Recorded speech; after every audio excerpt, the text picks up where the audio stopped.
remember. T-Tat was the host. Thank you. So, T-Tat was hosting, but even in spite of that, like, Dreamlander's the one who's stepping on the last village first. Umaji's first on the water. That, that could be a big... I've seen games where getting first on the water, like, makes all the difference. Yeah, and, like, this is why people like Umaji. This is what Umaji's strong in. They are always up-tempo. Okay, look, Hudrick has 35 stars.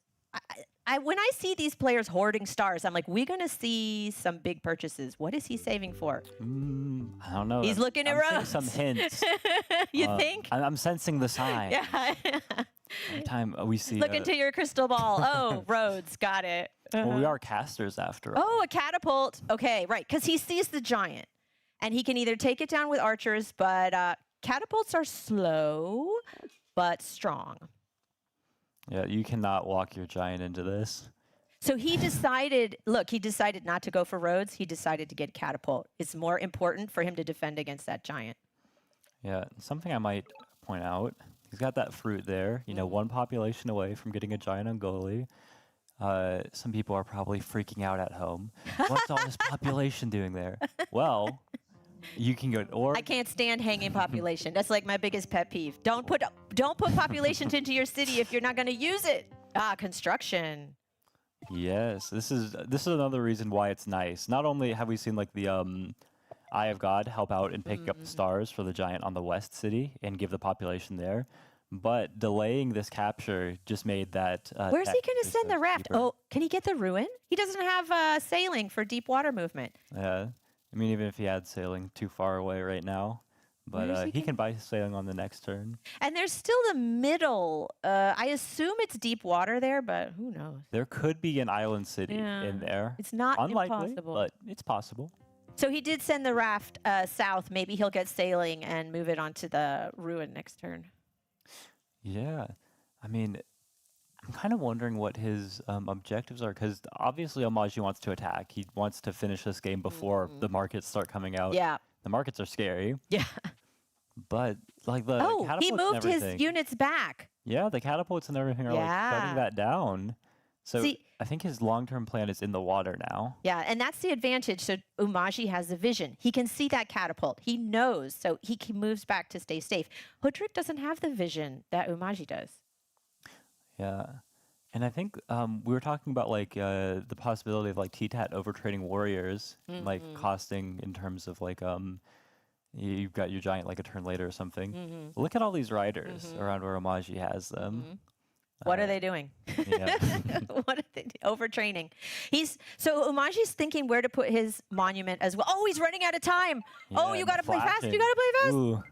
Oh, I know some people report like, the anxiety of that coming on. but that's the thing. You have to play well and you have to play fast.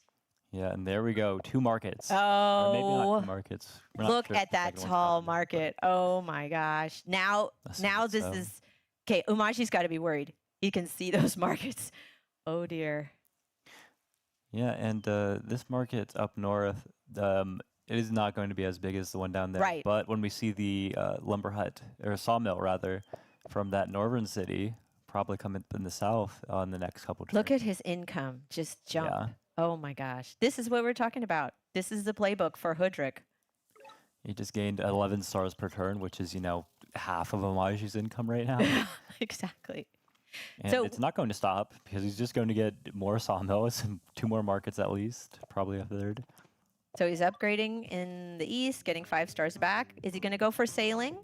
He's looking at construction and trade. Just with the different resources they have, their trade routes look a little different. But everyone agrees, I want markets in this kind of game with a big middle lake. Yeah, so we're probably going to see some markets from Umaji just a little bit later. But, if he can get some windmills and market synergy, he could also get his economy up. Yeah. Does he have enough for sailing? He's trying to decide. Because he could get the giant, right, with the 3 farms. Yeah, I mean, the giant feels like you get 2 stars with it. What he really wants is sailing, and he wants to get everything. He's playing greedy. He's like, you only have 1 archer here. You can't kill this rat. What happened? He's going after the starfish now. Oh, we should talk about ruins a little bit. Like, ruins are gambling, right? Yes. You never know what you're going to get from a ruin. You get something, but some things are better than others. So he would rather have the starfish and the income, right? Because when you harvest a starfish, that gives you stars. Oh, Yeah. right. Oh, look at this explorer with water. Interesting. Cool. Yeah, wanted the water to kind of hug the edge and head straight to the north of the map, but unfortunately, it was redirected down. Does reveal a ruin, which we were just talking about. A little Hoodrick gambling.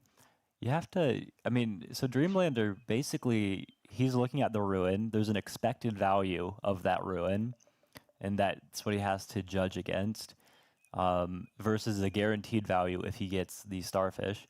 The problem with the starfish is that it's locking him into buying navigation to unlock that. If you get navigation, stand on top of a starfish, it's a big you get 8 commitment. stars. But also, the ruin's not going anywhere. He can get it later. There's, again, it's this idea of getting a contested, getting something before it goes away or before your opponent gets it, that the ruins can wait. Yeah, it's too easy for T-Tat here to set up archers and everything. Oh, another market. Oh, my God. There we go. That's on the south of the city, look at upgrading those. both of those markets. See, that's great. When you can overlap your sawmills and get the synergy from markets, so much income. And look at that, 41 stars per turn to 22. Yikes. Oh my gosh, the income disparity is a lot. And I see there's a ruin on a mountain, but I don't think they're going to get climbing for that. I think that's going to wait. No, if you can get it early game, that's fine, but it was just in a contested, it's an annoying place for both players to get. It's Oh, too there it far for is. Omaji. There's the It's navigation. behind too many mountains for Hoodrick. But yeah, I think the only reason he was going after that starfish is just because he sees there's only one archer now. He can't stop me right now. Yeah. He can take it now before there's another archer. And he already sees 3 starfish, so he's like, Yeah. hopefully, fingers crossed, I can grab some more. I'm uncontested on the water right now. The thing about starfish is, right, it's a short-term cash infusion as opposed to markets, which give you income every turn. Yeah. Oh, we're seeing a windmill. There it is. And a giant. So he's going to be able to get a juggernaut. We're going to see interesting naval stuff. Hoodrick is not on the water at all, but he has catapults. So catapults are kind of an effective deterrent to juggernauts. And do you want to explain what a juggernaut is? Yes, when the giant walks into a port, it transforms into a new unit called the Juggernaut. It's basically the same as the giant, but it works a little differently. The biggest thing is that if you attack a giant with one of your unit's going to die. If you attack a juggernaut, it has this stiff trait, so it's not going to do any retaliation damage at all. It makes it easier to attack. T-Tat connecting his cities with roads, moving on to the ruin. Oh, we should play a game. What are we going to get from the ruin? It's on the edge. Let's just say swordsman, like whatever's least I'm going to useful. say stars. Yeah. And there, we've just seen a juggernaut happen. Yeah, there's a Right juggernaut for before our eyes. Hoodrick. So now they're both on the water. This is cool. We are going to see some naval between these two tribes. Interesting. Yeah, and I mean, Omaji was first on the water, but Hoodrick's got the stars to actually support a navy. And that's the thing about navies. They are expensive. But Hoodrick doesn't have as much water access. I mean, he does have a few places to put units in the water. But like you said, he has the income to support the navy. That's going to be the real key. Yeah, I mean, to a certain point, it stops mattering as much if who has more water access. There's like a very baseline. If you have enough, you have enough. Yeah, if you don't have enough, you'll know. Yeah. And it seems like Hoodrick has enough.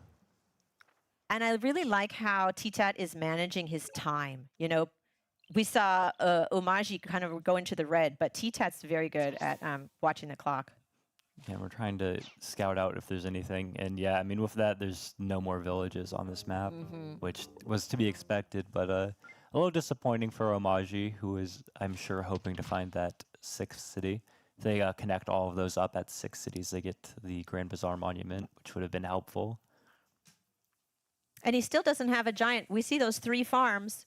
He could get a giant, but again, there's no water access there, so it'd be slow. Like, what you going to do with a giant all the way over there? Yeah. Like he really wants to be getting into trade and setting up his other Yes, construction spots. that's right. I mean, the construction spots are just more expensive, especially for Omaji, who's going to have to be burning forests, turning them into farms. But he can, he's thinking about it long term. He needs to get more income if he's going to compete with Hoodrick. Ooh, very big windmill spot here, harvesting that last fish for a second giant. Big border growth city, lots of stuff everywhere. Oh, we should talk about what just happened there. So if a unit is in a city when a giant is created, the unit gets pushed out of the way. So it's important if you're going to get your unit there first and then get your giant. And then we'll talk about, I'm sure we'll see this more later, how key push order is. Yep, and yeah, these are what like Hoodrick cities are made for. Oh, border growth. Why do you think he did that? For the coastal access? Yep. Yeah. Because he's putting a port for his giant right He's now. thinking where to put the port. And look, there's this lovely port connection. Nice. Yeah, port to the south. It's cheaper than getting the roads down there. Oh my gosh, look at all the juggernauts. We're going to have 3 giants in the water from Hoodrick. How many do we have from Omaji? I forgot. But oh my gosh, all these giants in the water. Yeah, I mean, on the terms of giant count, they're even right now. It's just that Hoodricks are more advanced into the water. So if Omaji was playing for the water game and I've got the earlier navy, Hoodrick doesn't really care. They've got the bigger army assembled right now. And Hoodrick has catapults along the coast. So Umaji doesn't have any ranged units on land. So that's a big advantage for Hoodrick. Yeah, like maybe if you could get a scout to shoot the catapult, try to make it a little worse. But We'll see. I'm wondering about the plan for like maybe a giant on Olik, or like 2 ports, maybe even going into Org just for the defenders. Yeah, getting defenders is kind of counterintuitive, but defenders have more hit points. So when you put them in a naval unit, they have more health. Oh, what's he going to get? Oh, population. That's a solid ruin. Oh, did you win the last one? You did. He got a sword. Yeah. Ah. But try just gonna pick up some nice trades in terms of damage. You want to attack first. I don't know if we explained the damage formula to here. Attack first is better for you. Attack okay? first. That's what Attack you need to know. Oh, And look there at we that. go. Turn 14, and we've seen the first kill in the game. You can tell Omaji is having fun with this map. Yeah. Again, usually Umaji, you want to see that blitz. You want to see that early rush. And getting your first kill on turn 14 is, this is not the typical Umaji playbook. Yeah, this isn't, okay, I don't know if I mentioned this, but like, does Dreamlander actually play this far zoomed out? Yeah. What is the map doing all the way up in the corner? Thankfully, we have the spectator mode, so we can kind of let's go adjust it ahead if we and need to. Go over, turn to the spectator mode. You'll see we have a little replay bar up here, but we'll just be following the game live, a little more centered perhaps. Ooh, some loud sound effects. And we're connecting all these cities. I think we might go ahead and switch back over to the main one. And yeah, we're going to take advantage of that population ruin right away and get a big Ooh, giant ramming. Cool. So the great thing about rammers versus juggernauts is juggernauts don't hit back. So you can slam into them Ooh, I think we might have with a caught rammer. a little faux pas there. What happened? Like, this rammer head straight up and tried to kill the defense bonus rider on the city, but it doesn't do enough damage. Oh, so he's going for adjusted the target, juggernaut it instead. looks like. Oh. Or maybe I was just reading too much into where the mouse was placed on the screen. Was that a slip or was it deliberate? With T-Tat, I'm thinking is deliberate, Yeah. honestly. I think he knows what he's doing. Look at the camera. Oh, That man is locked aquatism. in. Did you see that?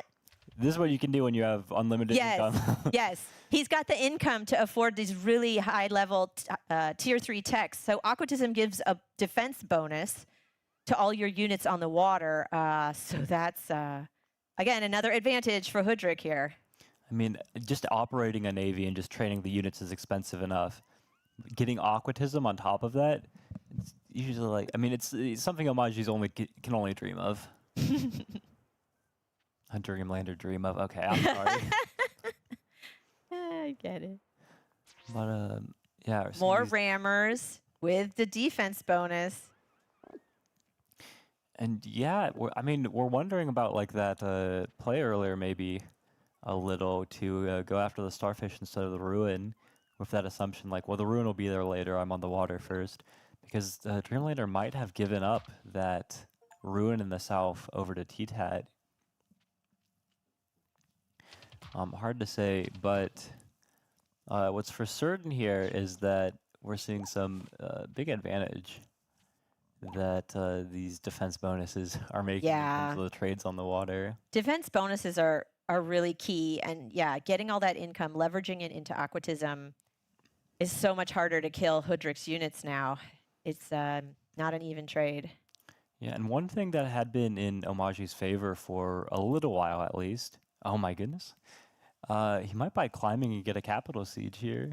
No, I'm absolutely delirious. There's a forest block. Yeah. Zone of control in the forest. Okay, trade. Okay, he wants the income, right? Yeah, like he's set up Umaji these, needs more income if he's gonna survive. Yeah, I mean, it's, even in terms of city count right now, so they can play on for a while, but it's just you need to get income before Gotta you can get start income. putting everything in the water. And that play for navigation, what did he pick up? 1 star, 2 stars? Starfish, I mean? Yeah, 2 starfish. I don't know if that paid off. Yeah, it was like 13 stars in, 16 stars What if out. he'd gone for the ruin instead, right? Exactly, yeah. Oh, If you got like stars, that's just plus 10. could have instead been of a plus huge 3. change. Well, we'll never know. We don't have a time machine. We can't go back. Oh, we ran out of time. Yeah, the clock's not being kind to Dreamlander Ooh. here. Okay, so yeah, Dreamlander not doing well with his time management. Again, that's one of the biggest That's challenges. the pressure. You got to play fast. And yeah, this is what we were, about to talk about anyways. Other interesting things happened. Game's a little too fast for me. Oh, But, we see a siege and a city on fire. I mean, he'll be able to, like what I said, he gets 1 turn to unsiege, but he loses the income, and he needs that income. Yeah, I mean, earlier, Dreamlander was just stacking up all those riders up there, and they felt like invulnerable. Invulnerable? But no, yeah, invulnerable. You have But, very good vocabulary. I trust your word usage. Yes. They became lost to me for a second, all of it. But no, the riders felt like they were like it was impossible. They couldn't take any Yeah. damage. But he got his own riders and roads and able to actually pull off a siege up there. Is that sword going to get into a boat soon? Cool. Oh, and Looks another like it, yeah. giant. And I see the rammer moved on to the ruin. So that's kind of a distraction. Like, is Umaji going to try to waste some resources to kill that rammer?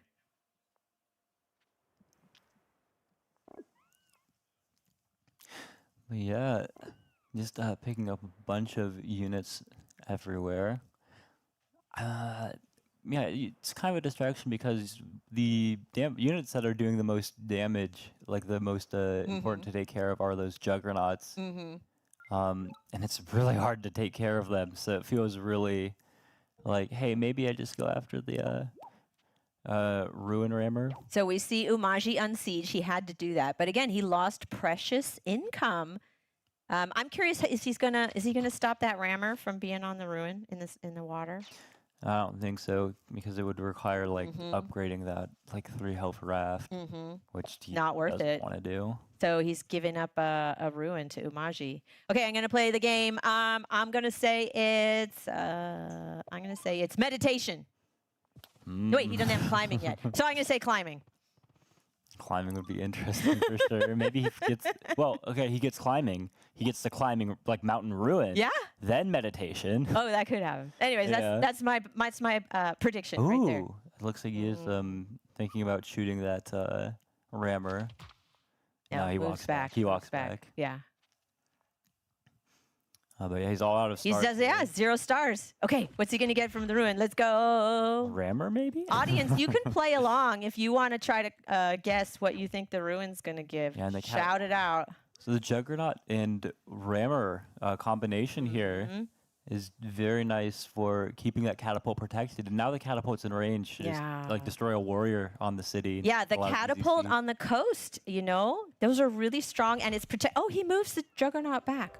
Yeah, Oh, the stars. resources. Okay. Well, he only had 69 stars before. Now Yeah. it's 79. So Yeah. He really needed those extra stars. Absolutely. Yeah. Wow. Look, 79 stars. Ah. and he's advancing his giants in. I mean, just in terms of like income, Dreamlander's markets are not all set up. Yeah. They're not like the main Yeah. engine. Like that city that's big in border growth. Yeah. That's a lot of his income right there. Okay. This looks really bad for Umaji. I'm just gonna say it. No, here's how Amaji can still win. Okay. T-Tap makes a mistake. I think that's a No, very exactly. small unlike. He is such a precise player. He's so skilled with Hoodrick. Again, he follows this playbook. Yeah, I think this is a really hard situation for Umaji right now. Yeah, and it's getting worse with the defenders. If you've got like warrior rammers with defense bonuses, were difficult. Like you can't take them off of the ruin. Oh, he's running out of time. That's unusual. T-Tap, play fast. Speed it up, man.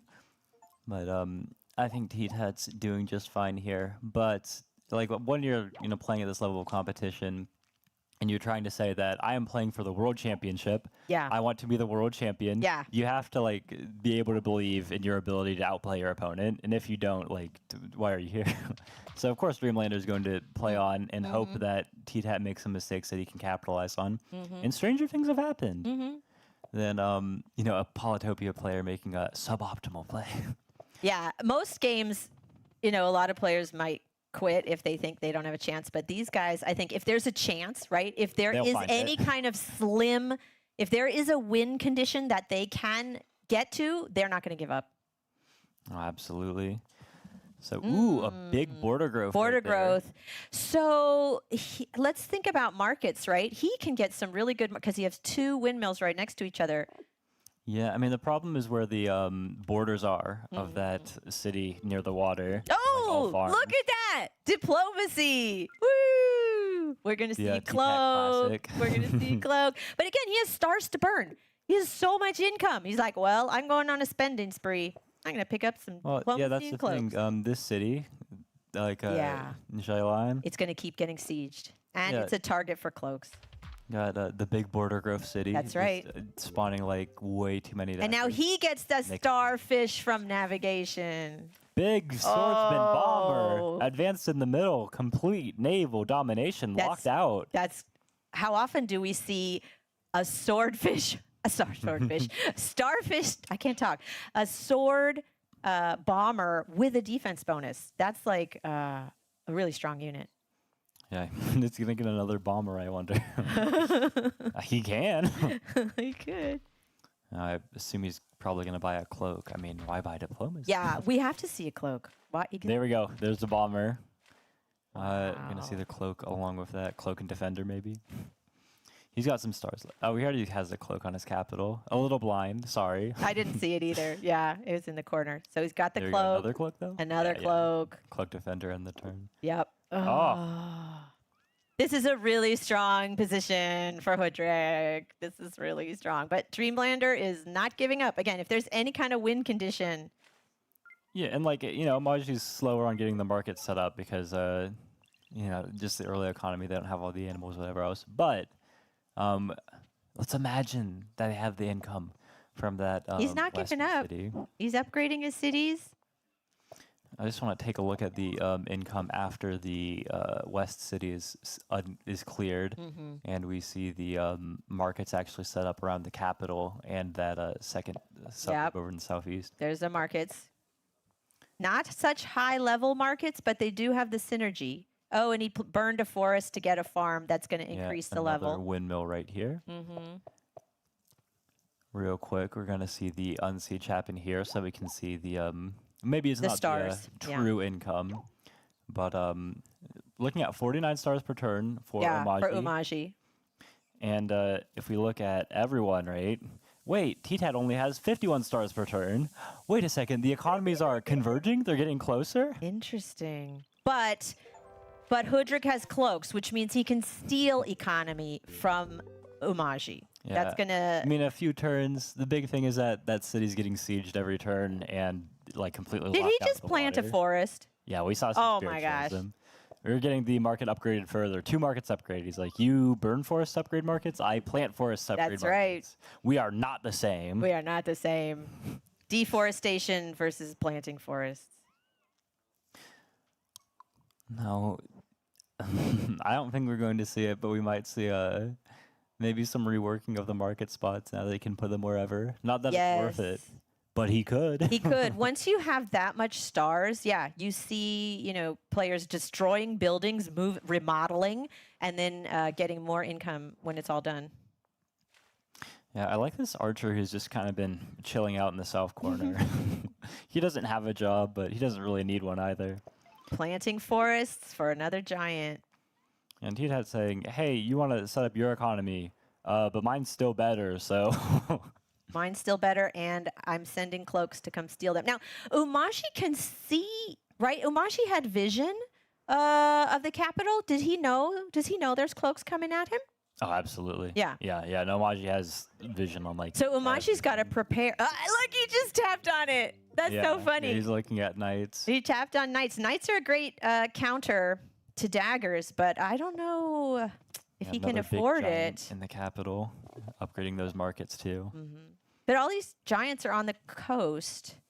I mean, the real problem is the sieges from the water. Yeah. That even if on paper you've got over 50 stars a turn, like you know, in reality, no. No. Look at the water. Look at the water. It's all Hudrick units. Like usually you can try to advance into the water just by advancing a ton of juggernauts. Like they have a lot of health. Your juggernauts are going to get torn apart. Those bombers, the bombers are going to take those juggernauts down. Oh wow. Yeah, but he has some other defensive resources here, like the access to riders on roads. If you can keep them behind and out of range of you know, bombers advancing in. Yeah, and you can see he just bought several riders, keeping them in the back. But you know what? I'm waiting for those cloaks. Exactly. The cloaks are the wall breakers. The other thing is the defenders sieging now, and soon it's going to be the giant sieging with the cloak infiltration. Hudrick keeps sieging that city every turn, which again, you'd say their income is the same, but not if a city keeps getting sieged. You don't get income if it's on fire. Yep. That's a lot of problems. Like T-Tat's making the position, I mean, more than uncomfortable. Like he's trying to make it unplayable. And honestly, I think he's succeeding. Yeah. But yeah, he's got all these juggernauts in the water, and he wants to be precise about this. He's like, you don't have any entry into the water. We are absolutely fine here. He's going to try to kill those giants defending this eastern city, and then maybe advance the juggernauts, or go in right now. Oh, look at that siege with the rammer and the defender. I'm kind of hoping to just see the giants just walk straight in there. The bomber's going in. Yeah. Put the other juggernauts in. I mean, really, with the one giant he's already landed, you don't need to siege with more than one giant. And look, there's a cloak in the water, so now the cloak can strike. Oh, did they fix that bug? No. There used to be a bug when the cloak hit this city, it didn't make pirates in the water. I don't know if that's... No, that is has been addressed. Okay. Yeah. Okay. Thanks. Oh, disbanding an archer. Well, what were you saying about that archer? He doesn't have a job anymore? He doesn't exist anymore. Poof. His job is to become a cloak. I wasn't sure about the ability of units to just like transform their identities like that, but I mean, we've seen it. Yeah, and the things like already with just the defender, it's gotten complicated for how are you unsieging over in the east. In the west. You've got the riders, but you need to get some roads. Do you buy climbing too now?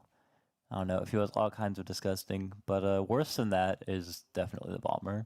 Yeah, no, the main problem is Umaji cannot get purchase on the water, right? Hudrick has control of the water. Hudrick is sending in cloaks. Every time Umaji is getting sieged, he can unsiege, right? Dreamlander can unsiege, but how is Dreamlander going to advance? I don't see a way. I mean, the other thing is, you can unsiege for now. Yeah. Let's give it another 5 turns and see if he still has either of those cities. I think as soon as he loses one of these cities, it might be time to resign. But for now, he's holding out. I mean, really, T-Tat did not want to advance the Juggernauts in. Oh, now we're seeing the knights. So that's Yeah, that's deal with the his cloak. counter to the cloaks hitting with the dagger, right? He's hoping. Oh, and climbing. Mm-hmm. He needs to advance the giant in to help defend that city. And Where's he going to put the knight? In the capital? No, absolutely. Because you want the knight close enough so that when the daggers show up, hopefully your knight can chain through him. Yeah, and they know that the daggers are going to be most problematic when they pop up in the west. You quickly tell me how the knight counters the cloak. So the cloak spawns these dagger units, which are, if the city is level 5, it'll spawn 5 daggers. And it's like, oh my gosh, they got all these units in a single turn. What am I going to do? The knight has this ability, persist, so if it kills one unit, it can keep attacking through. The dagger's health is low enough that the knight can just chain one dagger after the other and just kill all of those daggers that are So spawned. one turn could just wipe them all out. Yeah. Yeah, It you gets can more think of it like complicated with defense bonuses, though. right. So most of the time, a knight can just trample a dagger. But if the dagger is on a mountain with a defense bonus, it won't. Oh, there's another. Ooh, so many daggers on the map. And yeah, he has one knight. I think Umaji has one knight. So he can unsiege maybe one, but I don't know if he can clean out the others. I mean, he can kill the one and then try to, take out the defense bonuses with riders so that the knight can chain through those as well. But with that bomber attack that just went through. Oh, look! Yeah, a lot of the Hudrik's getting riders. his own knights. Oh, dear. Yeah, because the combination of units you need to deal with those defense bonuses, riders and knights. I mean, Hudrik's training on all 5 of their cities. Yeah. Omaji's not training on Right. these 2 cities getting siege. Right. He just can't make enough units. He doesn't have space to make the units because his cities are on fire. And even if he tries to set up something where the riders go heal and he just keeps using the same units, and not that I think he has the proper setup for that, but the knights are there to deal with that. Right. Like on paper, Umaji has 5 cities, but oh, there it is. He I was gave up. looking at it. That was tough. That was really tough. He got Not on the done, not water done. first. Okay, Umaji There it was is. trying to go on the water, but Hudrik prevailed. And there it is, chaps. We have our first game already completed. Game 1 goes to T-Tat with the Hudrik tribe. Let's not forget, this is a best 2 of 3, so we will see these two face off once again, with now the host advantage being in favor of Umaji. Now they're going to get set up, but before that happens, where do you think it all went wrong for Umaji? It's so hard. I mean, so many of these games are kind of clear from the beginning. We call them spawns, but Umaji had a really rough spawn with the capital and the water and the mountains and the forest. He just, again, we want to see Umaji getting into a conflict fast, and he couldn't do that. Yeah, I mean, this kind of map, if it goes on later, we saw Hudrik's markets and then getting into the water with basically unlimited stars. Stars became monopoly money. That was when it was that's when Hudrik locked Umaji out of the entire rest of the game. If Umaji was able to make something happen before that, then maybe they could have done something. It was really difficult to see a path forwards just with how bottlenecked the position was, with how there wasn't really much of an attack and how well defended it was with the catapults, archers, whatever else over the northwest. But I think Umaji might have needed to go further into that attack in order to try to make something happen. Just try to hope that your opponent makes a mistake. Even if there's, a slim chance of anything happening, it's better than the 0% chance you have of letting Hudrik set up those markets. I also wonder about, there was that decision to go for navigation instead of the ruin. Again, who knows? We were talking about this, ruins are gambling, but if if he'd gone for the ruin instead of the starfish, what could have been different? It could have been really different. I mean, even more than that, instead of getting, sailing at all, even using those stars, getting markets set up earlier, because you saw the economy was getting pretty close with their market set up. But I've seen so many games where getting on the water first is key. But like you said, if you don't have the income to support the Navy, then getting on the water with rafts, that doesn't do you any good. You have to have strong units on the water. And now we'll see where mental resilience plays in, because of course Dreamlander, as we focus in on his face here, has it all to do. Has to now win 2-0 against an opponent that he has just lost to. This makes things incredibly tricky, and with the prize pool on the line in front of a studio audience, with us commentating, it does make things a little bit more of a pressured situation. Inversely, T-Tat, will he get a little bit too comfortable? Will he think he can do the exact same strategy? Again, we'll have to see. Frankly, this is where champions are made as we enter straight into the second game. Here we go. This is so key, right? The spawns. This spawn, again, they're in the different corners, right? So Umaji's in the south, Hoodrick's in the north. They are not right next to each other, so we will probably not see an early conflict. Yeah, I'm looking at these just two cities that Hoodrick has set up right next to each other. Those are some lovely market spots. I mean, this is kind of the, you know, if there are two kinds of maps here for lakes. One where they have the lake like over kind of in the west of them something. They're on one side connected by land, and Omaji likes that. And then both of these games have been like a really large lake in the middle. Yeah. Maybe thin. Yeah. It looks like there's going to be land, so we'll see. Again, we haven't seen all the map yet, but I am expecting some land skirmishes in the middle. No, absolutely. I mean, it looks like there's land, but I'm wondering if there's like a little thin, like a strait or something. Yeah, I mean, I love that the game now has the shoreline, so you can get a hint of where the other land is. Okay, we're seeing an explorer. This is going to show us. Yes. Ooh, and it goes ahead and meets T-Tat, but right before the village capture. Oof. If that village were captured, the score would probably increase enough that he would have gained 5 stars instead of 3 there. But we see there is this land connection, so they are going to be able to fight. So this is looking a little bit more promising for Umaji, I have to say. Yeah, no, absolutely. There's no big lake in the middle. Yeah, yeah. And if Umaji can get roads, which helps with the range, right? Riders on roads. We can talk about riders on roads all day, but riders on roads are like magic. Roads make you move faster and can get in there and hit the archer. Yeah, the big tactic to look out for, I think we're going to want to see, is this warrior wants to head onto that village. Omaji has vision on this. Oh, okay. We're getting an explorer. Yeah. So now he can see. Explorer. Yeah, and 5 stars for having more score from. Yeah, that was a very useful explorer. The South Lighthouse. Nice. The hardest one to grab. You really want your explorer to grab that. That's nice. Yeah, Dreamlander is going to want to use the riders to kick the head off that central city and say, you've got 2 cities with nice market spots, but that is not enough. This is now, they're not able to do that early confrontation, just one player in the north, one player in the south. But Omaji can out-expand. This is one of the 2 win conditions they have. Omaji definitely has a chance here. And this is what I was talking about before, those contested villages. Now, that village only has 1 fruit. It's much better for Hoodrick, but it's going to be key. Both of them want that village, or at least they want to deny their opponent that village. Yeah, I mean, Omaji doesn't really have much hope of actually taking it yet. Ooh, stars! Whoa! We forgot to play the game. Stars from the ruin. That's big. Yeah, early on, like this goes into roads. Look at his face. Look at Dreamlander's face. He's happy. Oh, he's happy. I'm sorry, that's kind of the face of a player who's like, I've won. He's like, yes. Yeah, right into roads. Because every advantage that they had, like this just gives it to them like that much faster. Another explorer, because we're going to try again. We're working for out expanding, so we need. Oh, look at that! Ooh, what is that little peninsula there? Yeah, that's annoying. Western lighthouse grabbed. It's a little annoying, but like one road north of the city, and you're ready to go straight to it. But what we might see is a bridge.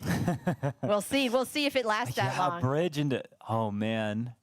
We'll see, right? That could be fun. Want to explain a little bit more about how the bridge might come into play? Yes, yeah. So the bridges are a more recent addition, but this is also why we have the shorelines now. If you have 2 tiles connected, like 2 land tiles that are split apart only by a single thing of water, you can go ahead and place a bridge there, which can help all of your land units move through that. It's in the roads tech. So once you have roads, they cost 7 stars, but then you can build a bridge. Again, it has to be the right conditions, but we'll see. Those really, those are fun for Umaji. I like seeing bridges with Umaji. I mean, a good thing for Umaji, 5 stars now too.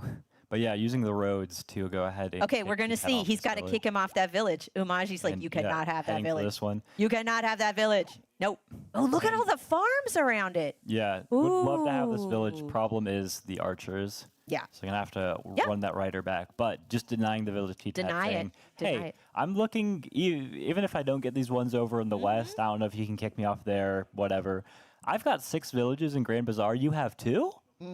A little uneven. Yeah, Umaji's looking. Umaji's got to be liking this map, and that basically that land connection and the ability to get in and skirmish early. That's great Yeah. for them.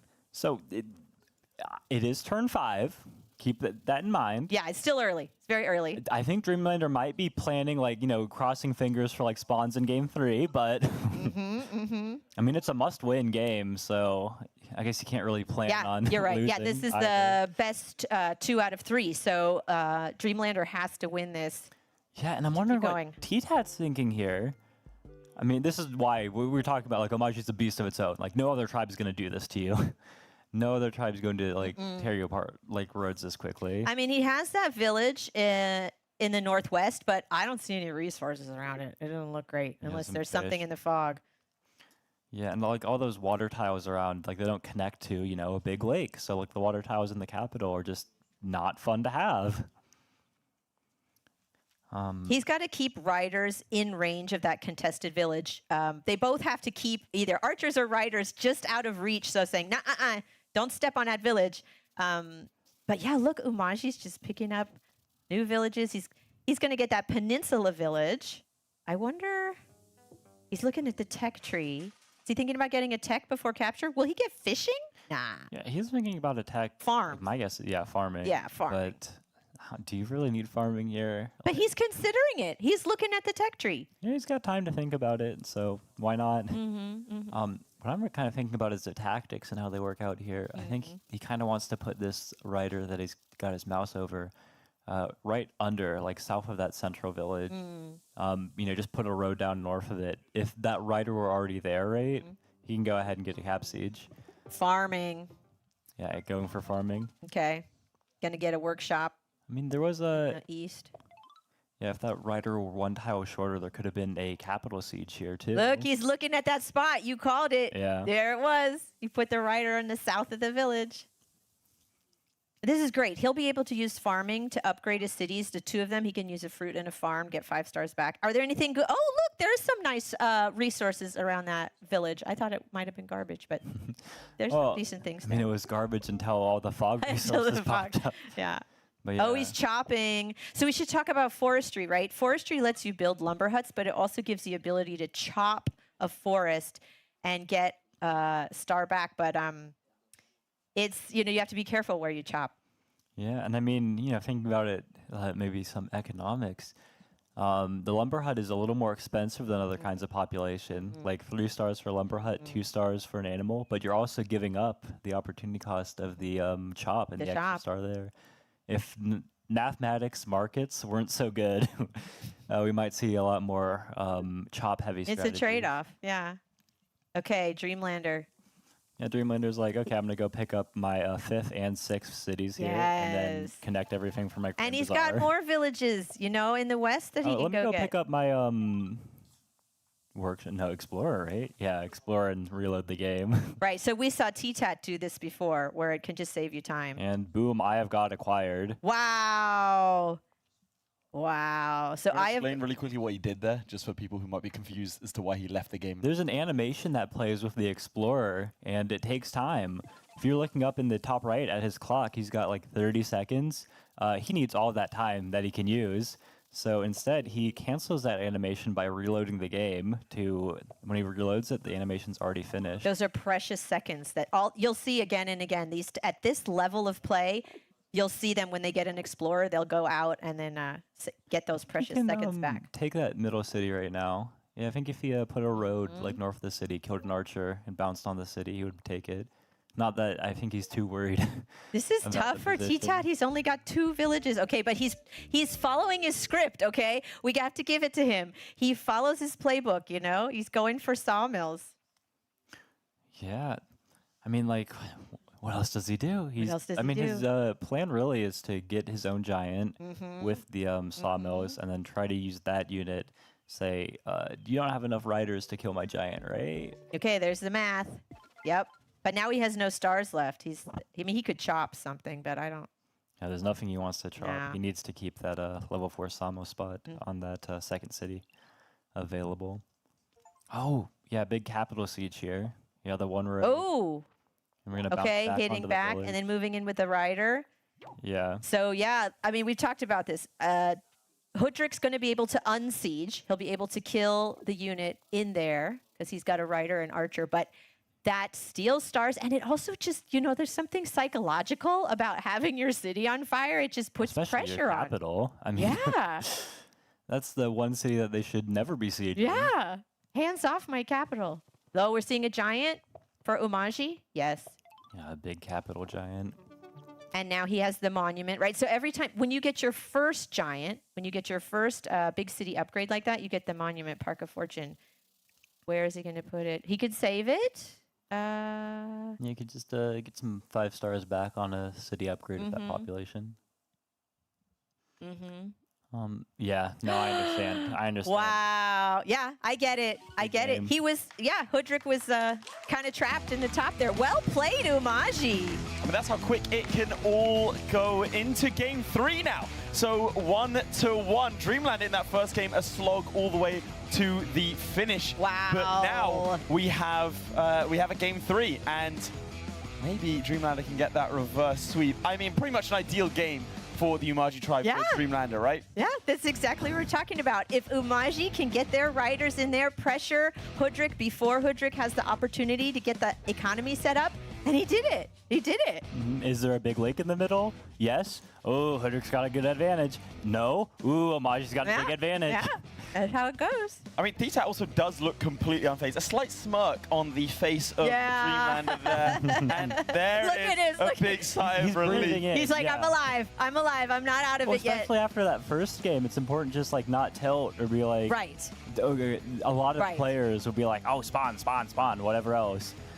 You can't do that. You cannot have that mentality. Yeah. Otherwise, you're not going to be able to capitalize on the advantage you get like game 2. I mean, it does go to show that there is a lot of this sort of mental game. But again, T-Tat really not looking that phased when we do go into game 3. But I mean, what a matchup for the first match of the competition, huh? That was really cool. And it showed the strengths of both tribes, right? We got to see Hoodrick really excel with the economy, and then we got to see Umaji do their whole rider roads. And now we see the players set up for the all-important game 3 to see who is going to be going to the semi-finals and facing off against the Imperious tribe headed by Arthur.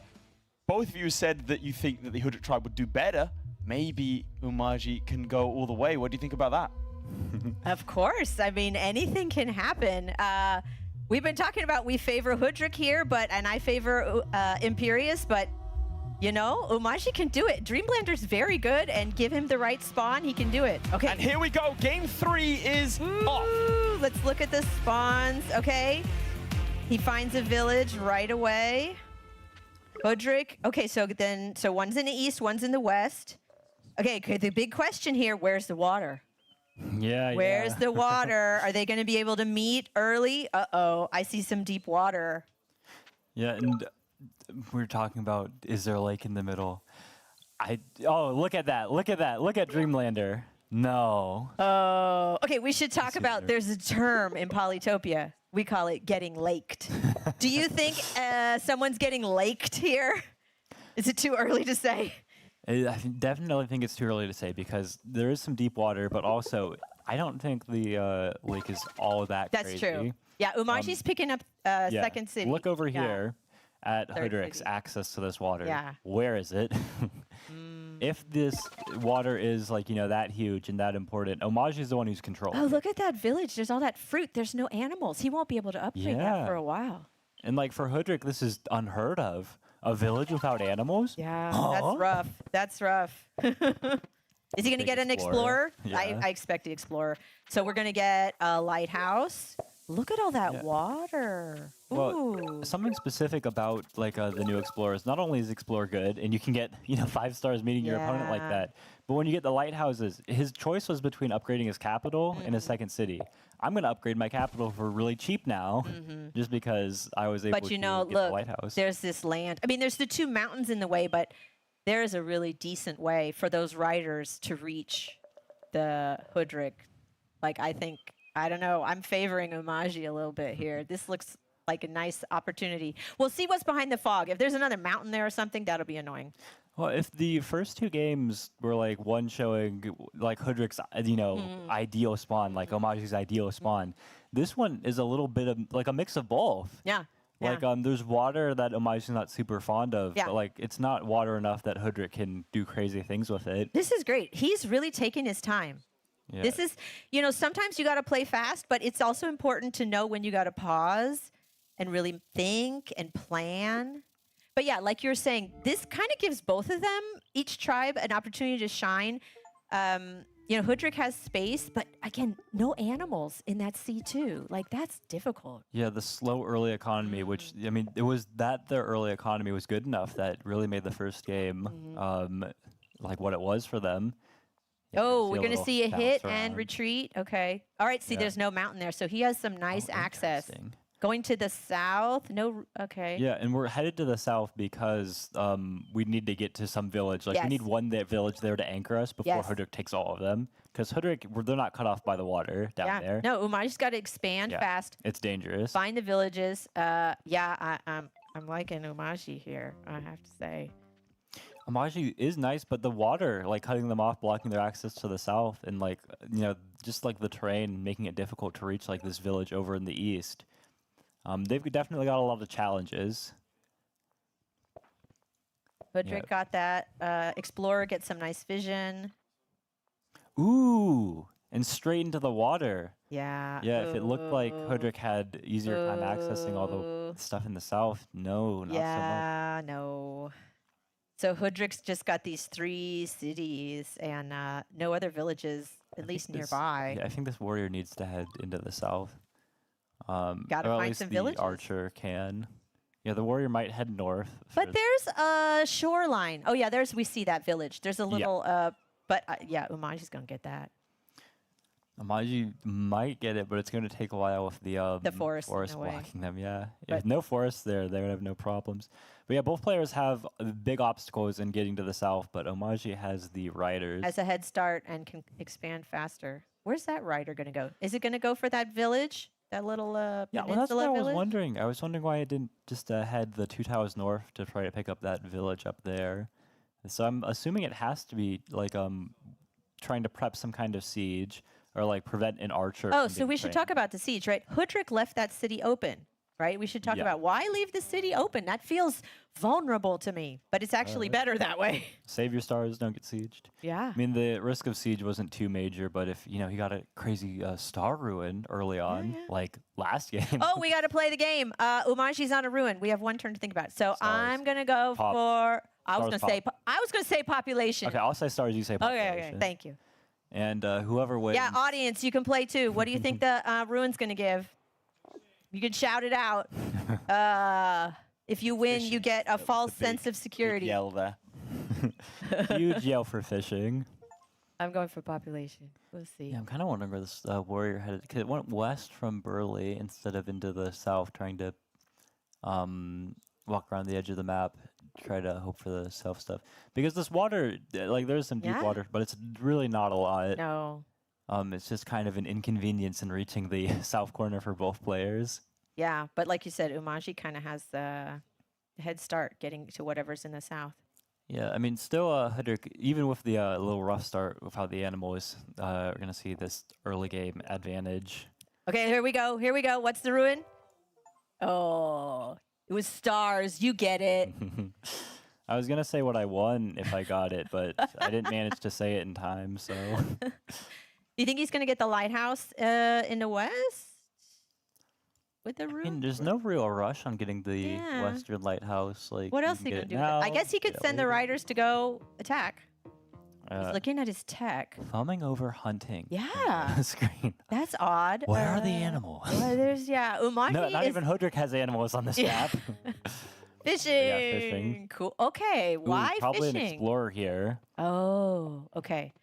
Because Yeah. once he has fishing, the unit can move on the water more.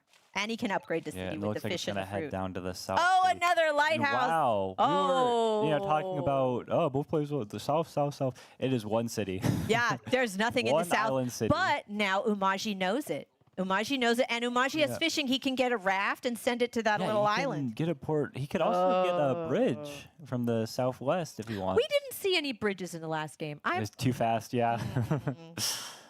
I don't think we'll see them this game either. Were you disappointed not to see any bridges? Yeah, I was. Well, I'm hoping we'll see bridges sometime today. I mean, they are kind of fun to look at. Yeah, okay, I'm really liking Umaji's chances here.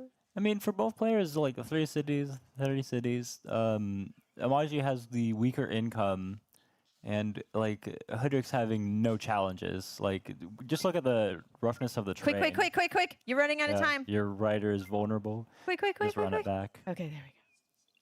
But Umaji's going to get 2 more ruins. Did you see that? That could be a big game changer. Yeah. Climbing meditation. Oh, okay. I got to be faster. I don't think. Can I'll one of them actually do an climb explorer? I meditation. couldn't see actually. Was there fog around one of them? He probably primed the ruin first.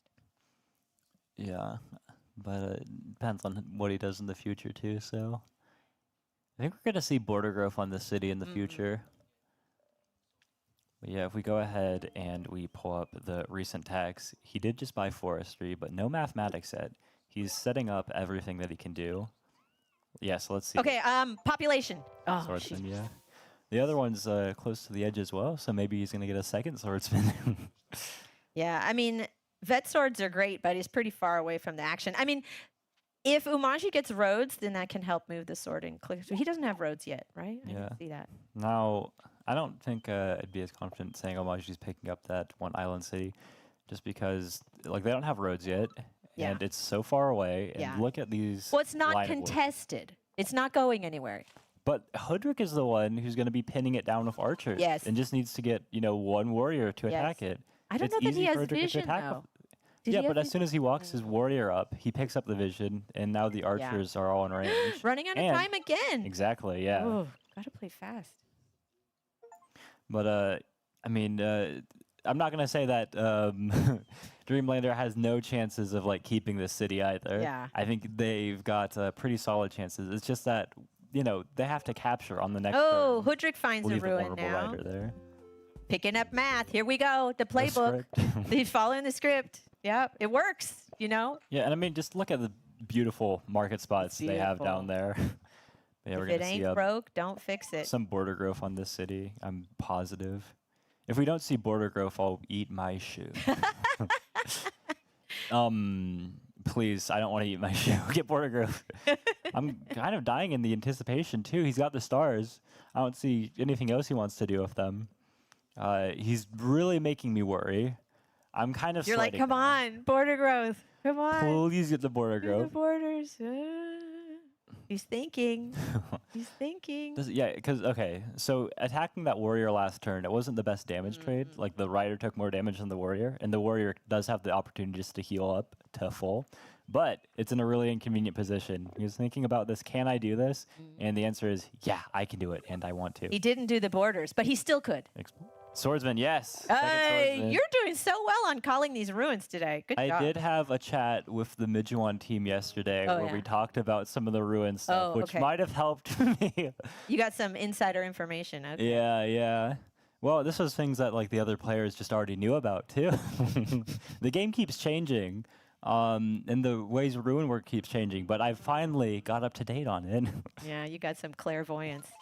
Okay. Yeah, I think we would have like T-Tat should have got an archer on Oldon because now there's the opportunity. Are we gonna see Eye of God? Yep. Woo! But the archer needs to be there to shoot the rider. Yeah. But what if he just puts a unit west What? of the Yeah, city? Yeah. Then the warrior's going to be blocking it, so there's no way to Okay, he's coming in for the attack. actually siege the city next turn. Yeah, without look, two he's making a archers. move. Gonna kill that one. First kill of the game. Making a move, making a move. Where's the, oh. Yeah, Okay, but look at he's range running of out the of time. bridge. He has to play better time management. Look at that. Out of time. And yeah, just like we were talking about, because there's not a second archer there, Yeah. the warrior's going to block That's right. itself. Uh-oh. He's gonna lose that city with the archers. Yeah, he Yeah. was have been able to siege and probably hold this turn. T-Tat's deciding between, that was interesting, between the lighthouse and the ruin, and he went for the lighthouse. Yeah, so this is Pop Grove, and then Border Grove on Oldon. Please. You're channeling it, Please. manifest the border growth. Yeah. No, but it makes sense. He wants to expand borders so he can have more forests around that sawmill. The sawmill has so much potential to do more, if he can expand the borders. And we just saw the raft get taken out in the south Mm-hmm. without access to sailing yet, and I mean, no real want to buy sailing Is either. this going to be the Expensive. borders you've been dreaming Please. of? If I don't see borders, no, please, please, please, please, yes. Oh, You're having a little anxiety Oh. there. A little Audible panic crowd attack. reaction to that one. but yeah. So we're gonna see a pretty. I mean, like, again, 4 cities on 4 cities, but. Like same as the last game, it was 5 cities on 5 cities. But Homage, like Hoodrick's gonna have the markets going crazy. He doesn't have them yet, but there's a really good market spots with those 2 sawmills next to each other. Again, when they overlap like that, oof, the synergy is really productive. Yeah, and like just like the potential. I mean, not even into markets. Like before that, hey, the Giants are kind of scary. Yes. All these really low-level cities. We don't see any giants yet, but oh no, there is one. I take it back. There's the one giant from Yeah. Hoodrick. I'm wondering if we're just gonna see the bridge onto this island city or not. A bridge. Whee! We'll see. Yeah. Okay, moving on to the ruin.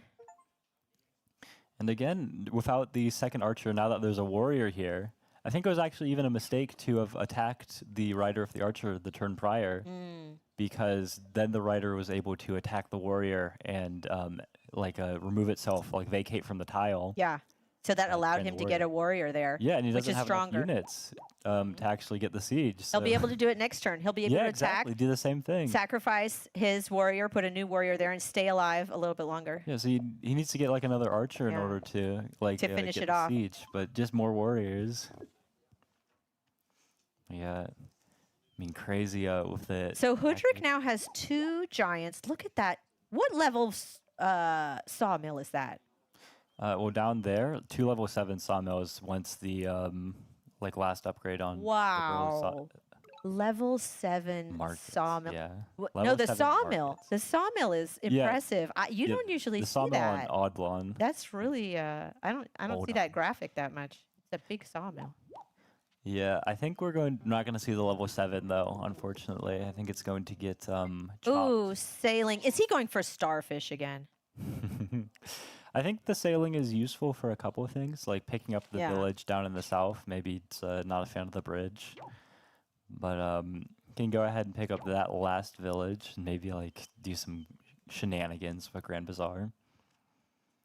He's going to sacrifice that warrior, get a fresh one. Yep, I like that.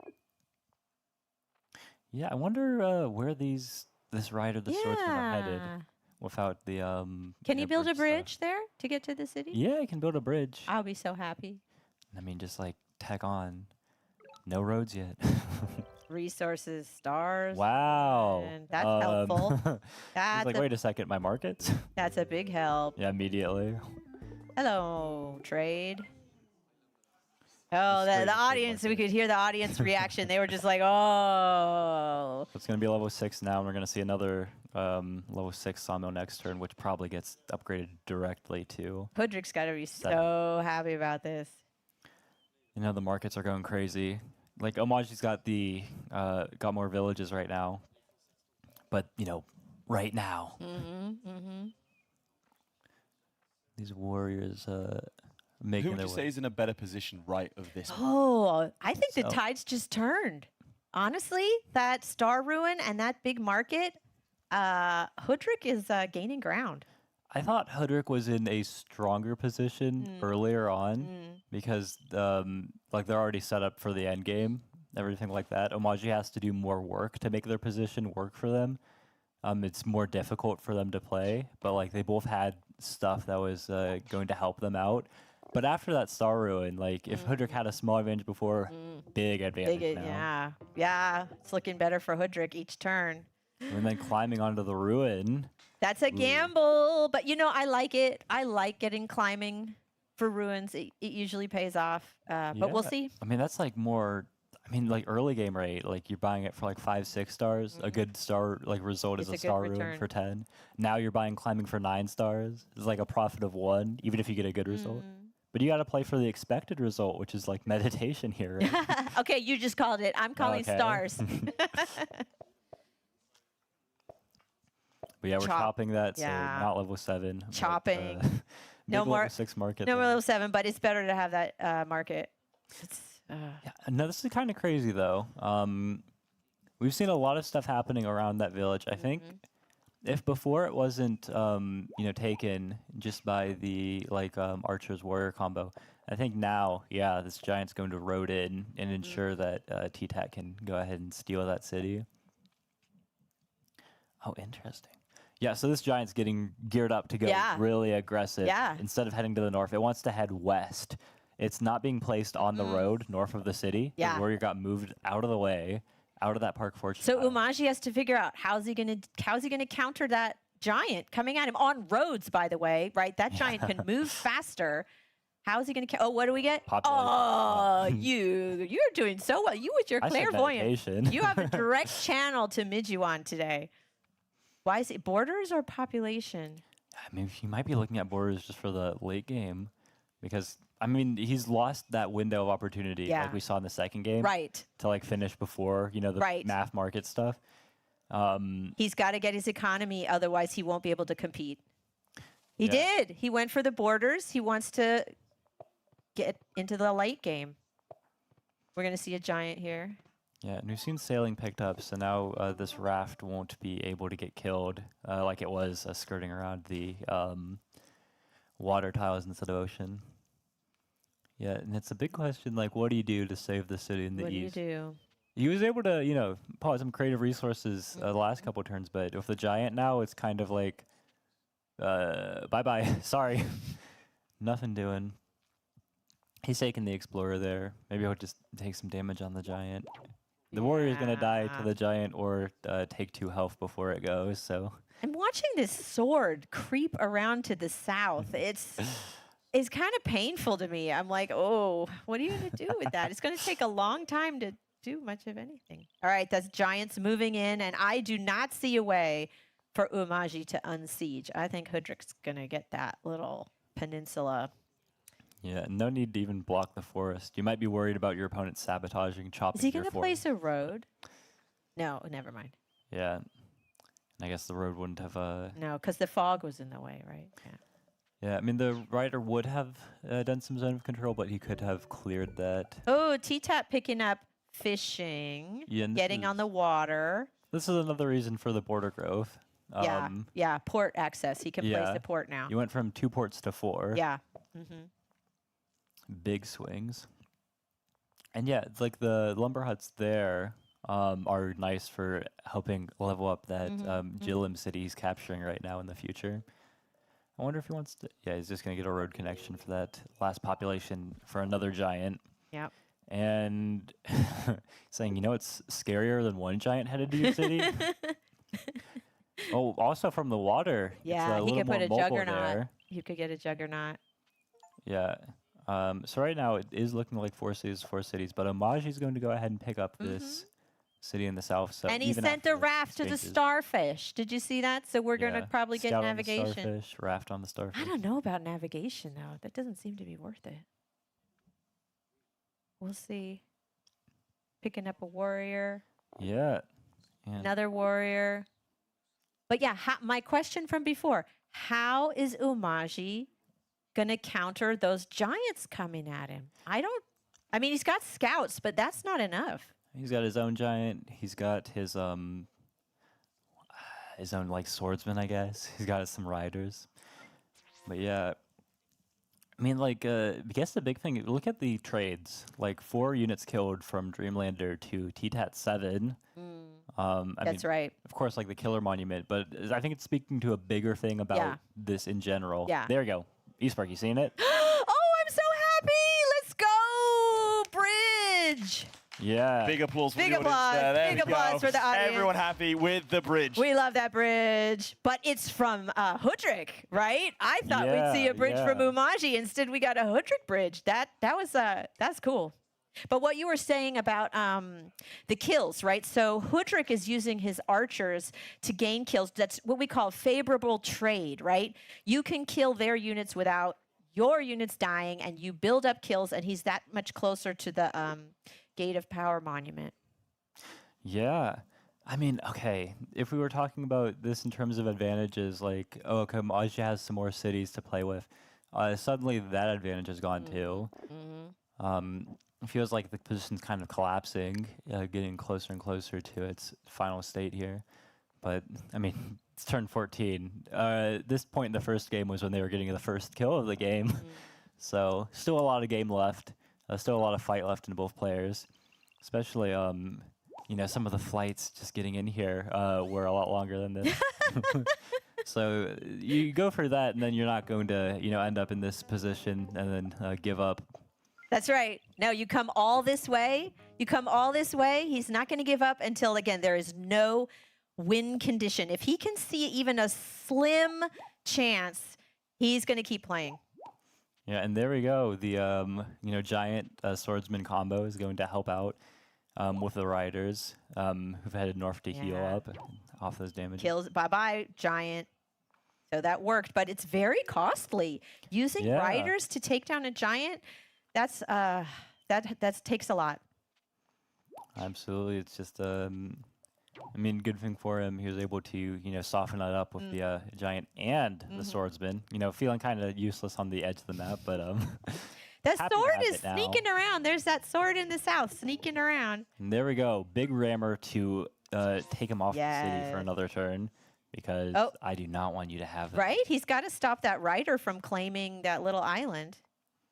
Yeah, I was kind of hoping that the swordsman would stick around there, and then maybe a bridge we would see instead of rammer for this. Another bridge. If the But no, swordsman was he's able just to. gonna. Yeah, there we go. Yeah. That's costly, though, right? Paying 5 stars to upgrade that, but he needed to prevent Hoodrick from taking that little island city. Yeah, and boom. Oh, I love that. We should talk about splash, right? So when a juggernaut disembarks, the giant goes back on land and it attacks every surrounding unit. I like that move. Yeah, I was kind of wondering if we were going to see if there were the units like with the catapult there to attack the warrior on the city, and then the giant would go ahead and get the siege. But T-Tat's got other plans in mind. Killer. Boom, big killer. You were monument. talking about that before. T-Tat's racking up kills. He's much more closer. He got it. Where's he going to put the monument? I He's working on roading his archer in to kick this warrior off the city in the south. Yeah, nice archer warrior combination. And then we're gonna. So he could place the monument in that Burley city with all the fruit to get a giant there. I don't know. We'll see. Yeah, he might just upgrade it with the fruits since it's on the path to Defender's Cloaks. Right, anyways. and he's on the whole, like, I'm flush with cash. I have my markets bringing in stars every turn. He could just get Org. Yeah, I mean, Org's kind of like there's no like pressure on getting Org. You can buy it whenever. There it is. But There it is. yeah, You okay, called it. okay. And Org leads to strategy and cloaks. So if Yeah, he and wants, he cloaks might are, go for like, that a little later. Kind of part of the playbook for him, as we've seen. Yeah, A game goes on long enough, it will involve cloaks. it will. We could see knights. We'll see. We'll see.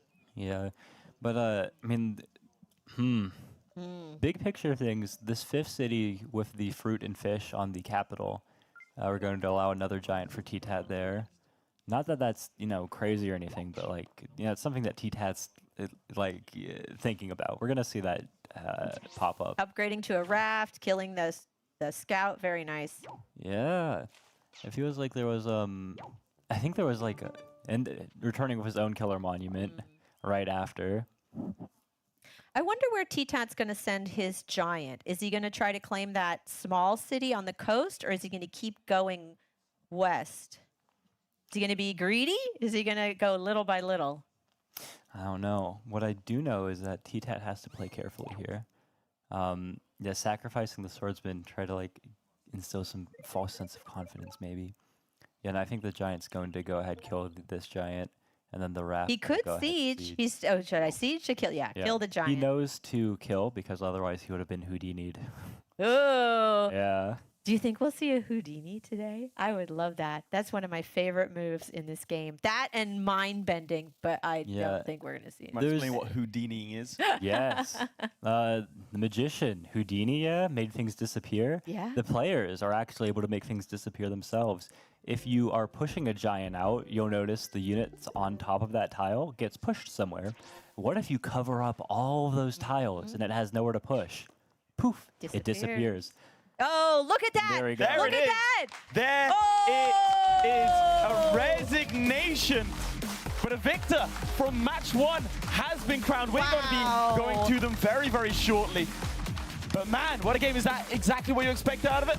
Wow. Well played, Dreamlander. Really. And he came back to tie it up 1-1. But in the end, it was those sawmills and markets that did it for Hoodrick. Well played. Both players, really. Top play. Oh, absolutely. Nice mutual respect there. Little handshake, but we will see T-Tat in the next round with the Hoodrick. I mean, it turns out both of you were in fact correct. Hoodrick does take it. Fantastic, right? What a great start. I mean, you can see the crowd adopting Polytopia helmets. When are they going to be in the Merc Shore? Oh, fantastic. Well, how do you think he's going to fare in the next game then?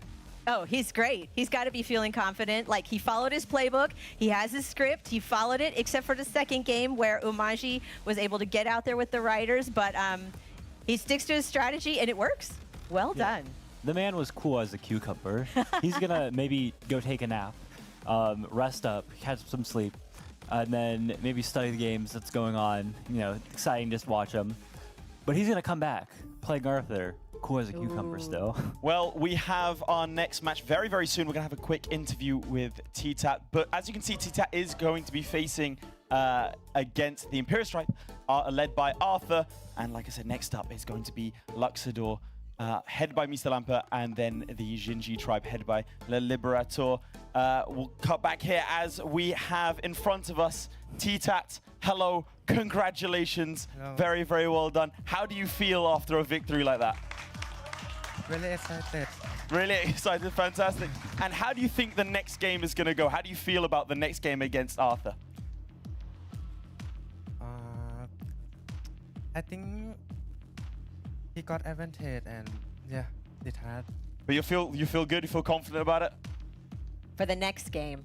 not much. No. Okay, fair enough. I mean, he did play very, very well, chaps. We, in just a second, are going to throw it away. But don't go anywhere, because we will have the Luxador tribe headed by Meister Lamper, and the Jinji tribe headed by Le Liberator. Up next.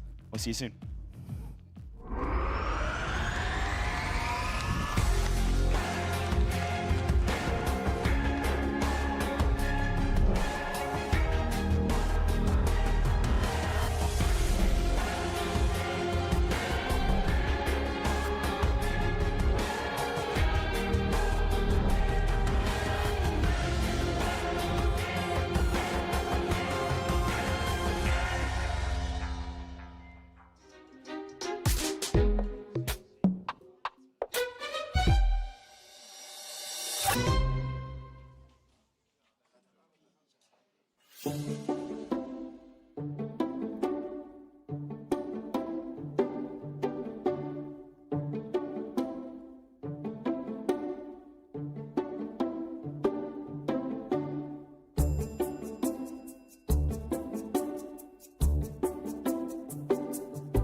Hello everyone and welcome back to the Polytopia World Championship. If you are just joining us for the first time, we have had our first match of the day.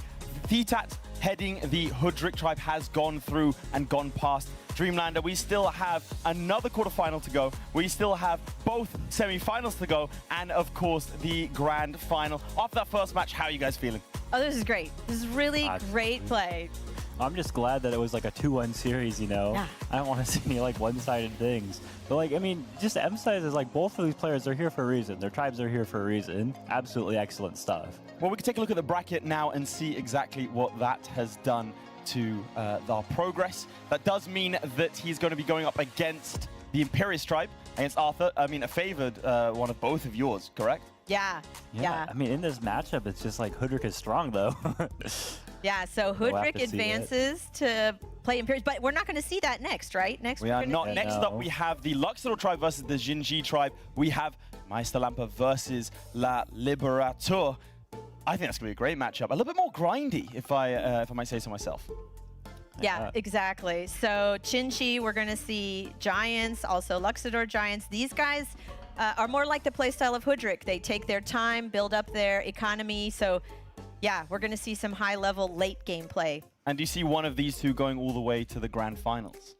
Oh, for sure. I mean, we talked about this before. We're routing for Meister Lampe. He's just amazing. No biases, No, nothing yeah, like that. lots of bias. I want to see everyone win. Can we do like a 6-way tie?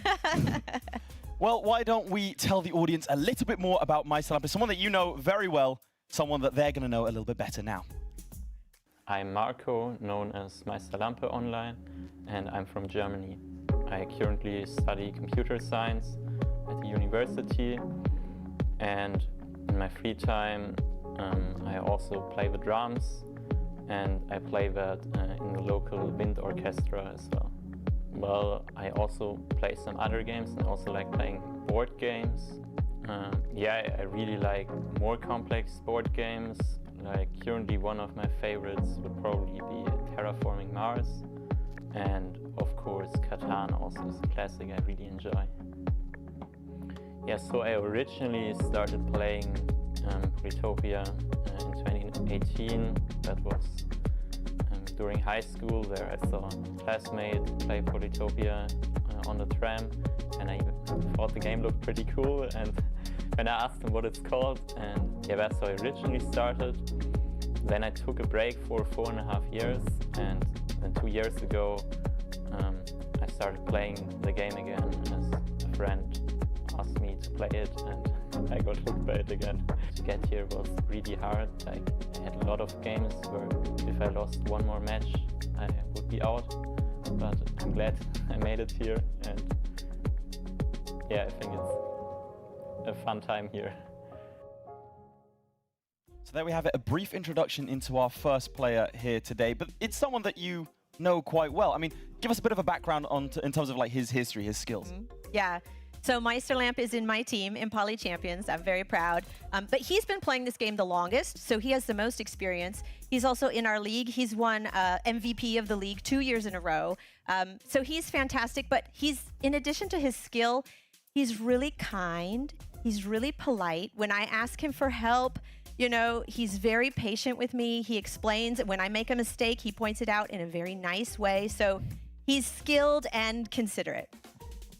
Yeah, no, I mean, just like in the last couple weeks, like, you know, interacting with him, not gonna count all the time in VC, whatever, but just like as a person, like he's just a chilled guy, but like he's kind of right about everything too. So like, you know, he'll speak quietly, but he just like has the confidence of knowing like when I'm saying something, I'm saying it because it's accurate. So I'll like kind of maybe be a little more brash, say something loud, and he'll be like, actually, and I'm like, you are right, I apologize. Sorry about A stabilizing force for you. Yeah. So potentially could go all the way and take the championship today. He could be one of those crowned. Yeah. Absolutely. Yeah. Well, there is going to be someone else standing in his way, and he's standing in front of him right this second. Next up, we have the Liberateur. Let's find out a bit more about him. So my name is Pierre-Emmanuel. I'm from France. People call me PE, but on Discord I go by Le Libérateur. I had an account on Game Center, and the little icon was a chicken. And I thought it was funny to like liberate chickens or whatever. My main hobby is Polytopia. I play a lot. I like playing with the community. It's nice to just hop in the voice chat and have people join and talk about the game. It's really fun. I used to play some chess. I think like a lot of Polytopia players, I play chess. But I mainly focus on math. I'm studying math this year to become a math teacher. It's not like studying math will help you. It's more like because I like math. The reason why I like math is the same reason why I like strategy games. Because I like to use logic. I like to use my reasoning. When playing Polytopia, I like to get like the optimal strategy. And yeah. So my brother came here with me. It's very nice to have him.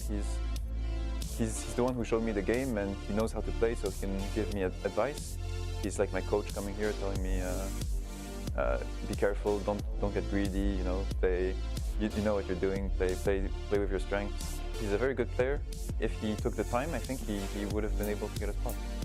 I would have loved to play with him on the stage.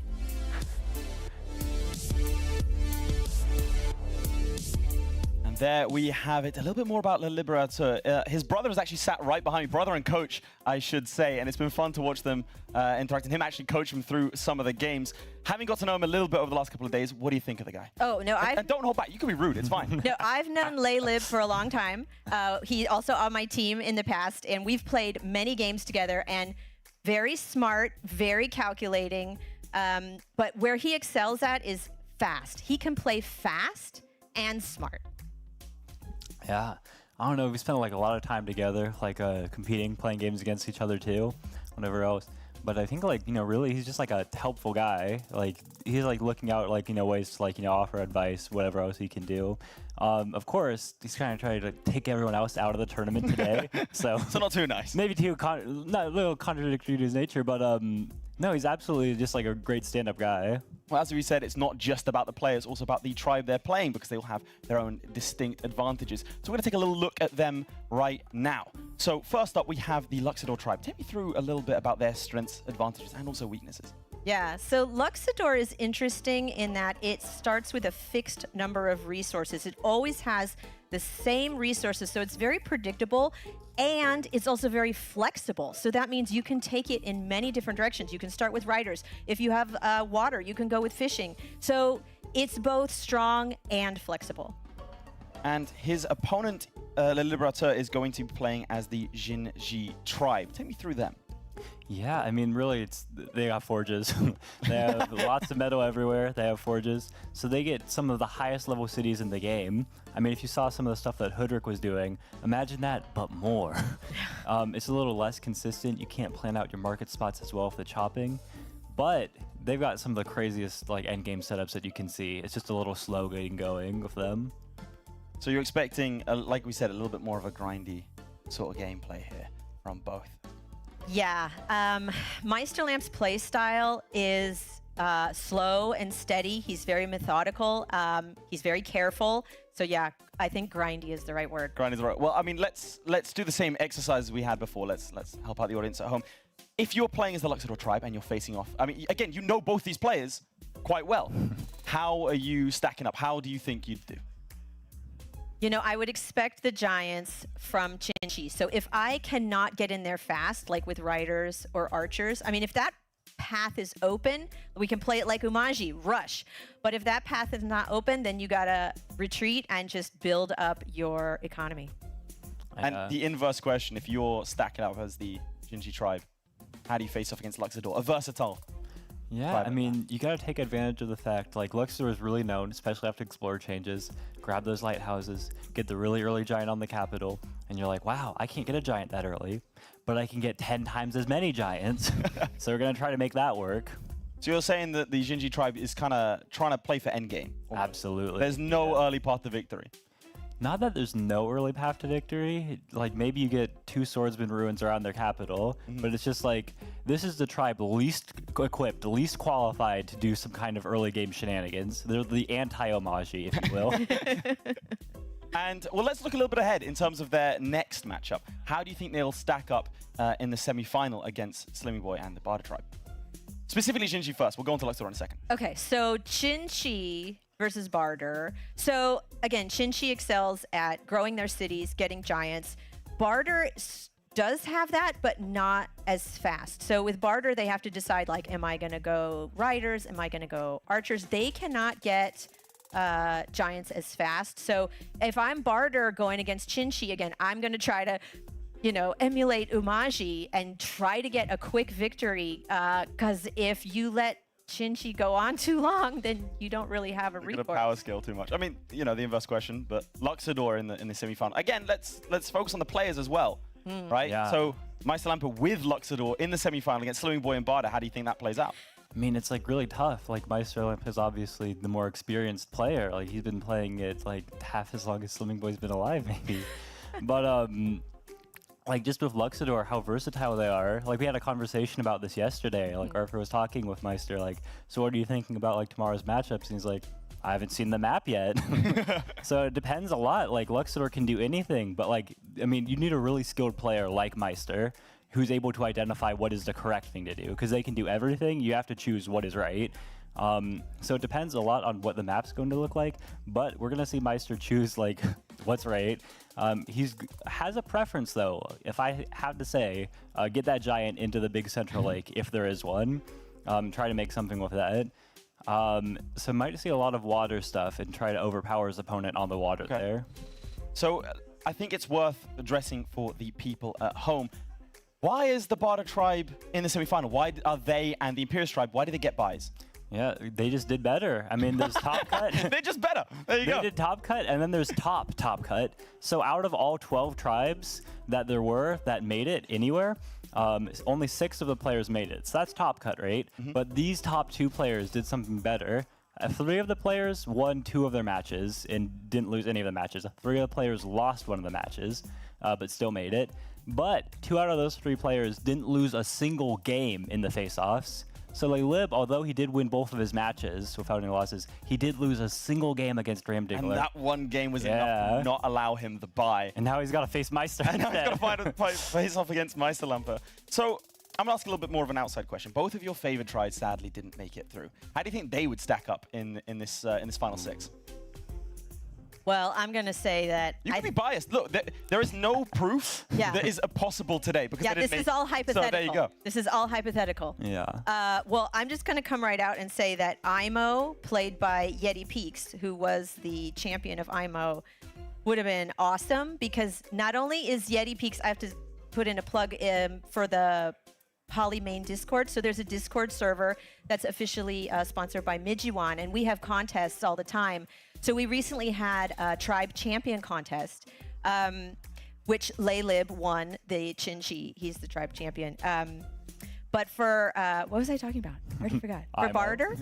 IMO, How Yeti they Peaks. would stack up. Yeah, so Yeti Peaks did very well in that IMO. So he knows that tribe in and out. Like, Yeti is a master with IMO. But honestly, IMO is not a strong tribe it's not a T0 tribe. I don't know if you've heard the term T0 tribe. Right, so T0 is where you can upgrade your capital on the very first turn. So T turn 0 is like the first turn. So with Barter, they have 2 animals they can upgrade right away. IMO usually has what we call not parallel resources. So it takes them a long time to get enough tech. So IMO I love them, but they don't fare as well against these T0 tribes. Yeah, I mean, like Yeti playing against Imperious in their match, like went 2-0 for Imperious. The turn 0 tribe against IMO. I mean, love Yeti, but like, yeah, it's just a tough matchup. Well, yeah, speaking of the previous matches up, obviously you guys casted the qualifiers this. What was like the standout match for you? I mean, there's only one answer. There's only one. It went for 88 turns. It must have been some kind of record, right? Yeah, there were a lot of great games. Okay, honestly, my favorite game, we didn't get to stream it, which was a shame, but it did involve Lib. It was Lib and Ramdingler, the 3rd game, and they were fighting back and forth, and they were getting catapults to pin down each other's cities, and bombers in the water, and like crazy knight chains, and like, you know, moving around it. Like, knights are some of the craziest units to like navigate against, because you are short on time, you don't have a lot of places to do anything, and it like really like separates, you know, like the good players from the great players. Like the people who can like, I understand the strategy versus I know the tactics. I know what my units are going to be doing in the next 5 turns. something very common. You like bounce your riders back to like heal them, and then you're like, wait, this provides a night chain on the next turn. So you have to have like a tactical awareness to like in 2 seconds figure out what's not going to allow a night chain like 2 turns from now when you're bouncing your rider back. Otherwise, you're gonna run out of time. And like they're doing this, and they just keep going back and forth and like slugging each other like blow after blow. Like Ram Dingler made a video about it. He's got a YouTube channel. Like highly recommend it. You gotta check it out. Well, I mean, let's look more at the specific matchup for today as they are getting ready behind us. What would you say is the singular advantage that, as a player, Meisterlampe has over the Liberator? So he just has more experience. Yeah. So Meisterlampe plays a lot more games. He's been playing a lot longer. He's just adept at every tribe. So I think we've talked about this before, but in order to play one tribe well, you have to play them all well, because you have to understand the strengths and weaknesses of every opponent. And Meisterlampe can do that. And what do you think that the Liberator has that maybe Meisterlampe doesn't? Ooh, it's kind of, you're asking me to identify places where Meister is lacking, though. But it's something like, if I had to say anything, it's like the live game stuff. Right. Because when Meister like rejoined the community after like a little break, Lalib has been playing live games for longer, so he has more experience there for sure. Yeah. Well, I mean, that does bode well for a very interesting matchup. I think it's time to see what these two titans of Polytopia think of each other and how they stack up. Let's take it away. So the way to get here was really hard. Like, I had a lot of games where if I lost one more match, I would be out. But I'm glad I made it here. Meisterlampe is actually one of the first people I met on Discord playing Polytopia, so we go way back. We've been playing on the same team for a long time. But I also know him from Poly Champions.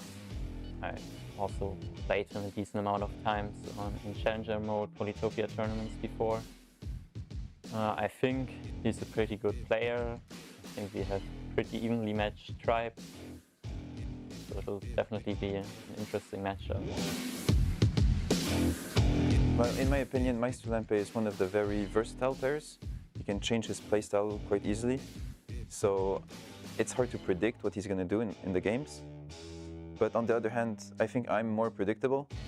Like, I always have the same game plan, which is to go for economy and build up, like play very passive. And I think he knows that. He'll probably use that to his advantage. Yes, I think I will win. It'll definitely be an interesting matchup though. We'll see whoever makes it through. I'm sad that I'm playing him because I know he's a very strong player, and if I win, I'll be sad to beat him. But yeah, I think I have my chances. It's going to be fun. And it's all sportsmanship, so there won't be any grudges. Yeah. But I think if the spawn is balanced, I have good chances of winning. I think I'll win. It's time for our next match for the day. Introducing the player first for the Luxidor tribe. It is Meisterlampe. Now, as we've been highlighting, he has multiple paths to victory. He's going to be relying on that versatility, the unorthodox style, and his ability to adapt to what is going on in front of him. Rider roads and potentially turtling up are going to be his keys to victory. But his opponent, who's going to be trying to stop that, ladies and gentlemen, it is Le Liberateur. Now, the Jinji tribe, who he is heading, are potentially going to be looking for him to play for the end game. He does not have many options to win fast, and so is going to be trying to build for that ultimate showdown at the end. His keys to victory is mainly to use a superior economy to get super units. We've already said that it's going to be a grindy game. Two individuals who know each other's playstyle, which I think does factor into it. Now, do you think the occasion might weigh on them? So hard to say, right? How do people play under pressure? But both of these players have played in the Coliseum. They've played in Bullet. Like, they do know how to play fast and play, but with lights on them and a live audience, like, we've never done this before. I don't know. I think like they're both. Look at him. He's locked in. This is a man who knows what he's doing. And it looks like the game's just about to get started here. Game is just about to begin. I think both players, we've heard about their histories, we've heard about their tribes, we've heard about their personalities. And I think it is almost time for us to get into game. And away we go. Okay, Lalib in the west, Got some nice mines there. He moved his warrior. Oh, is he going for the lighthouse? Luxador in the south. So they might have some early meetings. Interesting. Yeah, I mean, something really interesting. Like, we were talking about the anti-homage and everything. He's studying that first warrior straight back. Like, I'm not going for the expansion. I'm going to go for the lighthouse. Lighthouse. Now, very good for this kind of playstyle. He sees a ruin. Maybe a little further than he would have liked, but ruin nonetheless. So is Luxador going to go for a rider? I don't think so. Not with all those forests in the way. So Luxador, again, so versatile. They could go for riders. They could do 4 warriors. Not easy access to the lighthouse, but it's there. He can get it later. Yeah. I want to see where Laylib sends. Yeah, he's going to send it straight towards the center of the map. He can get his other village later. Oh, and there's some water cutting off his expansion to the I think we're north. going to see a explorer here, probably some hunting. I mean, yeah, hunting. We're Yeah. talking about parallel resources. Hunting makes sense. There's resources to upgrade with hunting and climbing. Ooh, for the ruin. He for wants the sure. ruin. I love it. Yeah, I love yeah, it. he gets the ruin and it blocks off. Like you were saying, Explorer going south. early climbing for ruins is better than late climbing, so I like that. Yeah, we're gonna go over and turn to the spectator real quick. That's got everything. Oh, you have Yeah. so much power. I know. He removed the fog. Yeah. No, but just look at some shared fog right now. Now this is something that's seems to become more and more rare, actually. But with Jin's increased mountain rates and everything, when Meister goes ahead and picks up an explorer over in this west city, see this mountain over here? Oh, a sword? Yeah. Not great. Could have been better. Could have been better. Yeah, would have wanted like population for sure. This is, again, this early meeting is an advantage for Luxador because Chinchi needs time to build up their cities and their economy. And we'll see, you know, Chinchi got the sword from the ruin. We don't know what Luxador's got. Okay, I'm going to go for population. Population for the Luxador ruin. I'm calling it. All right. Hey, there you go. let's go. A very good call. And as soon as this warrior down here routes out to this mountain, gets vision on this. Yes. Already all the Oh, population what were we needed for the saying? giant. Early giant with these guaranteed Yeah. resources. And Meister Lamp is known for this. Well, actually, no, he's going to do this faster. He's got a faster way. Oh, Turning over to the player real quick. Yeah, he's getting the explorer over here. Get that west lighthouse. Oh. Giant on turn 5. and he has Doesn't get the climbing, south one. so he can get more vision with the Yeah. Explorer. Oh, fishing first. What? Oh, he doesn't want to Interesting. gamble on the See, explorer. you know, we don't know what he's Okay. going to do. He's like light years ahead of us. Yeah, no need to gamble, says Meister. Well, this is something I was looking at too, that I found interesting about this. That he bought climbing because there is this mountain Yeah. over in the north. There's the Explorer. He's going to get the... Is he going to get the lighthouse? Oh! It dodges because of the mountains. Yeah, yeah. Oh, that's But unfortunate. it misses the north one too. Yeah, This so is good choice by Meister. Wow, that did not go the way he wanted it to. He was hoping for at least one lighthouse. Yeah. Laylib, meanwhile, Does he have an archer? yes, he went ahead and bought archery. and we should point out, Laylib is playing with the skin. Yeah. So instead of shooting arrows, I think they throw, what, shurikens or something like that? Yeah, That's so fun. little, ninja stars. That's great. Okay, every time we've seen Meister Lampy play in the World Championships, he gets a juggernaut on like turn. This is classic for him. Oh Yeah, my I mean, gosh. this is the Luxador special. Like, this is why Yes. people really liked them after those Explorer changes. But he's showing, even without the Explorer changes, no lighthouses were propowering this giant. No He still got the lighthouses for that giant. He population. didn't need a lighthouse. He just got a giant anyways. Yeah. All right, so this is interesting for Chinchi because he knows he can't really get giants for a while. Archers is the smart way to counter. Well, the thing is, like, look at this juggernaut on the water. Yeah. We go ahead, change over our perspective, and like see everything that we've got. This juggernaut has a real easy path to this level 1 city. Oh. Your usual things of like giant pushing, not an option. Does he have time to get enough archers? Not with these population caps. Yeah, but you know, every time we see Meister Lamp with an early juggernaut on the water, he does something we do not expect. We're Yeah. like, he's going to send that giant over. Oh, he did not send the giant where we thought. So we're just going to have to watch and see. Hard to figure out what he's going to do. Oh, he's chopping. Yeah, he wants Why to. is he chopping? He wants to chop to upgrade. He needs enough to get a animal and a... Oh, no, he wants another archer. Yeah. I guess the archer now, and then he's looking at his path towards He wants his own to capital siege. giant. Yeah. Yeah, I think this giant's headed. Like, there's nowhere else for it to go. Oh, And I don't think we tune back into all the players. Yeah, I think that's some like a nervous facial touching. I know. If Some I'm people Lay Lib and I before. see that juggernaut coming into my borders, I gotta be nervous. Yeah, Meister feels cool as a cucumber. He's like, I got the situation under control. And he also picks up archers. Very strong archers in the early game. Again, with those forests in the way, also archery gives a defense bonus.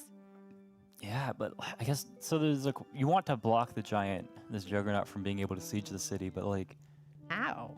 yeah, you're not like a walled warrior isn't. I don't not see a way to possible. stop that giant from taking that city. I mean, it hasn't even upgraded it yet, which is smart. Yeah. If you know your city's going to get taken, do not invest any resources in it. But then he's going to be only left with 2 cities. That's tough.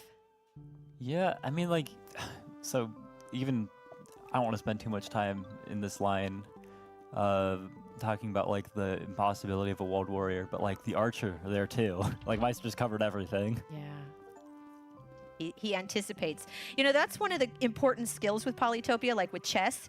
You have to anticipate what your opponent's not only do you have to plan what you're going to do, you have to think what are they going to do, and you have to plan ahead. Yeah, and like Meister's one of the rare players who can like plan tactics in seconds in a game like Polytopia with like 20 million units moving around the map. Like every detail matters. So is he going to siege with 2 archers? And can he reach in there? So he's gone ahead. Oh, he's going and, for the Yeah, moved giant. his archers away. But Sending in the sword. he's trying to use the archers like swordsman combo. If he can deal enough damage to this giant, try to re-siege with the veteran swordsman, try to make something out of that. But I mean, he just doesn't have the population caps for these kinds of things. Maybe he can get 2 archers here with a chop. I'm not sure if he'll want to though. Or if it seems like he's holding on to that forest west of that city for some reason. Yeah, I mean, archers are a great counter to giants. Oh, I forgot to call it. What? Oh, Wow. that's not great. That's unusual. I don't think we'll see any forests being planted, but you never know. Yeah, maybe but we're yeah, gonna archers. get the T-Tac game. Archers are a great counter to giants, but I don't know that he has enough archers to slow that giant. We'll see, because Meister has his own archers. Yeah, these archers are, I mean, they're putting in the work right now. I think okay, there's 2 huge things going on, right? One, the giant, we've been talking about it, but also, hey, remember how we usually talk about how big it is to get like advantage on the water? Yeah. This man is uncontested. You know, and also that village is garbage up there. Yeah. There's no mines. It's been crazy for, I mean, Jin just wants to, Yeah. all metals all the time, but like, Chinchi, look at it. exactly. Chinchi's strength is metal and mines and forges, and there's really no opportunity for Like, Lay Lib to do that. Outside the 3 mines on the capital. Right. There's absolutely the nothing. capital, but beyond that, those other cities are disappointing. Got to be disappointed. Yeah, now there's some tactical thinking going on here because you don't want to move that swordsman into the giant, but you want to keep it in range Right. to siege in the future. Right. You also want to move your own archers in to deal damage to this giant right now, but it puts them in vulnerable Right. positions for the warriors. Because giants cannot move and attack on the same turn, right? So you want to keep them at arm's length if possible. Yeah.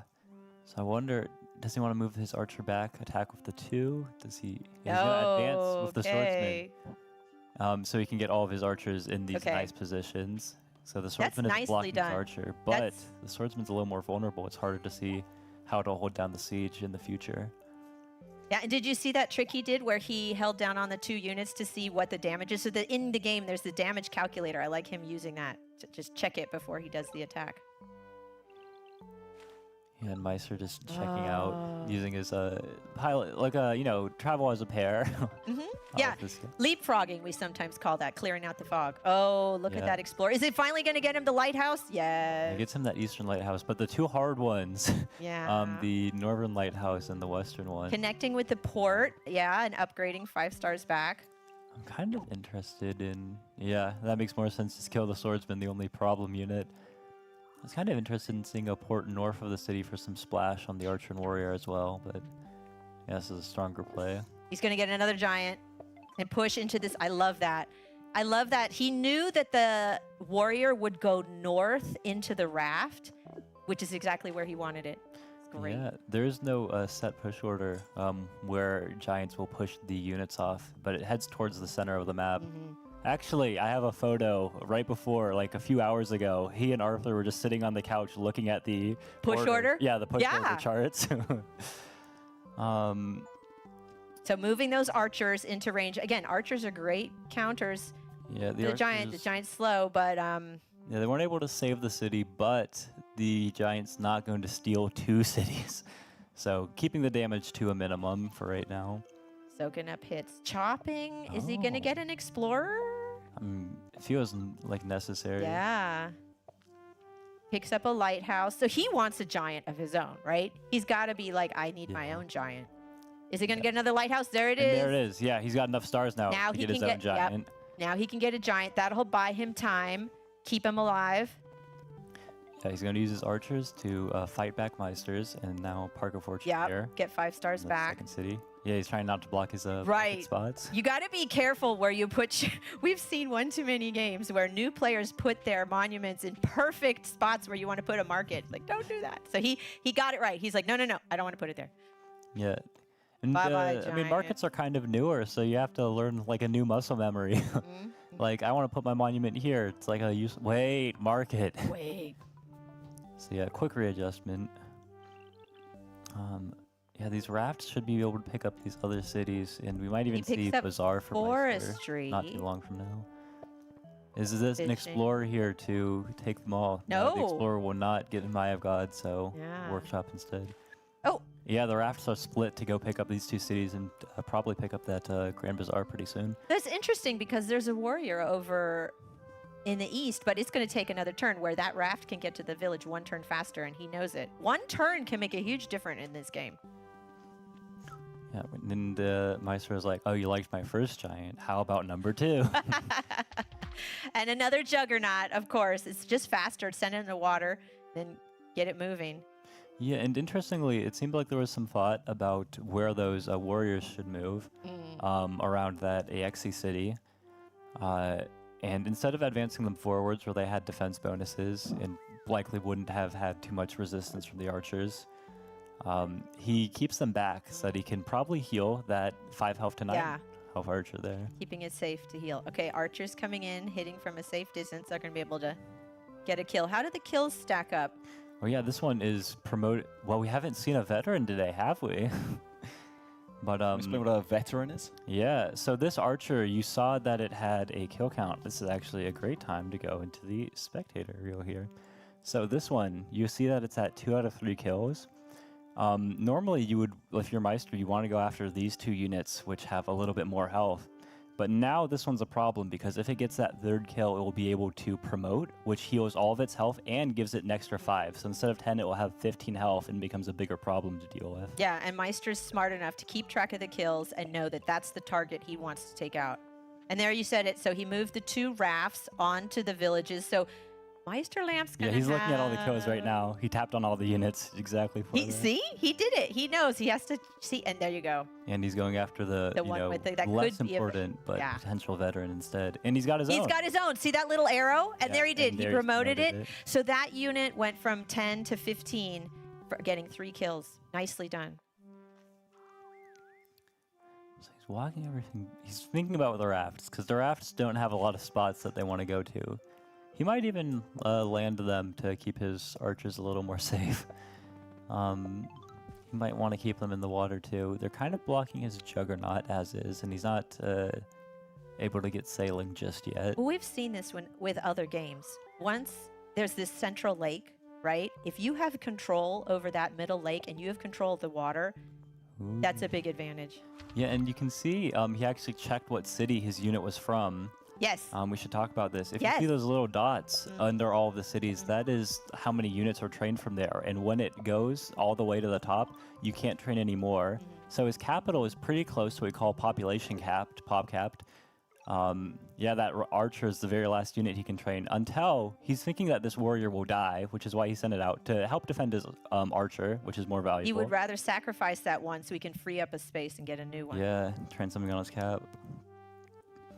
Oh, this is a really tough position for Laylib. This is really tough.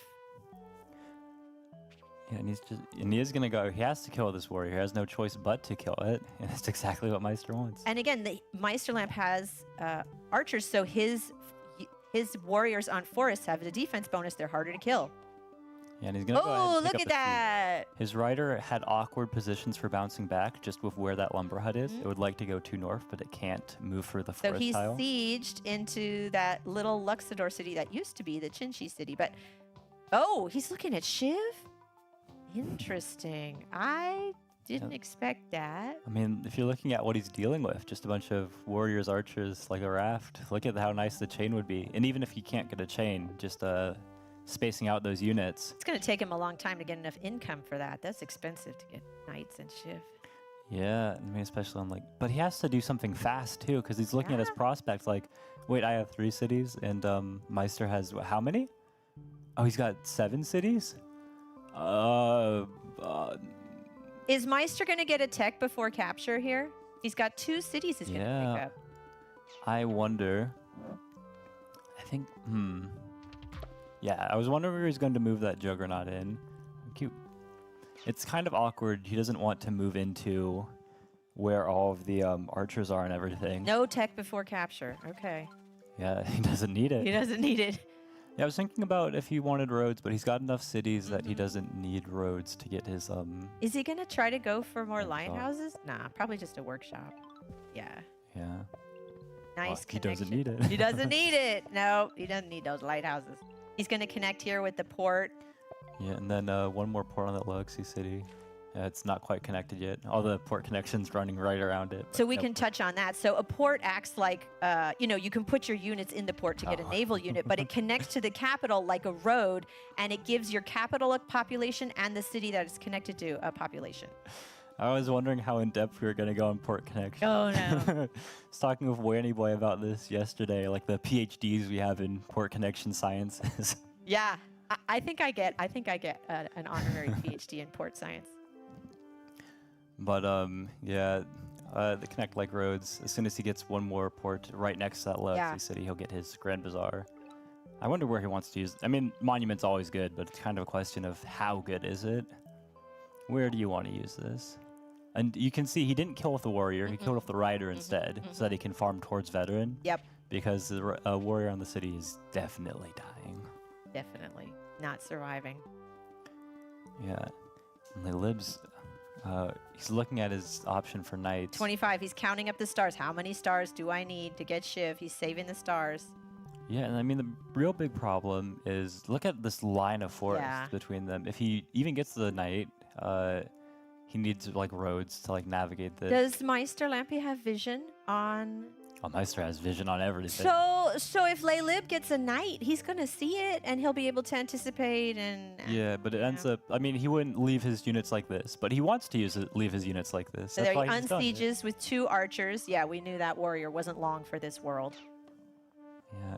And it's, I mean, this is the thing about archers on lakes.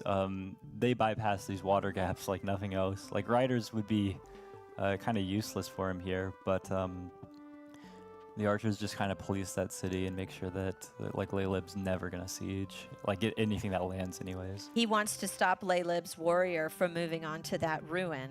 Is he gonna get an archer up there to deny? Oh, he went for. Did he get ramming? He got sailing. Sailing. Sorry, Yeah. sailing. Okay, cool. Oh. And he's looking at the starfish. and Yeah, he did get an archer. So with the archer and the 2 warriors, he can deny Chinchi that village up in the north. I mean, ruin up in the north. These archers just keep progressing. I mean, one of the interesting things we're seeing here, or like what's probably taking up most of their attention, is the little dance they're doing with their giants. And I think Laylib's got the advantage with this. He has way more archers that can shoot Meister's giant here than the other way around. I mean, with how the map's laid out, he can hit him with these like 5 archers. Yeah, Meister doesn't really have all that much, and even fewer when you consider he doesn't want to leave an archer just occupying the city constantly. The problem for Leylib's Giant is that it's not in city borders, so it heals less. And as it goes on, I mean, their giants are going to whittle down in health. But the big thing is who gets to break first. He did get chivalry. Look at that. Yeah. You want to see who gets to break first, because if that giant is killed, then there's big problems. There's start to be big problems for Meister if this knight can like make its way But through. Meister's going to see the knight. He's going to be able to know how to space his units. Yeah, but he doesn't want to space his units. That's why he's clumped them all together like this. So he's forcing him to move his units in super unoptimal ways. Exactly. So still good for Leylib. He's got interest. What do you see? He's just advanced his archer. You would have maybe expected him to just keep it safe in the back. But he's attacking the warrior. How is Meister going to counter this knight? Oh. Yeah, he's got scouts. He's just going to kill it. Yeah. Immediate resign. Oh, that was it. There we have it. Wow. First victor crowned of these games. There it is, Meister Lampert. Very happy with that performance, I think. Wouldn't you say so? Meister Lamp has to be pleased, but I mean, Qin Shi has to be disappointed. What did Leylib say in that video? If I get a good spawn, I have a decent chance. His spawn was okay, but his what we call C2, which is his second city, and his C3, they didn't have any mountains. They didn't have any mines. He didn't really have those resources to grow his cities, and that's where Qin Shi shines, and he couldn't do that. Well, that does give the advantage to Meister Lampert going into game 2. Now, as we saw last time, we did eventually go into game 3, so not all is lost. We'll see if Leylib does have something in his back pocket. It is now a game of mental resilience for him. If he's able to steal back the momentum, he'll have a great advantage going into game 3 as the players get ready to start their next game. Should we call dibs on how fast Meister Lamp's going to get a giant? I'm going to say by turn 6. We go into game 2. Here we go. And it's interesting with the resources that Meister's working with.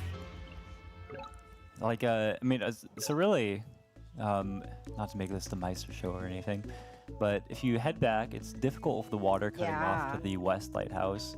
And he needs to get a second city, which his resources are not doing the best job. I don't see him getting a juggernaut anytime soon. The way the water is placed doesn't really work towards that. Yeah, and to make this more obvious, I want to show how hard it is for Meister, like where his second city is.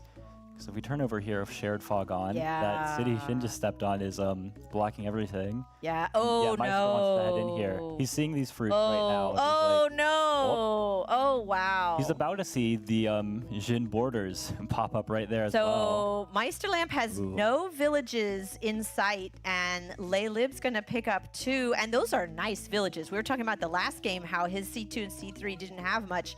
These have a lot going for them. Yeah, they have mountains on them. Oh, no. There's still no village. What is this map?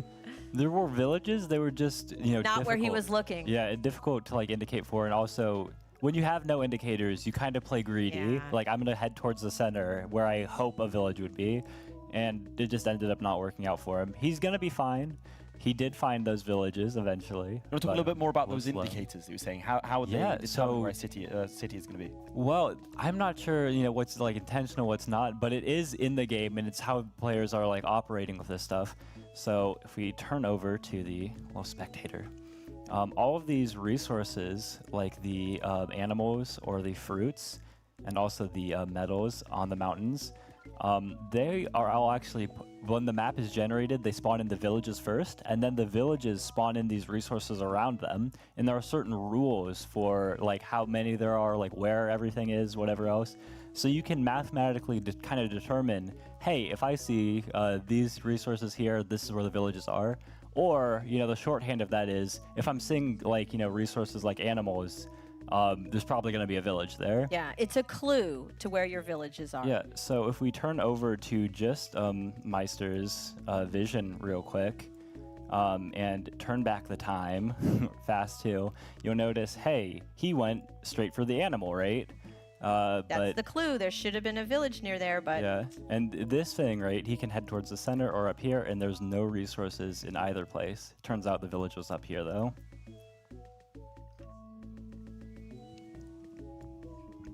so Meister's gonna pick up. He still hasn't picked up his first village, Yeah.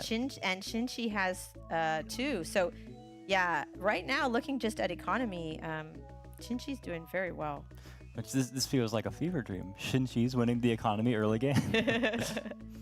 I think we'll see an explorer here.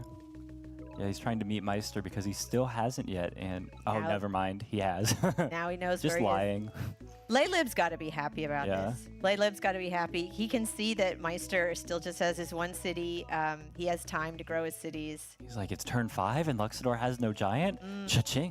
I know. My prediction is failing. I don't see a giant anytime soon for Meister. Yeah, and the other fortunate thing is that the water access for the giant on the capital doesn't threaten Lilith here. No. That's what I was saying. I don't expect a juggernaut. Yeah, no, this is a much more promising start. And I mean, the big, I keep saying the big thing, but it really is. Meister is slower to get to these villages, but he's also kind of cut off, like hemmed in. Where does he go next? And of Oh, he course went for it's- fishing and yeah. hunting. Yeah, he wants the population. He needs a lighthouse here from one of these, but he's got the resources with But 1 lighthouse, either let's in see. the south. Is he in going to the get north. it? Yeah, this one. He doesn't have climbing. Oh, and he it's not got blocked it. Off, so. He got 1. Yeah, he doesn't have the stars now, though, so he needs a second one, and no second No. lighthouse. He's just going to have to upgrade that, get a workshop. And is he going to... I don't think he's going to get an explorer. Yeah, but he needs to start expanding, so he's looking at the port. Trying to decide between port and fishing. Ports are very expensive, but... Yeah. Oh, he needs to get an explorer. He wants that lighthouse. I think the reason he didn't get the port was just look at the stars. Yeah. Before that upgrade, he was at 7 stars per turn. Yeah. If he used all of his stars, he Yeah. would have been 1 star short of getting his But at least now he giant. got the upgrade. He can get... that gives you more income, even if he can't get the giant yet. Yeah. He would have loved to try something. Start expanding, pick up that north village, maybe use the lake to head over to the one in the east that he sees now. But just 1 star short. Ooh, the first kill exchange there. Yeah. And Laylib's going to get that village. No mines up there, but he's still got to be happy taking that village away from Meister. Yeah, I mean, like, if he can... His water access is, like, kind of poor. Yeah. But really, there's not a big, central lake. Like, the middle of this map is all land. Yes. So that's fine. But he does maybe a little want to get into the water, place a couple of ports, just to get those 2 cities over in the east. I think Yushin has a better chance of getting them than Meister does. He's placing a port. He thinks in the same thing. I got to get on the water if I want to get that village. Yeah, no other way to get that village up. I mean, there is, he But can head to Shinchi the just far. has more access to more map. I mean, Shinchi's going to get to more villages, and Meisterlamp's going to be lucky to get 3. Yeah, it looks very nice. I think Meister has something with his giant here. If he can send it straight towards the middle of the map, like that level 2 Buka city, it can get upgraded to get its giant there to try to defend. Like, your giant will defend against 1 opponent giant. You'll Laylib be has all right. 20 stars. He's got to be thinking of a tech before getting Yeah. his village. He's probably doesn't- debating fishing or mining here. He doesn't have mining yet. Yeah, mining is, better for you, just that you want to pick it up earlier while it's But so cheap. fishing, he can get on the water, and like you said, maybe scoop up some of those villages Yeah, he on the can coast. grab like 2 or 3 villages with fishing. Like, he wants to get on that like ASAP. Yeah, did you see him tapping the fog? Tap, tap, tap, tap, tap. I want this village. I want it. I'm glad that we've been able to develop our own, kind of Yes. language. We're just clicking around on the screen. So we can see. Yeah, you just clicked on mining in the tech tree. He's thinking. It is a very difficult decision. Oh, Both are okay, nice, but fishing. yeah, goes for fishing. So We again, might- he's choosing expansion over economy at this point. He's like, I need to Yeah. claim those villages. I can get my cities big later. Well, it goes back to something we were talking about earlier with Meister's like capital giant heading towards that middle city. like Lalib's got the resources to make his own and try to defend like that. It is annoying though. He's betting right now that Meister's attack will not be quick enough that he can get this. So it's a kind of a greedy play, like sacrificing his economy. And it's going to be harder to get like his setup. He's going to have to get that stuff later, but he's hoping to pick up a ton of villages and that it'll be worth it. So I have to see how that plays out. Yeah, the ton of villages could really be tipping the scales. But Meisterlamp has this decision where to send the giant. He doesn't have climbing, so it's going to be a lot slower to move that giant onto the front lines. And there we go, archery. Yeah, swordsman around the edge. Not helpful. It's not crazy helpful. However, Could just be having later. another unit around in this place that you're trying to explore. Oh, good point. He can send the sword to go get like Yeah. the ruin and send the warrior to go get the village. Or, I mean, maybe yeah. if he went mining, it would have been nicer. But now that he's got fishing and he's putting down the ports to grab all that stuff anyways, that won't be super helpful. Maybe later on it'll go into a port, re-enter the game. But too Making a early. move to hit the archer. Because archers don't have the same defense, so it's better to attack them. Yeah, I mean, the other advantage of the archer is just the force defense bonus on that ruin down south. Lalib's 2 warriors are not strong enough now. He has 11 stars, not enough. He was looking at archery and he's like, oh, I can't afford it. Oh, he's going to chop for it. See, this is the versatility. You can chop a forest, get a star, and he could He's pick up looking at that it, tech yeah. that he was eyeing. He's considering it. Yeah, he wants to get onto that village ASAP. Get that village. Oh, He's running out of time. Yeah, Woo! spending too much time thinking. Quick, quick, quick, quick. It is a quick. very difficult position. It is. Explorer. Ooh. Oh, no. Is it? Will it go for the East Lighthouse though? No, it turns back north. That's disappointing. Oh, that is not fortunate. Yeah. I'll explain a little bit about the pathing of the Explorer there. Why didn't it go where he wanted it to go? This is another thing you could have.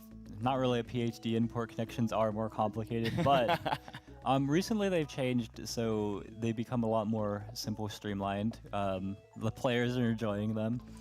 But within a 5-tile radius of wherever the Explorer originates, it will search for fog to go explore, and it will search for wherever there is the most fog in any given time. So it should go into the corner, which is nice for picking up the lighthouses, which are in the corners. But in cases like that, there's this big clump of fog in the middle. It could go north or east, and it chooses to go north instead because there's closer fog like that. So it will not get him the East Lighthouse. Which is not what Meisterlampe wanted. Yeah. Meister, though, he's looking at this and he's like, wait a second, Jin's got how many cities? And a 7th on the way, and I've got 4? So, yeah, absolutely, he cannot be happy with this. But he's sending in his giant. If he can pick up one of Chin-Chi's cities, Yeah. that's his path. That's got to be what he's thinking. Yeah, it's a dangerous position without the mining earlier and like the low economy that Jin has. If Meister can use this giant to take that middle city, that would win the game for him. So Lalib's going to have I think he can do it. But it's this is why he was spending all that time thinking, like you know, why the flashing lights started coming on towards the end.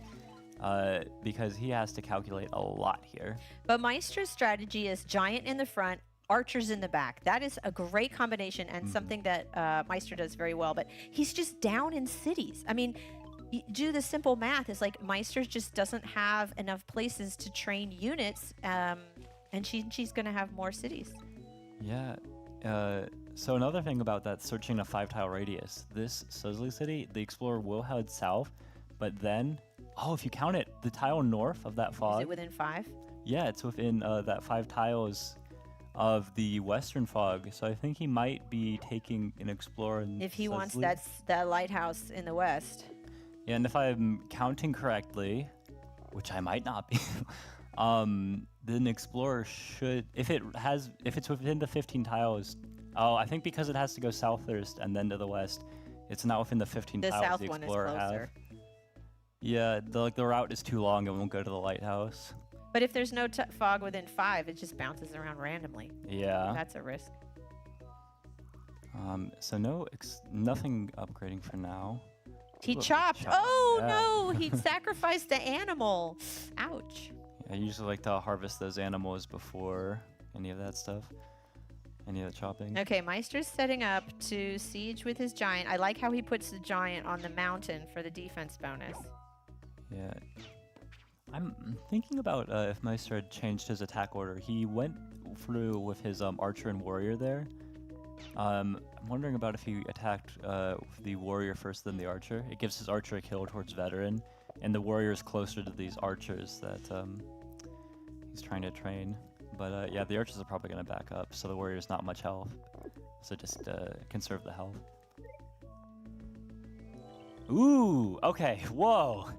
Now the population ruin is really big here. This is really because really now key. he's got the path towards his, own giant, giant and Park of Fortune to help upgrade his second city Bucha. And like getting that Park of Fortune to help get another giant here makes the defense way more easy. He's got to be really happy about that, getting his own giant soon. Yeah, and this is some classic advice. You don't want to, like the giant is like the smoke, the archers are the fire. If you can like get a bunch of archers just like around your opponent like that, huge problems. But the giant's serving two purposes. One, there's the obvious threat in the central city Bucha, if it sieges there. The other thing is it's cutting off like the archer support to that northern city. So Meister has his two archers and warrior. He's planning to try to get a siege here. So Lib, he needs to spend his stars. He wants to buy mining, get like giant cap, like, you know, stuff, help out, get Bucha up. But he also needs to have like something like sailing to get like scouts to defend his city. Yeah, scouts for defending cities are notoriously expensive though. We saw some in the earlier brackets when we were deciding tribe champions. It was very difficult for players to make the defense with scouts work just because it was so expensive. It feels like he has no choice though. Like, how else does he defend the city? I think there's a choice to just ignore the city, to just not defend it here though.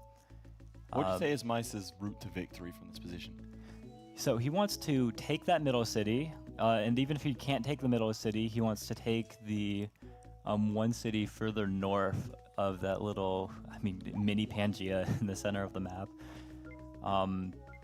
If he can take either of those, just even things out a little bit, like 5 cities against 6, that's playable. Can make for some kind of endgame here. If he takes both of them, he's winning. And it's hard to see with like how all the tactics will work out. Also, Laylib's having a difficult time with time management. Yeah, that's always the thing, right? Look at the clock. Meisterlamp has a comfortable 3, almost 4 minutes, and Laylib is taking time to think. So the clock can be your biggest enemy in this game. Yeah, I think Meister just wants to take those middle cities and then just like play for some kind of endgame. Like if he gets his market set up, just pushing really aggressively with archers. Again, we were saying like the smoke fire thing. The giant is the obvious threat, like sieging the city right now. But if you like something that you could defend with, like, you know, just pushing your own giant there before, suddenly it's not an option anymore when there's all these archers behind that are just going to tear you apart if you try to make a giant. Oh, yeah, oh no. my gosh! Yeah. Oh, Whoa! there it is. Oh Talk my about route gosh. to victory. There it is. 2-0. Oh my Meisterlamp gosh. goes through to the semifinals. Wow. It is done. It is over. Did that surprise you? You know, the second game, I thought Qinshi had a stronger position picking up those C2 and C3. Those other cities had great resources. Qinshi had more cities than Luxador, but that was quite the upset. Well unless done. the player would have resigned the Luxador position. Like, I'm missing all my villages. What's going on here? But like, yeah, Meister made it work. I think maybe there was a little mistake with like going for sailing because like it was either sailing or mining to try to work for defense. You're playing for the late game with sailing, and the late game just never got there. But there we go. Meisterlamp, first 2-0. We weren't expecting that, I don't think. I thought at the start of that game, we were looking at maybe a 1-1. It did look like Meister clawed it back a little bit there, and he'll obviously be going to this semi-final. We have our semi-finalists. Wow. Yeah. There we go. How have we felt about the 2 matches so far? Oh, it's kind of brutal. Like the second one for sure. But all of them, it's like great match, great matches, well played. Yeah, the first game, Luxador really had a strong position. But I think in the second one, Qinshi had the stronger position. Like you said, a weaker play. I would have, if I was Luxador, I would have resigned that second game. Yeah. But Meister made it work. Hey, he's a great player. And we can see that he will be facing off against Slowing Boy, the Barda tribe, at 6:30 CET in the semi-final. We have our semi-finalists, but just before we go to break, let's have a little chat to Meister Lamp, the victor of the quarterfinals. Hello, hello. How does it feel to get the victory? Hello. Yeah, it definitely feels great. I was very surprised that it ended up being that quick, because especially in the second game I was like, oh no, the start was like really horrible. Like I captured my first city on turn 5 and I saw Xingzi get the middle of the map, but fortunately for me he really didn't have any way to make a giant in that game, and then I double sieged him in the last turn and it's like he didn't have enough stars to save either of those cities. Oh, it was quite a succinct way of explaining the game there. How do you feel about your next matchup, Slimming Boy with the Barda tribe? Yeah, like I'm definitely looking forward for it. It's probably the easiest opponent I could have got in the semifinals, looking at who else is in the other brackets. So like the crowd behind really, ooh, at that one. Yeah, I think Imperius and Hudrik would have definitely been tougher matchups for me, but I mean, we'll have to see. Earlier when we played a game against each other, he beat me, so let's see if he can do it again later on. I'll throw it to the casters for any technical questions about the game. Are there any decisions that you thought were a little bit confusing, or was it pretty standard? Yeah, when that second game where you're looking for resources, like where are the villages? Where are the villages? Like what was going through your mind? Yeah, so like I wanted, like the first warrior, I kind of wanted to send the center of the map to secure it. Yeah, when I saw Xingzi capture there and I noticed, okay, that's not an option, but maybe I can go like all the way around the north to capture Far City quickly. Well, then I noticed that Xingzi could cut me off there, and well, he ended up killing my warrior. But in the process, it seems like I slowed his economy enough so that he, well, wasn't prepared to defend my giant. Yeah, I mean, do you think there was anything he could have done, maybe? Like, let's just say that he did have the resources, like he gets a giant push off there. You had a ton of archers assembled around. Like, did you think like, it was a... I mean, it seemed like there were other ways you could have won that position from there, even. Well, I mean, obviously, I haven't seen exactly what his division and position and so on looked like. But if he managed to defend my push, I'm certain he would have won afterwards, because I would have been stuck on 4 cities, and I think he had 7 or something like that. He was going to pick up another Yeah, one. but he would have got 7. Yeah. Well, thank you very much for the game, for the interview, for the show thus far. We have got our final 4 semi-finalists. We're going to go throw to a break real quick, but after that, we are going to see the Thetat face off against Arthur in our first semi-final. We'll see you there.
Welcome back to the Polytopia World Championships. If you are just joining us, then thousands of players across tens of thousands of games have been whittled down to 6 here in the grand final live in Stockholm. And now we have been whittled down to only 4 remaining. We have only the semi-finals left. The quarterfinals are done. 2 players are out. And now we have the Hudrick tribe. Thetat is coming back for the semi-finals against Arthur and the Imperious tribe. How do we feel about that matchup?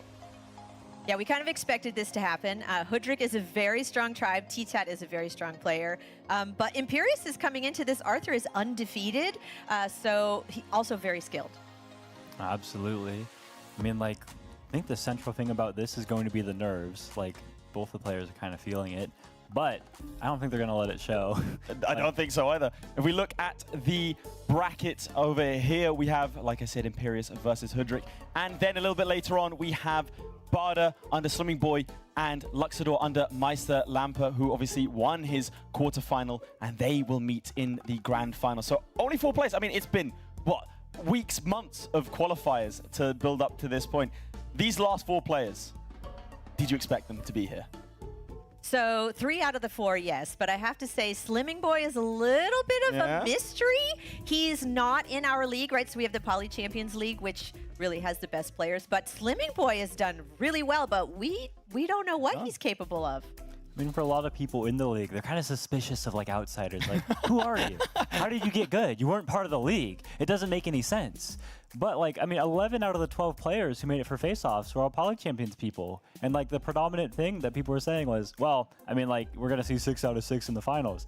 Slimming Boy made it. He proves that there's a way. And we'll be seeing him a little bit later on. But firstly, we have Arthur. Your opinions on him?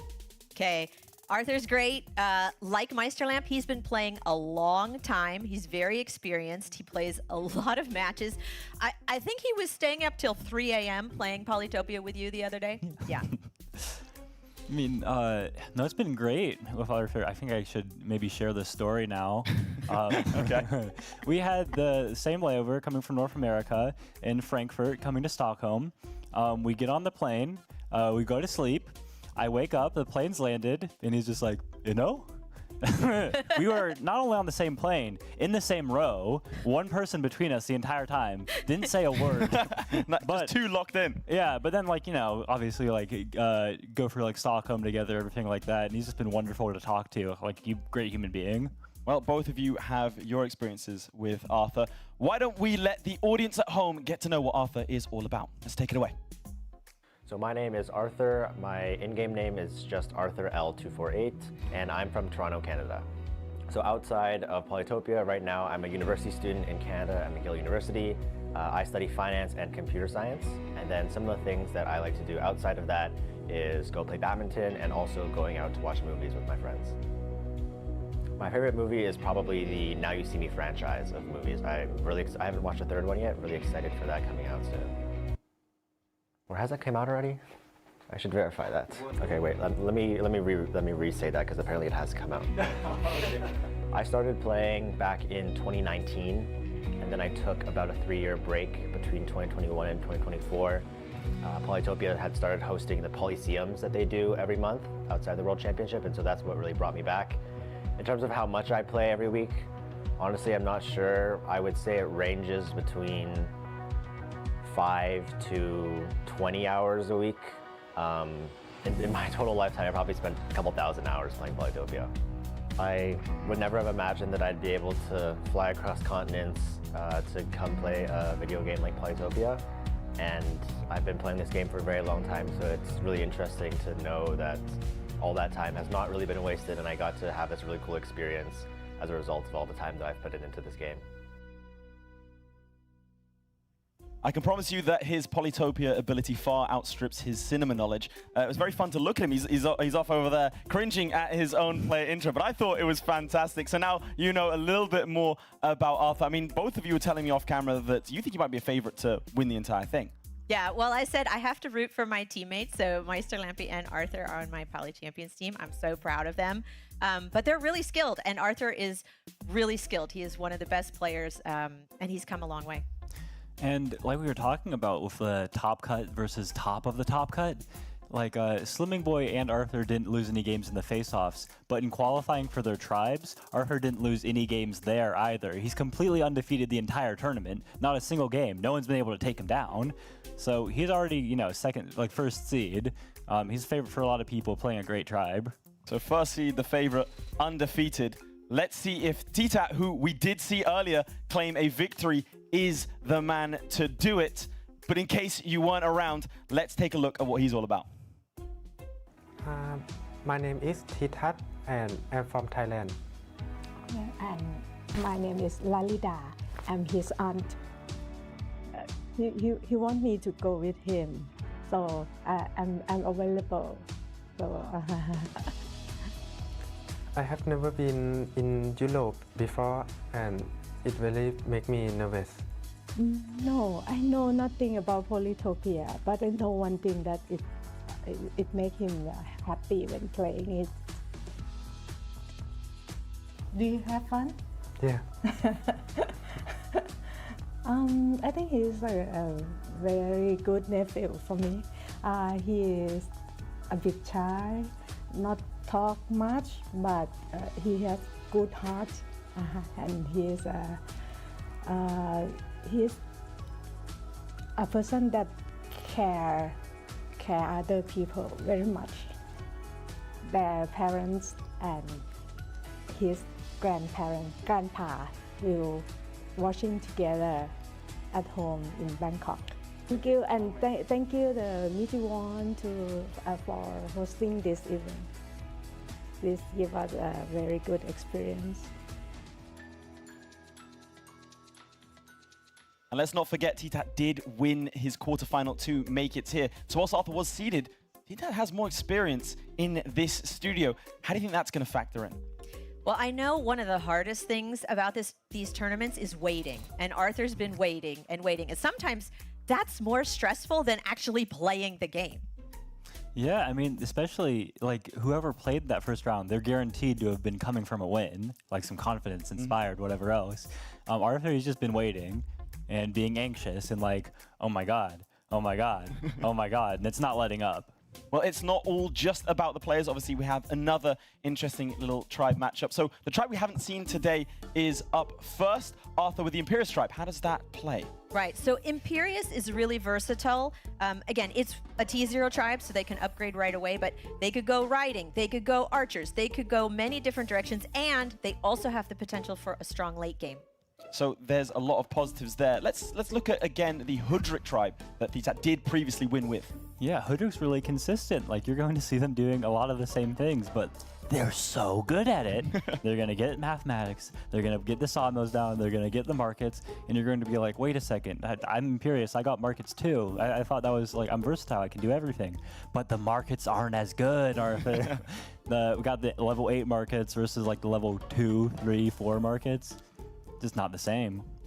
So now we did hear from our victor going into the other semi-final, Meister Lampe, who said that both these tribes were ones that he didn't want to come up against, and he was glad they were on the other side of the bracket. Now, in a head-to-head, you're playing as Imperious, let's say. How do you plan to take out a Hudrick tribe? So if I'm Imperious Yes. and I'm going to go up against Hudrick, again, I kind of want to take the Umaji strategy. I want to make riders and roads and get in there fast. I want to win fast. I do not want to give Hudrick the opportunity to build up their cities and their economy. And the inverse question, let's say you're playing as Hudrick, you have to come up against Arthur and Imperious. How do you do it? Well, if they're going to try to go for that kind of strategy, depends on the lane connections, right? Because if we're not lane connected, I don't worry about it. I get my better markets and I'm like, cool, chilling. Happy. But if we are lane connected like that, there is this way in for this. I'm just going to try to shut it down. And they have resources like that. They've got catapults to put behind them. They have a lot of giants that they can put up. They've got archers, warriors with defense bonuses. So a little unit spam. You got to be careful about it because you want to be, investing all those stars into the markets, of course. But, just put that stuff there. Defend the rush. So lots of strategies could be at play. There's only one way to find out, really, how it's going to go down. And I think it's time we get going. Let's take it away. I don't know much about them. I haven't played either of them that much in the past. I'd say they're both very strong players. I've seen them play, never played them. I'm definitely looking forward to facing either of them. It's end faster than I thought, and I think the game will be a lot longer, like when I play in face-off. T-Tat is playing Hudrick, and as we saw in the face-off live stream, those games can last very, very long. I'm very excited. I was very excited. And I don't know about the game, so the man beside me had to explain.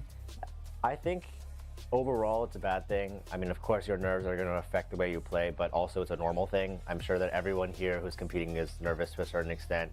So it's definitely going to be important, not just based on our skill level in and of itself, but also how can you make yourself calm and how can you make sure that you're not rushing, you're not taking too much time, and that the nerves don't kind of take over.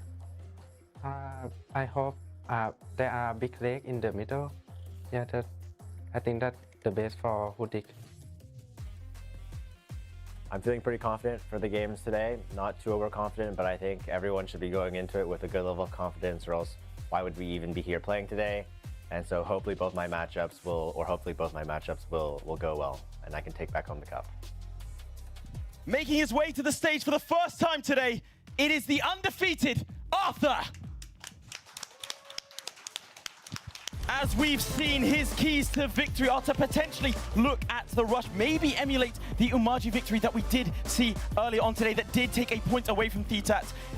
The long game is going to be a little bit harder for him, but that versatile Imperious tribe style may come through for him. One of the favorites, never seen a loss. There is Arthur. But of course, again to the stage, it is T-Tat. Now, we have seen that T-Tat can play under pressure, both from a winning position and a losing one. did go 1-1 before taking that final victory. So if he does take an early loss, we know he can bounce back and get right back into the game. This is going to be a really interesting setup between the Imperious tribe and the Hudrick tribe. Can T-Tat make it all the way to the final, having clawed his way through the quarterfinal, or will Arthur extend his winning ways all the way to the final? What do you guys think? Final predictions just before the game starts. This is so close. This is so close, but I'm going to go with Arthur. I mean, this one's hard. This one's really difficult. I think Hudrick is like the stronger tribe. However, when we see like the one loss that like put T-Tat in like the bottom bracket from face-offs, that was against Barter and Slimming Boy. Barter and Imperious are very similar turn 0 tribes. So if that was a struggle before, maybe it'll be again. Although we've seen Hudrick do crazy things, it really could go either way. I'm going to say it's a toss-up. It's a toss-up and a slight advantage here for Arthur, in your opinion. We haven't seen him crack before. We haven't seen him rattle. So maybe if T-Tat can get that first victory, potentially cracking the facade of confidence, perhaps, or maybe Arthur will go all the way to the finals. We're about to see in just a moment. The game has begun. Game 1 begins. Arthur's in the north. T-Tat's in the east. Arthur has a lighthouse spawn. Oh, he can leverage that.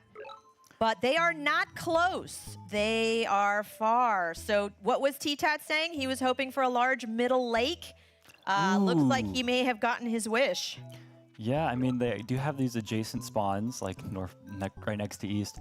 But yeah, it's just a bunch of water. Like, there's a huge bottleneck. Like, Arthur's not going to be able to, shove a bunch of riders down there. This is tough for him for sure. There's the lighthouse, so he's going to be able to upgrade that capital with the 2 fruit, get some stars back. Is he going to get a tech? Yes. He's going for fishing. See, this is what we're talking about, the versatility of Imperious. And here's an explorer.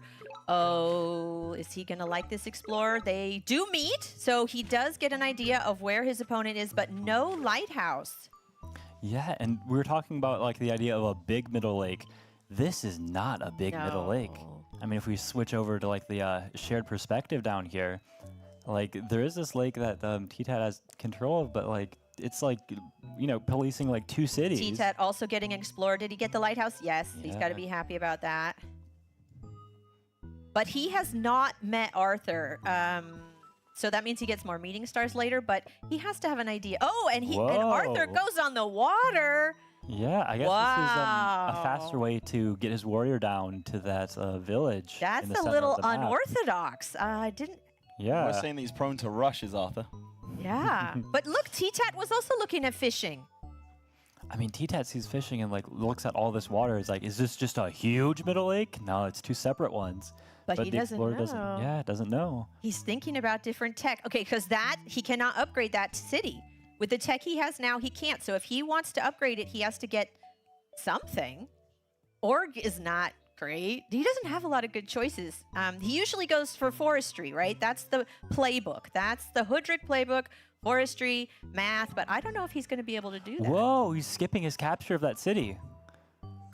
He could have captured, but he didn't. He delayed. So what that means is instead of taking that when he could, he's waiting so he can afford, there we go, he could afford forestry. Because otherwise he could not upgrade that city. If he upgraded it, he couldn't do anything with it.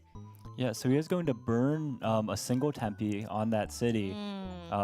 Like his warrior's not going to be able to head over to the East Lighthouse. Oh, there we go. But he saves him a star. Arthur gets riding. Yeah. No, he sees that there's a lot of land and he wants to and roads. Go ahead, ride a road on down the rest of the map. Okay, rider roads. That is the weakness of Hudrick. Good ruin. Good ruin. And yeah, very happy to see leveraging that ruin into a population and stars. We're going to see an explorer here. Yeah. Another one. Yeah, this one will meet Arthur. He's going to be happy. A lot more stars. Yeah. He'll be happy to get the meeting stars and the North Lighthouse. Absolutely. But I'm kind of worried about if he's happy looking at how the rest of the map looks. As soon as he gets that East Lighthouse, he was 1 tile short of the West one, so no Eye of God. Dang. But as soon as he gets the Eastern Lighthouse, he has the population for a giant on his capital. But their capital's far away. It's going to take a time. Unless he gets fishing, unless we see some naval stuff. But Arthur's already on the water. I think he'll be happy just to set up a better spot for the sawmill on a second city in the Park of Fortune to upgrade that city in the south. Maybe he'll take a border growth on Old Wealth, but we'll have to see. Yeah. T-Tat has the playbook. You got to get your forestry. You got to get your sawmills. He's following that. Yeah, Arthur's kind of going in different directions. He got a port to get, and then now he's got Ryder Roads. So again, very different directions. Is he going to get an explorer here? Probably not. Oh, and Oh, yeah. And you'd see there's that trick. West There's that Lighthouse. trick to save seconds with the explorer. I mean, the big thing is, you know, the fog is really, it's like you've got riders and roads, but you still just can't go through the fog. So it wants to pick up the explorer because one does get him that Western Lighthouse, but also maybe shapes him for trying to get another explorer, another lighthouse in the south. Yeah, riders can't move through fog any faster than warriors can. Yeah, I think this warrior moves south next turn, then maybe road to the village, but it's kind of expensive. So Arthur's maybe a little smarter than that. But at this point, it looks like Hoodrick's only going to get, what, 4 cities? Arthur looks like he has more of the map, potentially. Yeah, I mean, this central city is a big thing that T-Tat's going to try to contest. If he gets this giant into like a port and then sends it straight towards the middle before Arthur can get everything set up, if he's able to reach those 2 villages further in the west, if we head back to the shared vision, these 2 cities will get Arthur that Grand Bazaar. Yeah, so maybe he can get his giant to try to defend this city, but that's a long ways off for Arthur. Yeah. If this giant can, you know, get into a port and then just run straight into that city and steal it from Arthur, and then we're playing 5 cities against 5. We'll see. But yeah, that middle city is going to be really key. But for now, Arthur has it. So he's thinking about his navy, right? He's thinking, do I get a warrior? Am I going to put that warrior in a port? Am I going to get ports? Like But this is different. I mean, I won't say that. We have seen T-Tat play very good naval. He knows how to do naval games, but usually not this early. Yeah, he's just going to go ahead and smack that archer for the favorable damage trade. I was wondering if he wanted to, you know, maybe erode that onto the ruin. But he is favoring, like, Riders and roads. Let's go. He does not want to play an endgame. He does not want to play a super late game. He wants to go aggressive. He needs to get in there and fight before Hoodrick gets markets. Yeah, I was kind of wondering if T-Tat was saving up for markets this turn, but instead he's going to put that Juggernaut in the port. Yeah. This Juggernaut, where it is, like, perfectly fine for accessing the city. It's just that he's going to need to get sailing next turn and clear the fog, probably with his archer now, if he wants to rush it straight into that. He can get another giant. Yeah, he's looking at a double giant. Yeah, he can place the fish and the monument if he wants to get an. Oh, look at. There we go. Oh, yeah. Yeah. Okay. So 1 giant was causing problems for Arthur, and like 2 is 2 is killer. double. Yeah. Oh dear. Yeah, and he was debating about where he puts that Park of Fortune. This blocks, like, if he wants a market spot in like a sawmill southeast, but he has 3 stars left. He can get another archer, or he's gonna chop to upgrade. He may chop to get the fish and animal. Yeah, is he gonna go after an explorer here? Yeah, try to get that last lighthouse. Doing that. Oh, he didn't do the trick. He has time, I guess. He's not worried about time. And one thing about doing that is that you're not thinking about the game. You're thinking about like doing all the possible things for like. All right, we're gonna see roads coming out. Cancel. He's gonna be able. Is he gonna? Yeah, oh, look at that! And then he's gonna send the rider off. Try to pick up that last village too. He is prioritizing getting the villages. He's not ready to really engage. He's like, I need to get those. It's like, give me my bazaar. I need my bazaar. Grand Bazaar means I spent population. all my stars on roads. I need like this monument to like fuel it. His economy. But yeah, one last explorer Oh, is for the this gonna road. work? Is he gonna get his lighthouse? Yes, he got at least the one in the south. Yeah, but the east one's definitely the hardest for him to grab. But he's 1 population short of a giant in his capital, so he'll get that when he connects with the other city. Yeah, so the explorer from T-Tat last turn was actually really nice for him. It enabled him, if he picks up sailing here, you can send the giant straight towards that central city and then follow it up with another one. But yeah, it all depends. Does he think he needs to or not? Ooh, yeah, he needs sailing to get that access to the deep water. And boom, that warrior is going to disappear. Oh, ouch. That's gotta hurt. This is why Arthur was spending all those stars on roads, because he needs to get this, like... just look at the timing. Like, on Arthur's turn, he'll go and take that city. The giant comes in and sieges. Yeah. Then he can put the Grand Bazaar down. Does he have stars to do all this? remains to be seen. Yeah, can he pull it off? Can he? Okay, he's hitting with the rider, bouncing to the ruin. I like that. I like the bounce to get to the ruin. Yeah, I mean, he does it. So Arthur would need to place like 4 roads in order to access that western village. One. Just Oh, a a bridge! Yeah, he's smarter than Yay! me. Yeah, he didn't Cheers need from the the 4 casting, roads. cheers from the crowd for the bridge. We didn't need a road. We just need a bridge. That's so. But who would put a bridge there? That's like the dumbest placement for it. But it works. It works. That's really Yeah, cool. 8 stars instead of 12. So saving very valuable stars, hoping for like a star ruin in the center. See, that's the kind of like problem-solving, critical thinking that takes these guys to the next level. They think of these solutions that were like, oh, I didn't think of that. But if you look at it, if he goes ahead and picks up hunting, Yes. he's got the population of 2 monuments, like the Park Fortune that he just got. He's doing the math. How can I get a giant there? Yeah, is he? No, he's not thinking about getting a wall, certainly. He's counting. 1, 2, 3. Look at his fingers. Yeah, you can see him like go to his forehead. And he has time. there. He has almost 4 minutes on the clock. If he wants to take some time to do some math. This is another thing about like, I mean, the riders are a great strategy. Like you'll see them in like 24-hour like correspondence games too. But yeah, he's getting the wall. He's getting the wall. Okay. So let's talk about this, Laith. We all never see. It's very rare to see a wall in this level games, but in this it pays off because if you get a wall, you don't get the 5 stars back. But if you keep the city, then it's better than the 5 stars. Yeah, so the cities already give a little modest defense bonus to units like warriors and riders of like 1.5 times. The wall bonus is significantly more than that. This juggernaut is not able to kill the warrior anymore. He's building up a sort of stronghold city in the center of the map. Yeah, he cannot afford to lose this. And he sees like both of the juggernauts, so it's not just a matter of I push your one giant and then like I'm fine. I have more cities. He needs to defend this whole push. And we're seeing, yeah, T-Tat's trying to dominate from in the water, which was how he, ended up winning that first game. But it's in a little weaker position. He doesn't have the economy, the markets to support it. He doesn't have the markets yet. Well, you said this before. It's great having a navy, but if you don't have the economy to pay for those strong naval units, getting on the water first, not always right. You got to have a lot of income to pay for those naval units. Yeah, so long as T-Tat is able to take the scout, maybe another scout, the 2 juggernauts, and like steal the city from Arthur, he'll be fine here.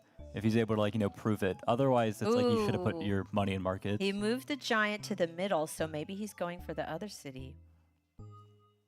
We'll see. All right, what's Arthur gonna get? Oh, whoa! Oh, shaking his head. Trade. That is not useful at this point. You can't really use markets unless you have tier 3 buildings like sawmills or forges. So not really useful at this point. This is kind of a specific thing too. We were practicing both his matchups, like Omaji and Hudrik last night in the hotel lobby. The same thing happened. I'm playing Hudrik against him. He gets a trade ruin. And he's like, ha, it's really nice. And then he's like, wait a second, this is terrible. This I'd rather is have not anything good. else. This would be really nice later, but not now. I can't like, use it. I want mathematics before trade if I'm choosing. Yeah. But yeah, I see a little head shake there. He's like, oh. Especially in a map like this where, the market spots are not No. the most obvious. He'd rather have like stars just to get a giant in that center city. His focus has got to be on defending from these giants. He can get his own giant. Okay, are we going to see? He has another monument, right? Yeah, the Grand Bazaar. He hasn't used it yet. And right away into the giant. So, yeah, T-Tat's been putting a lot of stars into the water and not so much on the archers. Now, he's just last turn, you see, on those. Yes, now he's getting more cities. archers. Yeah, the archers are there and they're trying to push in, but they're just not in time to start shooting the giant right now. So Arthur is more than happy. What you don't want to happen is get like a giant and then it just gets shot over and over again. But there aren't enough archers in range. He does have the scout, right? He could make more scouts to shoot from the water. Yeah, so Arthur's trying to get the giant when he still can. And ideally, his setup is the giant is behind the city so that when something sieges, the giant helps in clearing it off. He's got the wall there to help, if he trains some defenders. He can move his juggernaut to damage both those rafts. They're vulnerable at this point. Yeah. But it's almost like a trap. You want to send your giant over there to deal with the rafts? There's probably better use for them. Okay, he did. He wants to, shut Arthur completely out of the water. Arthur, he's set up his giant. It could have gone south and then southwest or south, and it's gone southeast instead, which indicates it's headed towards the port. which T-Tat's trying to counter with. You've got your Juggernaut, I've got mine that's going to hit it, and then the scouts to back it up too. It's making things difficult for Arthur on the water. But I mean, still the problem is the same. Like, he's just got 4 cities against 6. That's what I was just thinking. He doesn't have his markets. He doesn't have the classic Hoodrick market. Not yet. Maybe Yeah. soon, but not yet. I don't see any sawmills. He's not. I'm not even sure if it's a not yet thing, because he's done a lot of things that are characteristic of just like, I Yeah. don't see a potential in it. Now, like the overlaying markets, they were not super great on this map. Yeah. Just like with where the cities were set up, where like some water tiles Yeah. are, the forest. So whatever else. we may not see markets from Hoodrick, at least not for a Yeah. while. Well, like if he's going into markets, he needs math, and then also like Yep. riding and roads and trade, and with like the 16-star economy, while he's also trying to support Like his you navy. said, he went into Navy. Yeah, like I think he chose something that's very different. Ooh, Arthur goes for archery. So they both have archery. They both have the defense bonus on forests. Yeah. And archers are great for countering the giants. So probably that's what Arthur's going to use his Well, I archers think for. it was a nice tactical play Where? to keep Arthur's giant out of the water. Oh, what's he going to get? Stars. I'm going to say stars. Oh. Population. Well, that's also very Yeah. nice. I think you've been wrong every single time you've guessed. I know. Doesn't stop me from trying. But yeah, it was a nice tactic to shut Arthur out of the water there. But like strategically, Arthur's saying, and then what? Like I just put my giant on the city. Like you can't siege my city, and I just enjoy the stronger position Yeah. that I've given myself here. Right. Arthur can. This is so interesting because this is not how we usually see either of them play. But Arthur kind of has the comfortable, like, I can take my time, I can build up my cities. And Hoodrick has to be a little more aggressive. Yeah, an aggressive Hoodrick. It's not what we usually see. A Hoodrick aggressive on water. Like, this Yeah, is not yeah. typical. No markets? But, I mean, it feels like the attack in the middle is like a stalling out here. Yeah. I mean, He's especially- looking at his tech tree. Did you see? He's like, what am I going to get? Oh, org. Oh, Yeah. okay. I see. So he can upgrade his city with that. But then where do you go with org? Strategy? I guess he can get stronger naval units and maybe cloaks. But yeah, he is not going for markets and Yeah. not going for sawmills. I think T-Tat had a nice thing like policing like that little bottleneck in the very center of the map. If Yeah. he could like put his giant where it is, Yeah. like Arthur's units don't want to Right. attack it, like at least as it is right now. Yeah. Arthur's getting archers because he recognizes the weakness. But like, you know, just support it with a bunch of archers from those Mm-hmm. 2 cities. Right now he's got 2 archers, which is enough for now, but when the riders come in and start hitting it, smacking There's stuff. 2 fronts, right? There's the naval, which Arthur isn't even in the water. And then there's this land, you know, passage in the middle, which is where more of the action's happening. Yeah. I mean, I'm like on both of them, like Arthur's just like stalling out the attack, and he's Yeah. like, I know I can, because if we go ahead and look at some of the stats, T-Tat's only got 17 stars per turn. Yeah. Like, this is not the Hoodrick we know. Yeah, exactly. Hoodrick has less income, less cities. He has more kills though, but not by much. So yeah, Imperius has a better economy and more territory. Yeah, and I think Arthur's plan right now is just, like blocked out the attacks, like nothing's happening. Is he going to go on the Eventually- water? That Juggernaut would just die to those scouts. What's he going to do with that? It's like eventually I want to get on the water, but for now, if I can defend these cities, this is kind of a trap actually. It is. Yeah. If he puts the Juggernaut there, the 3 scouts can come in and then the other Juggernaut can hit it. You know, Arthur cannot get comfortable. Oh, he's looking at chivalry. Yeah. Woo! I would love to see. We have Needs to yet pick to through. see. Have we seen a knight chain in this? We've seen someone get a knight. Yeah, and die. It's kind of tragic night. Okay, well, I got my bridge, so I'm happy, but I would be very happy to see a nice knight chain. Yeah. If there is a night chain, can I make a request of the audience? I need you to like go ballistic, okay? Like clap one time if you understand, you know? Thank you. I don't think you need to ask. I think we're going to do it anyway. They're going to go ballistic anyways. Yeah. But yeah, Hoodrick sending his warrior back. He went to the west. He's like, nope, there's nothing over there. I'm coming back.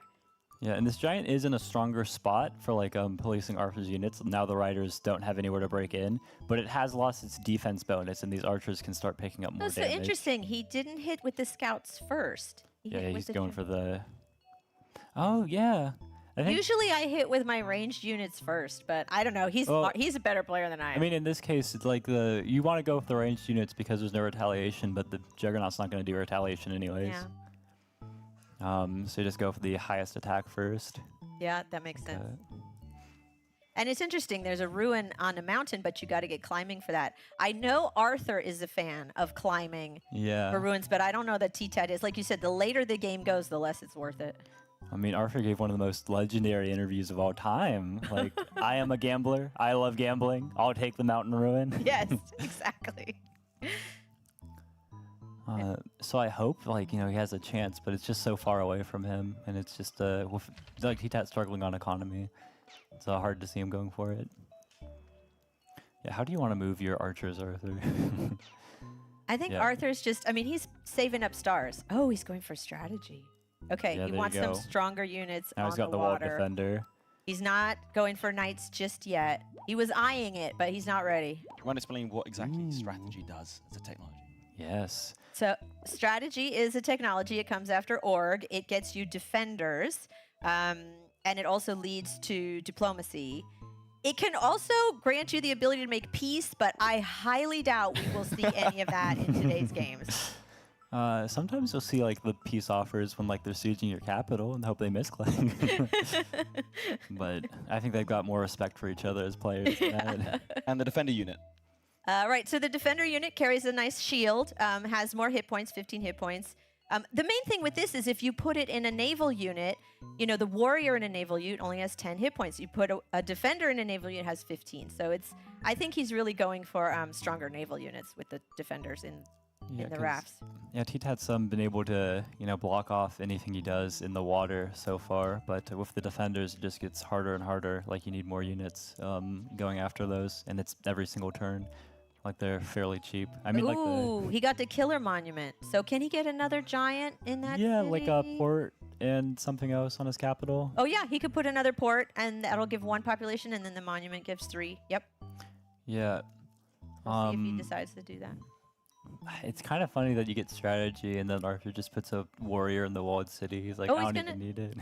He was thinking about putting the... Okay, are we going to see the port? Yeah, he wants a more Yeah. conservative port where it's less likely to get attacked. by Oh, archers. there, look. See, he got the warrior first, and then the giant, and it pushes. That's great. I like that technique. Yeah, you want to maximize Yeah. your unit counts as much He, as possible. he has less cities, which means he has less spaces to make units. So to train a kind of a bonus unit like that is smart.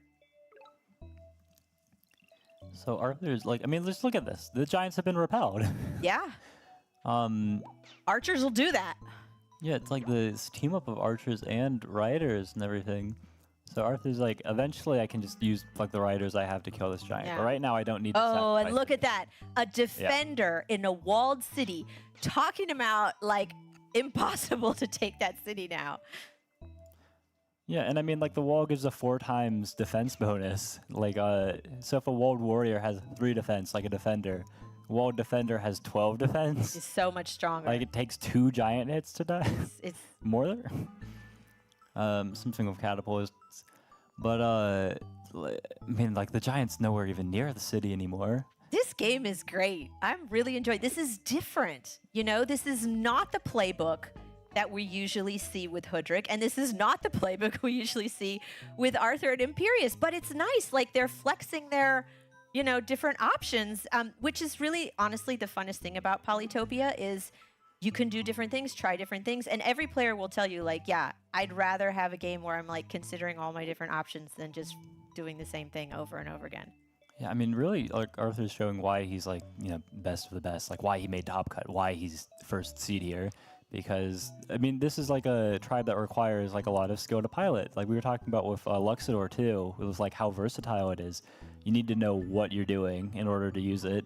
But when you do, like you get into positions like this, where like, there is this lake here, but it doesn't really matter. Hoodrick in their lake, I don't care. Oh, look, he's going for navigation. Okay, let's... He's going to try a bomber here. Wow. Yeah, big splashes. Oh, so we should say bombers, right? When they hit, they do this area of effect. So that's really powerful. And the bomber is safe. It cannot move and attack. We talk about like giants can't move and attack on the same turn, but that giant, that splash damage, the area of effect is really strong. Big ooh from the crowd is Yeah. Yeah. And this is like, one of the reasons you really like to have control of the water. Once like you've shut down their access to like the ports and stuff, you start setting up your bombers in places like their land units can't reach, and like all their units that you've been clumping together to try to rammer break time. through. Rammer Yeah. time. Stop, rammer time. Now the rammer's nice because like Yeah. a defender raft, it takes some hits, like whatever. This takes just one more hit. And especially if you're looking at keeping track of the health of these scouts, all 4 of these scouts combined aren't enough to take out that rammer. You got to ask, like, was navigation for that one bomber worth it? Because, yeah, it damaged a lot of units, but he's not making a dent in that walled city. Okay, I mean, it's all like, what are the options here? There's an option, like, you can go for the bomber. There's an option, like, I don't even know what else. Like, you could try to go for markets, but, like, your economy is so low and, like, it requires so much tech up front to, like, get that started. And, like, the market spots, like, because you weren't playing for them earlier, they're just not super impressive anymore either. Nope. The only person who might get markets is Arthur at this point, but he doesn't have any of the buildings, so no. I don't know. They're not... Again, this is really a different type of game. I'm enjoying this. Yeah, maybe TTAT could have gone for, like, a knight instead of into navigation. Yeah. Like, picks up the chains against the raiders. I'm really archers questioning well. that navigation play. I mean, again, the splash damage is really fun, but was it the right choice for this map? I don't know. Yeah, I mean, it was definitely a lot cheaper than the knight, and it's going to be proving its value because it's just going to keep splashing and splashing over and over. And the advantage of a big advantage of the bomber against the knight is that it came out, this turn. So boom, another big bomber. Yeah, and you've got 2 problems that Arthur's giving now. Like the rammer can take from all these scouts, no problem. So you're gonna put your juggernaut to kill the rammer, or are you gonna deal with my own juggernaut now? Like Arthur just kind of sat around and waited until he had this. Like he's overloading his opponent now. Yeah, he could bide his time and wait. Again, he's kind of playing the long game. Arthur's building up his cities, getting more troops. He has more cities to train troops. He can get more of an army. And I'm also thinking, there's this strip of land in the, what is that? The northeast section. Like he could send a unit there. He could place some neutral roads. Like, again, he has options. He has different things he could do. I mean, the big thing about the size of the lake is that, like, Arthur's archers are like, look at the damage they've been doing to all these scouts. The archers can reach those naval units from the shore. Yeah, I mean, there's some tiles where, like, you need naval units to access them, right? But most of the tile is, you're fine. And, yeah, it's just tough with, like, the size of the lake trying to go for naval domination. Like, the attack stalled out. He's trying to like pull back his units and like conserve what he's got, but I think and he's running out of time. Yeah, stress. Ooh, we haven't really seen that from TTAT. He's usually really good at time management. And dude, Arthur has over 6 minutes. Yeah, the roads are all coming in now. Look at those neutral roads. So we should talk about this, right? So if you place a road outside your territory, either player can use it, but in this case, Arthur's using it to move in closer. That's great. And boom, another big rammer. The first one is already a problem, and like the scouts are just disappearing. So we've got a couple juggernauts, but I mean, Arthur's navy's even improving. Like, it seems like it's a turn or 2 away from like being better than TTAT. Hudrick has to worry about his bomber, but he's got his juggernauts lined up to protect the bomber, but those scouts are pretty weak. So Arthur's making a move on the water. Wondering if he would have liked to have sailing and like gotten a big splash. I mean, it's kind of using a lot of health on the next turn with that juggernaut. We'll see. No, he's gonna pull it back. What? Whoa! Why did he moved it back? Yeah, it's kind of like a don't need it in the water thing. Like it's not really doing anything there. He's it's just pulling gonna take his a other hit. units back. Is he going to put the defender in there? Okay, defender, rammer. The rammer's like a rammer archer combo is doing more for him in the water. Isn't that interesting? Yeah, like the defender rammers are replenishable. Like you can just train more of them. The giant not so much. And it's more defender rammers with archers. Like what an interesting combination. Yeah. He doesn't even need scouts. He just has archers. And this is kind of something like, beautiful. Like, not all lakes maps have these like little lakes that are like, actually relevant. Some players might choose to just ignore them. Yeah. But you get into these like naval battles that like, Navy versus land and stuff like this. But it's Just more something dynamic. special. It's Navy plus land. It's really cool. Yeah. Gonna see a little splash. Now he's put his he's placing these juggernauts carefully because they are vulnerable to these archers and everything. Like he would probably love to move this juggernaut to splash both of these, but he's more worried about taking damage from the archers than the single like juggernaut hit, not juggernaut, rammer hit. Yeah, he's trying to train some. Yeah, he's got to train archers around his city. Like he's pop-capped in this eastern city. You like know, the it looks rider from like this siege. it looks like T-Tat's like playing defensive now. I have to say, it looks like Arthur's really moving in. Yeah, how does he want to get this siege? I wonder. And there's a possibility for working towards that lighthouse. So this is Yeah, cool, yeah. right? He killed the archer. He bounces. He chooses not to siege with that rider. He can siege with the 8. Oh, he's not sieging? What's he doing? He's trying to keep both of his riders alive, do more damage on the next turn. He's like, I don't need the siege. You are already poor enough. So he knows he can't keep the city, and he'd rather keep those There we two go. units. The climbing ruin. Okay. wanna call He's it? a gambling man. He likes to gamble. Even at this late in the game, he's like, yes, I am getting climbing for the ruin. That is his signature. What do you want to call Spark? What's he getting from it? Oh, That sword? quick. A sword. Okay, we're agreeing. What? No, we're not allowed to agree. Okay, understood. Wait, did you call sword? Yeah. Pick whatever she doesn't. Okay, I'm going to go for meditation. All right. Peace or war?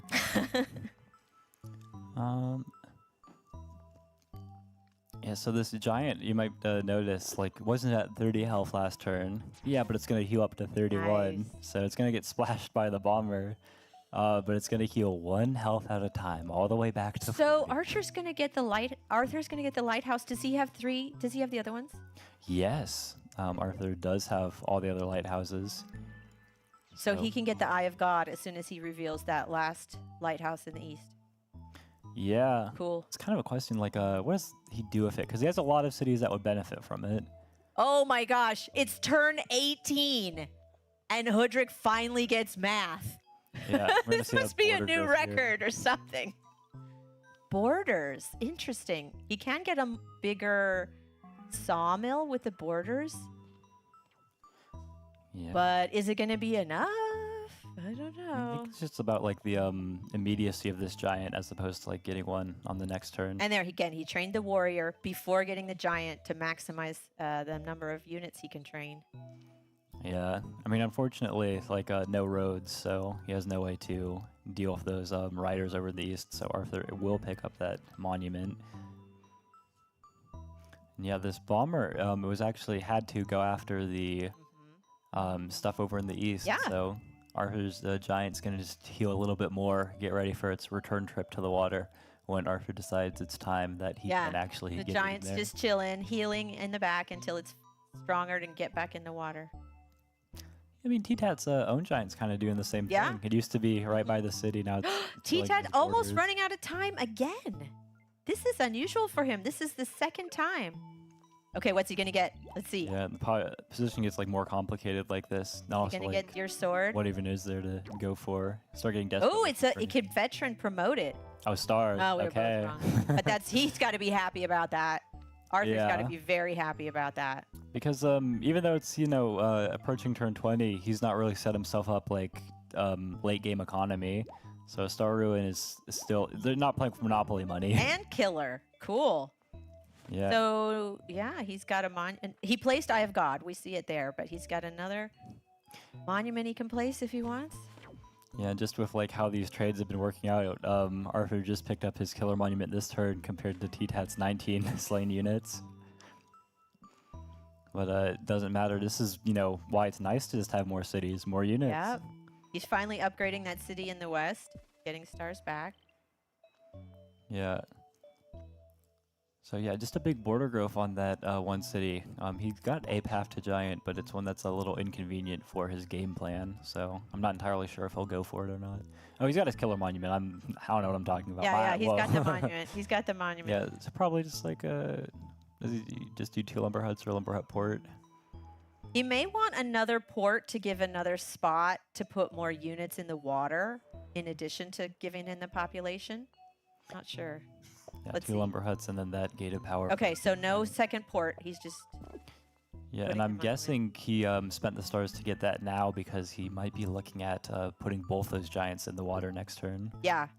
If he puts both giants in, that's like 2 targets for Hoodrick to deal with. I mean, he's already got the 2 targets just with the Yeah. rammers and everything. So I'm also maybe expecting a few more ports for Arthur. When they just start getting more ports, because they're like, physically, I cannot put enough units in the water right Yeah. now. Give me a second. You're like, oh no. Yeah. It's interesting because Imperius still has all these riders in Hoodrick's territory. Yeah, he's infiltrated deep in there. Yeah. Well, there's a kind of joke that we say about like the lighthouse behind your opponent's capital. You better hope like your explorer gets it. Otherwise, you're only getting it after you've already won. Yeah. But I mean, when you get riders like that deep in, like Well, it's just a resilience. distraction. It's like a nuisance for Hoodrick to deal with. It's like, oh, I have all these units in my backyard. I got to get rid of them. Yeah, and like Hoodrick's, if there's like this small lake where you can shoot stuff with archers, you'd expect like, oh, Hoodrick's the one like gonna shoot like the rammer, like try to take those trades. But the riders are kind of preventing archers from being trained for a few turns there. Still, look at the red. Ooh. Yeah, it's getting tough. But yeah, T-Tat's banking a ton of stars right at the end there. So probably going to see some more stuff with mathematics and maybe even like... Finally, markets, but I don't know. Yeah, it's kind of hard to see if you like survive the time it takes to make markets. And Arthur isn't even thinking about that. He doesn't have any sawmills or forges. He's got trade from a ruin so early, not using it. Yeah, well, he does have forestry, and he does have a couple of nice sawmill spots, like not the best or anything, but Yeah, he might. if they start putting down markets, Arthur can be like, might as well, and the ruin will finally pay off. Yeah, like 20 turns later. He's chopping to put down. Oh, there's another port to get more Yeah. units in the water. A veteran rider just as good as a defender in these cases. 15 hit points. Ooh, Oh, is he going to kill with the defender? yeah. He's trying to get the veteran defender so it can be even better than either. That's playing the long game. Trying to get kills with your defender is hard enough, but getting 3 kills with your defender, like, that's challenging. We see a veteran defender. That's one of the most stylish moves. Yeah. Ooh, and he's actually left that Luma city open. But yeah, like we were talking about, both those juggernauts go in the water, and you still have to deal with these rammers as well. So I think Arthur's going to be making a really nice big push, like just converting the position. Yeah. He's got a lot of units lined up on the roads. He's got the 2 riders in the back in the west. This is a man with a plan. He knows how to win. He does. He has a vision. Like he's got obviously like the strategy for like pushing, but But like you said, T-Tat has a lot of stars. He's 35 stars. What's he doing with those? Yeah, I mean, it feels like he doesn't have too many great places to put down sawmills in his other cities. Otherwise, that would be a first bet. I think his number 1 priority is getting enough units in the water. Yeah. And like positioning this stuff. But he's got 20 seconds left now. Then he starts thinking about the economy. The problem is it's been so hard just doing like all the tactics and stuff that he's running out of time before thinking about the more economic side. And we can talk about the clock a little bit. So you get more time, the more cities you have, the more units you have. But it's like a snowball effect, right? So for the player who's already has more cities and more units, they have more time. But they also have more to do with all their units and all their cities. Yeah, and Arthur's looking at this. He's like, I can get my 2 archers in here. He's going to road this one back, and boom, Nice. that's a juggernaut down. Nice. So Arthur leads in juggernauts on the water now. Oh, look, and he took the juggernaut out of the water. He did that before to heal it up. Yep, it soaked up a ton of damage. Yeah, it did its job. Yeah, now it needs to go back and heal. Very nice. Because he does not have unlimited giants. Yeah, no, that's the thing about giants, right? They are a finite resource. You can only get so many of them. Once they're gone, they're gone. Yeah, I mean, in a lot of ways, so Arthur's improved his position a whole lot. Like he's, more established on the water. These rammers are looking nice. But in some other ways, like, just because Hoodrick can push out so many giants, Yeah. it's difficult for him. He was looking at mathematics. Did you see? Yeah. Which means he's thinking about sawmills and his own markets. Yeah, I mean, T-Tat's going to start next turn with 44 stars. I mean, assuming no sieges. I don't see any. I don't know. I don't think so. So he's got a low city count, which is nice for Look, the he's low doing tech math. quests. Did you see him? Yeah, He's yeah. counting. La, la, la, la. He's doing some kind of mental math there.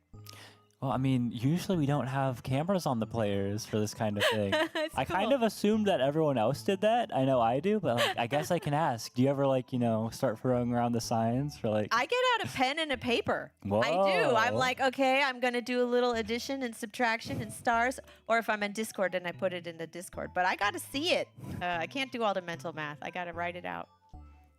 Usually, I mean, the mental math is great until you miscalculated by 2 stars. But I haven't seen Arthur make any of those kinds of mistakes. T-Tap moving the giant back into the water. He's got two juggernauts. Oh, he's got a catapult. I missed that. Yeah, the catapult's really nice for dealing with the rammers. 2 catapults now. And looking at strategy, Oh. he has 40 stars. He's got so much money. What are you going to spend it on? He does not his market spots are just not all that great. Oh, he's gonna try to cloak that Lonema city. Yeah, and he's got. I mean, look at it. Cloaks. He's got access to that central city, and it's a high-level city too, so a lot of daggers. But Arthur can see it coming, and Arthur was looking at either math or knights. So now he's got to figure out. He has a little time. How can he counter that cloak? Yeah, I mean, the real big problem is just that giant, right? We talked about this in the face-offs, the stop Yes. sign. Yeah. That's the stop sign, right? So a giant on a forest with a defense bonus is a big stop. Knights cannot get past that. Yeah, because all of the units zone of control around, so you cannot move through them unless you kill that giant, which is that nearly full health with a big defense bonus and far away from where you train all your units and where they're safe. So it's very easy to just put a cloak on that tile northeast of the giant, and then how do you reach it with anything to reveal? You know exactly where it is. You can't do anything about it. Arthur putting more units in the water, those defender rafts. Using nice rider roads. Love that to hit and bounce back to safety. Building up kills. Yeah, again, they're always going all about the veterans. Great. And one last cheeky little hit on that archer. And suddenly all those units that were, annoying him with defense bonuses in his territory have vanished. They are. They're gone. But, T-Tat still only has 4 cities. Arthur's got 6. Yeah, I mean, I like Arthur's position. I like that he's been making progress in the water. But he clearly needs something a little bit more. He needs more. Yeah, a knight. Look how nice a knight would be to chain into that cloak. He and needs pick up to the get goods. sawmills and markets to just get a whole bunch of stars or So it's interesting because T-Tat has pivoted now. He's like, all right, I got to try something different. I'm going to go with a cloak. We'll see if it pays off, but he's at least going in a different direction. Arthur hasn't really said, all right, I got to change course, and we'll see. Yeah, the problem for Arthur is that his navy is really expensive. Yeah. He's been placing a ton of roads, and he needs to train units on all of his cities, basically. So that's another 18 stars every turn. T-Tat has an easier time, when you're playing defense in a position like this. Anything is possible, kind of. Is he going to move the giant off the forest? He needs that defense bonus. Let's see. Okay, it did. Yeah, he wants to, he needs that, so that the arch... Yeah, he's going to move everything back, and he's not going to go after this kill. He's moving this forward so that no riders can come in, bounce off his archer and reveal. But don't you think there's a good chance Arthur can figure out where that cloak is? Can he hit it with I mean, he knows where the rammer? cloak is, but, what happens? Will he try to find the cloak? There's no way to access it unless he kills that giant. Now, he does have a ton of riders. Not on with there. the rammer? No, because there's the zone of yeah. control from the scout. But if he kills the scout, he could move. Kills the scout rammer. and the archer and the raft. And he's got 2 units in the water. Maybe if the archer. No, actually he could. Oh, no. time. Did he run out of time? Yeah, he ran out of time. He was able to get the Ouch. attack in. Oh, ouch. The clock, So man. yeah, and Arthur's not interested in going after the cloak. He's not bothering. He's like, whatever. The cloak's Yeah. going to come. Because the cloak can come. Arthur has the first thing you want to do is discover it and kill it. Yeah, and if you can't, just prepare enough units Yeah. to kill the daggers that pop up. And limit the daggers. Just like surround your city with units. There's less space to... Maybe like chop that forest so they don't take advantage of the defense bonus. And he's got time, right? He's got... Yeah, and he's chopping so every much forest. time. He's like, I'm not getting another Yeah. whatever here. See, that's what we're talking about. You have to anticipate what you're... He is anticipating the cloak. He's like, all right, well, I can't stop the cloak. I can at least limit the defense bonus when the daggers show up. Yeah, he knows where it is. So is he gonna put a couple riders on the north and west tiles? Yeah, the west tile. So he he's just going to needs some limit the riders. number that can pop up. That's Yeah, great. there is a little problem, just that both of these riders can get killed by a single scout, like both the candidates. So he's put a 6 health rider up north there. It's a little difficult with The you know, units are in the way. all the stuff in the water, but He's got maybe we'll see a catapults and scout. a bomber, so they will be able to clear a path. Yeah, But he's doing what he can to limit. All right, let's see the cloak hit. yeah. So, I mean, more on like the bigger end of strategy. Look, there's here. only, right, what, 2, 3 spots? 4, because they can spawn on the water Yeah, now, yeah. right? I guess we'll find out. I think so. We'll find I haven't seen yet. But yeah, no, T-Tat's got some issues. I think he's waiting on the cloak infiltration one to give Arthur less time at the end of his turn to react to it. But also, I think he might want to turn that raft into a scout, kill the 6 health rider. But he's taking a long time to decide what to do. Yeah, I think your Juggernaut's got to go ahead and just pick up that kill. He doesn't have the time on the clock to really, like, ponder these things. He's got to go fast. Got 20 seconds here, so we're going to see, yeah, this raft? No raft, okay. Now the cloak hits. And there we go, the pirates They are are, all okay. good. So he made 4 units, 2 on land, 2 in the water. But again, Arthur did a really good job limiting.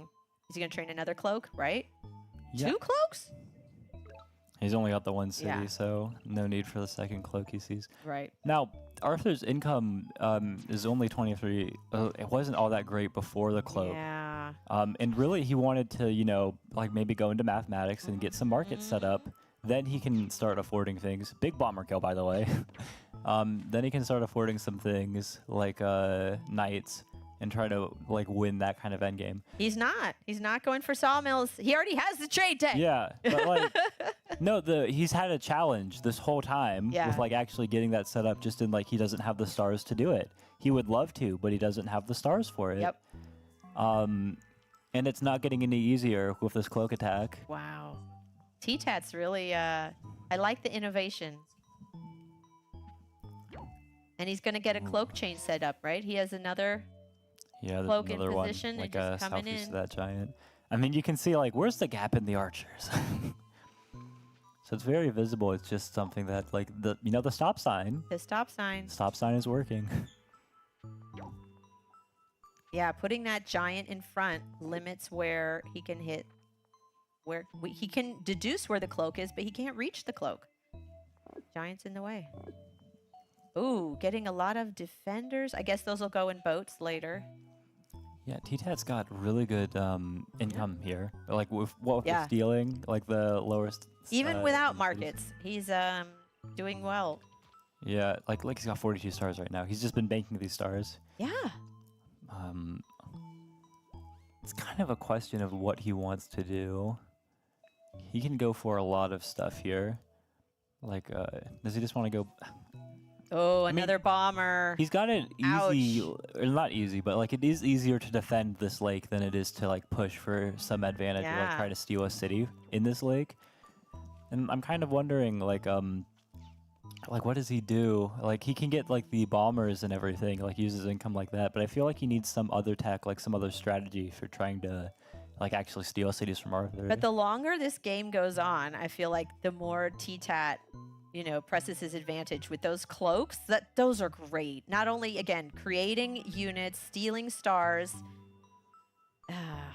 Yeah, I mean, some of the other games we've seen TTAT use the cloaks in, they were kind of more towards the end game side of things, like, you know, playing with Monopoly money. This one, Arthur hasn't, you know, pushed giants over in his western cities. He doesn't have, like, markets set up. So, like, the star stealing really matters for this, even though it's, Is like, he going already to get on the 2024. water in the other lake? It's possible. I mean, there's a couple of starfish there. Not that he can really get them with the archers and Yeah, everything. in the ruin. But yeah, Arthur's got some, like, strategic problems here. Like, he started last turn with, like, what, 10 or something more stars than he has Yeah. now. Like, he doesn't have the stars to do everything he did last time. And it's tricky, like, because he's kind of losing control of the water, too. Like, again, I'm not super worried about his ability to defend, like, his own cities from siege, at least not in the immediate future from the water. But it is just getting more and more difficult every turn. I'm not really...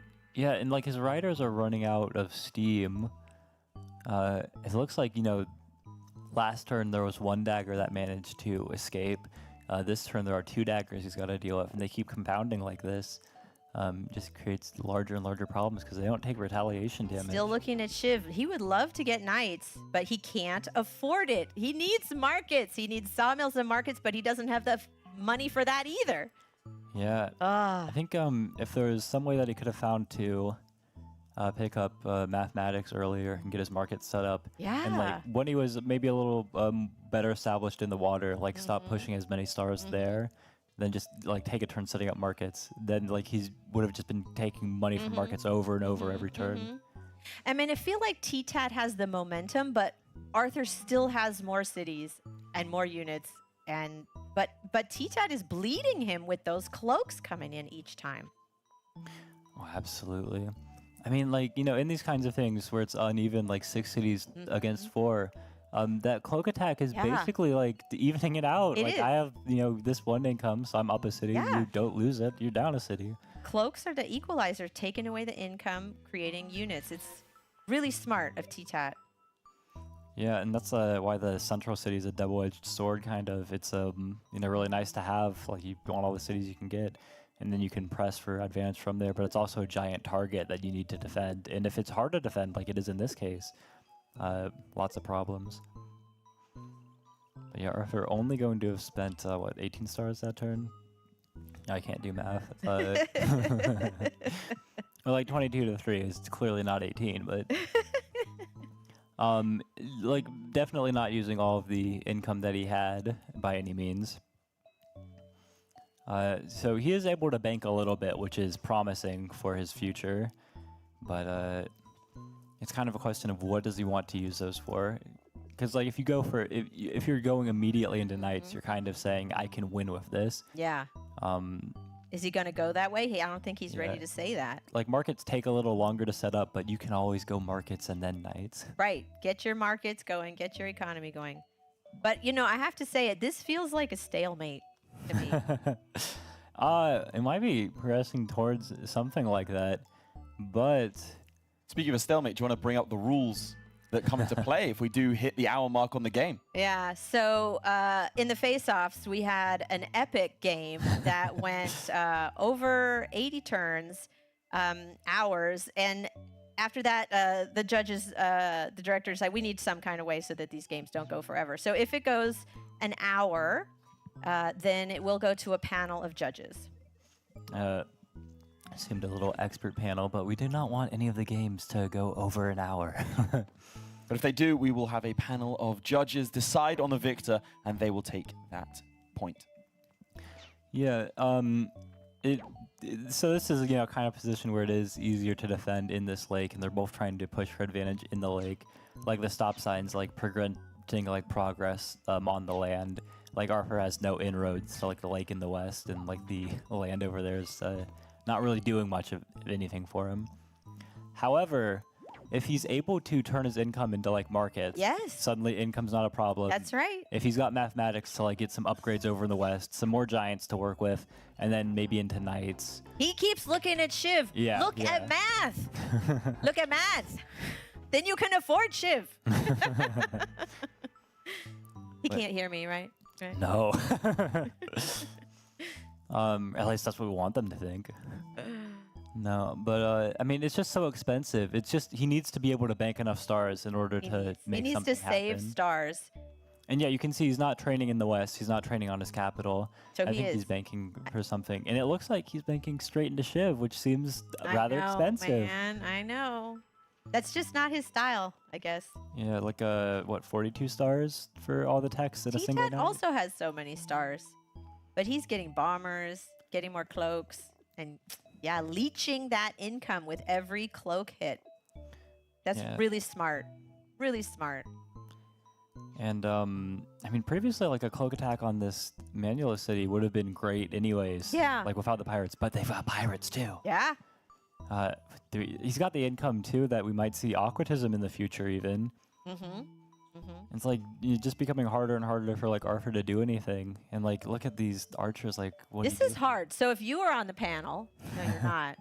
Like to me, T-Tat has momentum. T-Tat is really pushing, and I don't see a response from Arthur.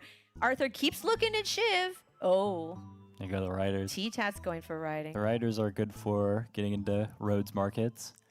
Maybe also trade. If T-Tat but picks also up roads and knights. markets, then that is just one more tick in his column. Okay. And there we go. He saved up. He calculated. He's, this oh, look at that. He has exactly enough. just 8 stars. Barely enough. Okay, his math worked. Yeah. You don't need a paper or pencil. All right, T-Tat knows that. And so now, any daggers that pop up, that knight can just mop up with, oh, we're going to see a chain, maybe. Ooh. I don't know. Panel may step in before then. How Oh, that would be tragic. Do we get a countdown for the panel? I'm very We curious. have just under 5 minutes left of the game before it goes to the panel, so we'll see. Maybe if he gets that chain, it might be enough to tip the opinion of the judges over into his favor. Yeah, but like a nice chain here would like, you know, actually prevent like the cloaks, or if they can kill that, like, Yeah. if they kill the giant, if Arthur kills the giant, there's nothing stopping like a big land attack onto those weak southern cities which cannot be defended in the water.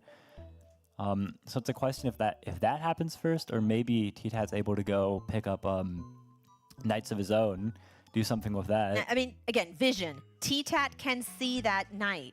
He knows it's there, so he can anticipate, he can counter. Oh, yeah, I love that cloak on the water. Ooh. Yeah, no, this is...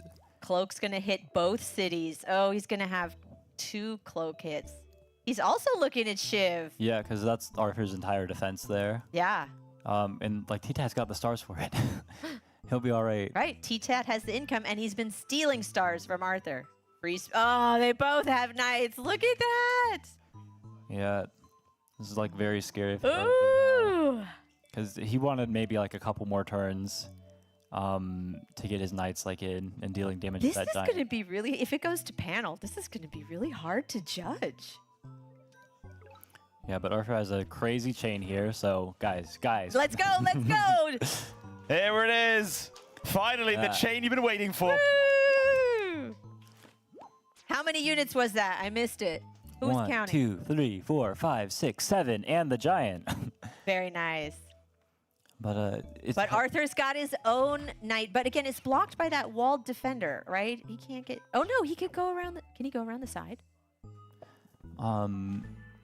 with the knight. Yeah, can the Hoodrick knight go around on, like, chain through those? Yeah, I think it's most likely that we see the knight right there just get killed by the bomber, everything else in range. Yeah, and- see, he's counting. He must be... Yeah. Yeah, he sees that all of his archers are in range. Can he move? Yeah, he sees. He's saying, "Oh, the path. The knight Yeah. can go here. The knight can go there. Okay, I have to move this." You can. I love them watching watching like, his brain go. If he picks up roads, right, he's got mathematics. That OF knight can actually be pushed forwards. The question is, does he have enough to get border growth, the push, and enough roads to like Right. run around here. Because a giant can push the knight forward, give it one more square closer. and He's Arthur- counting. He's counting. Arthur I love already it. played around it too with that one archer down there. So even if the knight gets pushed forward a little bit, it has to go through the walled defender Yes. and this archer over in the west. The cloak's gonna hit again. Oh, is the knight? The knight's just gonna move up. Okay. Yeah, And just a real simple advance. And now, like, Arthur's problems, like, he delayed them for a turn, but now he's got bigger problems because he's getting cloak chained on the water, he's too. losing so much stars from these double cloak hits. Yeah, it feels like Arthur's defense is falling apart here. Yeah. He got that one knight, but And if, like, he had a problem with stars before with one cloak chain, it's, it's just gotten worse. but he doesn't have to save up for chivalry anymore. He does have Shiv. But I'm still thinking about that trade ruin that he got many moons ago, and he never really used it. It's like really interesting. Yeah, I mean, there's the, what might have been and whatever else.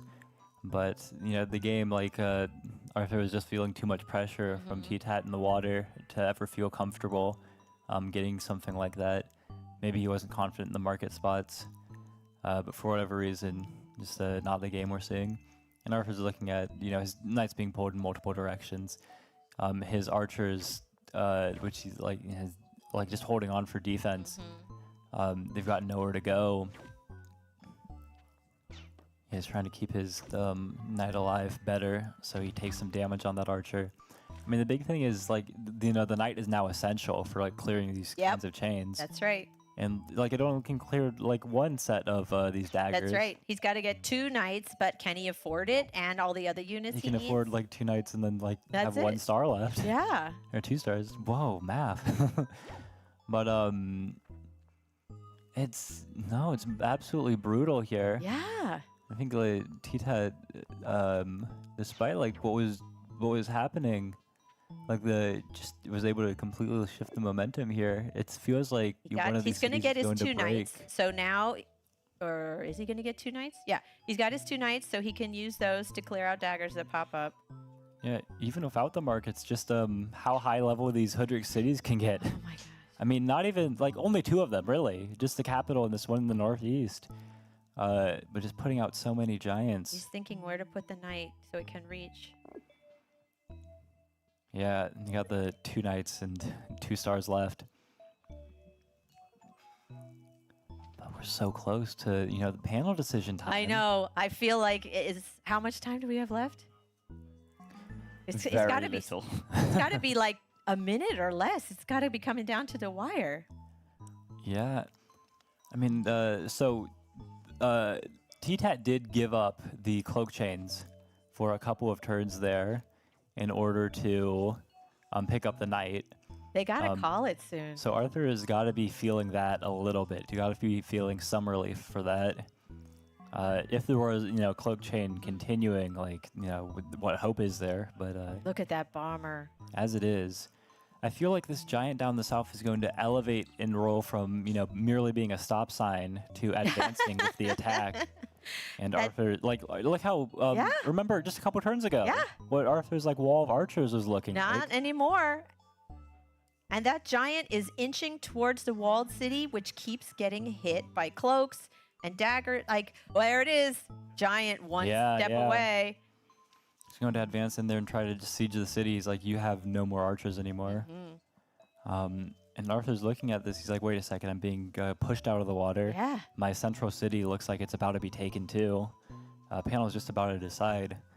I mean, I'm not a panelist, but, like, I've got a favorite. Oh, they got. I think that's the it. word I came think down. now we're That's going time. to a panel decision to see who takes that victory. The game itself not enough to split these 2 players. We might see Arthur's first loss. We might see T-Tat take a victory here. I mean, we're gonna have to wait for them to decide. I can see them deciding out of the corner of my eye. I can actually see them deciding. We have a panel of 3. Who are our expert judges?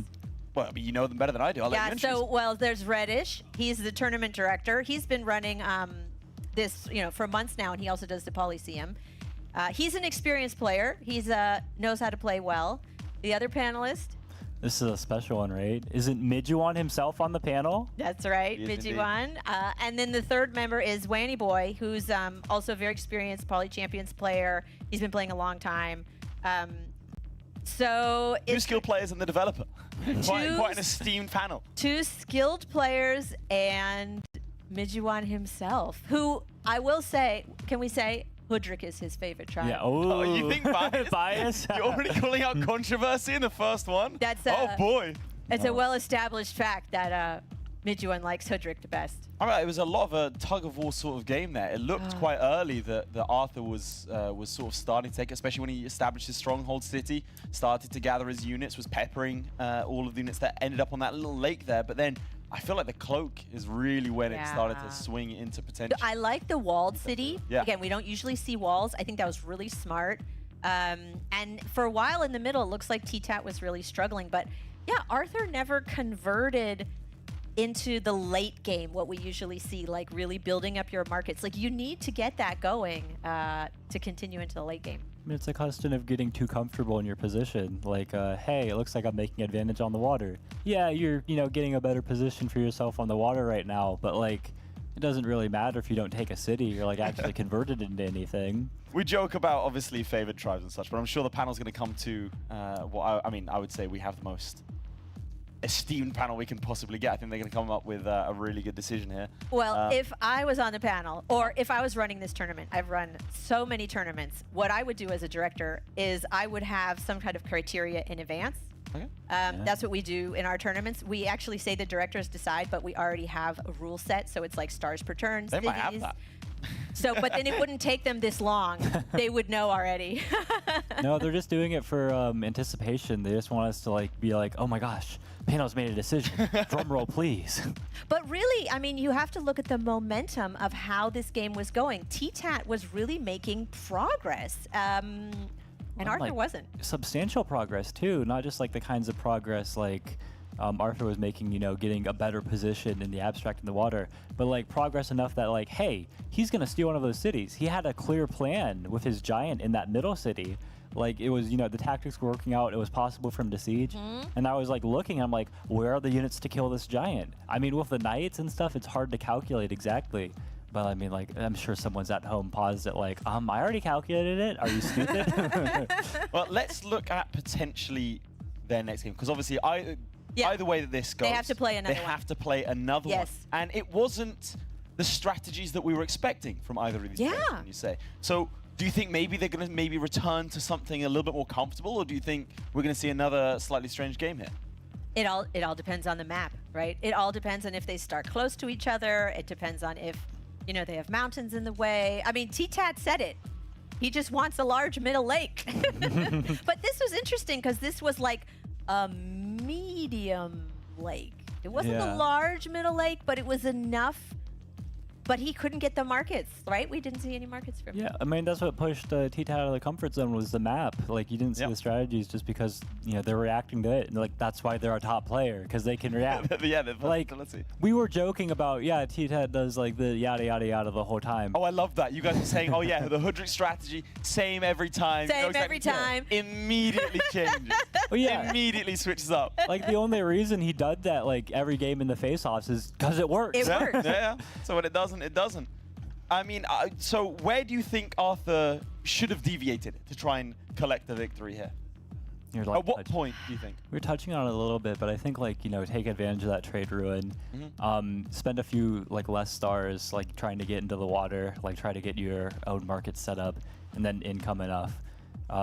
Because the abstract advantage of he's pushing on the water. Yeah, but you have enough that you can actually defend yourself on the water. On screen, by the way, we can see a quarterfinalist over there, Dreamlander, who was knocked out earlier, and a semi-finalist in Slimming Boy's Barter Tribe. You can see Arthur. I mean, he can hear us now, I think. Yeah, can you hear us? Go and give us a thumbs up. There you go. So you can hear us now, both of them. I mean, you can see the tension on both the players' faces. Not really They're sure. listening to us critique them. There you go. Arthur, were you thinking about not if you agree? Did you think that you could have got some, markets there maybe? Who's going to give a thumbs No, up? thumbs up, thumbs down, Marcus. There we go. No Marcus. Okay, so yeah, big disagreement So there. let's talk about the inverse. Do you think that? I mean, you're saying that the momentum was in T-Tat's favor. Do you think there was something he potentially should have done earlier on, or do you think that was a solid strategy? Oh, I like what he did. I think it was really smart. I like going for the cloaks.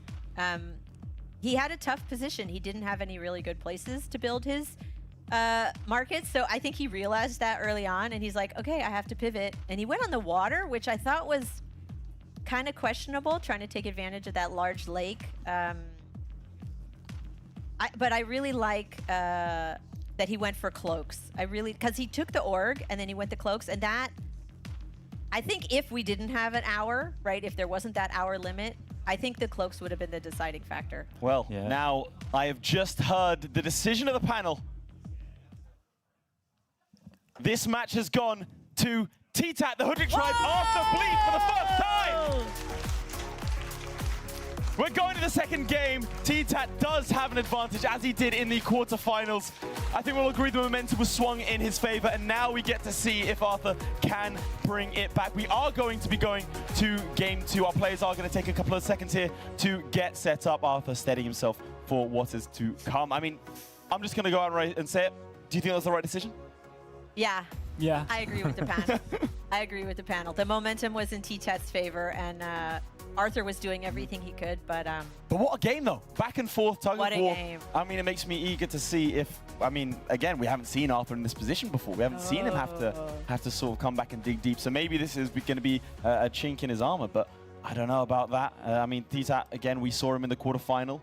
We've seen him struggle before. We've seen him grind out victories. We've seen him going all 3 games. So let's see if the strategies change. I mean, I would say it's sort of on Arthur now to change up. Yeah, and T-Tat is the one who can go and play for hours and hours and hours. He isn't phased by that, where Arthur's used to fast games. Right, well, here we go. The players are setting up for game 2. Will it be a repeat of game 1, or will Arthur forge a new story for himself? Both players locked in, both players ready to go. The game is about to begin. Quick predictions. T-Tat or Arthur now, because both of you said Arthur beforehand. Has that opinion changed? I think T-Tat has the momentum. Arthur's got to just be, I don't know, like waiting so long to play, first of all, is just causes you anxiety. Absolutely. And then taking that first hit, is he tilted or can he rally it psychologically? That's really hard. It does change when you're in front of a crowd. I mean, again, these players had to listen to me announce the panel decision, listen to the crowd react to that sort of thing. Yeah. I mean, what do you think? Do you think he's going to be rattled? No, absolutely. I mean, like, I like that we talked about the psychological aspects of it, just because, like, I mean, reminders, like, Arthur had already finished his entire face-off series, like, before T-Tat's first game had finished. Arthur's used to quick stuff, you know, like, Ryder Road's, like, working out in his favor and everything. But, like, you know, this was his long game, and he was doing well for a while. He did well to secure, like, a stronger position, like the 6 cities. But then, like, it was later on that those kinds of problems started to emerge. And it can't be feeling good, like, after having nothing but nerves. Like, T-Tat's had a few victories. He's gone 3-1 today. Arthur has not won a single game yet today. That is a very good point. That is a very interesting point. I mean, we're going to have to see if he decides to try and commit to maybe a stronger end game this time. The players are in game. Game 2 about to begin, and we're off. All right. And oh man, look at this. If ever there was a big middle lake. The players are on opposite ends of the map from each other. Yeah. There's some water access for Hoodrick. It looks like there's deep water in the middle. Now lakes can be, you know, little, we don't know how large the lake is. It might be just a little teeny bit of water with like the one ocean tile there. It might be a lot bigger. But we know what Hoodrick's hoping for sure. Yeah, and this is you know, very standard hunting into a workshop. He'll probably get an explorer in the C2.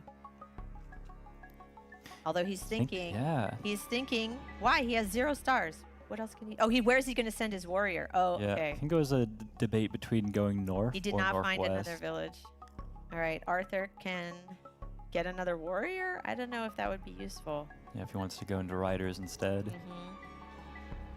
Got the 3rd warrior. Okay.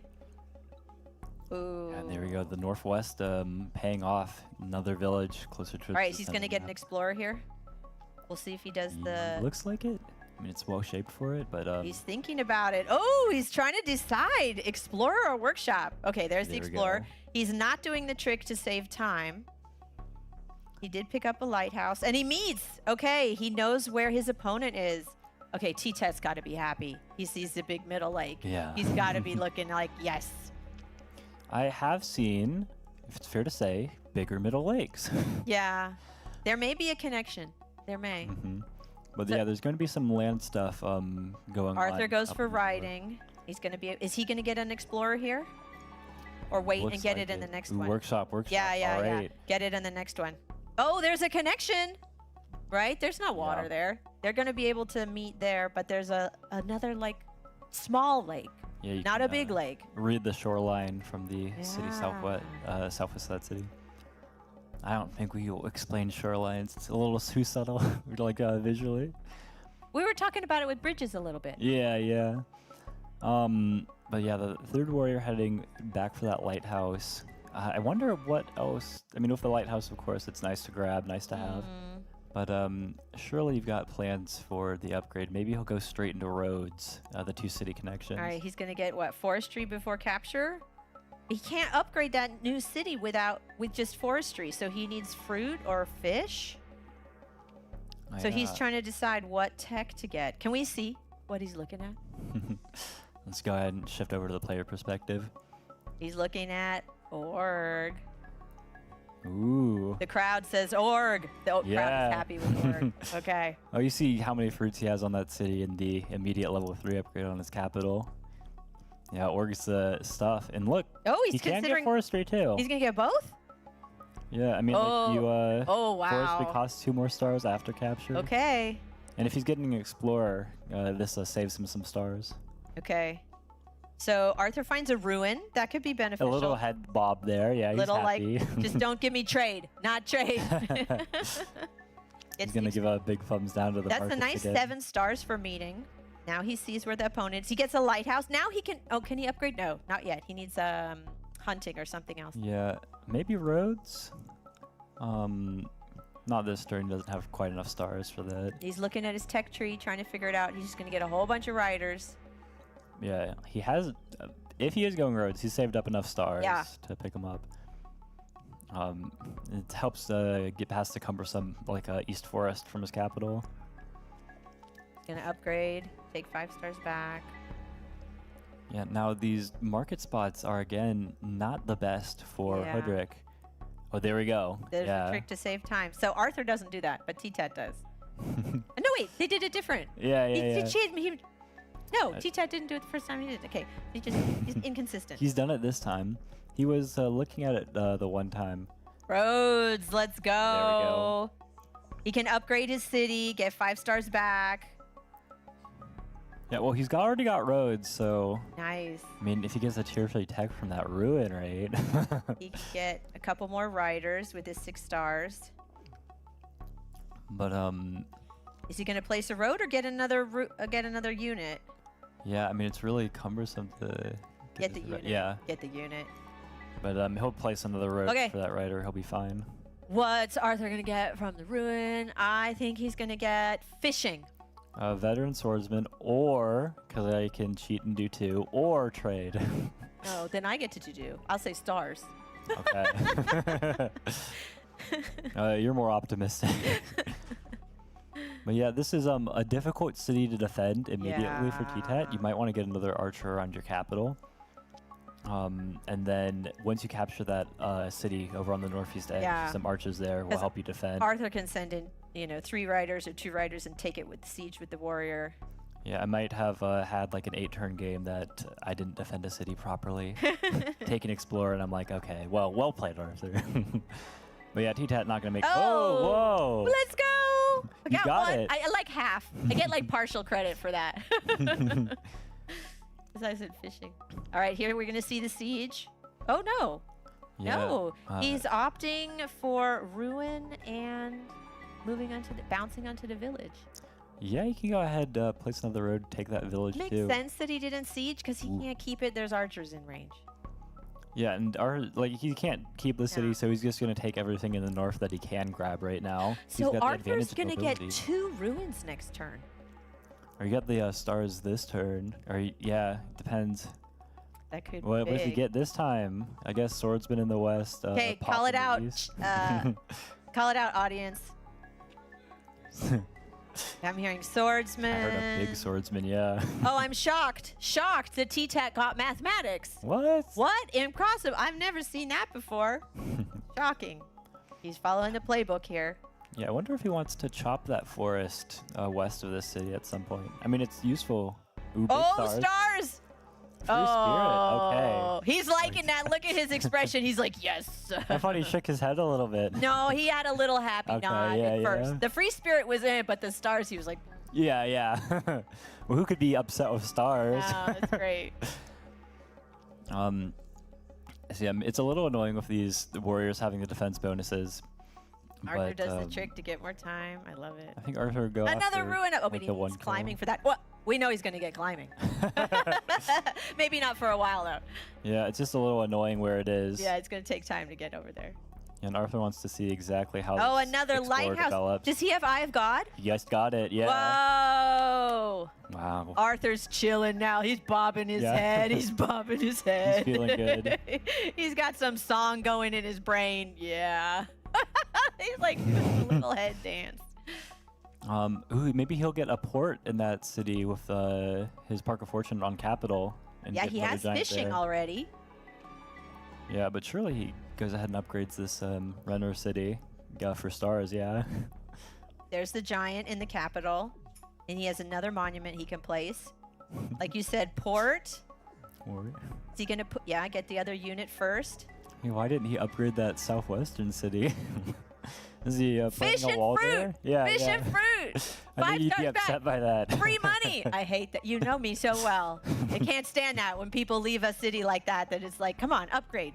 Free money. But yeah, the Rider Roads strategy's been going well here. It's a little slower for Hoodrick to get these like giants. set up. Rider roads and 2 giants for Imp. That's pretty great. Yeah, like no population ruin either. I mean, he could get like what 2-star ruins. He So, did like- get 2-star ruins and a free spirit. That's pretty. Yeah, and like- boom, very good explorer. Gets that northern lighthouse, so now all that's left is that eastern one for Eye of God, for T-Tat. But it's far from over. This game is just starting. yeah. T-Tat's still got a lot of potential. So we saw a game, just the last game that they played, where Yeah. T-Tat had what? How many cities to Arthur's? How many? And he turned it around. A little deja vu, maybe. We'll see.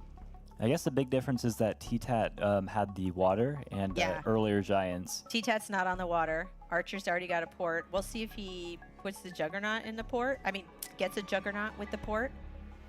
Yeah, you can't be feeling bad like if you're Arthur in this position. Or if he wants to Roading road the giant. What? giants over land. So yeah, he Arthur, chooses you have- not to get a Juggernaut. Okay, Oh! this is why he wanted to Okay, upgrade the port. he had so- a plan. Yep. He didn't do the fish and the fruit because he wanted a port. Okay, I get it, Yeah. Arthur. That makes sense.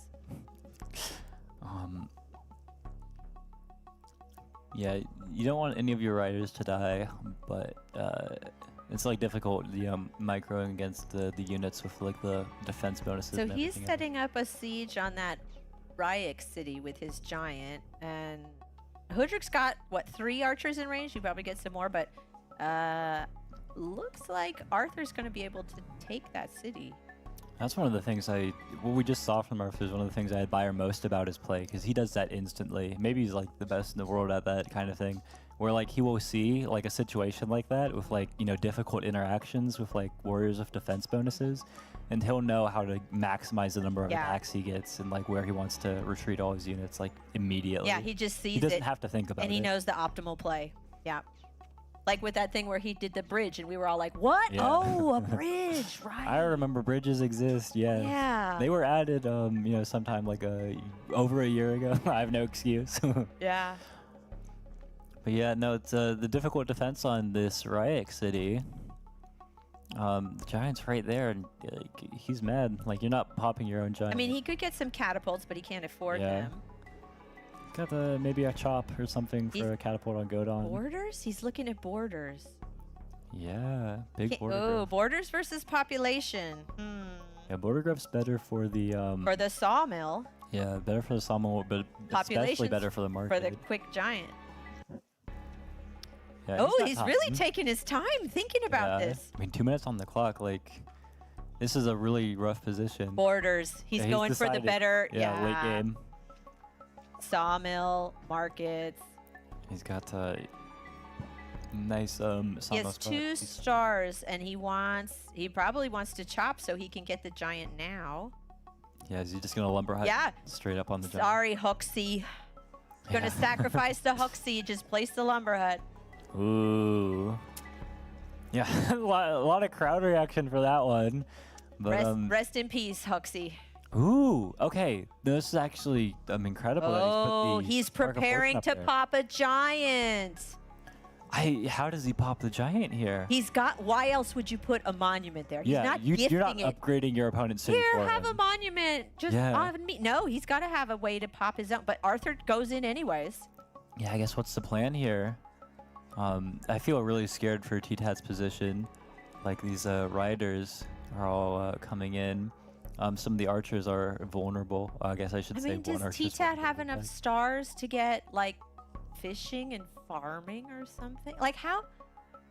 Oh, he does have a ruin, but Yeah. I don't know if he's gambling Well, even if on he gets that. a star ruin, like what are the techs he needs for enough Yeah. population? Like he's not well, let's Oh, Arthur got chivalry. Yeah. Ooh. Big grab And a for that one. knight. Where's the knight going? Oh, I love Bad it. to worse for T-Tat. Oh, this is great.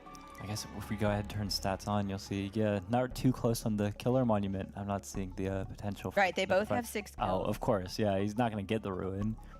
Uses his Eye of God. Oh. I feel, well, there's a lot of ways I could say it, but maybe incredibly stupid is best. I didn't see it. We didn't see it coming. He had a plan. Yeah, it was right there. He had a plan. 2 These are monuments. things we were talking about. Yeah, we don't see it. They see it. But yeah, no, very good. Saving the position. This is why he like spent time thinking about. Yeah, I can play for the late game. It's like, how do you play for the late game? Like when your city's getting stolen. He's like, it's not. It's not. I'm keeping this city. It's mine. But Arthur has a juggernaut. He put a giant in a port. We'll see where he sends that. Yeah, and it was really expensive for T-Tat is the big thing I'm going to say. That No other giant. units, just the one giant this turn. Right. He had to pour all his resources into unsieging and popping a giant. And Arthur's got a knight. So that really limits T-Tat being able to get things like catapults. Ooh. You gonna siege again? I think he is setting up a siege like with a rider, and then he can chain through with his knight right now. Look, he's checking the damage. He's like, if I have a knight and I hit, will it kill? Yeah. He's gonna check. Not quite. If it was at 12 health, it would have killed it there, but he was See? 1 damage short. Oh, interesting. He's gonna go around to pick up the that's archer cool. first. There we Oh. go. There we Good go. chain. That's cool. That's cool. Well played. And look around. There's one archer in range. Unless T-Tat gets roads, there's no way to save Right? that city. Oh, I like that. That was so smooth. But, Blazing the road to go around and chain through the archer. Very cool. Yeah, the other problem, along with it, even if the archer warrior do team up with roads somehow, like no stars for it, we've got this giant and juggernaut teaming Yes. up, and another knight behind it, and you weren't able to train units last turn. And now the No. knights are like policing Doesn't them have even the further. units. He's getting fishing. Yeah. Oh, is there? He only has 7 stars. Yeah, this is why he didn't get that animal, because he needs. He's gonna every chop. star he can. He's chopping. He can place a port and the other monument. Big crowd reaction to that.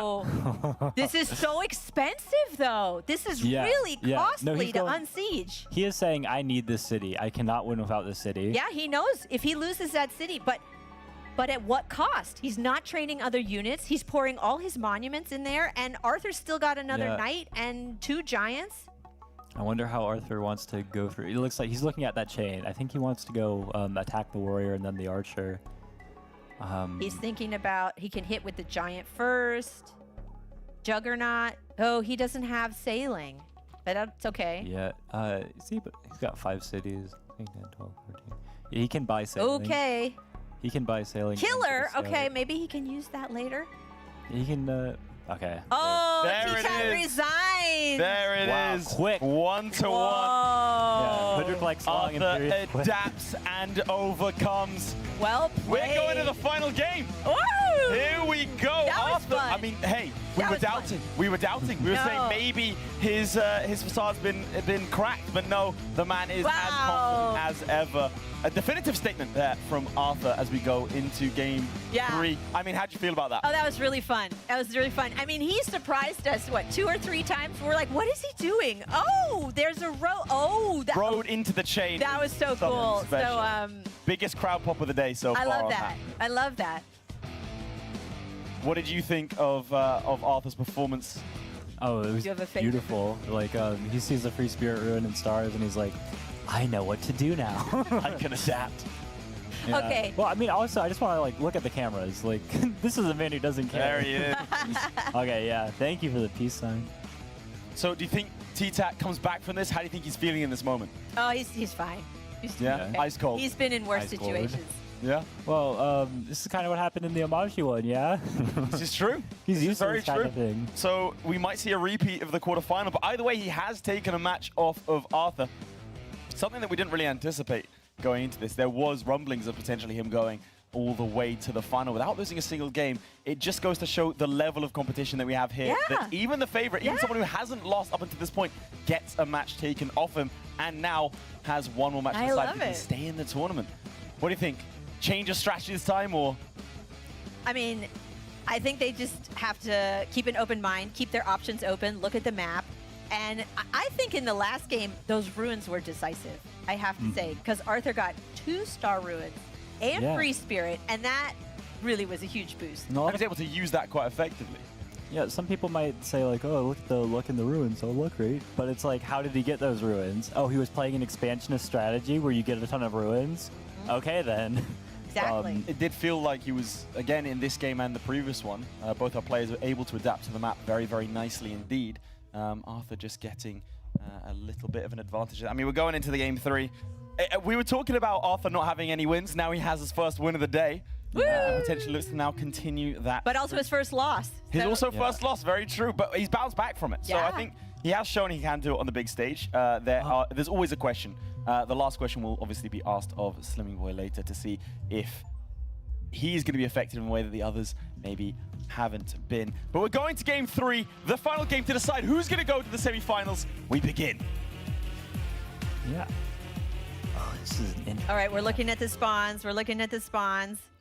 So you can see over in the east of T-Tat's vision there, like some shorelines, suggesting Yes. that lake is not all that deep. It's not a big lake. It it's might a just little be lake. like cutting off his access to some other villages without. Also, getting that good water in the back is weird, right? Yeah, like the water yeah. behind that's hard. I Okay, mean, like there's no sawmill, there's no market for that. Arthur going for a 3-warrior opening. T-Tat getting 2 villages. And yeah, hunting and probably workshop. That's pretty standard. Yeah. They're both just finding their villages. There is. Oh, he also took hunting. Yeah, and like I mean, he's got a lot of resources here. Ooh, so we might see archers from Imperius instead of riders? Or both? I'm kind of curious about some of the things that we're seeing with both the players. I'm not really sure what to say about it. Like, the hunting is definitely interesting. He's got a lot of animals. It makes sense. He can upgrade his capital, get 5 stars back. But I'm like, this is Arthur. Why not riding? Why not riding? He just saw the animals. Okay, we're going to see an explorer, right? I mean, no doubt, right? Yeah, okay. I say no doubt with the most doubt in my voice. But we're seeing the spectator mode, so we don't see if they do that little trick to like save time, right? Yeah. Well, he's moving the archer. It seems like it cut off some of the Okay, animation. lighthouse. Interesting. Lighthouse. Yeah, it skipped the level 3 upgrade on the last turn. Yeah. So saves a star here. Okay, we're going to see an explorer. I mean, again, feels like no doubt. They are going to meet. Let's see. Yes. Oh, they're right. Oh, they're close. There is no lake Ooh. separating them. And he gets another lighthouse. Yeah, maybe if he had a choice between those two, if he could choose one or the other, he might have wanted to get the western lighthouse.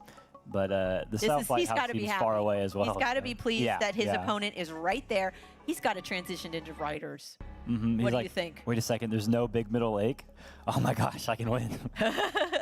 Well, that's what I was thinking about hunting. Like, Yeah. is this signaling that he's trying to go into like his own like sawmill market stuff? Yeah, Because like he's got the setup That's for what it. I'm thinking, like He's got a archers, better but he's setup got than a Hoodrick. he for got market. forestry. Yeah, he's got a better sawmill setup than Hoodrick. Oh, this could be so weird. Yeah. He goes for forestry and sawmills. Huge change of strategy. Yeah, then we see Hoodrick getting riders, and we're like, did they just like switch brains or something? Okay, chopping to upgrade and get the 5 stars back. Really interesting. Yeah, something nice here. Arthur's warriors, how they're set up. He can upgrade again yeah. if he chops. I don't know how much he wants to chop because it feels like it's I mean, maybe Very the nice north saw. one. That's a very nice sawmill spot. So if Okay. you see, notice that village in the south, Arthur does not want to follow the animal into the east, but because of the warrior he has east of his Yeah. city, Polytopia, he probably sends that one to the east and this one to the southwest, Right. which might just go ahead and grab him that village. We'll see if he can get that village before T-Tech Yeah. gets it. There's a chance. I mean, it is a mistake, as we can see from T-Tat's vision, but I mean, if you just switch to only Arthur's vision, he might end up just heading on that animal. Yeah, there's nothing in the east. No, he Okay, knows, he good. knows. There we go. So they're going to have that contested village. That's going to play out nicely. Still no riders. But he's upgrading. Yeah. He's going economy. He's getting ready, and this is why. He's looking at math. No. Yeah, and if you see, like, he did not chop that north. Yes, like you lumber said. hut. Yeah, forest. 'cause That's a enough 1, 2, 3, population 4, for giant. 5. Yeah, that's a 5 Yeah. level 5 sawmill spot. This is so like twisted. Yeah, we're seeing potential for really crazy markets in Arthur's side. And this is, the thing about Imperius. Like, we're talking about their versatility. Like, Yep. they do it all. They do the rider roads. They do the fast in the water. They do can the do salt- math. They can do mining. It just kind of he can take it whatever direction he wants. Yeah, this is really fun. And yeah, he's just worried. I mean, for right now, because he's spending all of this on his economy, not so much, the riders are nice for dealing with archers and stuff, as we've seen, especially on roads. But without roads yet, these warriors with defense bonuses are pretty annoying for Arthur to deal with. He doesn't want to train too many units and delay his economy, but it's a Hoodrick's big sending balancing act. A warrior to the west to go for the lighthouse. Yeah, Hoodrick wants to get vision on that city, but he also wants to keep his warrior nice and safe. Well, he can keep it on the forest for the defense bonus. He has 17 stars. What? Does he have forestry yet? He's got to be able to upgrade some Well, let's cities. go ahead, press the tech on button. No, just hunting. What? Ooh. This is so trippy to me. Why isn't Hoodrick getting forestry? I mean, really, it's been Fishing? difficult for him to upgrade anything with forestry. Yeah, so well, it's far. very costly. I mean, we'll see this with barter, but like placing lumber huts is not a very cost. I mean, even right now with 17 stars, he would have to still chop something just to pick up an upgrade Yeah. anywhere. But Arthur did it. Arthur placed all his lumber huts to upgrade his cities. Yeah, yeah. he had a few more animals. to help him T-Tech's out really for it. calculating and figuring out how he can upgrade everything. He may be planning market spots too, like where can I chop? Well, that's the thing about like the water north of that city. Yes. Like, Yes. it would be a lovely sawmill market comp. No, this is so weird. Those 2 tiles of water to the northwest, north of the capital. That's really odd. Yeah, there's a deep think right now. Usually with this kind of thing in a position like all of your units have been moved and everything, it doesn't matter all too much about like where they all go, anything like that. You just like train some units and then try to Yeah. think on your opponent's time. Yes, But exactly. Train some units. Think while the other player plays. yeah, that last He still has a good amount of time, but very important. Yeah, Arthur is really upset. Arthur's like, Taking let's go, side. let's go. Where is my Oh, village? look at that lovely There we go. sawmill. Yeah, Yeah, the one's so crowd likes short. that. If You can want- get a giant. Oh, he's I gonna like chop, this he's push. chopping, yes, yes. He's going to push the warrior. Cool. Very nice. Big metropolis. Where is he going to put that monument? Is he going to save it? He might save it for that new city he's on. He might. I don't really see him using it on his capital. He's got a really good giant there without. Yeah, does he want? Yeah, I think T-Tat's just gonna go with the archer to Yeah. get the kill with it instead of the warrior. T-Tat's going to try to find a village. There's no village there. Ooh. Yeah, this warrior That's might gotta head hurt. south, You would be like, I need another find a village. And then the warrior on the city will probably go after the, this. And yeah, T-Tat set up a nice siege on the next turn. Usually, you're not worried one warrior on one warrior, but with the defense bonus up there, and even like the 5 and 1 health warriors. T-Tat got fishing. What? Okay, let's talk about weird port connections. That's very costly, though. 2 ports to upgrade like that, and you're not going to be able to really do much with a navy in that tiny little pond. Oh, no, absolutely not. It is faster when he gets his giant. Like, there's extra mobility, like a capital giant. But expensive. Yeah. You can tell the crowd is like, what is this? What is this? This is murmuring. Everyone's like, what the heck? I'm sure there's the people in the crowd with like the PhD in port connections who That's can right. help explain. Too long. I'm not taking this one. But yeah, no, Arthur's looking at it and he realizes, hey, actually, I can't defend this city at all. And he also can't really afford to walk. He can walk back, actually. I'll take it back. If he walks back, T-Tat kills with a 5 hit point. Yeah, then is he going to Arthur kill kills instead? Back He is with moving his own back. 10 health, and then he tries to get See, maybe a rider or this something. is the whole, again, anticipation. If they do this, then I do this, then I do that. I can't do that. They're really good at that. And yeah, this is why we're seeing the rider from Arthur. He needs to get some roads, some extra mobility to help. Here's fight the for rider I was looking Yeah. for like 5 turns ago. Nice. Yeah, and moving over east actually is very important because it keeps T-Tat's 5 health warrior from just stepping on the city and working to claim it. Man. This is such a different game. This is such a different game. Imperius is using giant sawmills to get giants, and T-Tat got 2 ports in fishing. Yeah, I think like with mathematics, T-Tat's got a giant on Laic, but it's still incredibly expensive. Very costly. Here's the Yeah, forest. Like you have to go for it. Like there's no other way to defend this giant. And He's yeah, gotta you're gonna get his- chop that one. You get the level 4. he's got to get his own sawmill giant in the there with a future. sawmill. Yeah, and you've got a couple of spots for your sawmill, Yeah. northwest and northeast. Yeah. Northwest is even better. It's a little more expensive immediately since you need that extra lumber hut, but the market's later on. So yeah, I was looking at the potential for Arthur to like just block it with his giant moving west, but he's got options. Yeah, where do you move your giant, Arthur? And he's not even moving it to the city. He recognizes that, hey, this guy is putting a giant out there. He's more interested in the central city too. Yeah, it's interesting. They both have 3 cities, but Arthur has slightly more stars per turn just because he upgraded those cities with the sawmills. But Hoodrick could catch up economically. Okay. I'm gonna see a big border growth here. Maybe he'll just get Park of Fortune, though. Who knows? He hasn't harvested the last fruit. It looks like a Park of Fortune pop growth then. Yeah. No border growth. Giant push the rider. Yeah. This is it's getting more and more difficult for T-Tat. Although like T-Tat had a hard start with the water just over in the west. Yeah. But, like managing to make the most of it and like take these cities. Yeah. Um, Looking for yeah, finding looking for that North Lighthouse. It's gonna be taking more time. And this is why Arthur sent that rider he had northwest of his capital, getting ready to kill. That 1 hit point warrior isn't doing much. Do with the art. Okay, brings the archer back. Yeah, I mean the 1 hit point warrior was important in the 1 tactic, and then it went back to being completely unloved. How is T-Tat gonna deal with that giant that's coming? He can get some archers. He can pop his own giant. We said we're expecting a sawmill from him or there, but I mean, Arthur seemed to have lost interest in that village. He's like, yeah, if I move in, you'll get a giant there.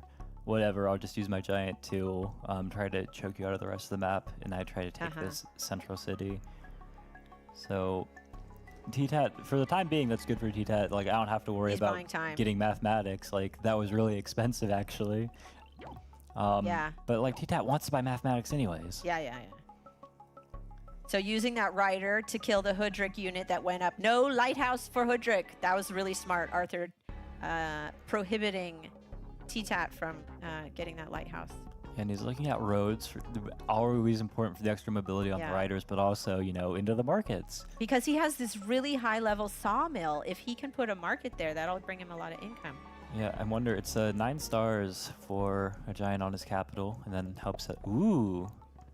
I wasn't expecting that. It doesn't really change. No, it's better. It's better. My bad. Yeah. But he can get a giant there with the 2 fruit. He can get some more units. This is nice. He's really building up his economy. And they're each gonna pick up a village next turn, right? Yeah. So they'll be at 4 cities. Yeah, very even. Ooh. Yeah, he's just now seeing the cut off of the water access. I think he'll be happy though when he sees the couple of ruins on the 1 health warrior's path down to the lighthouse. He picked up math before capturing the city. That totally makes sense. Now he can get his giant. And he wants this cheaper one on the northeast. Yeah, just thinking about markets later, right? He can place a market to the northwest. Yeah, like overlap And with then, the battery. Yeah. Again, these guys plan out all their sawmill and market spots like in the very beginning. As soon as they find it, they're like, okay, this is the optimal place. Yeah, and T-Tat's got some struggles just on the clock. Arthur up a great deal, just like in the first game. Yeah. But we've seen T-Tat deal with the clock before. Yeah. T-Tat placing his monument to get 5 stars back. Yeah, big workshop after. Yeah, and Arthur's just trying to expand. Roads. Hey, there let's we go. go! Big market. Ooh. Oh my gosh. What am I saying? Who got the first market? Was it Hoodrick? No. Who got the first sawmill? Was it Hoodrick? No. This is crazy. This is crazy. Yeah, and ooh, Arthur putting pressure on the clock, banking a lot of time. Yes. Yeah, not giving any time to T-Tat to think. Arthur plays so fast. Yeah, T-Tat's got to be happy to see this ruin. I wonder if the 1 health will go for it, or if he'll walk the 10 health back. Could be a big help. Hard to know. Yeah. Sawmill down there. Is it? Yeah, if a couple of extra lumber huts, a big border growth into a giant. If he gets the giant to head towards that central city and backs it up with catapults, archers. Like Arthur has a difficult time defending. Yeah, catapults would be really nice for Hoodrick to counter those giants that are coming. I mean, kind of echoes of the first game. Like, there's not the lake, but like, you know, Arthur's got the central city, which is going to be nice to have. Here's another giant for Hoodrick. No catapults yet, just archers. Yeah, and the archers are just loving the lakes too. Shooting over the water, like completely unopposed here. Yeah, I'm still looking at that ports, like very expensive. There's not going to be any, well, there might be naval units, but oh, short on time. Ooh, red. Okay. Oh, T-Tat is really cutting it close with the clock.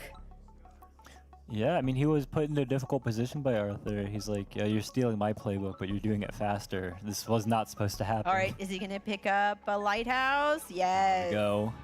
We've got the most difficult lighthouse down. He's got to be happy with that. And he's going to go ahead pick up the last giant on his capital with a couple of road connections. Very nice. And now with the roads, he can... oh, another nice market. Yeah, he can go ahead. He can pick up a siege on Laic with 1 more road and then kill the archer if he wants. Siege's still possible, just 1 more road. It's a big high-level city too. But Arthur doesn't have all that many riders. He may not be too interested. He may want to get more units. Oh, he's looking at a catapult? Yeah, the same, all the same things that Hoodrick wants. Right. Yeah. Okay, there's a catapult in Imperius, not Hoodrick. Yeah, I mean, like we were talking about, if that central city is difficult to defend, like he's got the giant, so Hoodrick wants to, you know, kill the giant with his own catapults. Hoodrick moving on to the ruin. Arthur will defend with the catapult now, his own. Let's see what that shows next turn. Moving the giants up. Oh, man. Yeah, no, Arthur just played so prophylactically here. Like, he's just shut down everything. Again, like, anticipating, right? Really, like, thinking ahead, prohibiting his opponent from, like, making much inroads. Oh, another port. Oh, and actually a naval unit. Will you look at that? We're going to see the, sawmill here. And is he going to take borders? Yeah, he has to border to get a larger sawmill spot. Yeah, he could Oh, he's considering. Theoretically. Ooh. Like, I thought borders for sure. Yeah, is he thinking about because also with markets later, if he doesn't get a border, he can't place a market useful there. Okay, there we go. Oh, running Already out of time. yeah. He's cutting it so close every time. And like Arthur just plays his turns quickly, and then you're looking like trying to evaluate for tactics, and you're like, wait a second, Arthur shut down all of my tactics. Did he really? Surely there's something over he didn't. Yep. And then just runs out of time even He's more. roading his catapult south. Why is he? Is this safer there? What's Not safer. I think he's. You Maybe would- he wants to counter the Navy that's going to pop up in the south? Yeah, it's in range of the. I was thinking about it more in terms of Oh, defense of the fishing! central city. Arthur goes, well, he has stars now. Yeah. Arthur has an income, so he can There you go. afford tech. Oh, look at that juggernaut with the splash. Cool. Arthur, you going to upgrade that capital? Okay, with the roads. I mean, not the capital, the city. That's nice. Oh, he's sending another one down south. Yeah, he's shifting his focus. Instead of that kind of central bottleneck city with the giant in front, he's like, all right, I'm going south. Let's go there. Yeah, I think we might see a border growth in that middle city, too. Oh, It's yeah, possible, there's a but really good dangerous. sawmill spot if he border growths. Yeah, big swordsman on the edge. Sword. Well, there's another ruin down there that he can probably pick up with this raft, who also want that southern lighthouse. Neither player has vision on the eastern lighthouse yet. So obstacles I've got. He's gonna get both another sides. giant. He's got that juggernaut to deal with. He can get his own juggernaut. Yeah, and I mean, as cramped for space as it looks, the rest of the village. Oh, is he gonna put that giant in the port and then sneak around to what is that? Ropimo? I mean, very possible. I mean, it seemed like one of the ideas behind the ports. was Oh, good he's for looking at mobility. cloaks. Did you see? He's got a playbook. He does. He does. Yeah, looking at roads too. Oh man. I don't know how much these players like study each other's. I mean, I know they look at each other's replays, which is cool, but like, oh, farming. How do we feel about that? I mean, helps him get this giant right here. So, I mean, Arthur goes for it immediately. So he's And got he's to be. pushing the catapult. Nice. Oh, I like that. Catapult push to hit. Yeah, he's got to be thinking like convenient. That was great. He disembarks the giant because he can expect the Hudrick giant to pop in the water, and so this way clears the space. That's nice. Yeah, we're gonna see the border growth here. Yeah, I want to see a border growth here Oh, because what? Yeah, no, the farming's really nice because Yeah. before Yeah. he had that. Yeah, okay. oh what? Oh He's wow! still. I mean, it's a nice what Okay, you level know, 6 marker. no, this guy's smarter than me, so I don't know. I wouldn't have done that, but he's got a plan. Yeah. I mean, it's still a good plan. Like, you know, this is the plan that you It's had good. before. It's still good. It's still just as strong. T-Tat there's some getting other options. catapults. Okay. And I This think- is so funny. He's like T-Tat is like following like 3 turns after Arthur does it. He does it. Yeah. I mean, like, earlier on in the game, I mean, you can still see just like the number of slain Yeah. units. Hudrick's picked up the advantage just having the archers. Like, Arthur still doesn't have any archers. Yeah. He's still ahead in like terms of that kind of aggression, but it didn't really, you know, turn into anything No. for him. But look at the income, right? Yeah. Arthur's got almost 40 stars each turn. T-Tat's got like 22. That's a huge disparity. That's, I don't know. Yeah, if they had, you know, 2 different things where Arthur was like, I'll take the income part of Hudrick, you can take the early aggro. Maybe Arthur learned a lesson from that other game where you're like, dude, you got to get your economy. Now he's getting his economy. He's been playing like this in the... I know. He knows what he's doing. Oh, placing a road. He's like, oh yeah, I cannot siege the city, the giant zone of controlling, actually. I saw a little head shake there. Yeah, and T-Tat left that middle city open. He can't siege it. Oh, he finds Yeah. a village in the east. He's got to be happy about that. Yeah, there's got to be another one Yeah. closer down You can to the see the south. fish. As well. I think Here. if T-Tat gets that climbing ruin, we should be able. Yeah, he just tapped on the tile. Tap, tap, Thank tap, you, tap, tap. Arthur. We know Can it. he hear us?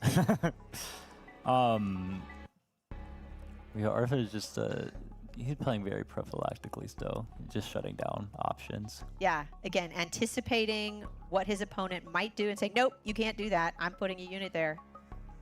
He could get another giant with farming, and he's taking his time. He's got a lot of time, though. He's got over 2 minutes on the clock, so he's all right. He has 16 stars to work with. Yeah, he's counting. He's doing some mental math. Got the lips moving, like voicing out some words. Yeah, surely we see just another giant on this city, but he's thinking about what to train first. Or if he trains anything at all. Fishing.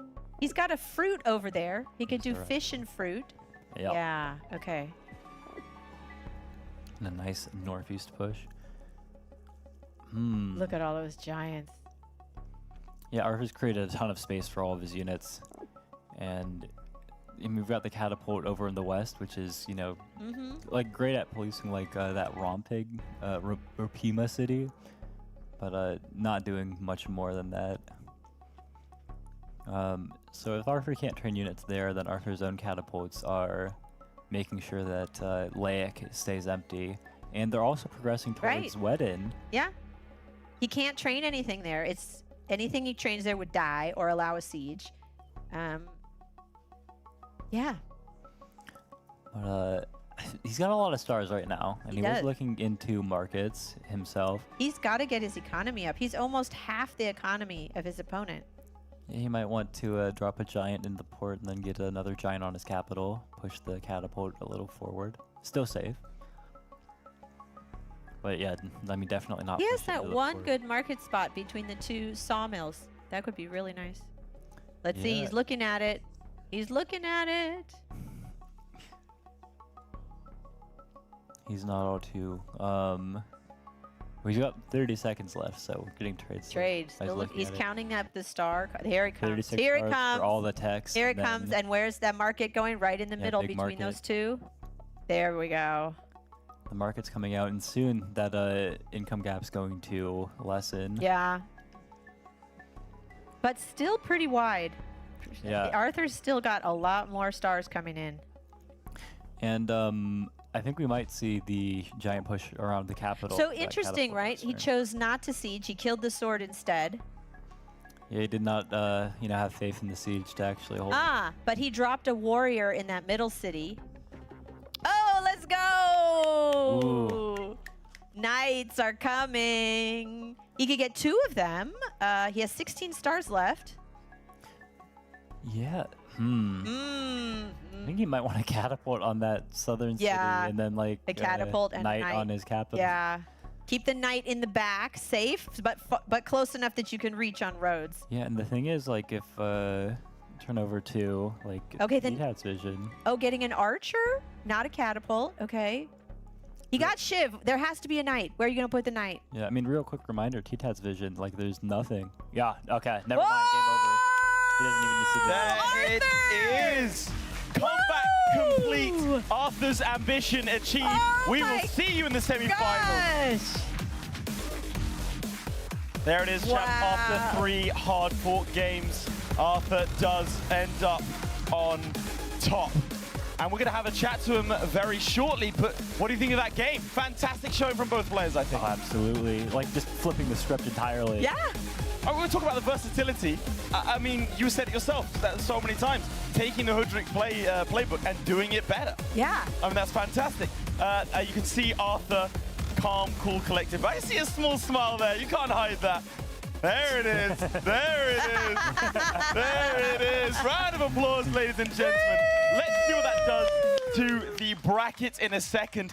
But, I mean, fantastic showing, right? I mean, he did lose that first game. There were some questions about whether or not he'd be able to bounce back. But, I mean, he does. What do you think? That was so fun. That was fun. Seeing Arthur basically play like Hudrick and seeing Hudrick, I would think it was really odd with the water. I still think that water on the spawn for Hudrick was really tough. I mean, that might have been the pivotal moment. What do you think? I mean, I think it's interesting that you said that he bounced back. Arthur and his Rider Roads, of course he's going to bounce. Well, that means that we are going to be seeing him in the finals, ladies and gentlemen. If you look at the bracket ahead of you, Arthur is our first finalist. We are going to very soon go and see Barda under Slimming Boy play in the semifinals against Meister Lamp, who did, of course, win his quarterfinal with the Luxador tribe. One of those two is going to be playing against the Imperious Tribe and Arthur, and I have him here with me. Firstly, congratulations on your victory. How do you think the semi-final went? Obviously losing that first game and bouncing back. Definitely one of the better series I played. Really happy just overall with the quality of the games. I mean, maybe game 2 was a little bit more skewed towards my favor, and I guess game 3 as well, but I think both players had at least some sort of chance at some point in the game, although, you know, watching the replays, maybe it's a little bit biased. And obviously I did win, so of course I would have enjoyed this series. But overall, yeah, definitely very nervous, but turned out well. And what's it like playing in front of the live crowd, the live audience? To be honest with you, you don't really notice the audience. You're really way too focused on playing the game. He's too sucked in. Yeah, like you can barely hear anything. All you hear is just the white noise in front of your, like, all blasting into your ears. It's more just so like you are sitting in like a tailor-made kind of booth. That's maybe where the pressure comes. And then you can still hear a little bit of the oohs and ahs through the really loud noise. So we had a really loud crowd for this one. I mean, going into the final, you're looking at your other semi-finalists. Who do you think you pair up against more? Like, what's a more favorable matchup? Well, to be honest, I'm not really quite sure. What I do know is that I have played against Meister Lampe a lot more as Luxador. We've played plenty of practice matches. Obviously, as eSpark has mentioned, we're on the same team, so we know each other quite well in that way. So I would say that if I played him, then it'll be just kind of one of our practice matches. And if I do play I guess if you guys have characterized him as an underdog, Slimming Boy, also very interested to play him as well to get to see what exactly he's like. We'll hand to the casters for some more technical questions. Do you have any sort of insight you wanna throw, or questions you wanna ask about those 3 games? Yeah, so we were doing the thumbs up, thumbs down, because we were like, in that second game, we were like, why? It felt like you stalled out with the economy because he was sending in cloaks, and we were like, where are your markets? You're losing money. You need money. In the first game, I'm gonna be completely honest, I may have forgotten I got a trade ruin. Well, no, he said you played a game where you got a trade ruin. It was like deja vu. I know, but I kind of forgot because I was too focused on not losing my central city in that game. Even though, like, I was looking at, I don't know if you guys were watching my cursor when that was happening, but I did look at mathematics in that game. I didn't feel like I had enough sawmills anywhere. Really, there was only just that little spot in my capital and second city, but even then it still wasn't really good enough. I couldn't justify it. But I do, to be honest, I agree with the panel decision. Yeah. It does look rough considering I have more cities, more stars per turn, but I have many less units, and the water control that he had and constantly getting two of my cities cloaked definitely would have lost that game if it had gone on for a little bit longer. But definitely will want to watch that replay and see what I could have done better. I can't really remember off the top of my head. Oh man, you stole my question. I was gonna ask. Well, not paid, what else? But yeah, just watch the replay then. Yeah. I mean, like, well, in the third game though, like, you can seem like really immediately to know, like, you know, shift the playbook into like everything Hoodrick was doing. I mean, like, we've seen you play that like when you were qualifying for Imperious, but like, was there like a second that you like realized this is what I'm gonna do? Yeah. I mean, the moment you spawn in, you see 3 fruits, you see 2 animals, you see all these forests everywhere. You also see these spawn closer to the center, meaning that getting giants early is a little bit more important because they don't have to walk as far. So I think everyone, or at least you notice, like, by hunting on turn 3, I've already kind of decided by then I'm not buying riding turn 3 like you saw me do every single other game. Yep.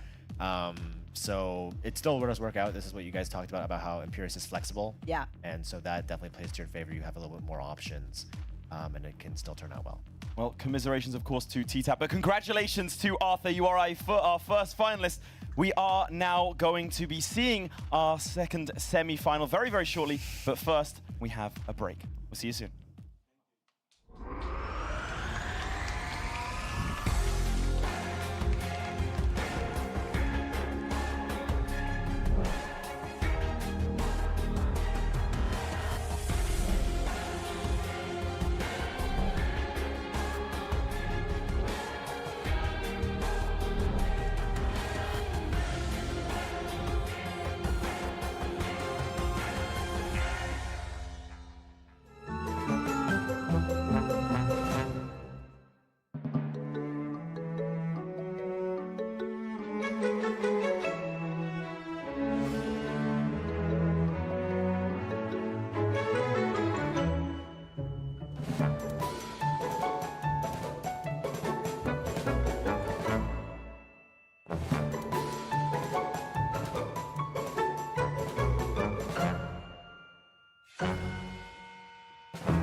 Welcome back to the Polytopia World Championships. Thousands of players have been playing Polytopia just to make it all the way here to be in Stockholm, playing in front of a live studio audience. I mean, 1,000 players have become 6, have become 3. We're down to our last semi-final.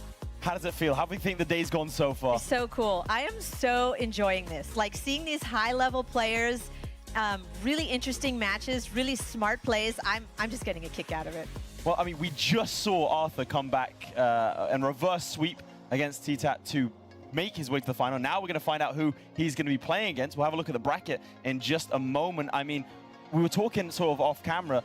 We were a little bit surprised to see T-Tat take a game, but then seeing Arthur bounce back was pretty great to see. And now we have our final semi-final match. Slimming Boy with the Barda tribe against Meisterlampe, who we saw win his quarterfinal with the Luxador tribe. And a very interesting matchup that we're not really sure which way it's going to go. I mean, we saw Meisterlampe. How do you think he's performing today in accordance with what you guys are familiar with? I think Meisterlampe is par for the course. He's doing really well. He's playing very experienced. He's got his strategy. He plays very careful. So he's just on track. And of course, we have to talk about Slimming Boy. Yeah. I mean, it's kind of interesting. Like, we haven't seen him play yet today. Kind of interesting. Like, a lot of his games, like, they're just so fast, like, kind of over. He was kind of talking about, like, you know, what his prospects are. And he's like, listen, I'm not a competitive player. I was just joined, like, you know, casually for fun. Let's see how far I go. And I'm kind of see he can go all the way. He really can. Well, he's already been pretty far. An enigma to you guys. Let's find out a little bit more about Slimming Boy. My name is Livingston. In-game I lead that Lila. And Slimming Boy, also a name that a lot of people know me by. And I come from the city of Groningen in the Netherlands. Well, I'm still in high school and I live with my parents and 4 siblings. And I like to play water polo. And as I said, I'm just very busy with my school because it's my final year. And also play Polytopia every now and then. I saw a video on YouTube from, I think it was like Chicken McNugget, and I just got hooked and watched more videos, and then at some point I just asked the game for like a holiday present, and I got it, and yeah, I just found it super fun to play. Yeah, in the weekends I often like to play a few games. That's it really. Well, when I qualified for Sweden, it obviously changed a lot, but well, I couldn't believe that it was actually happening. And when the game was over, the final game, I was first just checking because if it was actually going to happen. And when it did, I was just super happy, of course. I couldn't sleep until like 5 in the morning because I was just so happy about it. Look really forward to it. There we have it, Slimming Boy. And now I want to add a little bit of context as well, a little bit of behind-the-scenes knowledge. Everyone else has been playing Polytopia non-stop, right? Up until 3 a.m. in some cases, as you found out. Slimming Boy, taking a different approach. Hasn't been doing that, has actually just been relaxing, maybe a better strategy, playing other games, and it sort of plays into this almost larger-than-life character we've now seen of this enigma that no one really knows how he's going to play, what he's going to do. Not even playing Polytopia in the build-up test, and yet he's in the semi-finals. Do you want to explain why he's in the semi-finals as opposed to going through the quarterfinals? Yeah, absolutely. I mean, like, this is the player, like, when he did the face-offs, he went completely undefeated, didn't lose a single game. Like, even among the top cut 3, there was Lib who lost a single game to Ramdingler, won both of his matches, but that single game was the separation. So Slimming Boy seeded number 2 above everyone else in the tournament, except Arthur, able to skip that first round, and now he's getting ready to play Meister. Well, I mean, you have high opinions of Meister. How do you think he did in his quarterfinal match? Oh, Meisterlampe? Oh, he played really well. Just showing, again, like cool under pressure, calm, smart, like just very experienced, which is so juxtaposition to Slimming Boy, who's like very new to the game, but seems to be doing really well. Very well indeed, all the way to Sweden, in fact. So he did win his game in a 2-0 sweep. But for those of you at home who maybe are unsure of who he is, let's check out who Meisterlampe is. I'm Marco, known as Meisterlampe online, and I'm from Germany.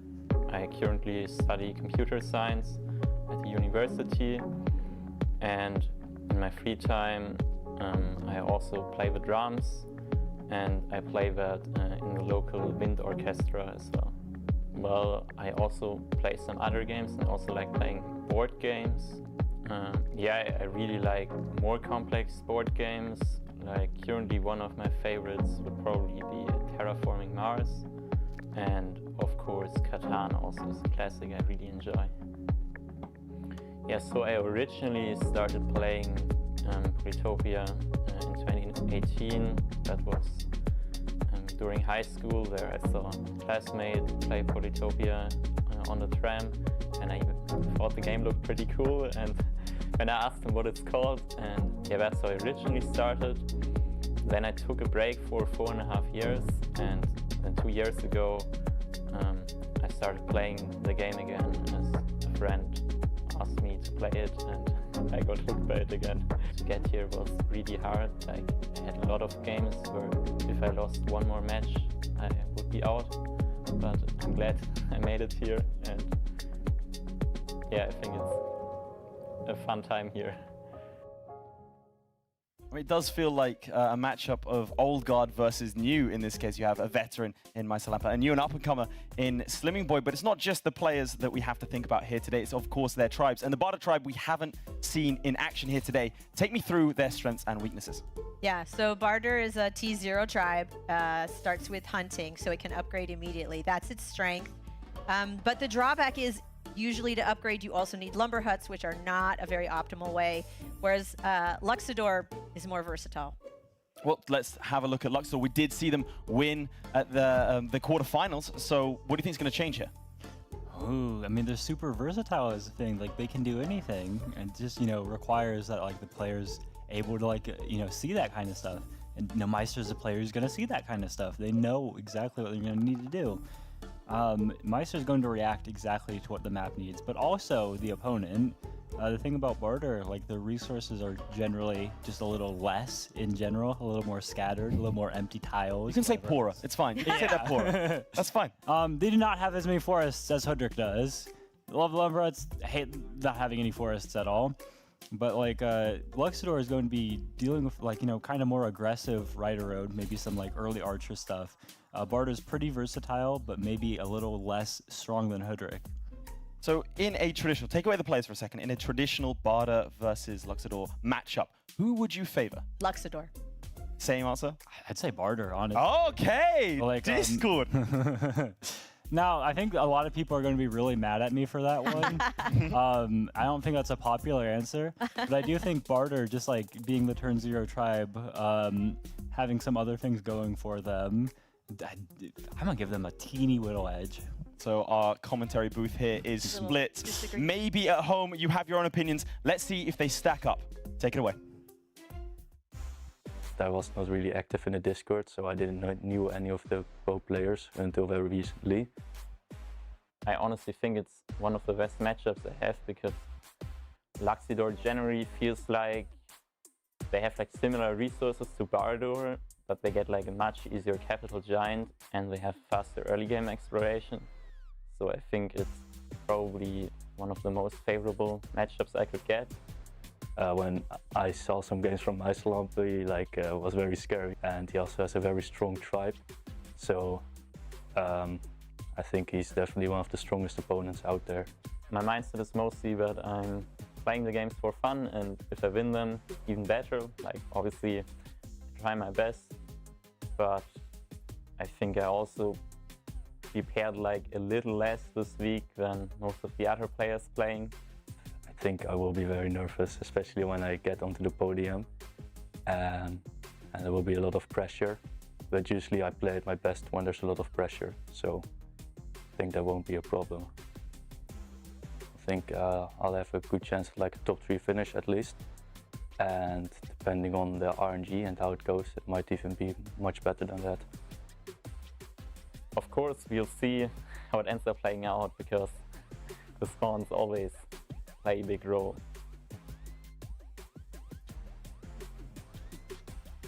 For the first time tonight, please welcome to the stage the Enigma himself, it's Slimming Boy!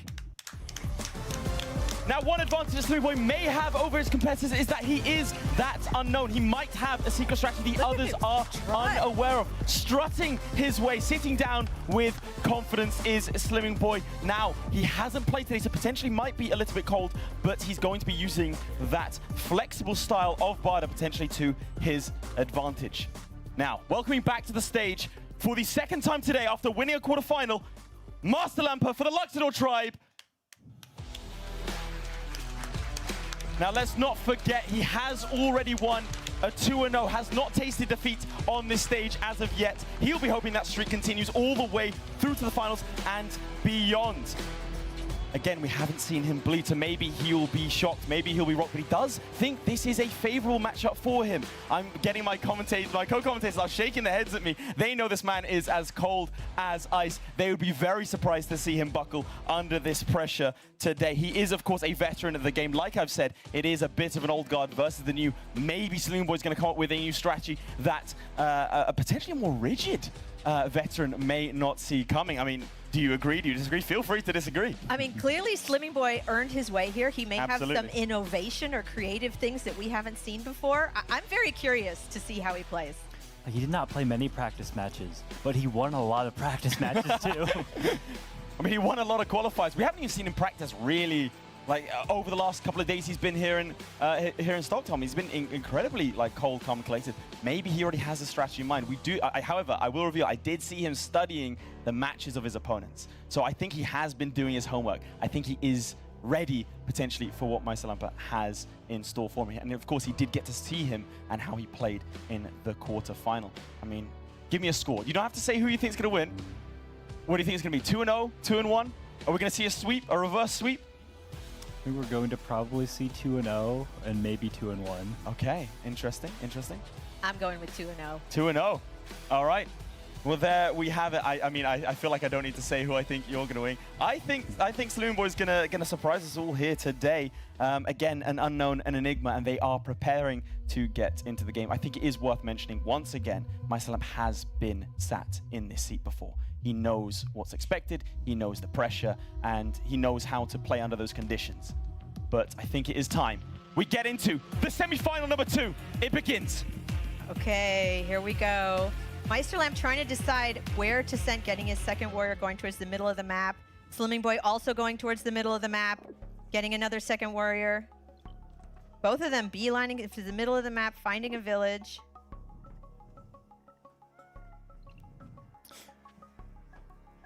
Slumboy missing up a village, hoping for something in the center, but it's ruled out by this little suburb. I don't know if I'm really getting into the suburb stuff, but some villages are more important than others. There may have been one in the middle, but instead, just going to find. Ooh, and they meet, and oh wow, Slumboy attacks right away. This is a little risky because Meister Lamp has a warrior right there, taking him down. Meister Lamp's going to be able to get that middle village, which has a lot of forest, so he has to think about tech. I'm thinking hunting and forestry. That makes the most sense, but I'm not. I mean, Mr. Lamp. look at how many forests he has. Oh, But yeah, right. See, riding- what do I riding know? hunting. I don't know anything. Oh my gosh. So surely, yeah, we see the rider pop up on the capital, and it's going to, it looks like head north. So this is tough because Barter just sees a lot of fruit around his C2. Yeah. So he's kind of forced to go org, which is not great. If he wants to upgrade that second city, he's got to get org or I don't know. Like not enough fruits around the capital even for the level 3 upgrade. There is some hope in the position though. Take a look over at the shared vision between the players. Meister's got this eastern half of the map, and maybe another village, some more stuff in the north. But if it opens up in the south, that's where Livingston's going to be making a big advantage. Yeah. Yeah, Slumboy could pick up a lot of territory in the south. I don't know. We'll see how it unfolds. This warrior. Ooh, yeah, and the north's getting a dead cut off. end. It seemed more likely for the south to turn out like this, but I mean, not quite a dead end. There's the little. Yeah, there's a shoreline. Yeah. You can see the shoreline. And Meister Lamp does find a ruin in the corner. That could be great. But yeah, I mean, definitely the less land you have in places you want land, the worse. Picks up a rider. Nice. Okay, is he going to get Org? Yeah, he's got a lot of stars. I'm It thinking might he's going be- Org and the Lighthouse to upgrade his capital. Oh, it might be like mathematics. Too. Oh, archery! Okay, archery org. Cool. So this is a very strong combination. He's trying to. He sees the riders, and he's like, Yes. "Your riders are not getting through He here. can I'm see gonna the rider. Poke Mhm. your units." And ooh, workshop instead of explorer here. Wow. See, that's unorthodox. That's not the type of play we usually see. It seems every decision he's making is surprising you. Yeah, we're like, oh, okay, that's different. It's great. It's fun. Well, exactly. This Again, is great. it's a veteran versus an upstart. I which is love it. exactly what you want to see. Yeah. Yeah, I'm wondering if I feel like that warrior is heading out. It's getting some vision. That's nice and everything, but it also feels like it might be baiting Slimming Boy's warrior. That warrior that Slimming Boy has on the second city wants to head down south, explore for more villages. But yeah, you're just gonna pick up the kill and take advantage of the forest tile for the defense bonus. Yeah. Slower expansion a little bit, Upgrading but capital. blocking the rider out and picking up a nice kill. And If in this game does drag on into the end game, looking at their current positions, who do you think it favors more? Oh, it's too early to say. I can't call it now. Yeah, I mean, it's really tough just because we don't have vision on We the can't fog see the up map. in the north Yeah. or in the south. Oh, not an explorer again! Yeah, I mean, no but the fishing mountains here. are there and the water. It Yeah. wouldn't go anywhere. I get it.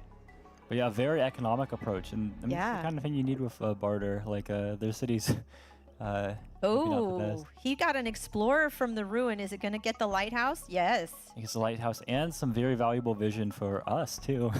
So now we see what's up there. The crowd is really interested in that. Yeah, I think that's. I mean, it's really difficult because I think Swimming Boy's going to need to get into the water if he wants to keep Meister away from that village. Although, you know, that being said, it's so far away for Meister as well. But Meister's going to be able, right? He's got to be thinking about his giant with forestry, right? Because he can upgrade the capital. There we go. And his forestry C2 picking with up. forestry.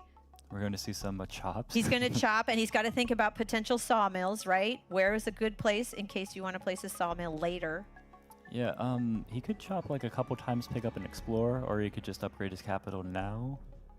He's counting. Okay, this Yeah. is he's doing future turns. What am I going to do next turn and next turn and next turn? This is like advanced planning. And workshop or explorer. Yeah, just so few villages. Another workshop here. Yeah, he's got to maintain his economy. All right, Slimming Boy is going to move in with his archer.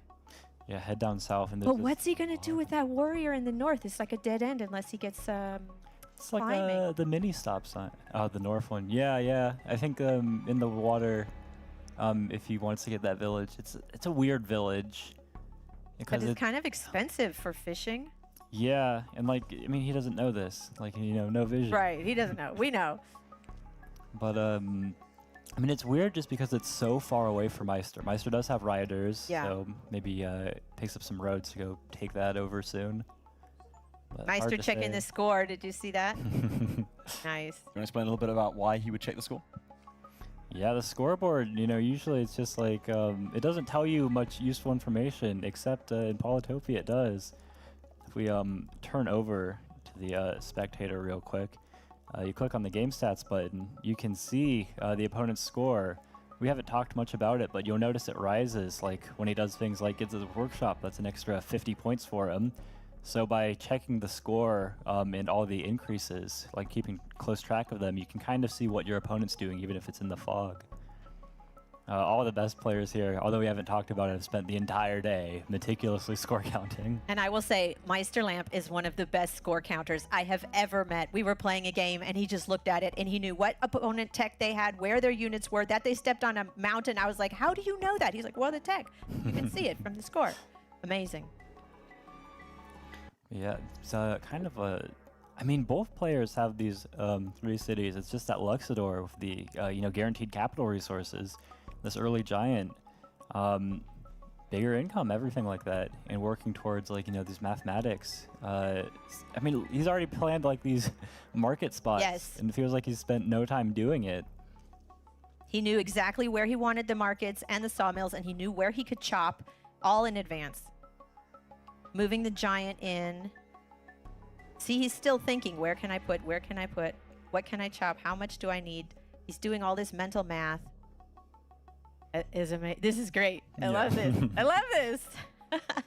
This is The top level players. Moving his rider back, leaving the city open. Is Yeah. he saving stars? Yeah, it looks like it. I mean, he was thinking about just He's like, taking the how turn many there. stars do I need for a sawmill? Can I afford? No. Yeah, I guess moving the rider back does defend against his opponent picking up 3 roads to get a siege there. Ooh, a couple of riders here. Okay. Okay, he does get climbing. Yeah, this is a little unfortunate.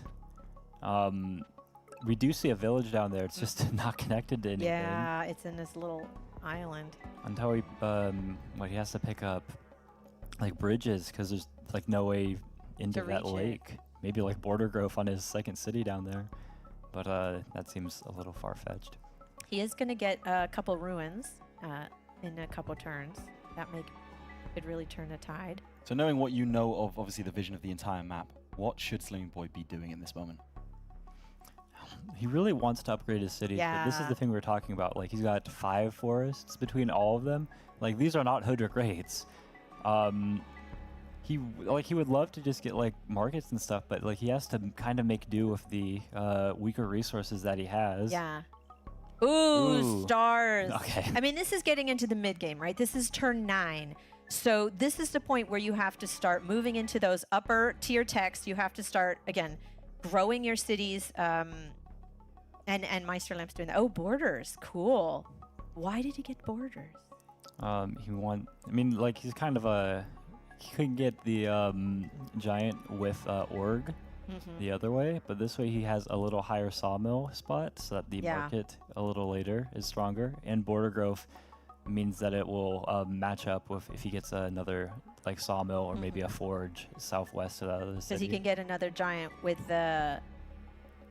Yeah, I mean the other thing is that his entryway to that northern lake. So it's useful for a lot of things. This like pair of archer warrior heading up north. It's interesting that Slimming Boy is sending 3 units up north. Yeah, I mean, Kind of like he's got to deal with this giant that's coming. He sees the giant. He's got to, There we okay, go. he's thinking about math and a catapult. He has 8 stars, right? Enough if he wants to get a catapult. There's just enough left. yeah, I mean a catapult. Ooh, he's looking at it. He is. Ooh. Okay. Ooh, the crowd is really Yeah. interested in that play. I'm interested in that play. Well, I feel like the mathematics is making sense just for trying to get some of the cities upgraded, but Oh, Meisterlamp getting a juggernaut. He gets juggernauts all the time. He likes those. yeah. Getting another giant with a lumber hut. Very nice. And this is what he was. I mean, like I don't really know if I can say this is what he was calculating for, since he got the star ruin. Which how do you calculate for that? Right. But it did work out. Oh, nice. explorer. Yeah. So he knows He's the picked up trick. the tech, He yeah. knows the trick. Restart. Very good. And Ooh, that's got wonderful. He's got to Yeah. be happy with that. Yeah, So he's the deciding forestry. population or border. Population. Get the fast giant. Oh, he can push the catapult if he has Yeah. forestry. He's got the catapult. I hope he's got forestry. I don't remember. Does he have forestry? Uh-huh. Got mathematics too. Oh yeah. Okay. Obviously. Yes. Thank you. But yeah, I think you can get a couple of lumber huts in the southeast. He sent a whole bunch of troops up there. And set up like a sawmill spot on that second city. So with is that he going to upgraded. get the giant in the capital now with the 2 huts and push the catapult? Looks I like should he- hope so. Looks like he's thinking it. Little pause. So what else to do with the stars after, perhaps? There's a possibility of like a couple of chops. Ooh, yeah, he wants to get another unit first. Because, he's population There we capped go. in the 2 other cities. He can only train units in that 1 capital city. Oh, now not anymore. Now he can upgrade. He put his monument there. Yeah, and I'm wondering about the placement of the lumber huts, like the southwest and southeast. If there's like a little chop south level 2 sawmill there, or like planning for like a forge spot. I'm not sure. So just how different is this opening to what you were expecting from Slimming Boy? He's playing well, right? Like the strategic components make sense. It's more like the subtleties, some like the details, like when he chooses to do something, or like the star calculations. Like the archers are really good and make a lot of sense, but they like slowed him down. Maybe if he got mathematics first, he would be enjoying the fact that he has like more income and then buys archers after that. Because I don't know, he got the 1 kill on the warrior with an archer, and then like Meister just didn't advance anything. Like, the Meister archers haven't sending done his anything giant since. closer to the port. We're going to see another juggernaut. Yeah, and Meister's been hiding like a little shadow over in the northern corner thus far, but finally strikes out, and he might go after this kill. He might just heal with his warrior. There Nope, we go. he's taking the kill, moving his rider up. Yeah, either way, he has to keep Slimming Boy Yeah, off again, that this is one of village. those contested villages. You gotta do whatever you can to prevent your opponent from getting it. Yeah, and I mean, it's really tough. It looks like Meister has a commanding control of the water, especially that southern lake. Even after the Park of Fortune is placed down on Orkelin, it doesn't seem any closer to picking up border growth on that city. And then how do you enter this lake with like water units Yeah. like this? That little strip of land is so odd. The way the villages are just A bridge jutting might out help there. there. Yeah. I mean, Meister seems the only one capable of getting bridges in the near future, just with him having riding versus Slimming Boy without. Yeah, he's deciding which archer he wants to give the kill to. Inching his way towards the lighthouse. Yeah, well, you can see he's picking up like, you know, the tactics like vet assigning and like figure out where units are from and everything else. Number of catapults is, I mean, this reminds me And a now lot he's of. pop capped. Yeah. He can't train any more units. We saw this a lot in his earlier games when he was qualifying for Barter 2. I'm a big fan of making use of the catapults. And I'm wondering, I mean, here, like, Meister wants to. You can see that he wants to, drop He's going to hit with the rider and bounce away. This is the great thing about riders, Yep. right? They can hit and bounce back to safety. Yeah, but, I mean, the thing here is that, like, this catapult can go ahead and take a hit at the Juggernaut. It might be inadvisable, though. Yeah. Just because the Juggernaut can go in. And then the riders can move in. And yeah, the catapult's kind of exposed there. Yeah. But it's not just the one Oh. catapult. Meister gets roads, places them, and he's going to go hit those archers. He wants to keep him off the lighthouse. And he's going after the one that got the kill earlier. Very 'cause nice. He's keeping track of He the knows others as well. which is the closer one to veteran. Chopping. Oh, okay. Ooh. To get some more units. He has 0 stars left. Interesting. Might have been abandoning some of the ideas about market that he'd set up earlier. Not that that's the only way to play or anything. But how valuable was that rider? I mean, the low-level sawmill in the northeast not that great. Using Question his here. catapults to hit the Juggernaut. He Yeah, Meister loves his juggernauts, so this must be, you know, really damaging to the morale too. He's got a couple of them. Not too sad. Yeah, and the catapults feel nice and safe behind the protection of the giant with the defense bonus. Like, you've got rider roads, I don't care. Yeah. Meister's doing his best to take command of like the entire map because they were on 3 cities against 3 cities, but Meister's used like the rider roads to go ahead and pick up that city in the north, which I don't think like Is the he ever had a Juggernaut going to chance of move on to losing. the village? Yeah. Oh, he wants to see what's maybe. down there. He can see what. Okay. Yeah, very good explorer. That Juggernaut has 17 hit points, so he could land it. Ooh, on the last one, making use of that mountain. Big ooh from the crowd Whoa. there. If Very that mountain impactful. weren't Eye of there, God. it wouldn't have been able to get that. That's right. That's the explorer change we were talking about. They prefer mountains. Dang. Yeah. So is he going to move on to the... He can, because he can keep it. If he moves the Juggernaut there, he's going to be able to get that village. Dang, that explorer for the last lighthouse. Yeah, does he move his Juggernaut in to attack this catapult or not? I mean, Meister's kind of running out of steam on the Giants. The catapults did a good job. The one in the south is all by on its own. It's doing good work capturing that city, but what do you do to deal with the giant that Slimming Boy is advancing He towards wants your stars. center? He's thinking to place the Eye of God to get Yeah. 5 stars back, where to put it so it doesn't disrupt future spots. Yeah, Meister doesn't seem all too concerned about this potential for like a giant to like head into this middle city. He's using his Eye of God somewhere Yeah. else. I mean, he has a lot of stars and he's got a lot of places to make ports, so ton of population there. Meister's got 5 cities. Barter only has 3. Yeah, well, this reminds me of the his first set, but in reverse. When he was playing Le Lib, with that Le Lib had the early center, and Meister was able to just amass a ton of ranged units behind his giant. Yeah. And turn it over pretty quickly. Now I think Meister is in a more secure position here for sure, but echoes of that, I'm kind of looking at it. Hey, you got what if If he there's a can bunch take of a catapults city. you can't deal with that go in? But Meisterlamp's going to pick up another city in the south. But then there's a ruin too that Barter Ooh, can and get. he's sending the catapult down there to Interesting. terrorize that giant. Oh, interesting. Yeah. That's different. Oh, you got a cloak. See, you have a big fat city. That's a great target for cloaks. And he's parked it like behind the stop sign too. Yeah, This is echoes of he T-Town. does. He has the giant stop sign so that cloak can get in there. Oh, and we've seen this before. But Meisterlamp knows how to deal with cloaks. He knows. Yeah. He has vision, right? He can see that cloak coming. If there's anyone that I think, Oh no, the server. yeah. Oh no! Oh, this is unfortunate. This sometimes happens in Polytopia when you're trying to play and the server goes down, and there's really nothing you can do other than pray to the Wi-Fi deities that the connection comes back.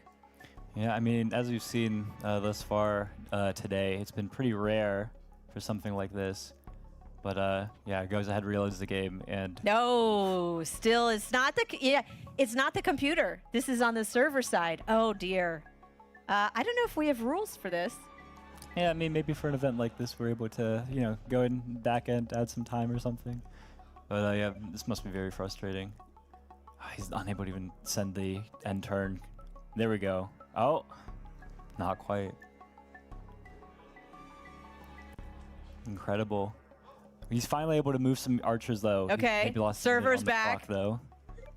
No, this is That for was, the first game of the day. That's gotta throw you off though, is you're so frustrated. Like, I want to do my turn. Come on. Oh, that's hard. But looking at his face, though, he didn't even look bothered. Didn't even blink. No. I don't think it's gonna. I think it's gonna take more than that to rattle that man. Yeah. Yeah. He's like very mentally strong. Like I mean, he's here for a reason. He's played very well to get here. Well, I mean, he didn't even flinch when there was a sample, so we'll crack on. Low shake of the head, but you're not going to get anything more from, Mr. Enigma himself.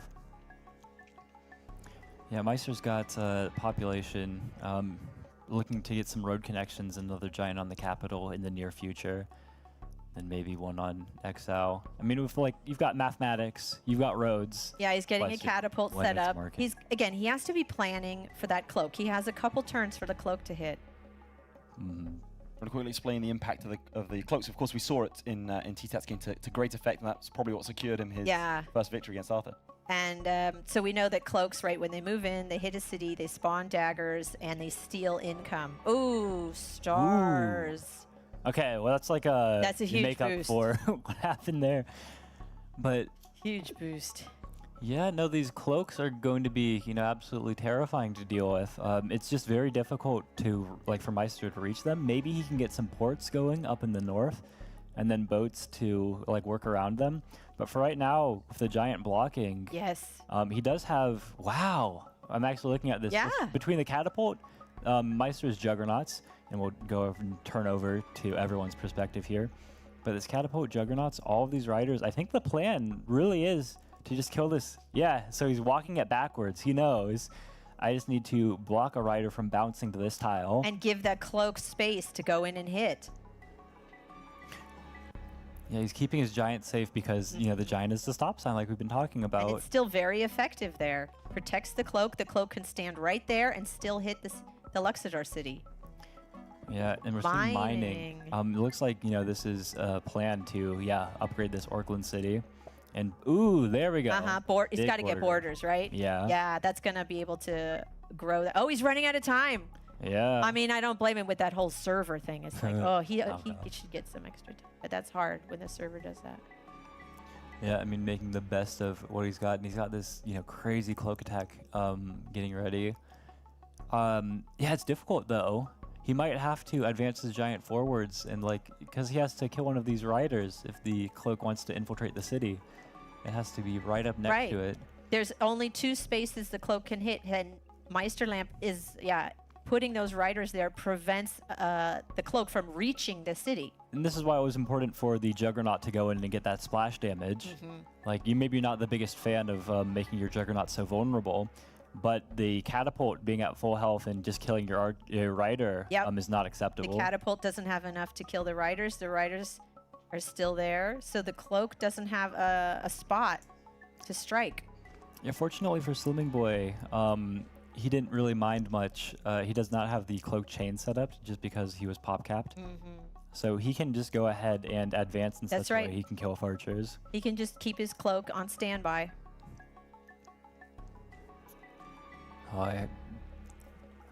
My best guess, we're going to see that cloak used in the next turn. So is he going to put the giant back in the water? Yeah, what does happen? I think this giant might go south just to defend the city and walk away from that catapult because it does not want to be in range of Slimming Boy's catapult. Some of us, we heard the oohs and ahs in the audience when we saw those catapults, but they're putting in work. Yeah, they're earning their keep. They're although one of them only has 1 hit point. Oh, you mean the Meisterlamp catapults? They have catapults on both sides. Slimming Boy's catapults, some of the best catapults I've ever seen. But yeah, this giant's going to have to move to give space for an archer to get in here. And yeah, that's the more aggressive of the 2 tiles it can head to. But there we go. Okay, now the cloak can hit. Yeah. Into the city he goes. All right, now Meisterlamp's going to have to clear those out somehow. He's done it before, but that's a big thorn in his side, big distraction, all these cloaks over there. You might explain a little bit more about the income siphoning you were talking about. Yeah, so when a cloak hits a city, in addition to spawning the daggers equal to the city size, it steals income. So whatever that city would have made, it more than steals the income, it takes it from the opponent that was hit and gives it to the player who had the cloak. So it's it hurts and it benefits. Wow. Yeah, and that's big to take out the catapult and damage these archers. This is kind of crazy that his catapult's going all the way for the archer. He must feel very confident about taking out the rest of these daggers and here. he gets the killer monument. Can he get another giant in that middle city? If he gets org maybe, or ports. Yeah, just a lot of stars on ports. Moving the giant back, that one in the south, he wants to keep it safe because there's the catapult down there. Yeah. This is interesting. And this is what I was meaning when not to distract from this game, but this is a kind of very difficult thing. I mean, Arthur made it look easy, how he's able to instantly move all of his riders. But this is, the kind of micro that you most playable even might spend time on. We call this micro, where it's moving your units very deliberately, very carefully, optimizing your moves. I mean, most players, it takes, hours thinking about this, but these guys do it on the fly. Yeah. And there we go, Grand Bazaar. Ooh. Oh, we're going to see a giant down there. Interesting. Yeah, the Double Monument Giant. This is a kind of classic, just how the populations work out. Yep. Economic to upgrade to level 3 always. He's looking to put a giant there. He needs three more population for it. He's counting, figuring out he has a fish. Going to put a catapult. Another catapult. But no, Meister's done a fantastic job of countering that cloak, and without the chain, it's really difficult to see, what's the game plan from here on. You had an attack that was going somewhere, but Meister's got twice the city count now, and he seems able to defend against your best wall Another breaker. cloak coming out with the stop sign still there. Yeah, you see some chin touching. That's a deep think. Chin touching. Not chin-chi. Actually on his face. Yeah. He's going to get a second cloak? No. Yeah, I mean, Yeah, I mean, Meister- the barter giant there is vulnerable. Oh, he moves it back. Okay, hits with the cloak, with the dagger. Yeah, it feels like the attack has kind of stalled out here. Mm-hmm. The catapult was really great at, like, we call this pinning down the city. Yes, I love this catapult on the mountain because Meisterlamp cannot train anything in that little island city. Anything he makes there will die. Oh, but he moved it back. Yeah. But, I mean, Meister doesn't seem to mind all too much. He's got enough other cities, right? Yeah, Meister has 3 more cities than Slimming Boy, so he has more places to train units than Barter does. Placing a road. Why is he placing the road to bounce back? He's going to try to hit the archer. Does he have another? Does that other rider reach? Okay. Oh, and it's a veteran now. Oh, cool. Yeah, normally these kinds of trades are, you know, a little questionable. up- It's just like you're going to kill their damaged unit. He's and, going to like, put a release your juggernaut in trapped that rider. port on moving it on the road. But yeah, with the veteran and the lack of units that Slimming Boy has, it's a thorn in his side. And yeah, another catapult, Wow. further advanced. And yeah, Meister's dominating now both of these lakes, entering into the north one for the first port the whole game. Yeah, Meisterlamp's on the water. He's been using those juggernauts and giants very judiciously, pulling them out when he wants to heal them.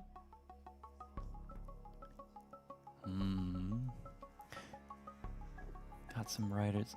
I'm trying to see what the overall game plan. Like he was defending, right? Yeah. But What's his now angle? is the time to like turn it around. No, we've seen Meister do this. He takes his time. He's very careful. Other players would just charge in ahead, and he just like is very methodical. I'm going to make sure that my push will hold before I go in. Yeah, and that veteran rider is very annoying because you would have maybe at one point been able to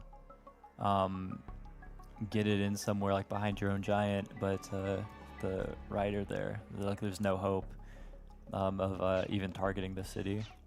I mean, if ever there was. Yeah, where do you put the cloak? So now? this is interesting. Slimming Boy has these defenders that are inching forward.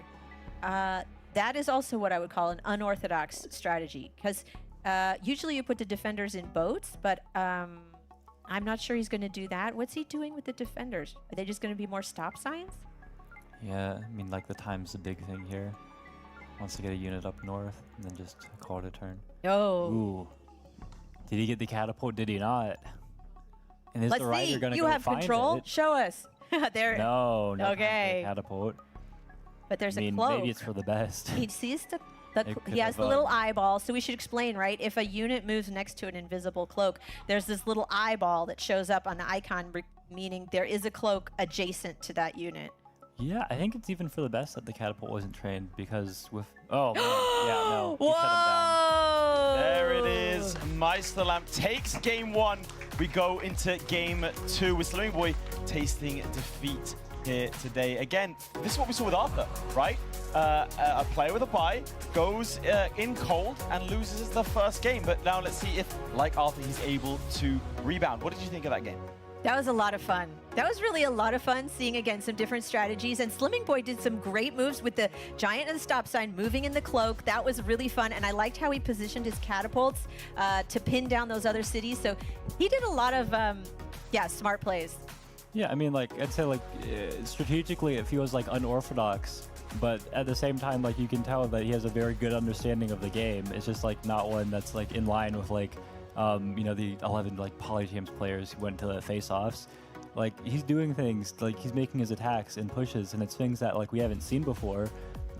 They seem like a little like strange, weird, whatever else, but like they're super effective. I mean, really, he was kind of hemmed in, like not having access to that southern lake. Maybe if he could have pushed into a port in the north or something, or like had a faster attack. But I mean, Meister is just going crazy. It's time for the next game, yeah? Here we go. Game 2 begins. Meister wins this. He goes to the final. All right. So they might be closer. Barter's in the north. It's unfortunate the way the Luxador water is. It's going to be hard to get that lighthouse for Meisterlamp. Ooh, this is a classic question. You gonna pick the Yes. ruin or the We should ask city? the audience. Village or ruin? Village or ruin?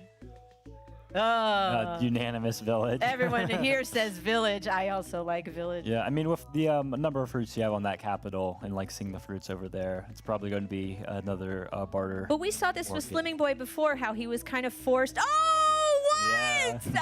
Oh, okay. Popular opinion is village, and this proves Slimming Boy is doing something different. I'm gonna be real. I love a good gambler. So Yeah, that's right. it could be better. It depends on what's It in the could be ruin. great. It could pay. It really could pay We off. get some population here. Now, unfortunately, yeah, there we go. There we go. Look at that. That's like the best thing you could get. Could you argue there could be better? Nope. No, that's it. Population. Oh, he got so lucky. I can hear someone argue stars, but like No. they're wrong. So Long term, that's the best thing. yeah, Oh my look, gosh. maybe like orgs straight into border growth. Wow. Yeah, Oh wow. you know you love to see it. And we're gonna see an explorer here. That's gonna pick up vision Yeah. on Slimming Boy, who's yet to cross that 1K threshold. So, Gets the lighthouse, which Slimming Boy does not have yet. yeah. Right. I love in the lighthouses you can see the little colored dot, which shows you which tribe has vision on the lighthouses. I like that we're seeing the same thing with Luxor again. This would mean it's both consistent and versatile because it's got the giant. You can use like the income from that city, as well as the Park of Fortune to help out like any strategy. Okay, so now Slimming Boy sees the purple line, the borders, so he knows where Luxador is, even if he didn't have an explorer yet. Yeah. He's and going Org- for the lighthouse Org. and his own giant with Org. Yeah, does he want to get border growth here is a question because it really That would cut interfere off with the other cities. cities. Yeah, okay, no, that makes sense to me. Maybe if he'd already captured at least Yeah. the one in the southeast. But not yet. But no. And he wants the earlier giant. So Meisterlamp can get his giant right with the 2 fruit. Yeah, and really interesting. I mean, with the population ruin, taking his own level 2 to level 3 capital, we should see like the lighthouse in the north and maybe like forestry next turn. Yeah. So Slimming Boy returns his own turn 5 giant. Yeah, I would expect we should see a barter giant. There you go, a taste of your own medicine. He's training a warrior. Yeah, well, he's considering it. He has 4 stars left. So, yeah. Yeah, I mean, they're kind of in the standoff where, I mean, I think for Meister, who has vision on the ruin up there, that's his bigger So concern. that village is kind of yucky, just with the 2 fish. Yeah, no, for sure. He's going to have to get fishing to upgrade But, it. I don't But he think also wants forestry for the giant. Yeah, I don't think he minds fishing too terribly. I mean, maybe it wouldn't be Maybe his he wants to favorite get a thing, navy, yeah. But he's got good access to the central lake, and it would prime his explorers really well. He has 15 stars. We know he wants forestry Yeah, for I the mean, giant. What other ways he? So he could get use giant, forestry. maybe else he is- doesn't want his giant this turn. He'll get roads or something for next. Maybe turn. he'll get Who more knows? tech. He could get a warrior and then the giant to push. He could get riders and then a giant to push. Like, he has lots of options. But yeah, no, we're gonna go Okay. ahead and see forestry. Just getting the giant. He doesn't he's saving the monument. He doesn't have another city yet. Yeah, and because he has options and such. Yeah. He might just go for an explorer, and then pick up another lighthouse, get like a second giant on his capital even. But yeah, Slimming Boy was not feeling all too secure of his warrior, so going to go ahead and sacrifice Yep. it and penetrate. That for a little warrior's more gone. vision. Yeah, I like Slimming Boy's position. Ooh, I mean, farming. ooh, yeah. And a workshop instead of explorer too. He wants the economy. Right. And yeah, going Okay, straight there to we go. fishing. Yeah, he has to get fishing to upgrade like that fishing and city. explorer here, right? Or like which explorer does he want first? I don't know. He hasn't been doing explorers very much. We'll Yeah. see if he chooses that. Surely this Oh, there we go. That makes sense. All right, we get the lighthouse in the east. Yes. Okay, this is solid. Yeah.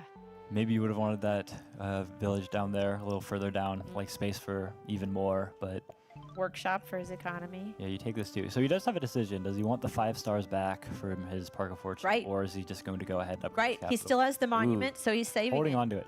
Ooh, Meister counters. Oh, he also gets a population ruin. Yeah, both players of the Devil Giants on cap. So he already has farming. This has been a ridiculously like symmetrical match so far. It is. They're getting the same things from the ruin. Like identical income. If he gets forestry, he can get another giant in the capital. Yeah, like immediately I like Swimming Boy's water access better. Yeah. He got more Yeah. water tiles and such, and like his explorer was better suited to help him out in moving through the water. Farming and forestry gets him a giant there Ooh, big and in border the growth. capital. Cool. Borders. Yeah, he wants to get in the water too. He wants to get in the water. He's like, I need to juggernaut. Yeah, that was the advantage that Meister had. Even if he sent it to the east, getting his giant in the water first. Like if you can control the water with a juggernaut, like you want to. Oh, putting a port in the back. That'll get him the village faster, right? Then he doesn't have to walk over the land. Yeah, and he's going to go ahead. Ooh, does he chop and get the giant too? Yep. Nice. Very nice, using the monument for the last 3 population. Yeah, and he's just going to keep the Orklin warrior there. Just chill out for a second. Yeah. But, I mean, the immediate giant push, big difference I see here is that Meister's giants are all headed towards the water. Well, I say giants, but he only has the one right now. Or the one in the moment. Whereas Slimming Boys are, like, they're working their way on land. Yeah. Maybe it can get into a port, but it's, you don't want a juggernaut. There we go. There's the juggernaut.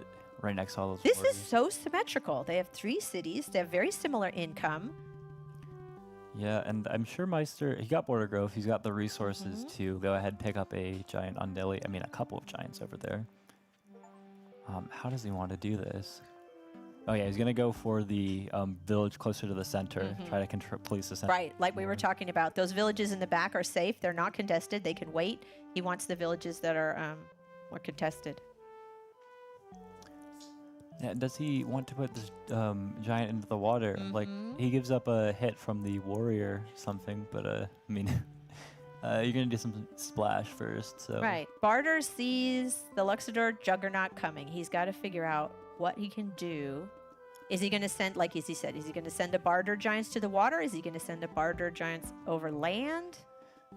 He's thinking about it. Where is he? Going to get a tech? Put it on a mountain? Yeah, I think he kind of just, I think he really wants to, or like he really should go into the water. He can put a port there and then drop the giant.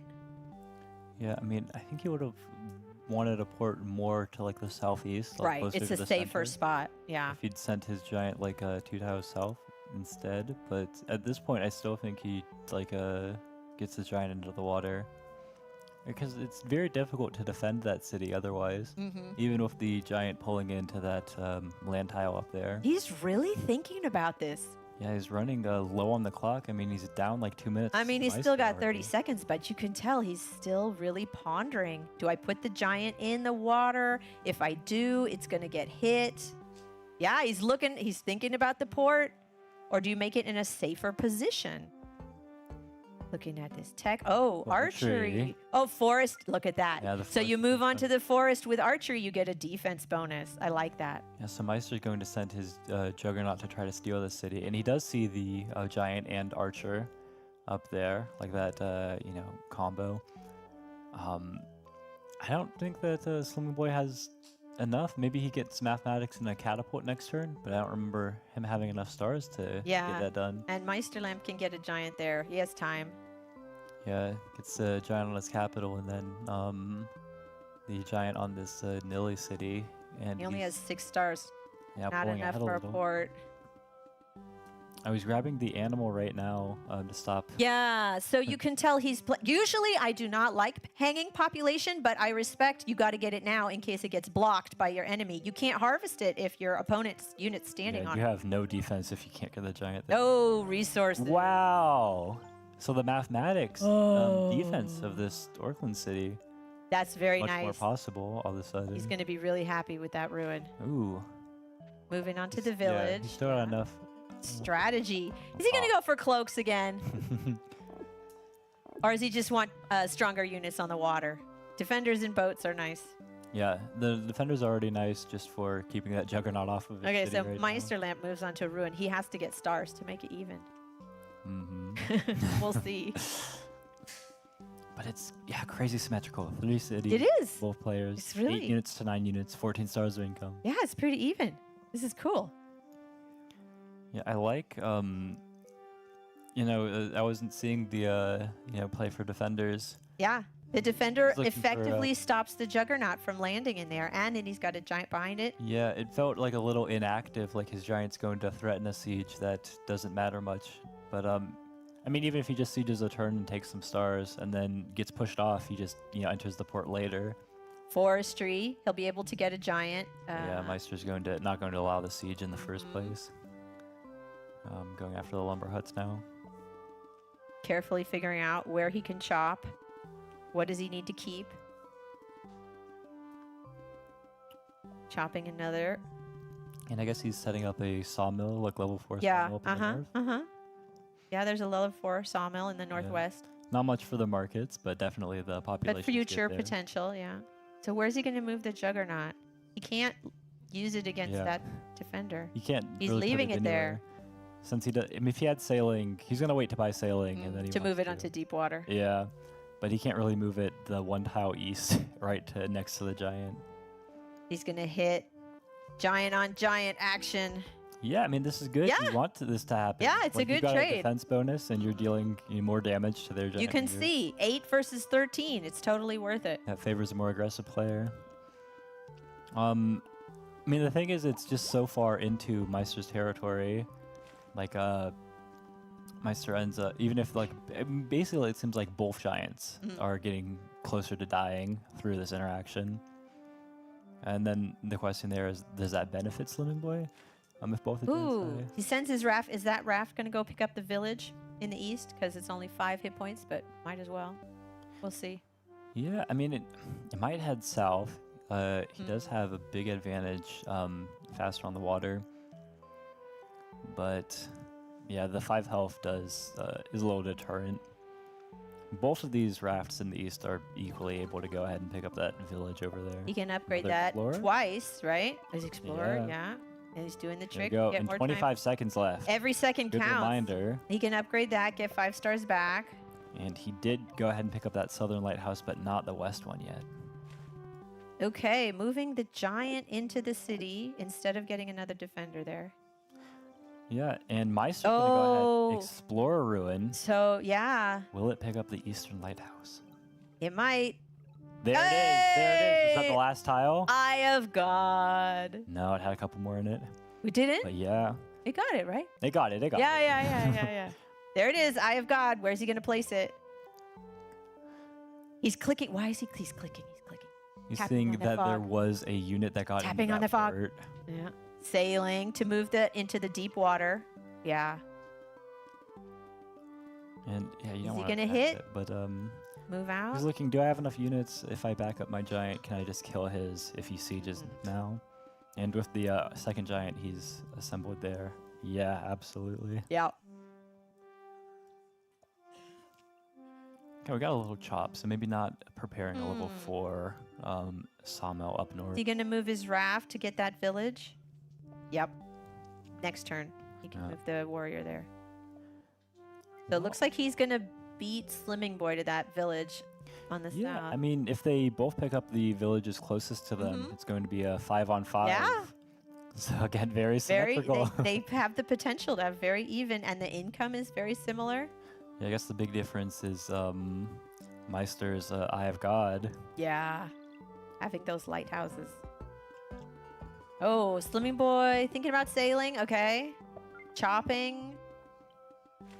Oh, he sent the 5 back. That's oh, probably because he sees the Juggernaut. I'm not sure. Yeah, he saw the raft head over to this village, and he's like, "No, I am going to shoot you off of that. You are absolutely not allowed near that." Sending his archers. Now this is a very strong strategy. Yeah. Get the giant. Giant in Support front, by the archers in archers. back. He wants to try to siege that city Nili. Seems like a very cagey match so far. Who do you think has the current better position, or is it sort of too close to call it? Slimming Boy's got the stronger position in a lot of ways, like better on the water, easier access to like his last couple of cities.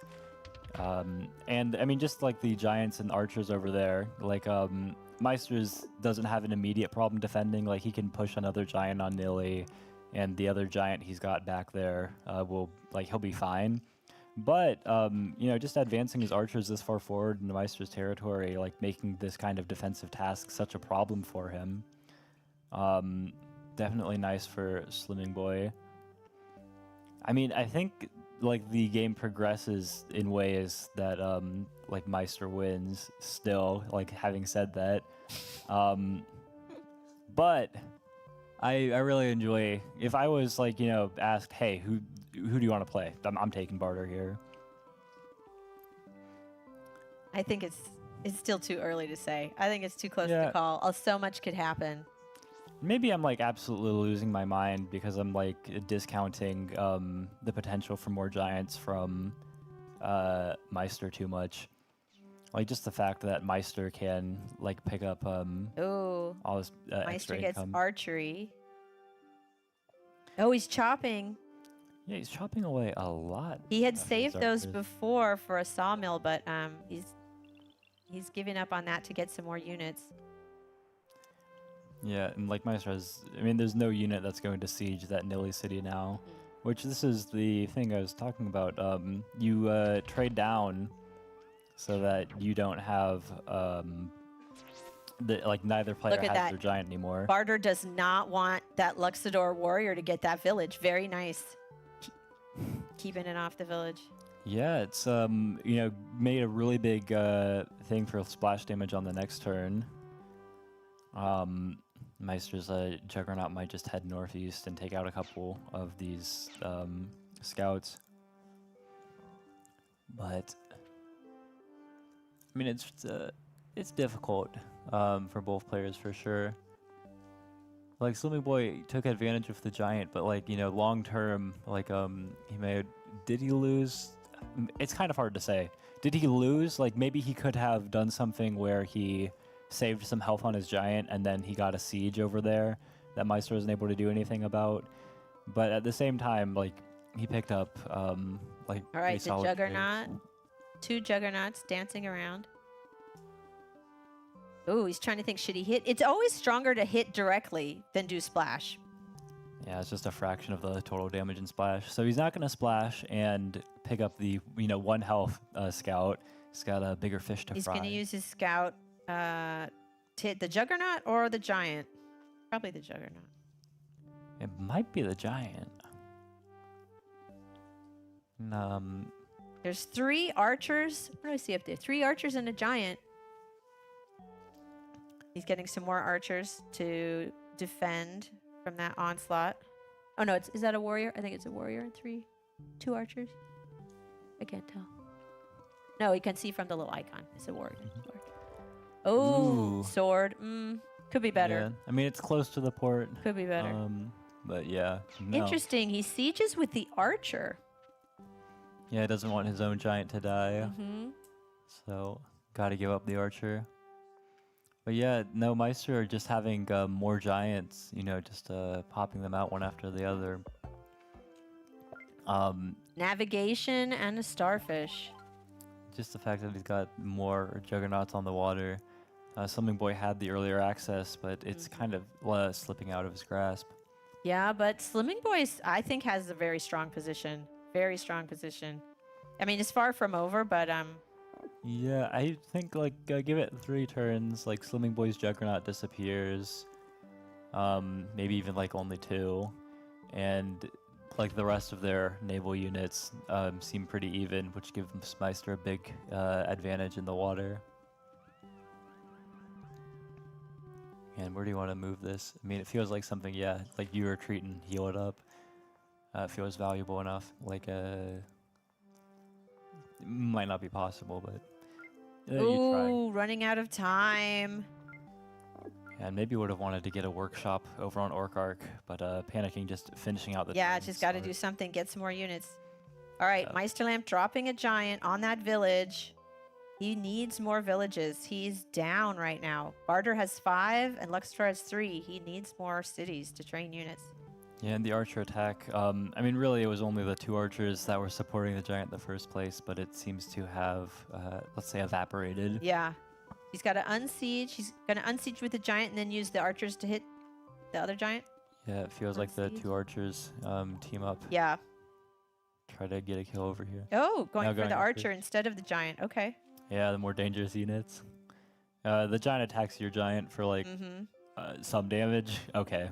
He's not getting a Yeah, here we siege. go. The direct attack. Or he could kill. Oh, he got A lot 4 of units splash. with the splash. Okay, that was a better trade. Yeah, and Slimming Boy, maybe. Is he going to go for the starfish or use his giant to attack? Yeah. He might even disembark it and just park it on that one animal tile. Try to siege Meister's city the next turn. He got navigation, but we don't see any bombers. Not yet. No, just for the. Well, I mean, at this point, it's only the 1 starfish. Yeah. Which means it was a. Not sure it's worth it. Yeah, a little. We'll see. Is he going to get that starfish? It's so tempting. It's so tempting. You going to get the money? Or are you going to use that juggernaut to attack? I mean, it's kind of interesting because even like at 4 cities, he captured that navigation cost 16 stars. So even after the 2, is only going even. He disembarked his defender. Yeah, he might must be thinking to make a move there.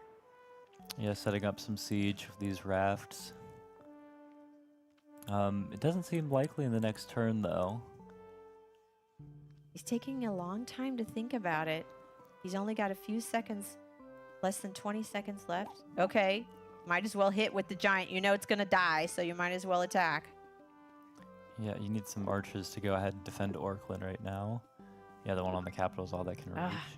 Tight on time here. But yeah, it's going to be a big turn for Meister with a couple of captures. So is he going to take a tech before capture? This is the time. I mean, he's got 30 stars. He's been banking What's he exactly gonna for get? this moment. He's still thinking, though. He's looking around. He's calculating. Yeah, is he looking into... He looked at kind of maybe riders? Something for markets? Doesn't really seem like he's got great market spots anywhere. Construction. Ramming. Yeah, oh, cool. Yeah, I mean, if Slimming Boy only has some scouts and some juggernauts, like the rammers are. Oh, did Slimming Boy put his units there to prevent him from getting those animals to upgrade, maybe?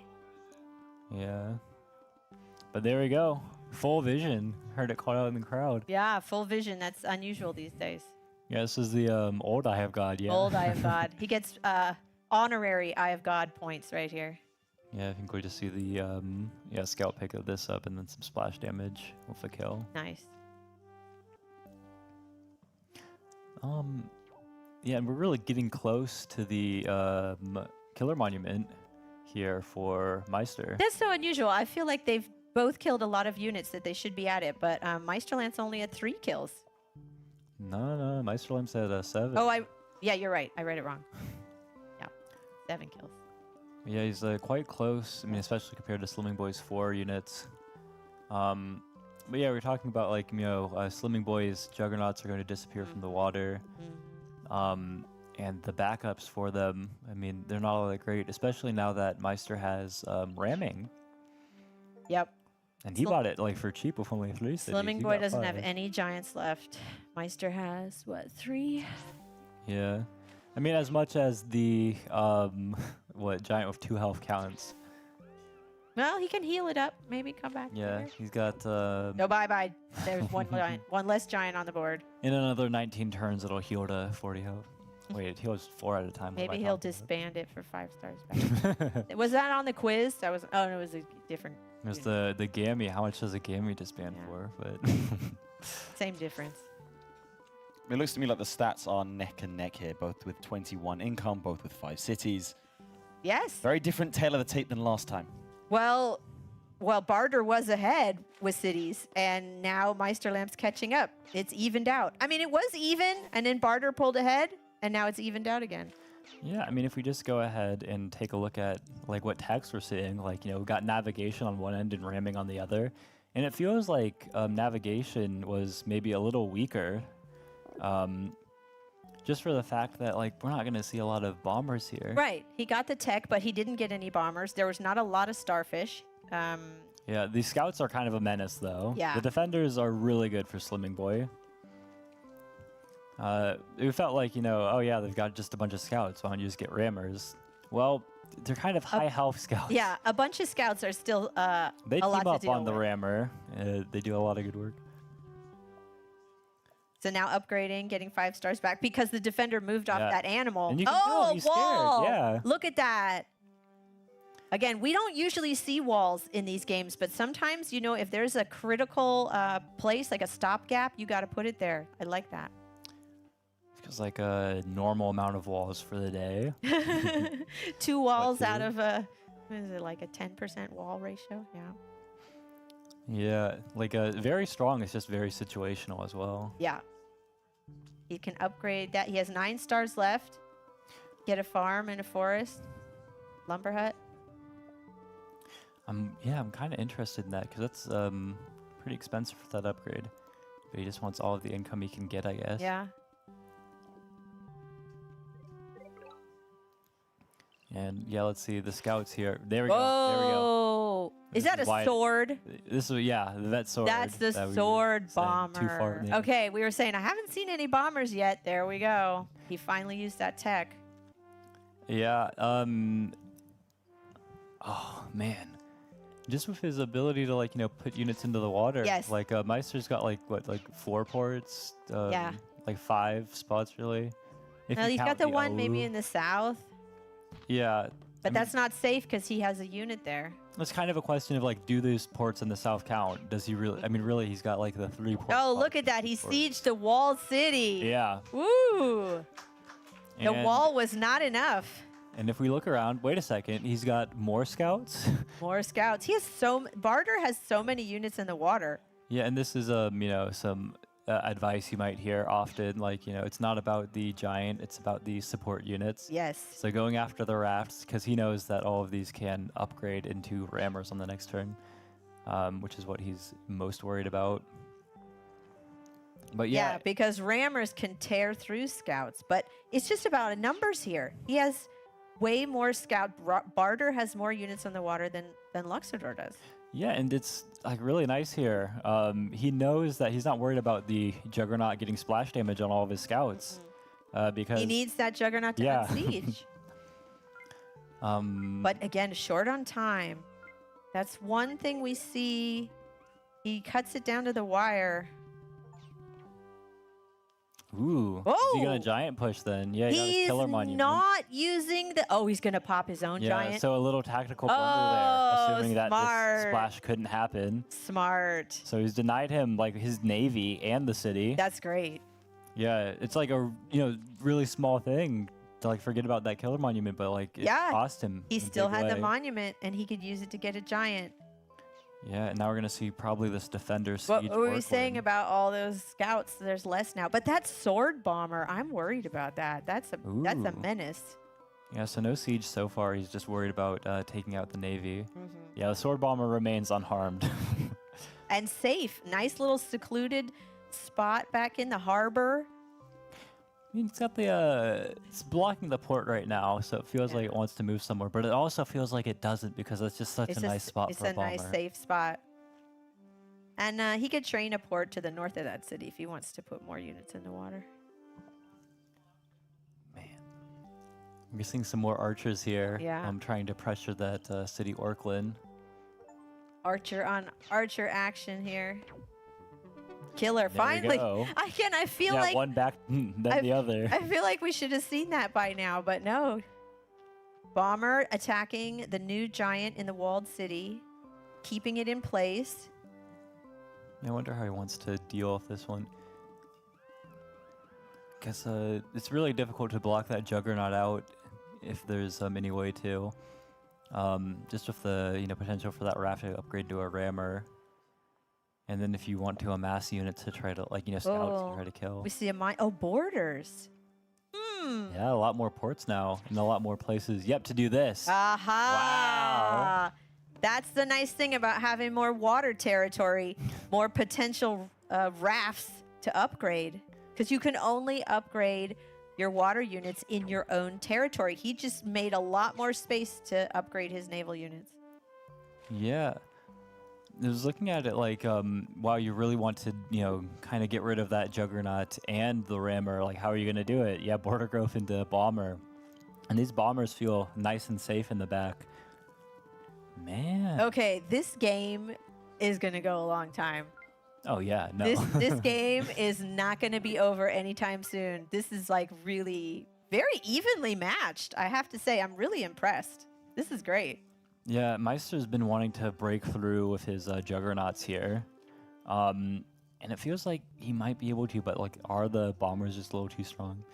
I mean, Meister, what he's really limited on here, I would argue, is not like even number of ports he has, because he hasn't even used all the ports he can. Yeah, he can It's put just more like ports. where he's able to upgrade his units. Right. Which is exactly what Slimming Boy did with his borders. He gave him a lot more options to upgrade. Meisterlamp just doesn't have enough water tiles to upgrade. Yeah, I think we might see ramming from Slimming Boy next turn. I can't remember his star counts. Maybe he only has the 22, and we won't see it. But he's got like nice spots for rammers and like nice places to take advantage of them, like units that want to get rammed, I guess, or units that Slimming Boy wants to ram rather. That are vulnerable to ramming. But yeah, Meister's Giant over by Nilly, just healing up. He is. He's The just Giant's chilling. just healing up. We were saying, well, it'll take a long time, but Yeah. I think this game's going to go a while. Maybe that Giant will heal up. And there we Ooh, go. that's the one splash Juggernaut damage. down, the one Ouch. Juggernaut to half. Oof. Yeah, he used all his stars last turn, so we're probably just going to see 2 more scouts right now. But that bomber, ooh, very effective. Yeah, you need to protect your bombers, and you don't want to put your scouts in range of that raft and let it become a bomber. Right. He needs to put something in front of that bomber, otherwise the scout can come in. Yeah, how do you want to do this? This is Yeah. difficult. And he only has 50 seconds left for this turn, too. He's been playing it very close on the clock. Yeah. And this is, another thing that's difficult. You want to be able to advance your archers like this, pick Yeah. up some of the scouts, but now you're entering into the range of like Meister's archers as well. Didn't we call this like a Meisterlamp archer firing squad or line of? We called it something Yeah. like that. Just the line of archers like that. It's a standoff, I mean, it's like totally different format for like a, Tiny Darling's Bullet, but like he revolutionized stuff there. Like the man plays a lot of formats. Yeah. Gets stuff named after him. Nice splash damage there with the Juggernaut. So now we progressed a little bit. I'll ask again. In terms of momentum, who do you think it's with at this present time? I really like the navigation. I was talking bad about it, but I was wrong. The bombers are proving their worth. And Meister, I mean, he's got not the best in terms of like getting in the water, which like makes the navigation, like the bombers, all that much better. I like Meister's advantages are that still has a giant like anywhere. Riding in 2, roads even if they're a little from lower. Meister. Boom. He's hitting the Juggernaut. I mean the bomber. Woo! Yeah. Roading that warrior in there. And with only defenders around, it's quite annoying to deal with that. I like that play. But they both have different advantages. It's kind of difficult to say because it's hard to see the position like opening up like where is Slimming Boy's attack Right. here Where's the breakthrough? until we see like what he goes for. But whose position would I choose to play with? I was Barter before. Changing that? I still kind of like Barter. Yeah. There you go. And Isbot, you seem to think that this is I what's think going to go the it's still distance here. very close. Yeah. It's very close. I'm really enjoying this. But again, it's one of these things where you have really good players and they're evenly matched and it's really intense. They're doing a great job. But yeah, I think this is going to Something go we a haven't while been still. paying that much attention to. Like some of the quieter moves Meister's been making. If you look at all these archers amassing over in the west, as well as like now riders joining them. So things are getting scary for sure. But we're going to see, some nice kills picked up. Yeah, Meister's mixing it up. He got the rider roads. Yeah, and So that's a new angle. Yeah, Bomber's finally got to move out of its comfort zone. Yeah, exactly. Like the warrior, like the road. That's play right. is great. With that warrior there, the bomber couldn't stay put, which means it cannot attack if it moves this turn. Okay, I like that, making the port in the north against kind of a safer spot. Yeah, and it's going to help out in getting. He's this getting another giant. Here. There we go. Cool. Turning the tide in terms of like the giant count. Yep. We're going to see probably a nice splash down southwest. Meister Right. cannot keep that warrior where it is. He's going to have to move it back. Yeah, and a warrior instead of defender. Meister, in the past was offered like, some like 15 health sieges on that city. Chose not to go for it. Yeah, and ending the turn with 7 seconds on the I clock. saw that. It Yeah. was really close. Again, yeah, Slimming Boy, he hasn't timed out, but he's coming down to the clock a few times. Yeah, and now with the roads, Ooh, look at the rider coming in.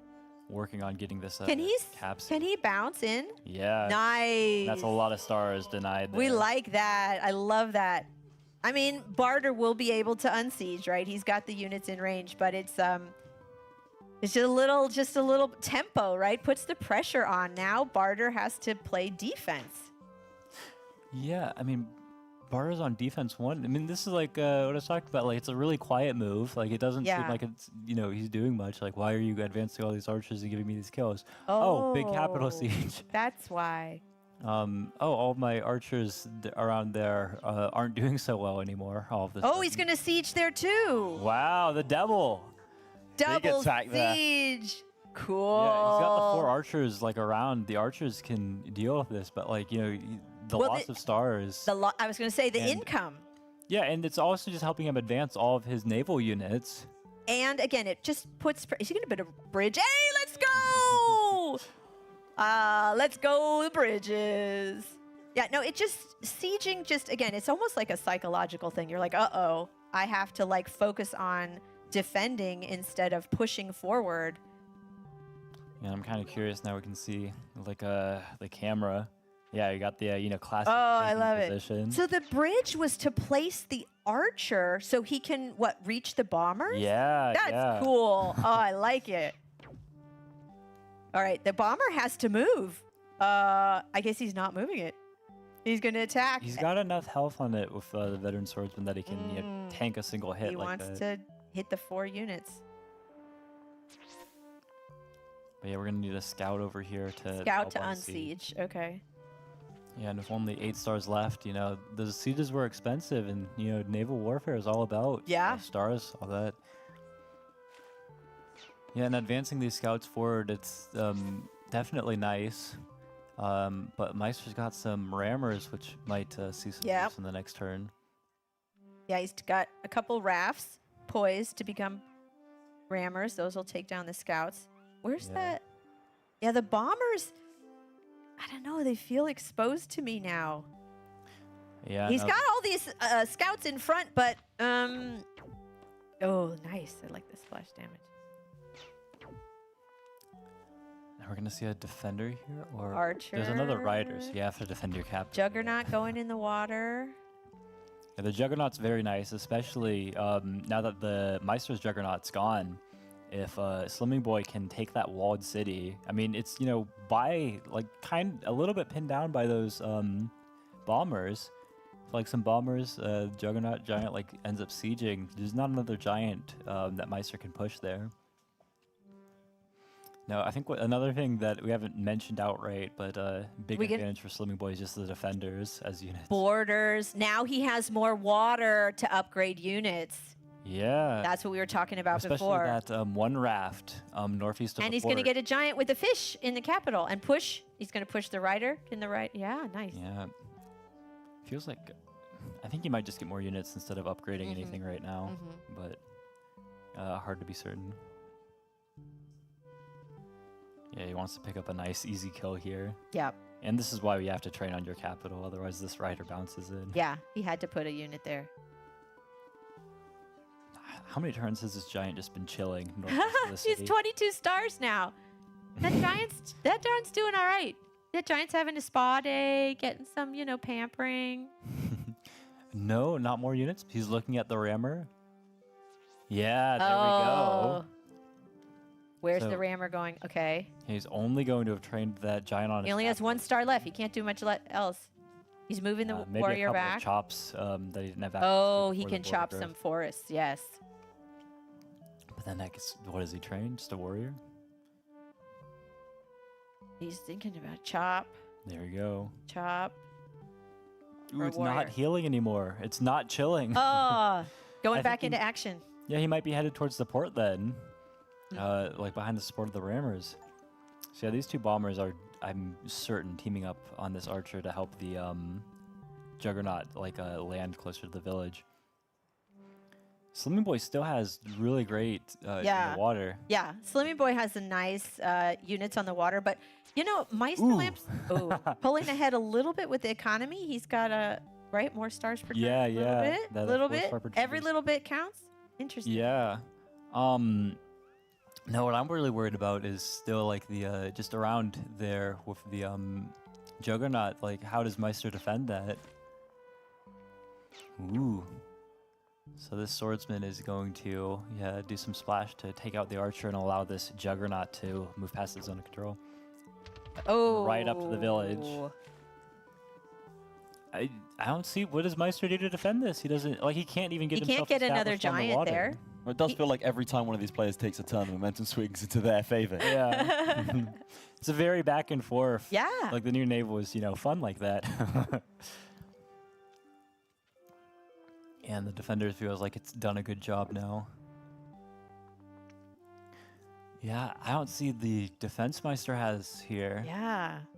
That walled city is in trouble between all those bombers, scouts, and a giant on a doorstep. I mean, he can't even deal with like the scouts, let alone the bombers. Wow. I mean, even if he gets a defender and like walled defender there, it's not enough. Let alone like, how was he amassing the units to like, get a kill on this giant next turn? I feel like we might be heading towards the end real soon here. Well, yeah. But yeah, I mean, if anyone is capable of surprising me, it's Meister. Like, Yep. I mean, he didn't look like he was in that great of a position in the quarterfinal. And then Versus Chinchi. And versus then Chinchi. he And turned it around. when we didn't expect it. So he can pull anything out He from can. any position. yeah. He's making really good use of these riders. Yeah. Just like, keep putting your archers there. And I he's dare also ya. doing a great job with time management. He's using his time Yeah. wisely. Like, he gets lower on the clock, but like, he never feels like it's not his choice. Yeah. Okay. But yeah, what about this walled city? It's going to get sieged. Yeah. I don't see a way for him Ooh. to keep it. I mean, this feels like it could be the ultimate or like This is a penultimate turning turn. point. Yeah, some splash damage onto the Juggernaut with that kill too. The archers just keep heading over west. Yeah. Trading these kills. Veteran there, promoting right away. Is he It's gonna- worth noting that we have just over 15 minutes until the end of the game. I mean, do you want to explain what happens as we saw in the previous semi-final? Right. So if it gets to an hour, then we have an expert panel of judges come in and decide the winner. I don't know if it's got another 15 minutes left in it. I mean, the only way it has another 15 minutes left is if Meister makes some magic happen in the defense Yeah. of this city. Barter, that move on the walled city. And Meister has no way to take it back. Not that I can see. It's also like a really important city. Like, It even is. if he only takes it for like a turn or two, and Meister somehow, I don't see it happening, but somehow he takes it back. Like, that's a Grand Bazaar for a Slimming Boy if he gets roads. Very interesting, like, neither player into markets. I mean, it makes sense, like, they never had the best market setups. But, I mean, it's kind of interesting, like, this might... How many other games, besides, like, the Imperious Hoodrick game, have we just, like, seen markets avoided like this? Yeah, that's a good point. Like, usually when you get at this point, like 20 turns, more than that, you should see markets, but they don't have any of those level tier 3 techs like sawmills or forges, so there's not much point. Literally scratching his head. And he does have, like, the mines for it, but just not the stars for the mines, like Climbing, Sniffer. mining. Can he chop for it? Can he? This is really hard. Oh, he's looking to what's warrior to sacrifice. He was taking down that. He doesn't have enough units to kill it. No, absolutely not. If he does, I've been, dumbfounded before, but like, where is he hiding the units in his clown car? He can make a rammer. I don't see how he can reach it. Yeah. He's doing the math. He's thinking. Clock is ticking down. We might see Meister struggle on the clock for the first time. Or at least today.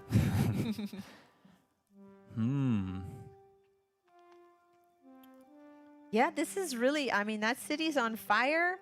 There are 3 bombers backing it up.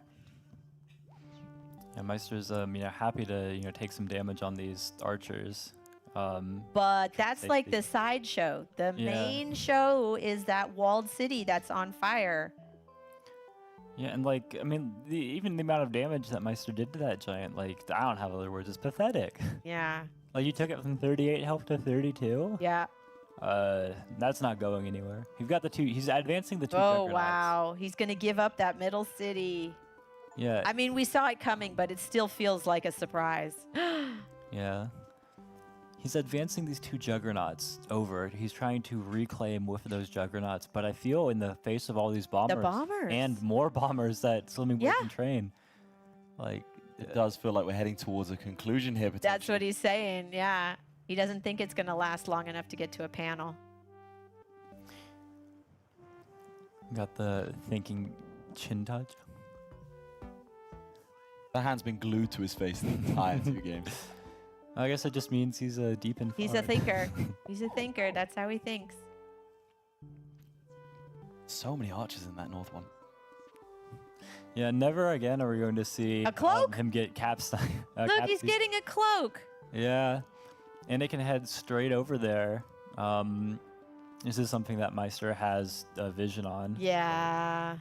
Well, again, Meister has vision on every single tile, so. But we see this in the late game. Once you get a cloak chain going, again, getting those daggers, stealing the income, it's really hard to come back from that.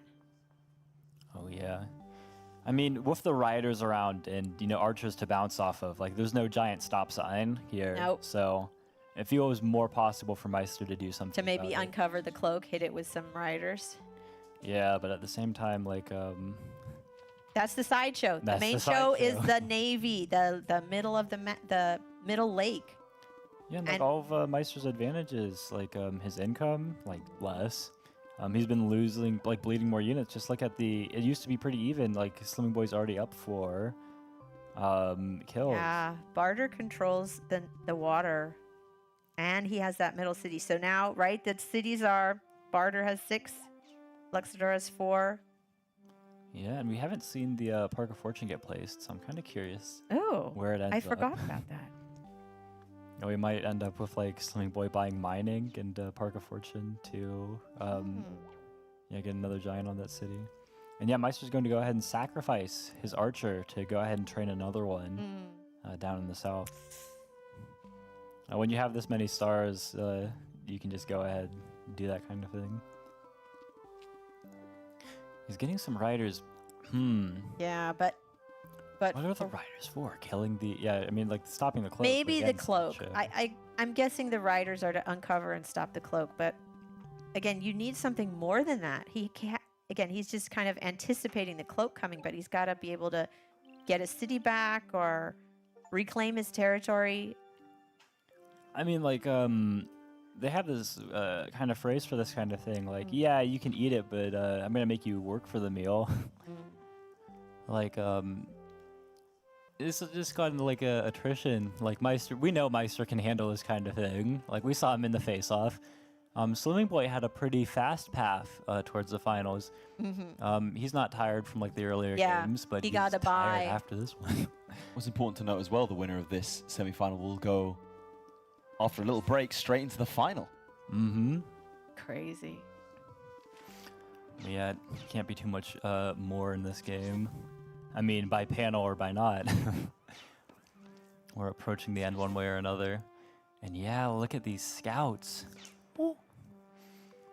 Ooh, yeah, that 4 health archer just a little shy of picking up this kill. But he's just going to advance the 8 health instead.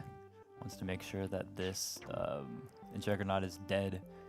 And then he can go ahead. He can advance this raft and then upgrade it if he wants. So what has to happen for Meisterlampe here to be able to mount some sort of comeback? I mean, he has to wait for some sort of mistake, surely. Yeah. Yeah, if there's a place that he wants to siege, he has the Juggernaut right next to Orklin. I mean, it's in range of the bombers and all these scouts. So how does he launch an attack there? And the wall he got to defend this The wall one city. defender. Look at that. It's Yeah, like it's helping Slimming Boy out it's now. backfired now. Yeah, so if there's any attack, it's on that Orklin city, but Meister's been trying that the whole time. Now it's in range of, like, bombers and scouts and archers. Oh, my. I don't see it happening. And there's still the cloaks coming. Oh, Not they're taking immediately, but they're in the works. Yeah, it does feel closer than it should. Yeah. If this giant lives or dies. I haven't done the calculations, so... Between the bombers, the archers... Let's see. Yeah, no clue. Yeah. It'll be close. It'll live or it'll die. If it lives, then this game might have to be decided by panel. If it dies, probably getting closer to a Slimming Boy victory. It feels like the Juggernaut splash and like these other units, like there has to be enough damage in there somewhere. He's hitting that walled defender. Dang. And he has to be very careful about this because it's super close. Like, what unit does he go after to, like, minimize the damage on his giant? Is he able to get, like, a rammer in there to try to, like, block this Juggernaut from doing splash damage to his giant siege? Like, what's potential in there for something like this? Oh, interesting. Thought for sure there'd be a rammer into that. And he's running out of time. He has one more unit he can attack with. If it's super close like that, and, like, you know, this 1-3 health, Whoa! whatever. That is the first time Wait. we've seen Meisterlamp go into the red and run out of time like that. Didn't manage to He get the doesn't ride of the matter. caps alive. He doesn't care. He's not using the Juggernaut at all. He doesn't seem to be concerned about this. Oh my gosh. Yeah, those other bombers just aren't in range. Like, it doesn't seem like he's got enough No. anymore without the Juggernaut splash. I don't see how Meisterlamp can come back from this. This is amazing. Yeah, I mean, the Orklin City Siege is something, but it feels like something that Slimming Boy just drops a defender on. The archers aren't quite enough. He's got archers. He's got scouts. Yeah, it feels like it might have needed that Juggernaut splash to, you know, finish the job. And Orkland's a small city compared to that whatever like it's even if they trade, it's not an even trade. Yeah, no, not at all. But I think it looks like he seems to be happy like, giving up this city He's for like, right fine, now. you can have it. You can have it for one turn. I'll drop a defender on it the next turn. I'm just gonna use support here to put my cloak in the water. Man, ooh.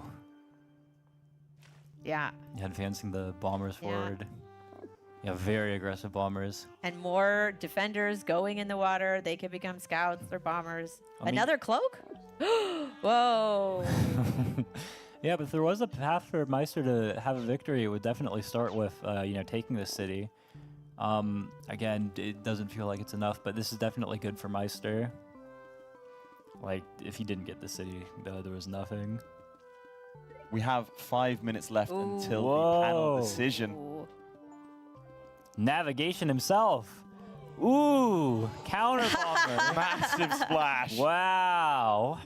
That's very dramatic, but is it enough? Is it enough? I am not sure. Well, he's definitely, now he's got the archers and this one bomber to help defend Orklin from something.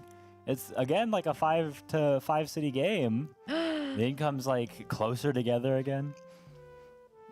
Wow. Yeah, I feel like the Meister's bomber is not long for the world, though. Yeah, it doesn't have any troops in front of it protecting it. It's very vulnerable. Yeah, and I feel when the cloaks start hitting.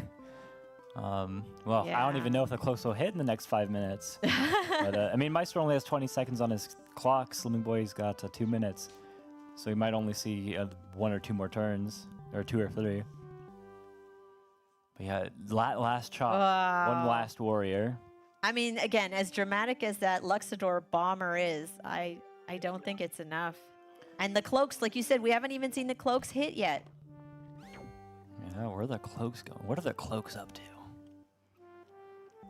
Yeah, he does not want to use a full health scout to go after this tiny 4 health archer, but it seems like he might need to. So I wonder, what do you want to use Siege with? Yeah. What's he gonna drop in that city? Yeah, and he's definitely going after this bomber, which will remove Meister's final unit in the water. Just one more That hit. bomber is not long for this world. 1 hit point left. Is he gonna drop the 2 hit point raft in there? Ooh. Whoa, I love it. I'm not super familiar with these kinds of interactions, but I'm seeing the 1 health bomber, and I'm like, does it shoot the 2 health warrior and splash to... The splash will at least reveal the cloak, right? Interesting. I don't know if it dies or not, though. It would reveal it, though, if it was hit. And then if a cloak is revealed, it cannot attack that same turn. Yeah, there's nowhere it's in range to hit immediately, so it'd probably just move a couple tiles south and go after that Au city. So yeah, Meister's 1 hit point bomber is in range to kill the 2 hit point warrior and splash the scout. Yeah, I'm kind of worried for him, but again, is it enough? Like it'll be a cool interaction. I feel but Swimming Boy's still fine here. 24 units to 12. Yeah. And like completely shut him out of the water. Oh, you know, he placed a bridge. Yeah, the bridge. He did not use the bomber. Yeah, but he's going after these. The bridge is fantastic, and like look at how he's like just tearing these archers apart. Oh my gosh! Whoa! He's moving in with his riders. This is bold. Is he trying to go for a capital siege? Like, ooh. I mean, if you can take the capital, you can win. But he's got a defender in there, so that's going to be hard to break through. Yeah, what does this archer do? Is just go after, just Okay. one more kill here.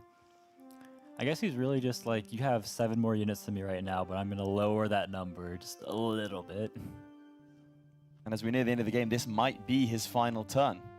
Yeah, Count very down. well. We only have what, About minute or so? minute or so left. Yes. Oh my gosh!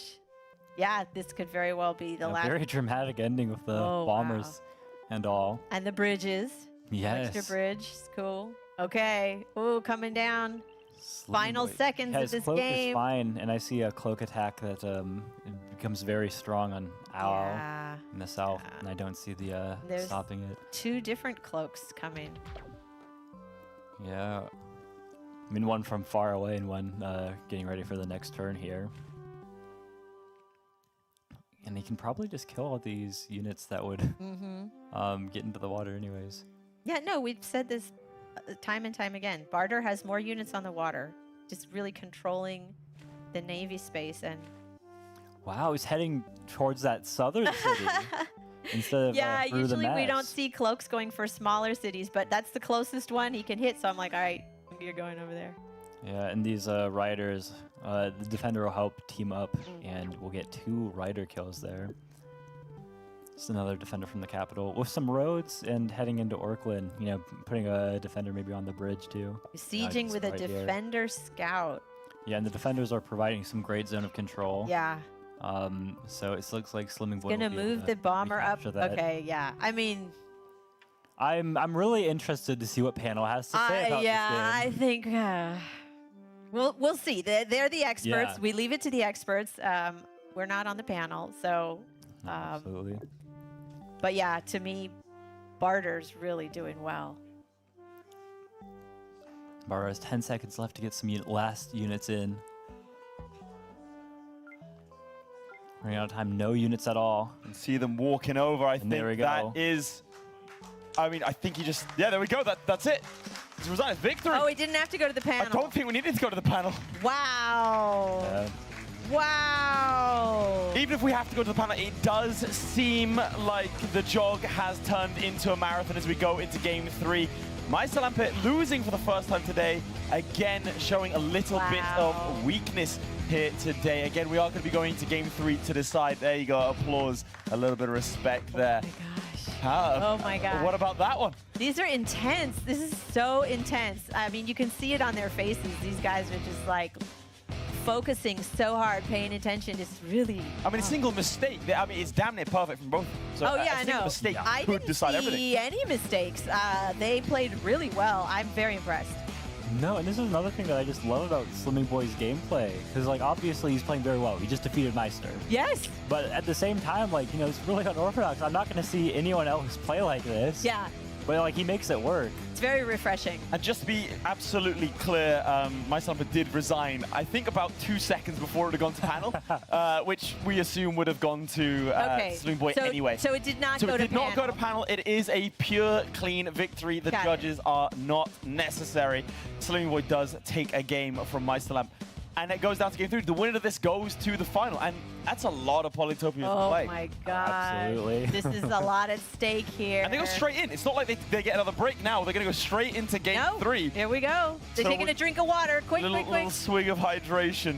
Yeah. Let's see. Take a little breather. Who wants it more? The old guard or the new as we prepare to get into the game. I don't think we can split these two. Game 1 to the veteran, game 2 to the upstart. Game 3 is anyone's game. We'll have to see. I mean, he looks a little happier, doesn't he? Yeah. He looks a little bit more pleased than after the last game. But we did say it was locked in, cold, calculating. Didn't really see anything phase him in that first one. We'll see if we can carry it through. I mean, we've got both players here that I don't think they get shaken, from the looks of it at least. How they're playing, how they're responding. No, their faces look very calm, very attentive, very just like kind of poker faces, right? Oh, is it starting? We're about to get in. I heard something. And now we are in game 3, ladies and gentlemen, to decide who is going to go to the final, Slimming Boy or Meisterlampe. Let's get it going. Oh, looks like they're close. Yeah, they are super close. This might be a quick one. Okay, this might be a quick one. Yeah, I mean, They're in right these next to kinds each of other. exchanges, Luxador, just for the fact that they can train 4 units from their capital right away, it seems to be a little bit favored. But maybe, you know, already having hunting, going to archery, taking advantage of the defense bonuses. We saw some of the abilities that Hoodrick had with early archers, and we've seen that Slimming Boy is a big fan of the early archers as well. So yeah, Meister is, I think, like, Slimming Boy has to go for archers here. Yeah. He picks up a kill. Riding. Yeah, ooh, he's getting super aggressive. Now I don't think Slimming Boy is able to capture the city. I don't think he's able to, like, take it. Yeah, You there don't we think he's go. built like that? You don't think so? Well, actually, after that attack, that changed a lot of what happens here. Because he can capture this trained archer. Before the attack, I'm not sure it was possible. But now it feels like it is. Because you can siege, you can kill the 5 health warrior. But even if the rider goes up north to block, like a rider attack, the combination of warrior and archer are going to be able to unsiege here. This does feel like it's going to be a shorter game, given how close they are. Yeah, and I mean, it's really just like Meister's being cut off of the entire map here. Like, you know, from this west city, like, there's another one, like, east of his capital. It looks like there's a village there. And then maybe if he heads into the south, he can pick up some cities. Well, what do you rate Slimming Boy's ability to hold that sort of pivotal city in the center there? He's got archery now. Archers are, like, made for this kind of thing. And there's some, like, other problems that Meister has. Like, look at that forest, like, west of his city. The riders, like, they need roads to, like, break through there. He's getting hunted down there as well. Yeah. I mean, he's going to be able to pick up this rune. Maybe if we see a veteran swordsman, that could swing things around. I mean, yeah. Yeah. It's not often you want to hope for one of those, but here we are. And a village very close as well. Yeah, no, like a final Hail Mary for Meister if he gets the veteran. We're talking about final Hail Marys on turn 5. Stark contrast to the previous slog. Yeah, no. But Meister has other things. Like, I should not tell you that, like, oh, the game's going to be over because, like, no. He's got villages that... There it is! He actually got it! He actually got it! Okay, that does change things. Yeah, I mean, like, if you have, this is like the best possible setup you can have to defend against it with the archers, but like this puts Meister back in. This slows Slimming Boy down, and Meister's got the ability. He can go try to find some other villages, like to the east, to the south. Talking about Hail Mary, looks like his prayers have been answered there. So if you're Meister, where do you go from here? Oh, if you're so he's working out where to move this rider, and I'm going to answer wherever he moves it is the correct option. He's trying to move it into the attack. Other possibilities could have been trying to find some other village, but he thinks that that's too slow. He needs to bring this swordsman and try to steal this tough bark city now. And how do you think Slimming Boy's going to handle that that swordsman? Well, he's got the archers right now. The problem is, just archers, kind of lackluster resources. Like, he doesn't have the 2 animals. It's like if he had Org and could upgrade his 2 cities, like, train some more units. But right now, if you look, those dots on all of the cities, like, he is population capped. So he's going to go ahead and sacrifice his warrior that was at a little lower health to just train a new one. He's hoping that Meister goes ahead. He can siege the city, but maybe he goes ahead and unsieges with the units he has. But I don't see it. The archer and the warrior that are in range aren't enough. The archer north of the city is too far, and I don't think that he has. I don't think he can move his Urglak, like capital warrior south. But maybe we'll see what maybe he does he's bluffing like a archer or something. I don't know. Where does he send these riders? What does he do? What's going on? Yeah, Oh, Meister's a little going bit of an to- exhale there. You see that? I think he does recognize the situation. Riders push up, attack the warriors. There it is. veteran There's the swordsman siege. comes in. He's got to and- do something. So this is more of an even position than it was before. Like, it has not like swung super in favor of Meister. They're both going to be playing from 2 cities, and like trying to expand out, like, generally southwest, figure this stuff out. It is really hard though, because the veteran swordsman still poses like a big threat into the future. Ooh, forestry instead of orc, because he's gonna chop everything. Oh, yeah. There it is. The audience showing their appreciation for that one. And we find, a ruin, but no village for either of those units. So this archer is going to be able to capture the city, and we can actually see another unit finally on the 3 capital cities here. to I love that. We call that scorched earth when you chop all the forests. Yeah. 3 cities against 2 because, and yeah, there's another there's one another down one. here as well. So Meister's having the, I mean, this is the thing, like, even before, Meister had stuff like to expand down here, but, yeah, wisely he found the attack. He's going to go ahead, take an explorer here. Yeah, he sees that he's got Okay. enough other cities. That He's he going to doesn't get some need it nice later. vision. Oh. And that, There's the northern lighthouse. There is another village up there for Slimming Boy. He's just got to find it. Yep. I think his archer's going to step on the ruin, and the warrior has a chance of going north or northwest. Probably northwest, and then ending up on the city, though. Those capitals are really close together. Exactly. Yeah. This is such a different dynamic, right? When they start close like this and the action just comes so fast. 2 ruins for Barter. Go on, make your prediction. On the ruin? Shoot. You were right last time. I'm going Oh, to say I don't know. population. Population would be good. I want him to get population so the game lasts longer. He's upgrading the capital, taking stars. Going to be able to upgrade the other one with Yeah, does he just probably want a to get a couple workshop. units? Or, I mean, he has to be a little scared of roads, too. He does, He did it. Okay. yeah, he's got to be a little scared of Meister, like, roads. Like, not that it's likely, but if one of those riders is on a ruin... The and picks Meister up- only has 6 stars. That's not really enough to. Remind me, what tech does he have? Oh, let's remind everyone. Hunting organization riding against forestry archery. So he can upgrade that city with the fruit and the animal. Yeah, absolutely. Let's go ahead. Just how important was that sword? Oh, wait, we're going to see what the ruin gets. Oh. What's the ruin going to get? Anticipation, drum roll. Oh, climbing. Oh! That's kind of disgusting. Yeah, don't hold back, mate. Yeah, that's not very helpful. Not very helpful at all. No, I mean, if that swordsman didn't come out, like, even like a second best ruin, like stars, I mean, maybe this would have happened with stars. Like, okay, even if it happened with stars that Meister was able to take this city in the middle, he would not have a veteran swordsman that, Yeah. rode into the capital Yeah. that you need to be paranoid about. He would But he just doesn't have have some roads riders. yet. We're still waiting for that, but it's time that we'll see it soon. Well, do you think if you didn't get that swordsman, the game might be sort of... You know, it's so hard to say. Yeah. It depends, because there are other good ruin results he could have It's so had, hard to like if say. he got stars population. But I mean, if he got something just terrible, like he got meditation, right? Yeah. Like he has stuff because he just has more cities like behind him that he can go grab. Like he has something to play on for, but it would be like hugely out of his favor. Yeah, but Oh, this is really intense. Yeah, we have 2-on-2 sort of frontline cities here. yeah, you want to advance your archers to deal with. Yeah. Like I mean, the thing is, he can't train any archers anywhere. It's like you're too worried. He can't train anything. The Rydals come in. Like you said, he's expecting roads. Yeah, and it's like if he trains a warrior on Tofflin, right? Imagine there's one road that comes out. A rider bounces off the warrior into the capital, and then the veteran swordsman sieges the second city. He can't train anything in either city. That's nothing so at all. hard. Okay, we're going to see a workshop.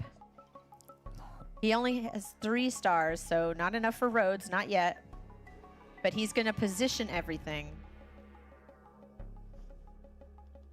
How much does he need for roads?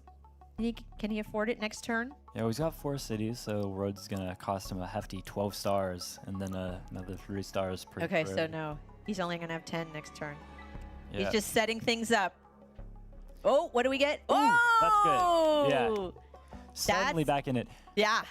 That's The going to help. momentum is swinging back and That's forth. good. Ruins, right? You get a sword, you get stars. Like, ruins can really change up the Look game. at the resources on this Tofflin city, right? Like, there's another giant there. I think he might get a heart fruit and then put down his Park of Fortune, or might chop to get it. Yeah, and riders are not great for dealing with the giants, so Meisterlamp may go for archers himself. Yeah, but like depending on how quickly these giants can head towards that second city, we might see like a game like where Slimming Boy is favored even real soon. If he takes that giant, he could take that city back that he chopped all the forests in. He's gonna need 16 stars to harvest all those fruits in those lumber huts and get the giant. So definitely a turn away at least. But wow, the really big thing. So he's been scared about roads. He hasn't had real need to be scared about roads. Right. Like Meister hasn't had. The He can't stars for afford it. them yet. But it's not something that you're going to risk your world championship career on. Right. But as soon as the giants come out and start pushing forwards, start using their zone of control, now you're not worried about roads anymore. You can actually start training archers to go support your giants. Right. Oh, he's running short on time. There we go. There we go. He's not worried. He's not scared. That's right. Now he's got the giant. He's not. Yeah, he's not afraid of roads. Yeah, we might see. Yeah, I don't think Meister will kill this other archer. I think he'll go after the one on Tofflin. Just hit both of them. Yeah. He does not want to kill because his rider will get zone of controlled and can't move anywhere back. You want to send your riders back to safety. Do you want to quickly explain zone of control and how that works? Yeah, zone of control is most units in the game. You can't move past your opponent's units, so it's kind of like, again, a little bit of a stop sign. So if the rider had moved in, he wouldn't have been able to move back. They'd have to get stuck and only maybe move 1 because they couldn't move past other units. There are some units that ignore zone of control, but we won't get into that. Yeah. I don't think the game's going to last long enough for those to come into play. But yeah, if you want to visualize it, if you're new to the game, just imagine that wherever a unit is centered, whatever tile they're on, there's like a 3x3 grid. All those tiles around them. If a rider is trying to move and it runs up to any of those tiles, it will not be able to move any further. So these warriors, in this case, how the zone of control would work, if a Meister were to have killed that archer, the warrior, the tile south of it, tile southeast of it, all of those, the rider wouldn't have been able to. The vet sword is moving in. It looks like the vet sword's making a play for Tofflin. Yeah, and we've got 5 units, though, to help it deal with it. With the damage on the archers. But Meister has his own giant. Yeah, Meister gets his own giant. And instead of the super early giants we've been used to with Luxador. Turn 11. Yeah. Oh, here we're going to see another giant from Barter. There we go. So that vet sword isn't going to... Oh, look. Oh, that archer found two mountains that's going to block the path. Wait, but he has climbing. He got it from the ruin, didn't he? Yeah, he does have climbing from the ruin. It'll come in handy crossing those mountain ranges. Yeah, some good 6 stars. So absolutely not terrible anymore. You've redeemed yourself. Not as disgusting anymore. Yeah, but you know, 2 giants are better than 1, and the other thing is like, what units are they supported by? Like on their own, the riders are a little bit stronger than these are like archers, you know, able to deal damage to them like this. But with the zone of control of the giants, like they're just a better team, archers, giants. Yeah. It feels like we'll see Slimming Boy's giants go ahead and team up effectively to steal this Tofbark city back. Yeah, the combination of the Against the tanky advantage. units in the front and the ranged units in the back, it's just, it works so well. And Meisterlamp doesn't have that. He has the riders with the range, but I should say he doesn't have any ranged units, but he has units that can move with a lot of range, if that makes sense. No, absolutely. Yeah, and we're seeing this is a kind of a classic setup. I mean, for zone of control again, this rider cannot break through this warrior and the giant. Oh, now he's getting his own ranged units. Yeah, I like it. They're better supports, and this is he needs to do something to try to defend this city. Well, and he's got 2 giants coming at him, so getting archers makes sense versus getting more riders. Yeah, but we're gonna see again if the giants smoke like the supports are all the fire. So Slimming Boy going after all of these support units. He's finally going to pick up that city in the northwest. Yeah, I'm wondering if he was thinking about picking up some tech. Yeah, I was thinking about tech, but I don't think recap. so. He can't really afford it. He just wants units. Yeah, I think he should. Oh! Whoa! He sent the archer back. Did he forget he has climbing? It's very possible. Arthur forgot that he had trade. That's true. It does feel like the turns themselves are going quicker as well this time around. We're already on turn 12. Yeah, it's going fast. Yeah, these you know, close proximity games, they move quick. All right, if we get the opportunity, we're going to have to ask him, did he forget he had climbing from the road? Yeah. But he can see the mines. One of the mountains, you can see the mines. So if you see the mines, you know you got climbing. So much Okay. to think about though in a game like this. There's so much to think Well, about. especially it's like, you know, it's if it's something you buy, it's like you consciously made that effort. Like, you know, it's in your brain. If it's something you get from the room when a million other things are happening. Exactly. It's easier. I know there's someone at home right now saying that would never happen to me. It would. No, it's easier to overlook if it came from the ruin because you weren't consciously making that choice. Okay, he's going to upgrade that, get 5 stars back. Yeah, no, I think also maybe he's not too interested in like playing for expansion. He might just want another archer to help him out. Yeah. Worried about his population cap. Maybe it was a conscious choice, like I would rather send that archer back to help and I'm not going to look for more villages. Yeah, I think he's got 2 giants, so I think he can just go ahead and siege right now. Yep. Get ready to siege on the next turn as well. And then maybe pick up some riders now, some roads in the future, like deal with these archers riders that are around. so that Yeah, one of I'll the be 2 giants curious goes to ahead see and if picks up the Barter village. gets some riders. We'll say Slimming Boy looks a little bit more nervous than we saw in the past 2 Yeah, and he's only got 20 seconds left here to finish most of his turn. He's moved 2 units so far. He's doing He begins the There we go. There we go. Yeah, and there we go. Got the siege. The archers are going to start their advance. And I wonder if we're going to also see riders, but he's kind of running out of time too. He might just get archers right now. Yeah, no Roads riders next this turn. He doesn't. He was thinking about it going down to the. Oh, yeah, okay. There you go. Saves the stars. And this seems like something Meister might have calculated out. That he's got enough to unsiege this with the giant attack. The archer hit last turn, and then these 3 riders, 2 archers. But, yeah, if I had to guess, I think he has enough to unsiege. But I'm Yeah. sure he knows. He doesn't have to guess. He knows. you never know when your opponent is Ooh. just bluffing. Climbing. I love Yeah. that. There are bluffs that happen, and those are fun too. But yeah, But I don't know. Meister doesn't seem like a bluffing kind of person.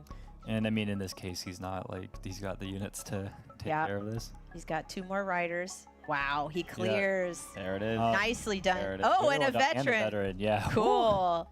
But I mean, it still works out well for Slimming Boy, who's able to look at these 3 archers, take down Yeah. health from the giant. He's got a full health giant instead of a slightly Yep. damaged one this turn.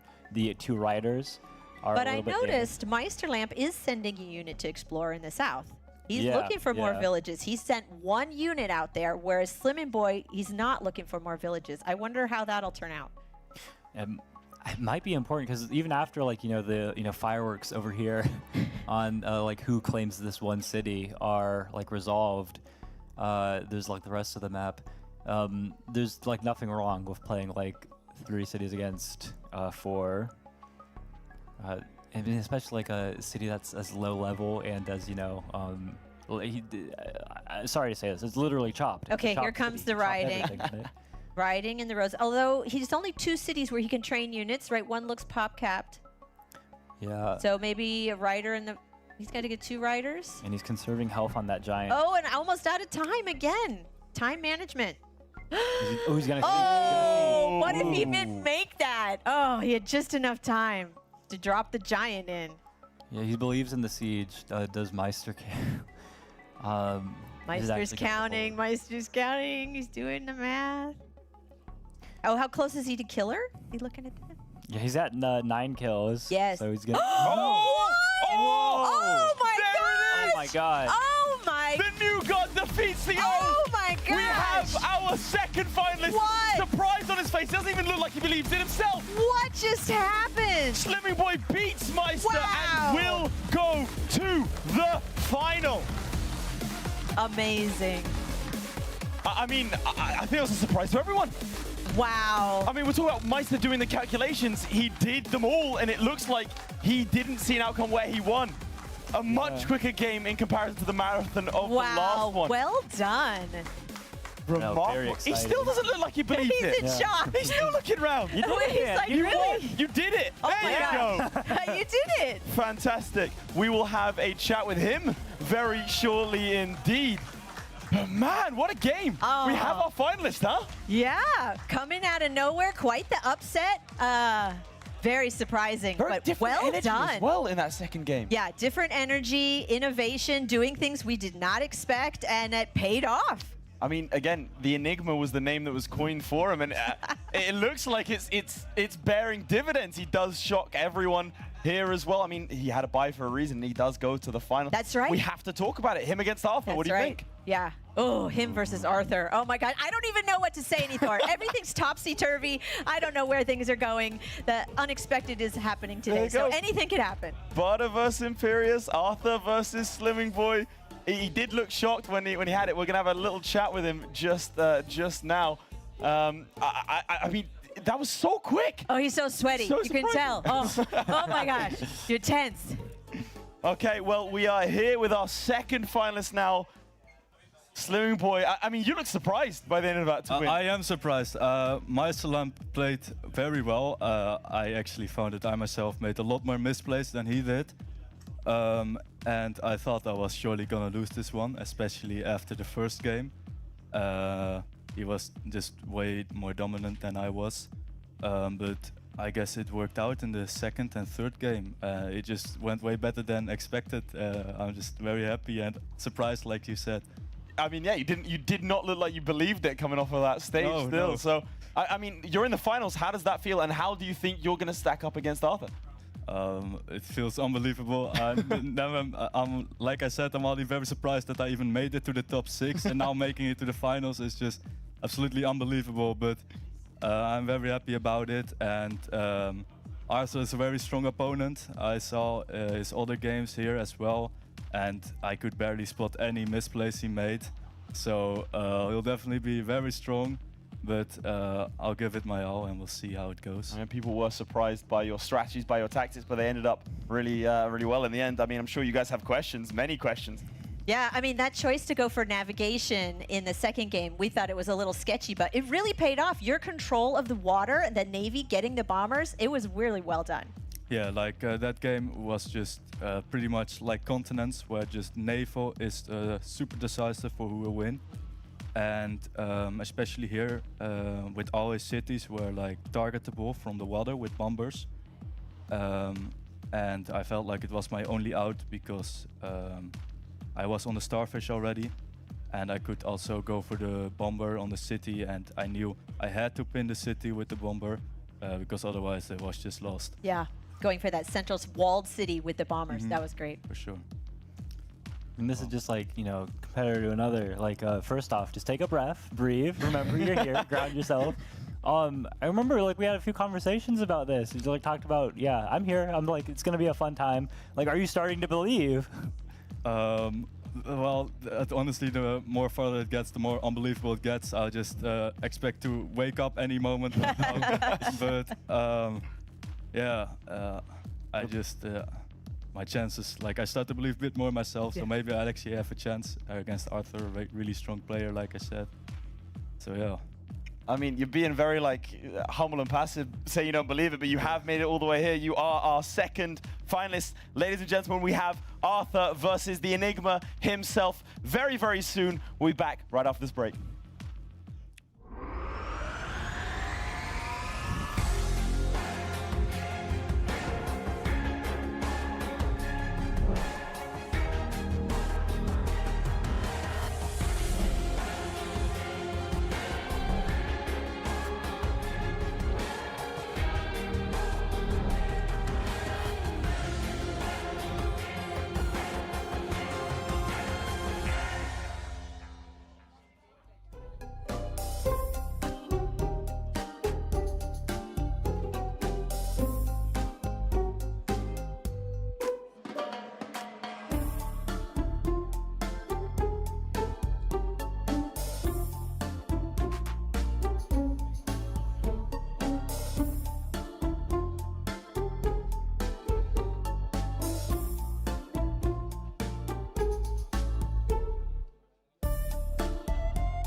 welcome back to the Polytopia World Championships. Thousands of players have played tens of thousands of games across months to get to this point. We are live from Stockholm with a live studio audience. 6 players became 4, have become 2. We are now ready for our grand final between Arthur and Slimming Boy, an established name, an upcomer. How have you guys found the day? I love this. This is so much fun. I mean, this is, first of all, this is kind of a dream come true for the community. We have been asking for this kind of event for years. So just to see all of these players here, to see all of the fans here, it means so much to us. So I want to say thank you to Mijiwan for putting this together, because this is fantastic. Yeah, no, I cannot imagine a more exciting way for these games to have turned out. I mean, some of the longer ones, you know, get more grindy stuff, and then we get crazy things. Like, there could not have been a better finish to what we just saw. I'm super excited, hyped for the finals. I don't know what else to say. I mean, a reverse sweep for Slimming Boy against MySlap, who was tipped to potentially win the entire thing, has meant that he goes into the final. Arthur had a bye in the semifinals, but did get past TTAT. Again, a reverse sweep for him as well. Both players facing adversity and able to grind out, getting into the grand finals. It comes down to this, a best 2 out of 3. Only one can take home the crown. It's all yet to be written. Will it be Arthur with the Imperious Tribe? Will it be Slimming Boy and the Barda Tribe? We're just going to have to find out. I'm so excited for this. Here's the thing. Arthur, a little bit more established. Slimming Boy, a little bit new. I mean, you guys were saying, if you want to reiterate again, you don't really know what to expect with that, right? Right. I mean, we have this league. All of us know each other. We've been playing for a long time. Meisterlamp's established player, Arthur's established player, and Slimming Boy's just coming out of nowhere. But it's really exciting. It's really exciting to see innovative plays and different stuff today. I mean, really, you can just tell, like, he put in the work. Like, he qualified with Barter, but, like, his play has only been improving since then. So I think we're down for something really exciting and something that, like, even people in the community, it's going to be fresh. It's going to be new, whatever Slimming Boy does. Now, I know people will have been scrambling to make it here for the finals, so you might have missed Arthur's previous game. Let's get to know him. Let's take it away. So my name is Arthur. My in-game name is just Arthur L248, and I'm from Toronto, Canada. So outside of Polytopia, right now I'm a university student in Canada at McGill University. I study finance and computer science, and then some of the things that I like to do outside of that is go play badminton and also going out to watch movies with my friends. My favorite movie is probably the Now You See Me franchise of movies. I haven't watched the 3rd one yet. Really excited for that coming out soon. Or has that come out already? I should verify that. Okay, wait. Let me re-say that, because apparently it has come out. I started playing back in 2019, and then I took about a 3-year break between 2021 and 2024. Polytopia had started hosting the Polyseums that they do every month outside the World Championship, and so that's what really brought me back. In terms of how much I play every week, honestly, I'm not sure. I would say it ranges between 5 to 20 hours a week. In my total lifetime, I probably spent a couple thousand hours playing Polytopia. I would never have imagined that I'd be able to fly across continents to come play a video game like Polytopia. And I've been playing this game for a very long time, so it's really interesting to know that all that time has not really been wasted, and I got to have this really cool experience as a result of all the time that I've put into this game. So there we have it. That is Arthur, someone who hates it when we play that player profile. But he did get the reverse sweep against TTAT, and a very well fought matchup in that first one, going all the way to a judges panel decision. How do you think he's feeling in this moment? Go on, speculate with me. Oh, I mean, he says he hates waiting, so I know that like sitting in the corner and waiting is causing a lot of stress. But once he gets up there, he locks in, and again, he's one of those players that just almost plays on instinct. He's played so much, he can just look at the situation and know what to do. Yeah, absolutely. I mean, he kind of like chilled, like in control of the situation. As soon as he sits in that chair, I was like, what was it like seeing in front of the audience? Nothing. Just playing the game. Played the game before. So, of course, you guys know Arthur on a decent level, but Slimming Boy, you said so much. You said he was an outsider, right? Yeah, so seems like a really nice guy. I also rode in the taxi with him the other day, and we were talking about finding a gym to work out at, and we couldn't find one. So But he seems really happy to be here, kind of in shock. But he's doing so well. I mean, we really have to like give him props for playing so well. Yeah, I mean, it's really been interesting. He did bring a friend with him, and they kind of just like sit together and speak to each other in Dutch. And I'm like, I don't speak Dutch. What's going on here? But every conversation I've had with the guy, like, he seems like a great, like, upstanding person. Don't really have more to say about him. So we've gotten to know our players, of course, and we have one final player profile to show you. Let's try and decode the enigma. Let's take it away. My name is Livingston. In-game I Lee.Lila. And Slimming Boy, also a name that a lot of people know me by. And I come from the city of Groningen in the Netherlands. Well, I'm still in high school and I live with my parents and 4 siblings. And I like to play water polo. And as I said, I'm just very busy with my school because it's my final year. And also play Polytopia every now and then. I saw a video on YouTube from, I think it was like Chicken McNugget, and I just got hooked and watched more videos, and then at some point I just asked the game for like a holiday present, and I got it, and yeah, I just found it super fun to play. Yeah, in the weekends I often like to play a few games, and that's it really.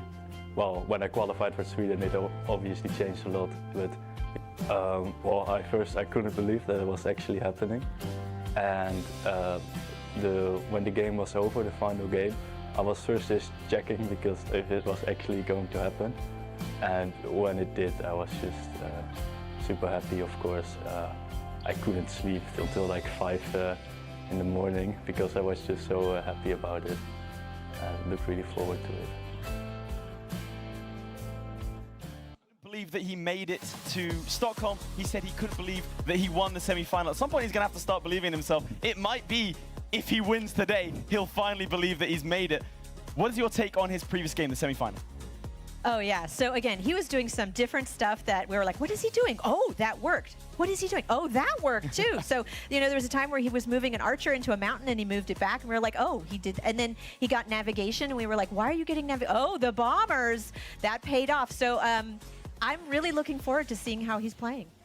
Absolutely. I mean, if the two tribes are like probably the most similar out of all of them that we're going to see, so it's going to be really just like one is the Poly Champions preferred method, and one is, you know, maybe we were wrong. Maybe we were just wrong. Let's take a look at the tribe matchups. We have seen both these tribes in action today, but starting with the Imperius tribe and Arthur, what's your takeaway in this matchup? Right, so looking at Imperius specifically, Imperius's advantage is they're a T0 tribe and they have a very high resource rate, so they get 100% resources around their villages. So that's their main strength, and versatility, right? They can go riders, they can go, we saw him go hunting. He even got markets and sawmills, so he could go any direction with this.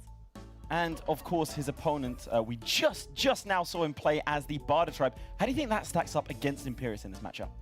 There was a time that Barter was, you know, seen as the better version of Imperius. Like, they start off hunting, you know, that goes into the, you know, more powerful, like, branch of the tech tree, into, like, mathematics, archery, you know, all those options. But then they got all their resources taken from them. So they're more seen as, like, a kind of, you know, weaker version of Imperius more than anything. Although it still is a benefit to be starting with hunting as opposed to organization. So they're very even, just different. So incredibly even, both flexible, both versatile, going to be dependent on the, obviously, the players themselves. You mentioned the unorthodox strats with Barter. Do you think that's something that Arthur's going to be able to keep up with? I have faith in Arthur. I have faith in him. He's on my Poly Champions team. I'm a little bit biased, I have to admit it. But he thinks fast. He can think really fast, and he can also pivot when he needs to. Yeah, I mean, like, if anyone can do it, Arthur can. Like, he was first seed in the tournament for a reason, so yeah. I'm really excited for this game. I'm excited for the match. That's our take on their matchups and the players. Let's hear it from the players themselves.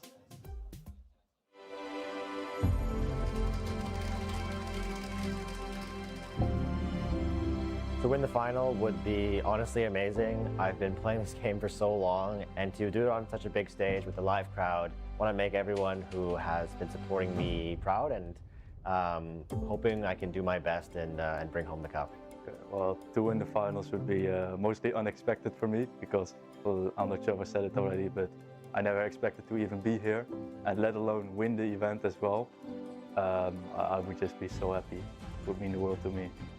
Playing against Slimming Boy in the finals is definitely going to be interesting. It's honestly amazing to see how he has integrated into the community and just been a shock to everyone in the most pleasant way. Arthur is a very strong opponent, playing a very strong tribe. But I have won against him before, and I'm confident in my chance to beat him again. I hope we get a good series and at least some fun games to look back at and to learn from, and to remember the very first Polytopia World Championship as a great one. It is time for the finals. Introducing first, can the favorite go all the way and take the crown? For the final time, it is Arthur! Woo! Now we have seen that Arthur can come back from defeat. We can see that he can play in a flexible manner. The crowd is going crazy behind me. He's the favorite for a reason. That did inject a little bit of shot into the system. And looking to do the same, Slimming Boy seeking to create an upset, fresh off a semi-final victory. For the final time, it is Slimming Boy! Now Slimming Boy has just come off with his win, so he might be a little bit more in tuned in. Hasn't had to take that break and that weight that Arthur does hate. And can he bring those unorthodox strats that he's now known for? Again, I've been calling him the Enigma all day for a very good reason. And that's because, frankly, we have no idea what he's going to do. What I do know is we are in for a treat here today. We couldn't ask for two better players in the final, I don't think, as both of them sit down, get ready. Look at that, unbothered. So excited. Unbothered. I mean, you've already said you think Arthur's going to edge it out. What would Slimming Boy have to show in the first few turns for you to change your opinion? Yeah, innovation. Show us something different. Show us something surprising that we don't expect, that Arthur doesn't expect. And I know, Funny, what's your take on this? I mean, really, I want to talk about Slimming Boy's hat. I think this explains, answers the question. If you take a look at it, it says, made for champions by champions. Apparently, he only got this hat after coming to Sweden. He knew. He knew. Again, that's what we're coming to expect. He might say outwardly he doesn't believe, he's so surprised to be here, but he's proven himself that he does belong in the finals. And again, maybe when he's holding that trophy, he will start to feel that it's all real. And now the tension starts to build as we are about to get into game one of the finals. Remember, it is best 2 out of 3. One of these players will go into game 2 with an advantage. We'll see if a sweep is going to happen. And I think, ladies and gentlemen, it is time for the finals. Here we go. Barter in the east. Got some water right next to the capital. That's a little tricky. Going with Org. Yes, here we go. So Imperious also in the west. Oh, that was so fast. Look how fast Arthur plays. Dang. Ooh, we had this in the, a couple games ago, yeah? Audience called out Ruiner Village. He went for the ruin last time, didn't he? Yeah. I would go for the village. Okay. Oh, but look at that. Wow. Oh, that's a terrible village. Oh, no. I can't believe it. Oh, there's no resources. What were we saying about barter resources not being what they used to be? Yeah, but I mean, if they're not what they used to be, they were never Imperious resources either. Nah, they're a little more focused maybe. Explore. Oh, a mountain blocks it. That's disappointing. Yeah, shake of the head. He wanted that lighthouse, and he's not getting it. Yeah, it's interesting the way that the map is built out, too. It seems like a barter might have an easier time accessing. This is such a hard choice. What's he going to do? Some people might move off and not even take it. Oh, climbing. Yes. This is what I mean when I say something unorthodox. I mean, barter mining is like a loved tried-to strategy. But this is also a little bit crazy. I mean, this is the kind of thing that someone might say, "Hey, I'm gonna do this. I see the potential in it. It seems like a play I can make." Does it pay off? off? Also, I have to apologize for doing it to everyone. Yeah. All right, he's gonna move on to again ruin or village. Ruin or village? I would go for the ruin and then send the other. Oh, another ruin. Oh, look. Wow, he's surrounded by ruins. And look at the resources on this city over in the west. That's a much healthier Wow. city, right? That's a much healthier village. Yeah, and I Okay, what's Arthur going to do? Fishing. Oh, that's different. Ooh.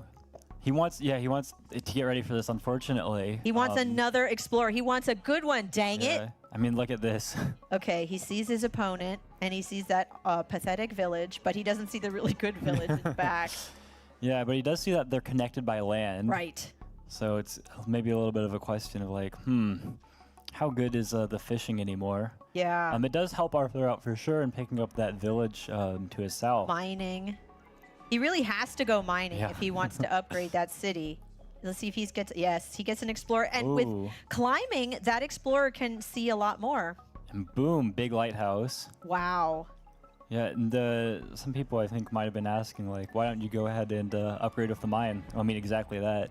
Like the chances that you don't get a lighthouse or meet your opponent are just so next to non-existent. But they are going to clash soon. They have this middle strip of land, two bodies of water, one in the north, one in the south, but we're going to see some land fights. Yeah, I mean, by themselves, each player seems to have some pretty incomplete vision, but switching over to this for real quick, we can see that between the two of them, pretty good complete vision on the entire map.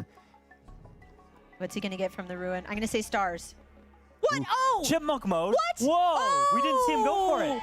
Whoa! Okay, we have to talk about Big this. cheer from the crowd. What Let's explain it. is chipmunk mode? We just showed Arthur about this the other day, didn't we? Yeah, Arthur did not know what chipmunk mode was. His first reaction to seeing chipmunk mode activated was, who discovered this? If you scroll and move the map over, like run into the corner of your screen for like 10 whole seconds, not looking at what your opponent's doing or anything like that, this little egg pops up that you can click on, which makes turns all your units into little bobbleheads. So it doesn't actually change the play at all. It just changes the way the units look and sound. But we do get a kick about it. I think it's a little psychological boost when you see that. It just makes the you edge smile. in the final, yeah. Yeah. I mean, Arthur has to win now. Like. No, there's a big contest for this one village in the center of the map, and then even the ones in the southeast. I'm really dubious about putting these rafts and investing into that lake in the south. What's he going to do with Seems those rafts? fine. It's like a little cheaper than riding roads, or at least faster. He's going to be able to take this one raft, place it on that village to the southeast immediately, place it in the village in the southwest immediately too. Placing a monument to upgrade Yeah, and get and a a very good sword. Yeah, there we go. I see. There, the rafts pay off. He can get both villages. But that sword, look at that. I mean, it's cute in chipmunk mode, but also has a Wow, there we threat. go. He's advancing his warrior forwards, which allows this swordsman in. What's Barter going to get from the ruins? I'm going to say stars. Population stars, yeah. I'm going to say stars. You say pop. Oh, you got it. You got it. But given that, who do you think is currently in the better position, or is it too close to tell? I like Arthur's position. He's got archers, which are very nice. He has better prospect, I think, for his giants. I mean, after that population ruin, though, we're going to see Slimming Boy. You know what, we could ask the audience as well. Hey, audience, yell out the name of the player you think is in a better position. We're going to see a giant Next from was the- Slimming Boy with the mines, which, again, we were like, climbing? Really? And here we see it. He's going to be able to get a giant. Yeah, I think I have to question, actually, Arthur pushing his warrior east last turn. Because it's invited the swordsman in, which was fine, like you counter it with your own, but now you've given up that village up north. I think maybe Arthur's just going to move his archer, kill the swordsman, and then try to capture... Like So you'll hear the sound effects are different. When we Yeah. go over to Arthur, like it's a higher pitched noise. It's a little bit crushed, maybe. Yeah, where's this archer going? Is he going to go on the mountain? I think, like, why else did you buy climbing, right? Yeah. Well, I guess not for the warrior. Okay, he moved the archer back. Yeah, and then you can get go ahead, pick up another archer, and try to put your swordsman onto a village before you can capture it. I mean, the thing about swords is they're really strong, but they're also expensive. And if you don't have the economy to support them, sometimes it doesn't pay off. We'll see. Again, he's doing all kinds of different things today that I don't expect. Well, I guess I'm most curious about his decision, like where he allocated his units, like putting the archer on the capital. It seems like it'll get pushed into range with a giant from the capital. Yeah, no, never mind. I don't have any questions. But yeah, he pushes this into range. The warrior helps out in this too. And he only needs one archer to let his swordsman in if it wants to go siege on that Roro city. He's taking his time. He's thinking. Okay, he places What, is he going to get a wall? the monument. No, stars, no okay. wall. Okay. Yeah, if He's planning for a giant there, but he doesn't Yeah. have forestry. Oh, he doesn't just need said, it "What did I anymore." do there? What did I do there?" He doesn't need forestry anymore. That's right. That's right. Now there was a recent update where you can place forges on top of forests. You used to have to chop them, but not anymore. Yeah, I guess the big thing here, like Arthur had some tactics planned out with the archers and everything, so that he could, siege a warrior on that village if he knew the village was there. But it ended up not working out because that was a very quick giant. The giant's fast and right on his doorstep, right in the middle of the map, is like he can't waste time. He's got to find a way to deal with it. Yeah. You want to attack with your warrior first or swordsman first? Okay. Hey. Kill with the warrior. Yeah, and he's not interested in this middle attack anymore. He just needs to defend. He needs not lose any more ground. He's not going to gain anything, but he's got archers to help him out. yeah. There, and he's trying to just pick up this last city in the south. Archers to prepare for the giants. Yeah, and he's got enough villages here that he could took a go warrior. get his Grand Bazaar if he's able to capture that one in the south. But yeah, Slimming Boy just needs to advance the giant, but it doesn't seem like... I mean, it might be annoying, but I don't feel like this giant is a huge problem for Arthur. I mean, what the archers and his own giant, also his ability to, get a... He needs more archers. I mean, the giant is slow. He doesn't have roads yet, but he needs some more firepower to deal with that giant that's coming. Oh, Slimming Boy's also getting archery. Nice. Yeah, archers behind the giants. Yeah, we've talked about this. Archers in back, giants in front. Such an effective pairing. Yeah, and I mean, we keep talking about it because it keeps working. It works. It works. But yeah, I mean, okay, so again, like just take your city and also buy climbing, mining, smithery with barter, like this. It feels unorthodox. Like, it does. Not that, smithery barter is, this is the first time we've seen it before. It's just like, that's weird. That's weird. To But me, it's it's a working gamble too. Like, yeah. You don't know where the mines are. It could not pay. Like, maybe there's no mines in those. Oh, big explorer here? Ooh, yes. Yeah, He wants the we've got that east lighthouse. lighthouse. Okay. It doesn't seem, it won't have Yes. enough. Ooh, with the mountain there, does it have enough? Can it go all the way? I don't think It it's only gonna has 15 reach. tiles? No. Yeah. But he still has time to get the North Lighthouse. It's something he can get. It'll take time, but it's with. He can upgrade. Okay, so he can put the port to upgrade, or he can harvest a fish and animal. Yeah, I'm kind of wondering how he wants to do some things. Seeing that archer on that city, Grokwork, is like kind of threatening. Okay, he's not putting the port. He's using the fish and animal. Yeah, I mean, putting more ports into that lake, it's like, not a lot of returns there. I mean, it would be a little cheaper if he's ending up going for roads to get his bazaar, like just for a connection like that. I think he might be planning some kind of giant with a port connection there too. But for right now, this is cheaper. I wonder if we're going to see Slimming Boy go for a siege on that Pylo city. Yeah, because he's moving in with archers and a giant. Yeah. But Arthur has a juggernaut in the back. I don't know. Does Slimming Boy have vision on that juggernaut? Can he see that far? Yeah. Yeah, you can see that far. He has basically all the vision that Arthur does. Got it. Not specifically on that one tile in the southwest. Or a village, rather. Are we going to see a siege on Pylo? He's got the units for it, but it doesn't really distract the important unit that's headed for that. He's trying to village over think the where to send the archer. Is he going to try to siege? Trying to prevent the warrior from taking the village in the south? Yeah, he's also got some really nice forge spots if he wants to set them He up. does. I mean, level 2, but... No, the that's good forges, population. that'll work. Forges work differently. Level 2 is good. Yeah, all the way in the back too. So Slimming Boy has fewer cities, but like he's in control of the space here. Yeah. He is deciding like what units he trains where.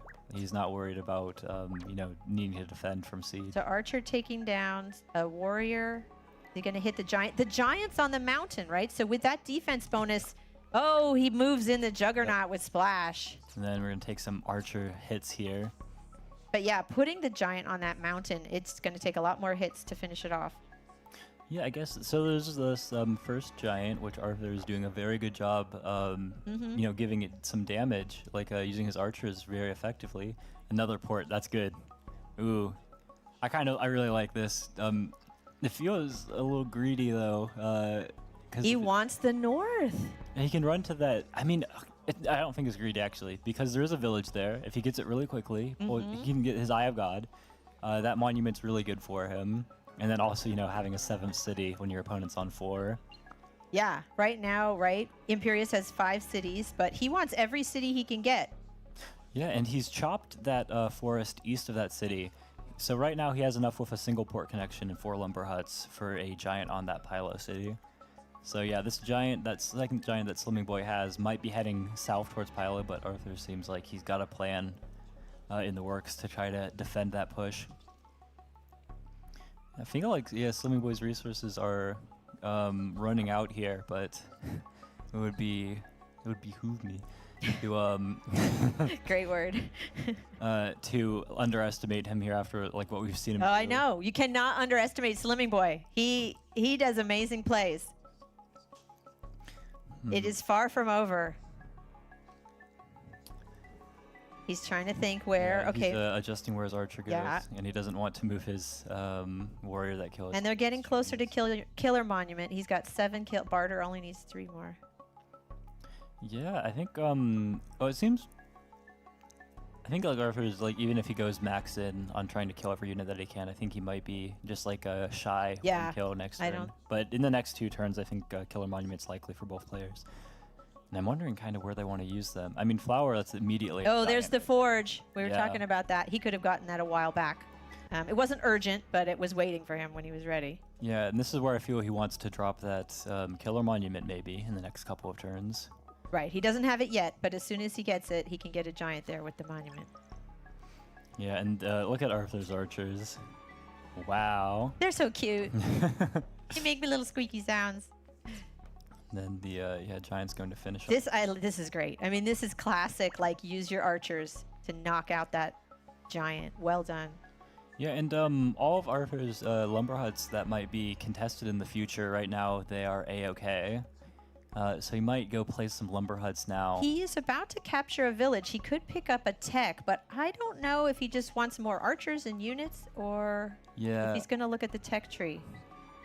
I think he's kind of worried about Pylo right now. Yeah, there's a giant coming. There's a sword. There's some archers. Yeah. I'd be worried if I lived in Pylo. But I feel like his defense with just a giant there is good. I mean, look at the defense in Dolo though. Like there was one giant there that Slimming Boy had, one giant that Arthur had that he used to defend. But Arthur's giant has not taken any damage at all, and Slimming Boy's is just gone. Yeah, and Arthur's giant is sitting pretty on a mountain with a defense bonus.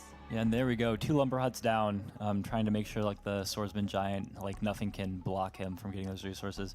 The problem is still this warrior where it is right now. Yeah. But in that like worst case scenario, where Slimming Boy's like blocking, Arthur can't even break it, he does just place another port to So get he a can giant upgrade thing. again, 5 stars back, building up his economy. Yeah, I wonder what. And he is ahead in economy. Imperius, again, has great resources that usually translates into more cities, bigger cities, more income. Yeah, I mean, it's even just in the fact like level 3s, you know, generally when you start losing those return on investments, it doesn't make sense to invest more in the city unless you He's want a giant. deciding whether or not to all put a level 3s. warrior there. He's debating.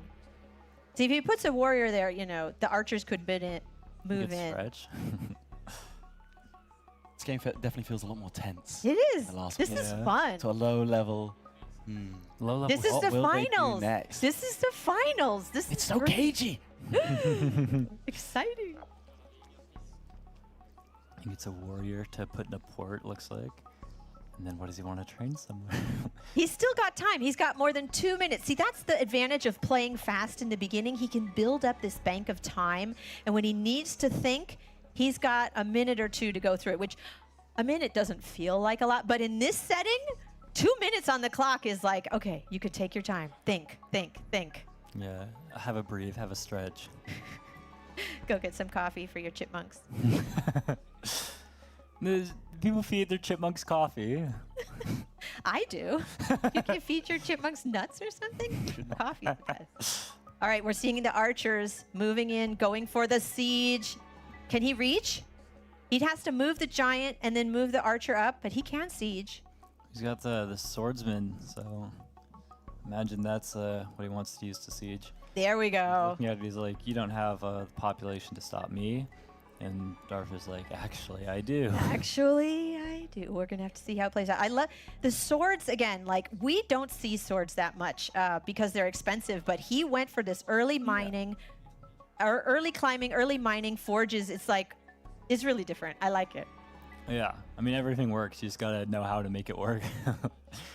More archers to support the giant. Archers in back, tank units in the front. Works well. It's like a very spammable form of giant. Does all the same things as a giant. Maybe a Oh, look at that forge. Nice for another giant. Beautiful. Yeah, and he's at 9 units killed, but Very close to killer. yeah, wasn't able to pick up that last one with the defense bonus Arthur had. But yeah, he's gonna keep blocking that lumberhead. He does not want Yes. Arthur to Yes. push. He's on that spot. He doesn't want him to get a giant. Oh, he might not even use the port. He might just go for his killer monument to get this. That's right. He has 9. He needs 1 more kill.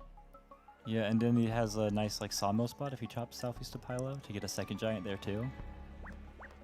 There it is. There it is. The killer monument. Woo! Now the question is if he's going to use it here or like use it there sometime in the future even. Or how does he want to get this giant? He can do 2 ports. Or He could, yeah. He could. That's expensive. He has 21 stars though. So he could place 2 ports, or he could use the monument. Yeah, and I want to highlight too, even after the giant, his problems are not over on that city. And especially because that's the only real connection point to this further east city, Sumas. He can't train a warrior there. I don't know what he's looking at with the training either because of this. It seems like it shouldn't be possible anyways. Like the warrior and swordsman should. What's he thinking? Who can read lips? What's he saying? Saying, I like having 7 cities. I'm going to get my Eye of God to giant on Summit soon. I got to get some cream There we sugar go. for the coffee for my chipmunks. But yeah, 2 ports. He's gonna save that. Well yeah, done. Okay. He can keep that monument for there. Oh, using the monument for a giant. Yeah, just Cool. enough stars. No chops necessary. Nice. Nice. Big turn there for Arthur. A lot of giants. Slimming Boy's got his own in the back, but Arthur's giants are all up in the front. Big tempo. And also, he's like kind of pushed him into the defense. Like Slimming Boy wants to do probably nothing more than start like using archers against this Pylo giant, like using his swordsman, everything like that. But it seems like it's a little difficult to, do that with the giant just walking in on your city up there. What defense do you really have? So yeah, the archers are unable to go after Arthur's giant on Pylo. He can advance all these other archers in, so he should be like not too concerned about the immediate siege on Roro anyways. But yeah, just like that, look how all of his units have shifted out of there, like, out of Arthur's like most vulnerable spots. And now we have Arthur's giant in the front and Arthur's archers, wow, that's a tongue twister, in the back. But he's using that same effective strategy. Tanky units in the front, ranged units in the back. Yeah, things are going to get better for Arthur on the next turn. Barter picks up I'll get fishing. ahead of myself. Yeah, fishing. So is he going to get on the water? Oh, no, not yet, I not take it yet. back. He was looking at fishing. Yeah. He clicked on it, but he didn't take it. There My was bad. a thought of fishing, an inkling twist. He's still, okay. I mean, he sees Arthur has fishing, so he's got to be thinking, uh-oh, do I have to counter that? Nope, more archers. Yeah, I think it's also a question, like he's got his killer monument. He can get another giant on maybe Roro but he needs like forestry or fishing in a port to do it. Some are a little more expensive. Forestry allows some chops though. Might help out his economy. I'm hearing the crowd. The audience is all just like pondering. Ooh, running out of time. Oh. And then right over to Arthur. The energy in this room is fantastic. I just have to say that. You saw Slimming Boy downing energy drink after energy drink, potentially preparing for a game 3. And Arthur sacrifices his own archer here. Yeah. But he has a veteran. I love that move. He attacks, takes the hit, and then promotes to get the health. That's a little free health bonus. Very nice. Yeah, so the Pylo Giant, the second one anyways, yeah, he's chopping this. He wants to get 4 population from the, like, riding. map spot. Cool. And, like, another monument there. Okay, well, he's gonna explore here, or does he feel like he doesn't need to? He might just take more units and get the upgrade later. He might just get a scout and workshop now. Yeah. Oh, a scout next He's turn. doing the math. He's counting, thinking. Yeah, but he doesn't have sailing yet either. Right, so he just got riding. Yeah, if he wants to pick up mathematics to get a giant on Pylo, because I don't see a different way to defend that city. Yeah, math is a really nice. Yeah, he's gonna need Sawmill math spot. and the Eye of God. Right, so because he there's might- there's a giant coming. He has to figure out how to deal with that giant. Yeah, he might be forced into an explorer on that city, even if He's moving his otherwise- giant away from Roro. Yeah, all the archers were too much. Yeah, those archers are intimidating. Yeah, so this big battle in the middle. Oh, look at him. What is yeah, he doing? Thinking. He's thinking. No, this He's is got his much head more. down. He might be praying. But yeah, he's calculated out and he's like, I need Eye of God right now. So there we go. Doing a quick explorer, saving time. Yeah, and you don't want to get your anything. He did get blocked. the Eye of God. Oh, and there you can see the egg up in the north a little bit. Oh yeah, that's the how you get the chipmunk mode. So he has the monument waiting in the wings Yeah, when just he needs it. Also get mathematics and have the both those. He has to, tiles so accessible. 25 stars, Yeah, but he can gets math. 31 stars per turn. So he has the stars for it. Yeah, I mean, really the problem is just look at how many archers Slimming Boy has. Like the giant is kind of difficult to deal with. Like Arthur's own archers don't really do the best. Right. Like they don't have the most tiles to access to actually try to attack this giant. The short-term plan is how to get a giant in Pylo, but the long-term plan is how to deal with all those massive giants, massive archers. So Slimming Boy's looking at it and he's like, wait, can I just siege the city? Aren't I good? I'm giving you this present. Hello, come take Pylo.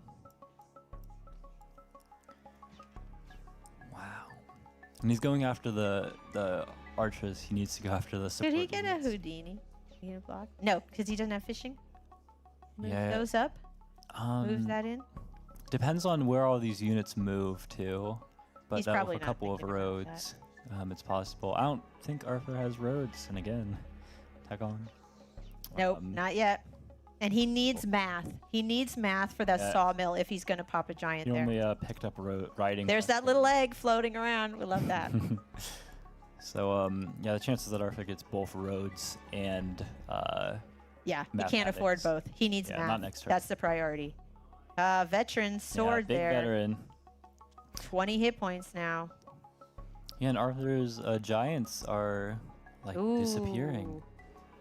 And Slimming Boy takes fishing. He wants to There's a get on that question of north how he lake. wanted to get this giant. He wants to contest up there. Oh, but he's running out of time. Yeah. Haven't we seen it? If you run out of time and it decides park for you, that would be like so devastating. Absolutely. All right, here comes the sawmill, and he's going to place that other monument. He gets to keep the city for at least another turn, but And again, so with many the, archers. Last attack, he reset where that giant would be pushed to. Very nice. By attacking from the north west, it's like, well, you were getting attacked from the northwest. Let's push you away push in order. the opposite direction. Didn't you say they were That you studying the saved. push order a little while ago? Yeah. It pays off. But yeah, able to actually kill that first giant. Now Slimming Boy is using his own killer monument to pick up a giant back. But we've got some similar problems now with mathematics. Maybe some catapults from the capital. Catapults. He can't afford it and yet, but from maybe the, later. Southwest city, like a little isolated by the water, but some catapults there to defend all these cities. The real question is that, like, once the giants are gone, then Arthur can actually start making progress on these archers. And he did by riding last turn, so that's a good start. Yeah, one step at a time. Okay, so now he's on the water. Barter has a raft in the north. Yeah, he's just trying to figure out, like, he's just using his archers, like, as they were meant to be used, really. Hit those giants. Knock them down. Picking up some really He's nice thinking to hit damage. the warrior instead. Does he want Yeah. the kill? He has kills. Interesting. Okay. Because he doesn't really need to go after the giant. The giant's not going to do anything. The warrior might hit his archers, though, and that's the real problem. The raft up in the north is kind of interesting because I don't think it can claim anything, but it, maybe he wants to make a push to take Yeah. the city up there. He's just heading for the ruin that's up on land there. But maybe Slimming he'll Boy almost upgrade. running out of time, but he did it and he made it. Yeah, and his giant's going to go ahead and pick up that kill instead of the warrior. The warrior probably wants to attack an archer. I wonder how... Yeah, no, he's going to keep his warrior safe. Yeah. Away from the giant. Is he going to just heal the giant? No, he's going to Yeah, put it kinda on walk the... it Oh, back. I like that. Moving it back to the mountain. Yeah, and Arthur is really close to getting his Grand Bazaar. It's just that he needs roads to connect a couple of cities. He's going to get a catapult. Nice. Yep, there we go. The Yeah. catapult will be very useful against those giants. I mean, from that, like, a Resacrum city over in the southwest, some catapults there. It feels like Arthur's defense They have is so many getting stars. stronger every Arthur was turn. saving. Did you see Arthur had like 14 stars left over? Slimming Boy has 47 stars. They could do something big. Like they could go for some tier 3 tech. Like Slimming Boy has forges, but if he gets markets in a bit, he could really boost his income. Like what's he doing with the 47 stars? Yeah, that is the question, isn't it? He did go into the water. He might be Oh. trying to figure out something there. Maybe he'll get navigation and impress us with the bombers again. Yeah. That would be That would cool. be something. He doesn't have all that many tiles. I was skeptical of navigation before too, so. The last game, he made it work versus Yeah. Meisterlamp.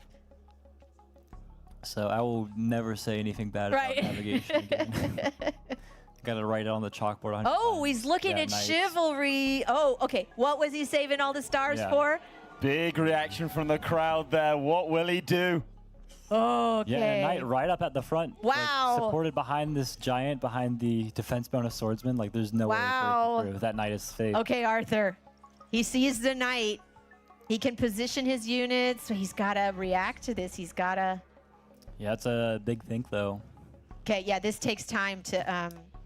Yeah, using the catapult, so he's To trying to get rid of the anticipate. giants as much as possible. He has to make sure, either, like we were talking about, zone of control, put your giants in front so the knights can't get past, or at least make it so there's not a chain. And you might notice the time on the clock that Arthur is up quite a bit. Oh, almost yeah. 5 minutes. But with this knight here, I wouldn't be surprised if their times start getting a little more even with one another. It requires a lot of thinking to deal with the knights. Yeah. Yeah, you really have to think, where can the knight... We saw this with Arthur before, where he was counting out how many tiles can the knight reach, where can he move his units. So he knows how to do it, and he can do it fast. We'll see if that knight can get much of a chain. Yeah, and he's kind of defying some, I don't know, the ancient wisdom to like go after the support units, not the giants. But I think he was really worried about the chains and then the potential of a siege on Delodo. I mean, that knight can chain through 3 units if they're softened up with an archer hit first. Oh, bridge, roads. You were talking about that for Yeah, and the there we monument, go. Grand Bazaar. He needed that road connection. Now he's that much closer. There it is. Romus. Does he get border growth here? Ooh, borders. Nice call. Yeah, he has 2 fruit, 2 fish, and a forest. Yeah, it's a little in range of Slimming Boy's own port, but he hasn't invested much in the water yet. And with the Arthur's knight- shaking his head. He was like, I'm going to do this. No, I'm not. Yeah, he needs to find something. I think the dangerous thing for him here, I don't really see the path to killing the giant next to Delodo, But if that Yeah. happens and the knight chains through the archers and you don't have the units, like you want the catapult to kill the 24 health giant. Yeah, he's gonna, that barter giant, the 24 hit point is gonna siege Dolodo, but he has a plan to unsiege. We're gonna go ahead and chop to get the more expensive Ooh. rider here. Okay. Let's see where the knight's gonna go. Oh, okay. Is he gonna hit with the archers first and then chain through? He won't be able to siege if he kills all 3, I think. No, he can if he does it in a different order. We'll see. Yeah, it would require some roads, which again, tech reminder, no roads does have riding, free spirit chivalry. But no roads. And that raft is still just hanging out. It hasn't done much. If he gets forestry, he can chop the forest south of Yes. Roro to get that kind of Forestry chain would going. clear the way. But The energy in this room is great. Everyone's just like on their toes. Okay, here comes the night chain. Here we go. Here we go. He's moving in the archers to soften up. Yeah. Hit once with the rider, then follow through. Or is he going to hit with the sword? He's trying to figure out. He's looking at the damage. There we go. He's going to see. Ooh, and he's gonna get a Veteran. promote into. Oh, he's going to hit the juggernaut. So he's got to choose, yeah. And then promote. I like that. Smart. Oh, ran out of time before the night. Whoa! What? Oh! Meditation philosophy? No, swordsman. Okay. But the clock there. Wow. He was going to hit and he did. Oh my gosh. No, incredible. I mean, this is really tough for Swimming Boy, just losing like one tempo with like the units. And Oh, look at that like siege. just I by love not it. training Again, anything. Barter can unsiege, no problem. But again, that's just got to make Barter like play on Yeah, and- defensive, think a little bit differently. Narver can stack all his units up and like leave them chainable. Like over in the east, you wouldn't put a rider like this if Yeah. it was a knight on Krok. Yeah, Barter doesn't have any more knights. Yeah, and the catapult to finish off this giant here. I mean, I don't need to say like look at the income disparity. Look at like the number of cities. That knight play, it was great, and then the clock struck. Oh my gosh. Yeah, no, Slimming Boy was keeping up the attack, but I mean, initiative's always huge. But when you're in an attacking position, you need to keep attacking. You got to keep. Oh. Yeah, losing because of like the clock right at the very end there. Like I don't think he's got much more. Oh my gosh. Oh my but gosh. he's playing on, so. This is great. I'm so enjoying this. Okay, he's going to have to unsiege. He's going to siege with the archer. He's going to move him up. Yep. Okay. And then I suppose Archer teams up with Swordsman, maybe gets a seat. No, not in front of the catapult. He wants to hit the giant. Okay, Yeah, he's go going to after take the down the giant. giant. Is he going to get another knight? He went ahead and bought the tech. Yeah. Where to it's put behind it? His giants. He still doesn't have roads, correct? Correct. Okay. Arthur does though. So. Arthur does, yeah. It seems like he can get like a single rider attack in on the Is he gonna get- knight there. Oh, he can probably kill that knight actually. Depends on what he does here. Okay, Yeah, he's moving gonna go his ahead and giant move up. the giant up. And it's to on the forest block with the attacks defense that kill the bonus. knight. Look at that catapult taking down the archer. Yeah. So quick with his turns as well. So Exactly. right? That's what I'm saying. Arthur like just it's a common strategy. We say you got to plan your turn on your opponent's turn. So he all the time he is thinking, what am I going to do? So he's ready to move as soon as the clock gives him time. Yeah, just picking up. He finally got some ranged units around. Finally. To deal some damage. Catapults, that giant over the east. archers. Yeah, he's got more giants that he Oh, moved in sailing. behind. Is he going to upgrade a couple of scouts? Is he going to take down that little archer raft Yeah, or the looks like sword? it. Yeah, he's like, You cannot okay. be doing anything. Yeah, this Juggernaut's going to be killer soon. Yeah, it goes after the archer hit there. Smart. Wow. And yeah, Arthur doesn't even care about like giant sieges on his cities anymore. Like you can do it. I've got catapults and rage to like everything except Sumrus, which you have nothing on. Okay, I have to say, okay, Arthur looks to be in a really strong position here. Yeah. Oh man, the Slimming Boy's a great attacker. Like Yeah. we saw. Yeah? The very last game of his match against Meister, all Oh, attacks yeah. all the time, and he made it through.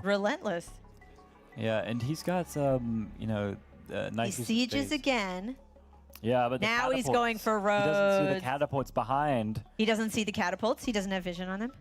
Yeah, no vision on the catapult. But he finally got roads, which gives his knights a lot more maneuverability. Let's see what's He's going to try to get a chain. Where is he going to chain through? It looked like he might just want to chain through. Yeah, he's trying to get all these archer hits on Arthur's giant so that the knight can end up chaining through there. And He's got like, 8 stars left. He could get 1 more knight. Yeah, it's a question of after I get this chain and kill this giant down here, do you have enough to kill me? Like, he doesn't see anything. It doesn't look like it. No. But he can doesn't soften see it the up, but he catapults, can't yeah. kill it. Okay, the other knight can move in. Yeah, it wants to kill that rider maybe, but it sees the 2 riders over in the south. So, okay, he can't train anything there. There's scouts and juggernauts and an archer right in Roro. Yeah. No, it's very tough. And I think after we see these Oh, wow. like, catapult. The catapult. He didn't see it, that catapult. Yeah, we might be Oh, and Arthur takes free seeing a return spirit. soon. Ooh, hit the stand. Oh, let's go! Free spirit.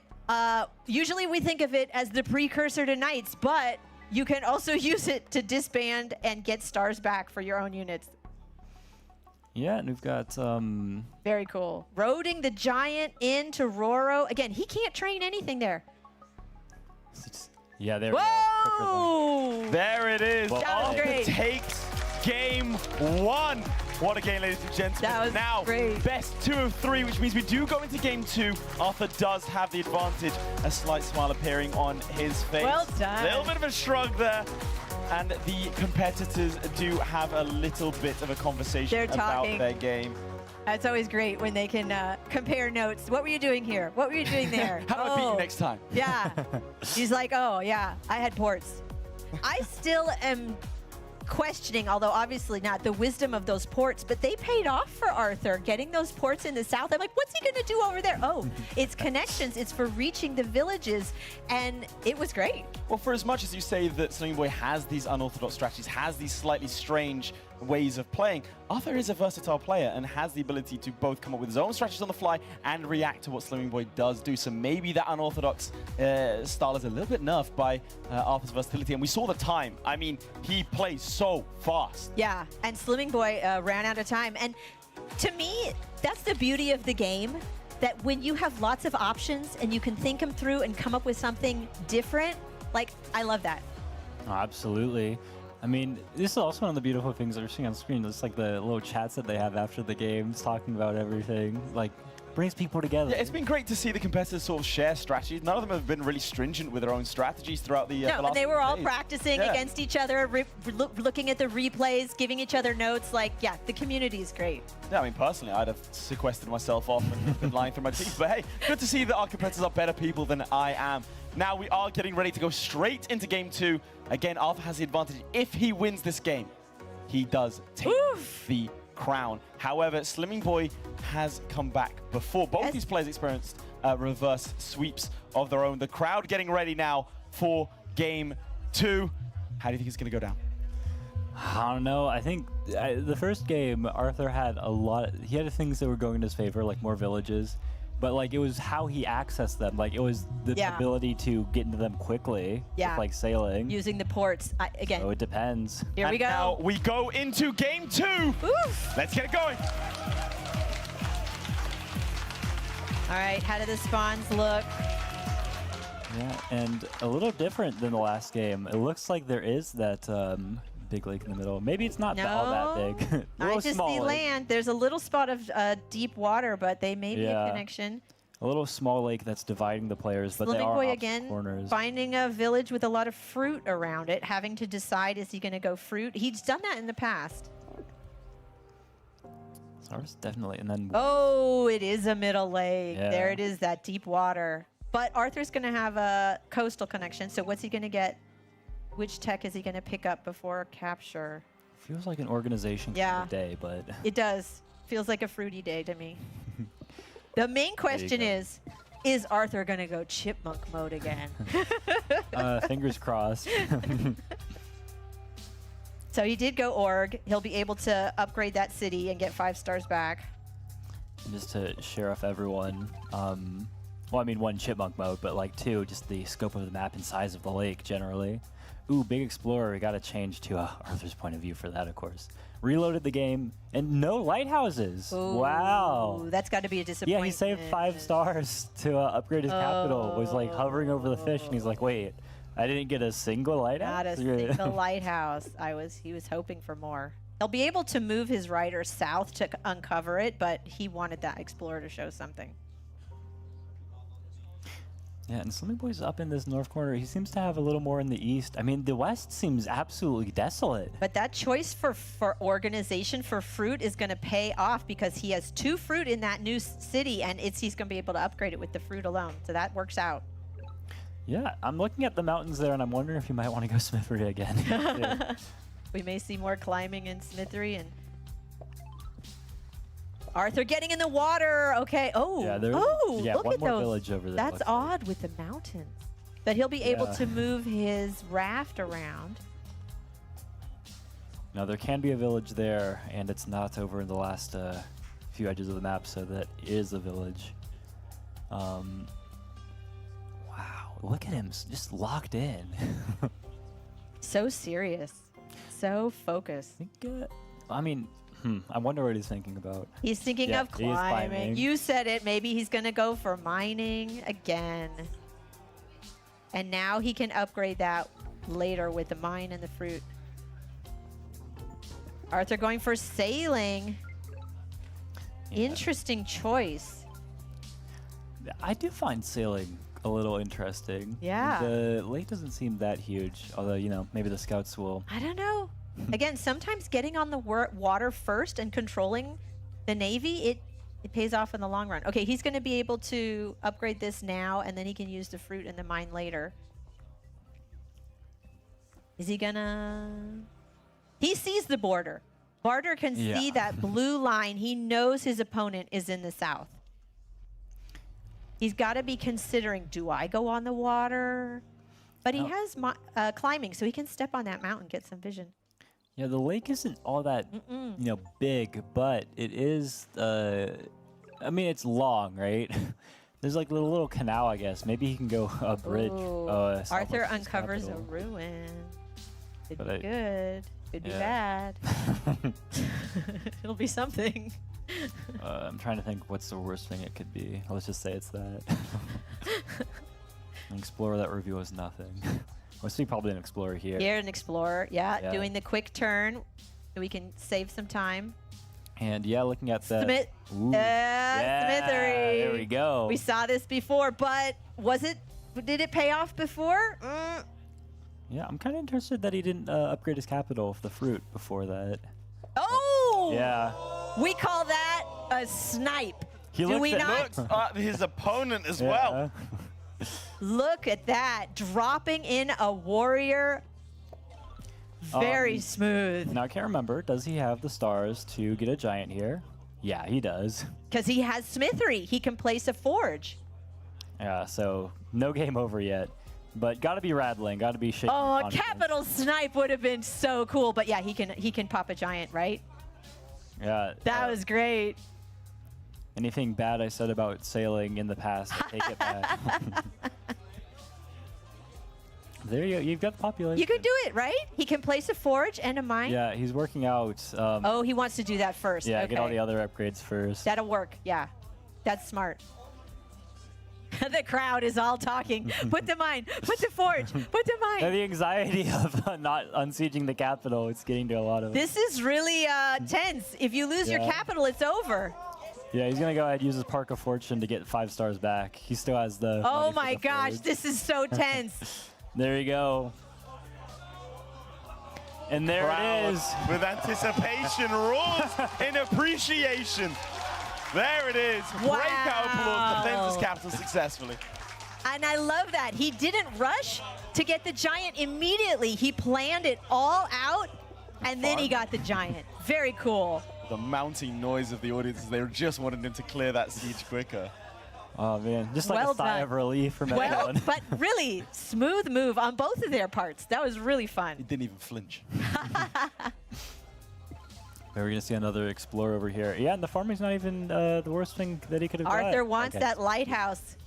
He wants it. No. And he doesn't get it. That's got to He be grabs the disappointing. Norfolk. Yeah, he's shaking his head. Oh, he wanted that Eye of God.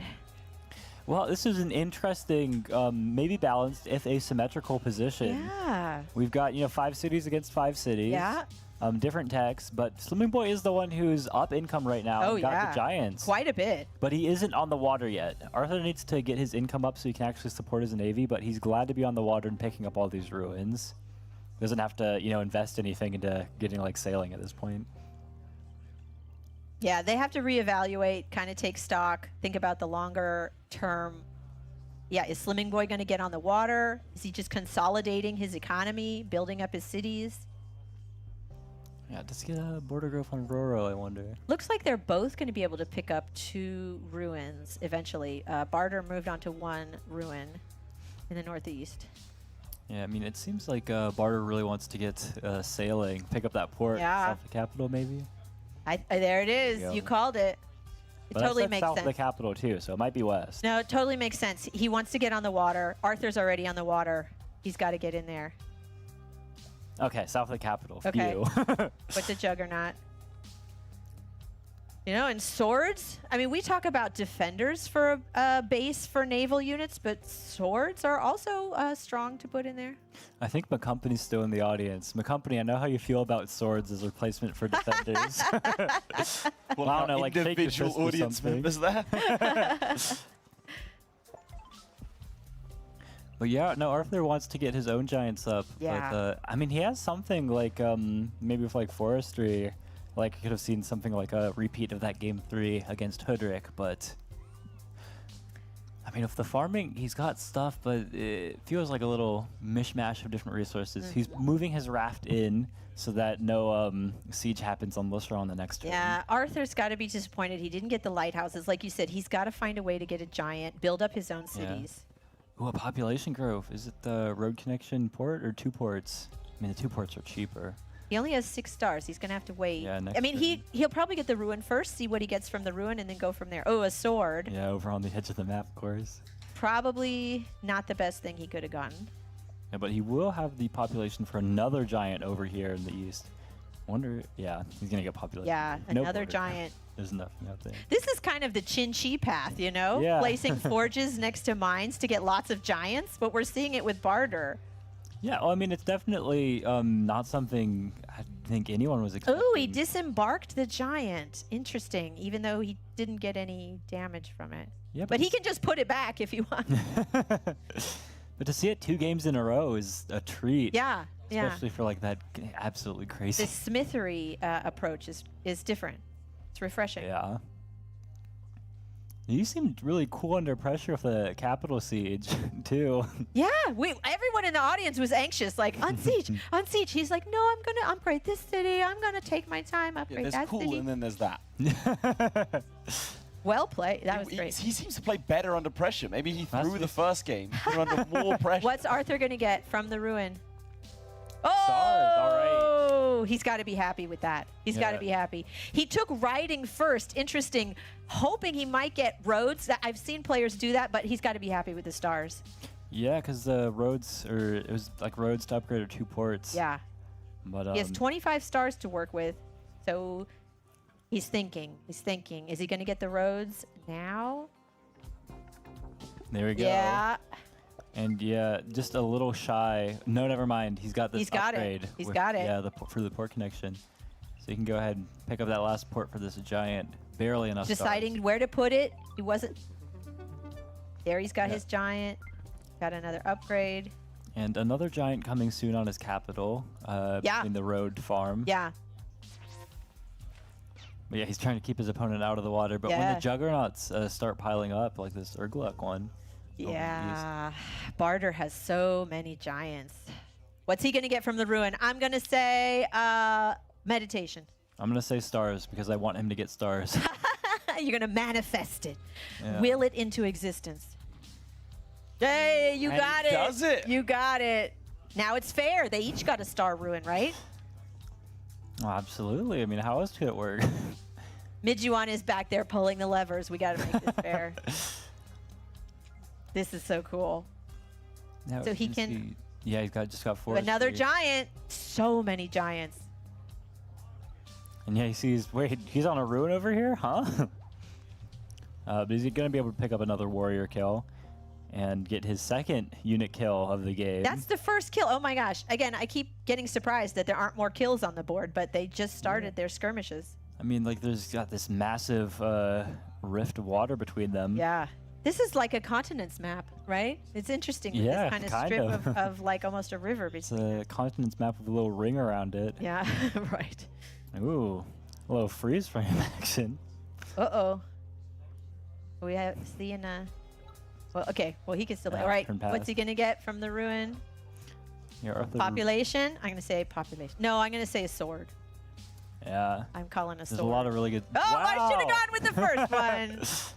Well, he's got to be happy with that. He's evaluating if he wants border growth now that he's got population. I'm fairly certain before the population ruin, it was 100% population growth. But now that he's got population and he can just He go could ahead do and pick another giant. borders and get more giants later. Probably evaluating maybe his markets. It's the long game. Let's see. Still population growth, all right. Oh, yeah. Yeah. But it picks up a second giant. And he's got 5 minutes on the clock. He has plenty of time. But this time around, Slimming Boy playing a little faster as well, has 4 minutes on the clock. Yeah, yeah. We haven't seen him running out of time, at least not yet. Picking up the pace.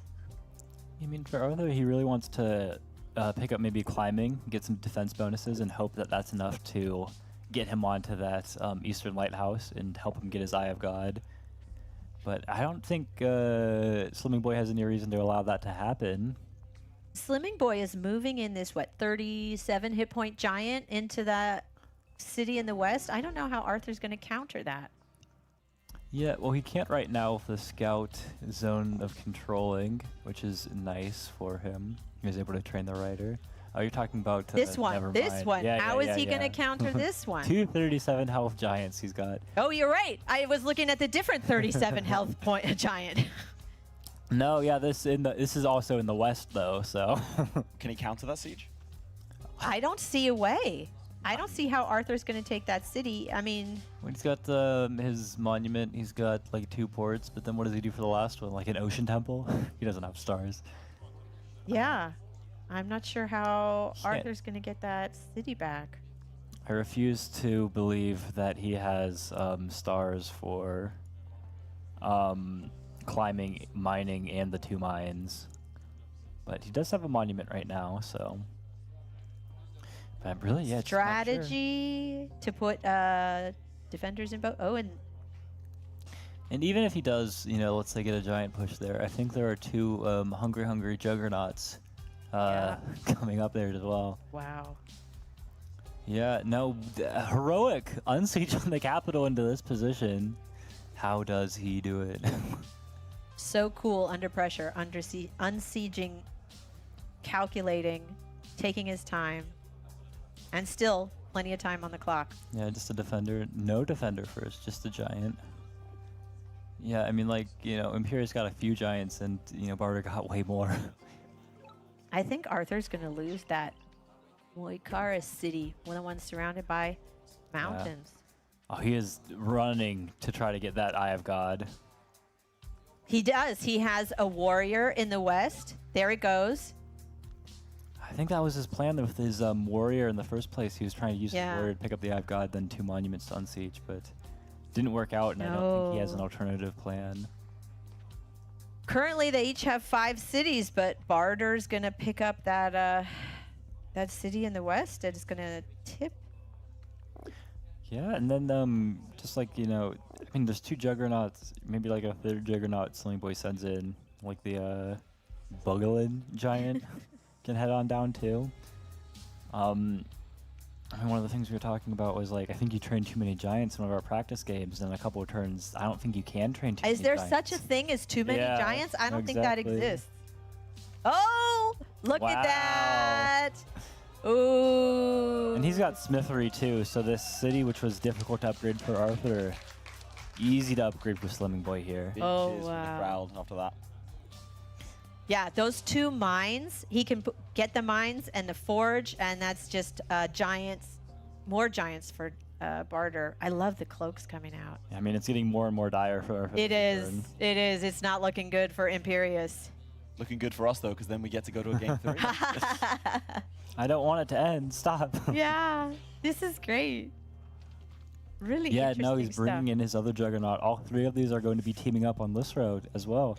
After a giant push on that 6th city that Slimming Boys just captured too, like all the Giants are teaming up on this one city.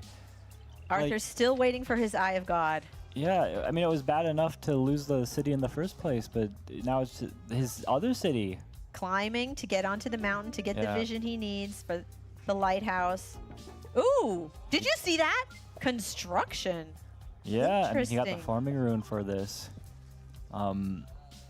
He's still playing for like the late game here. Yeah, Yeah, and he can't block anything with that warrior. so he can put a windmill. Interesting. Yeah, he's there we go. First windmill of what I'm sure there are going to be many. Yeah, it's very difficult just down so many giants with the cloaks coming into make the attack stronger. real I'm soon. thinking about those cloaks coming. They're gonna have to go on the water. They'll take a turn or 2 to get to him, but Arthur has to figure out a way to counter the cloaks. Yeah, and I guess there's a different question. Is there a way to counter the cloaks? He has his own juggernauts on the water he's trying to support, but I'm not sure what he does. I don't know. Like, just between all these juggernauts that Slimming Boy already has in the water, feels like that cloak will make it to the city. Yeah, And pretty easy to start a chain as well. yeah.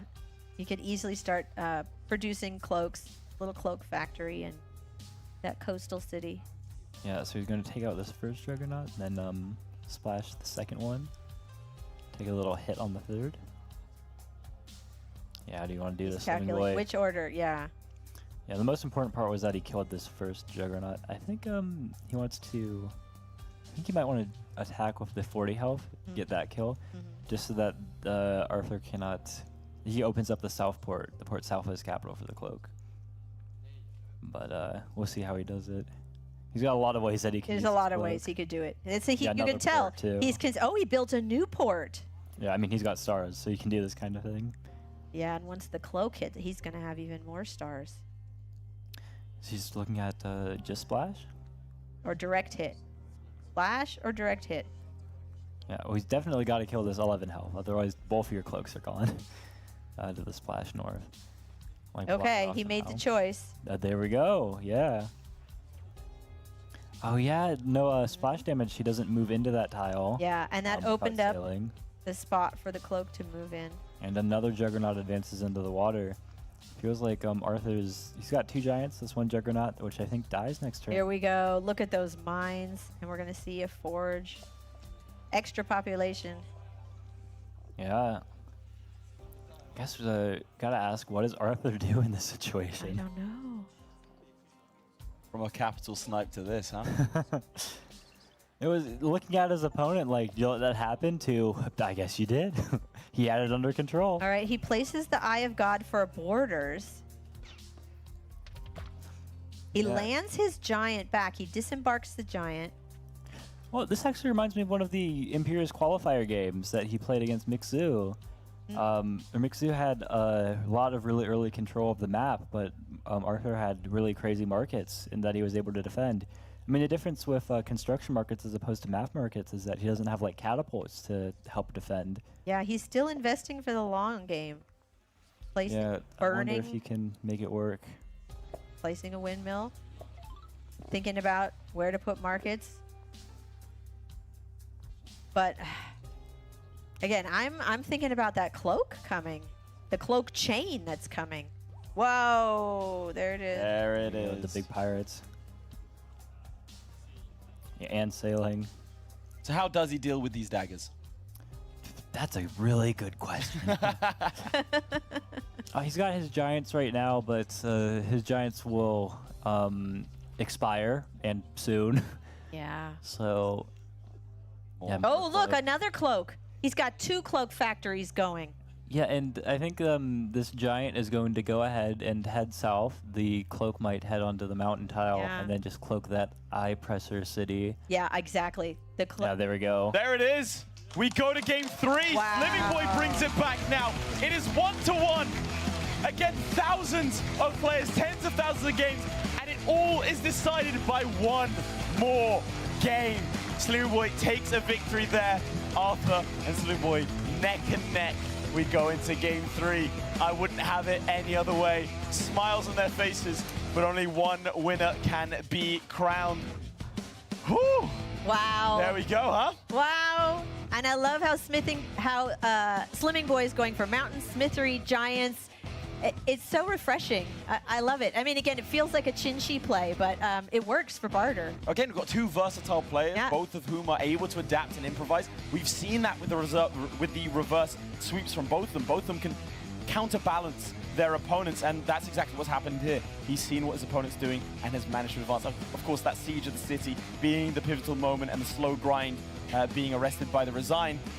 Okay, Hey, but that snipe, yeah, we did have that the snipe. snipe was so fun. Yeah. That snipe was Looked at him great. as well. The audience was a little bit nervous, building raw.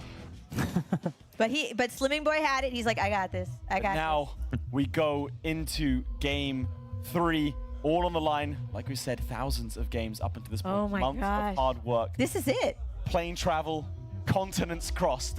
And we go into the final game of the day, the final game of the Polytopia World Championships. Slimming Boy versus Arthur. Oh my Let's gosh. go. And look at this. I can't believe what I'm seeing. Barter has animals. Barter. The resources are finally there.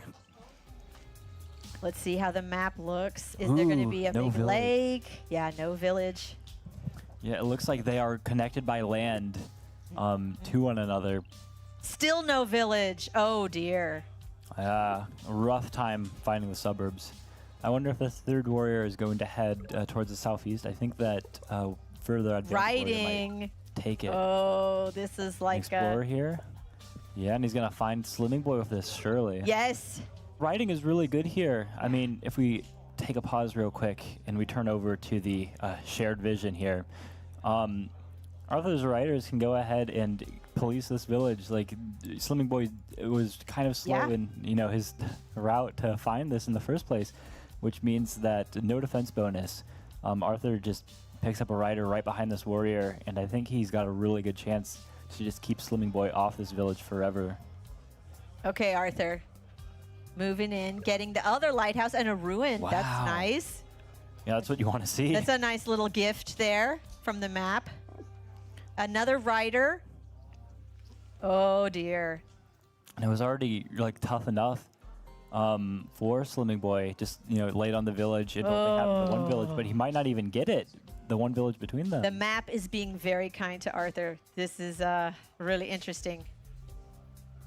Yeah, like deep in thought now.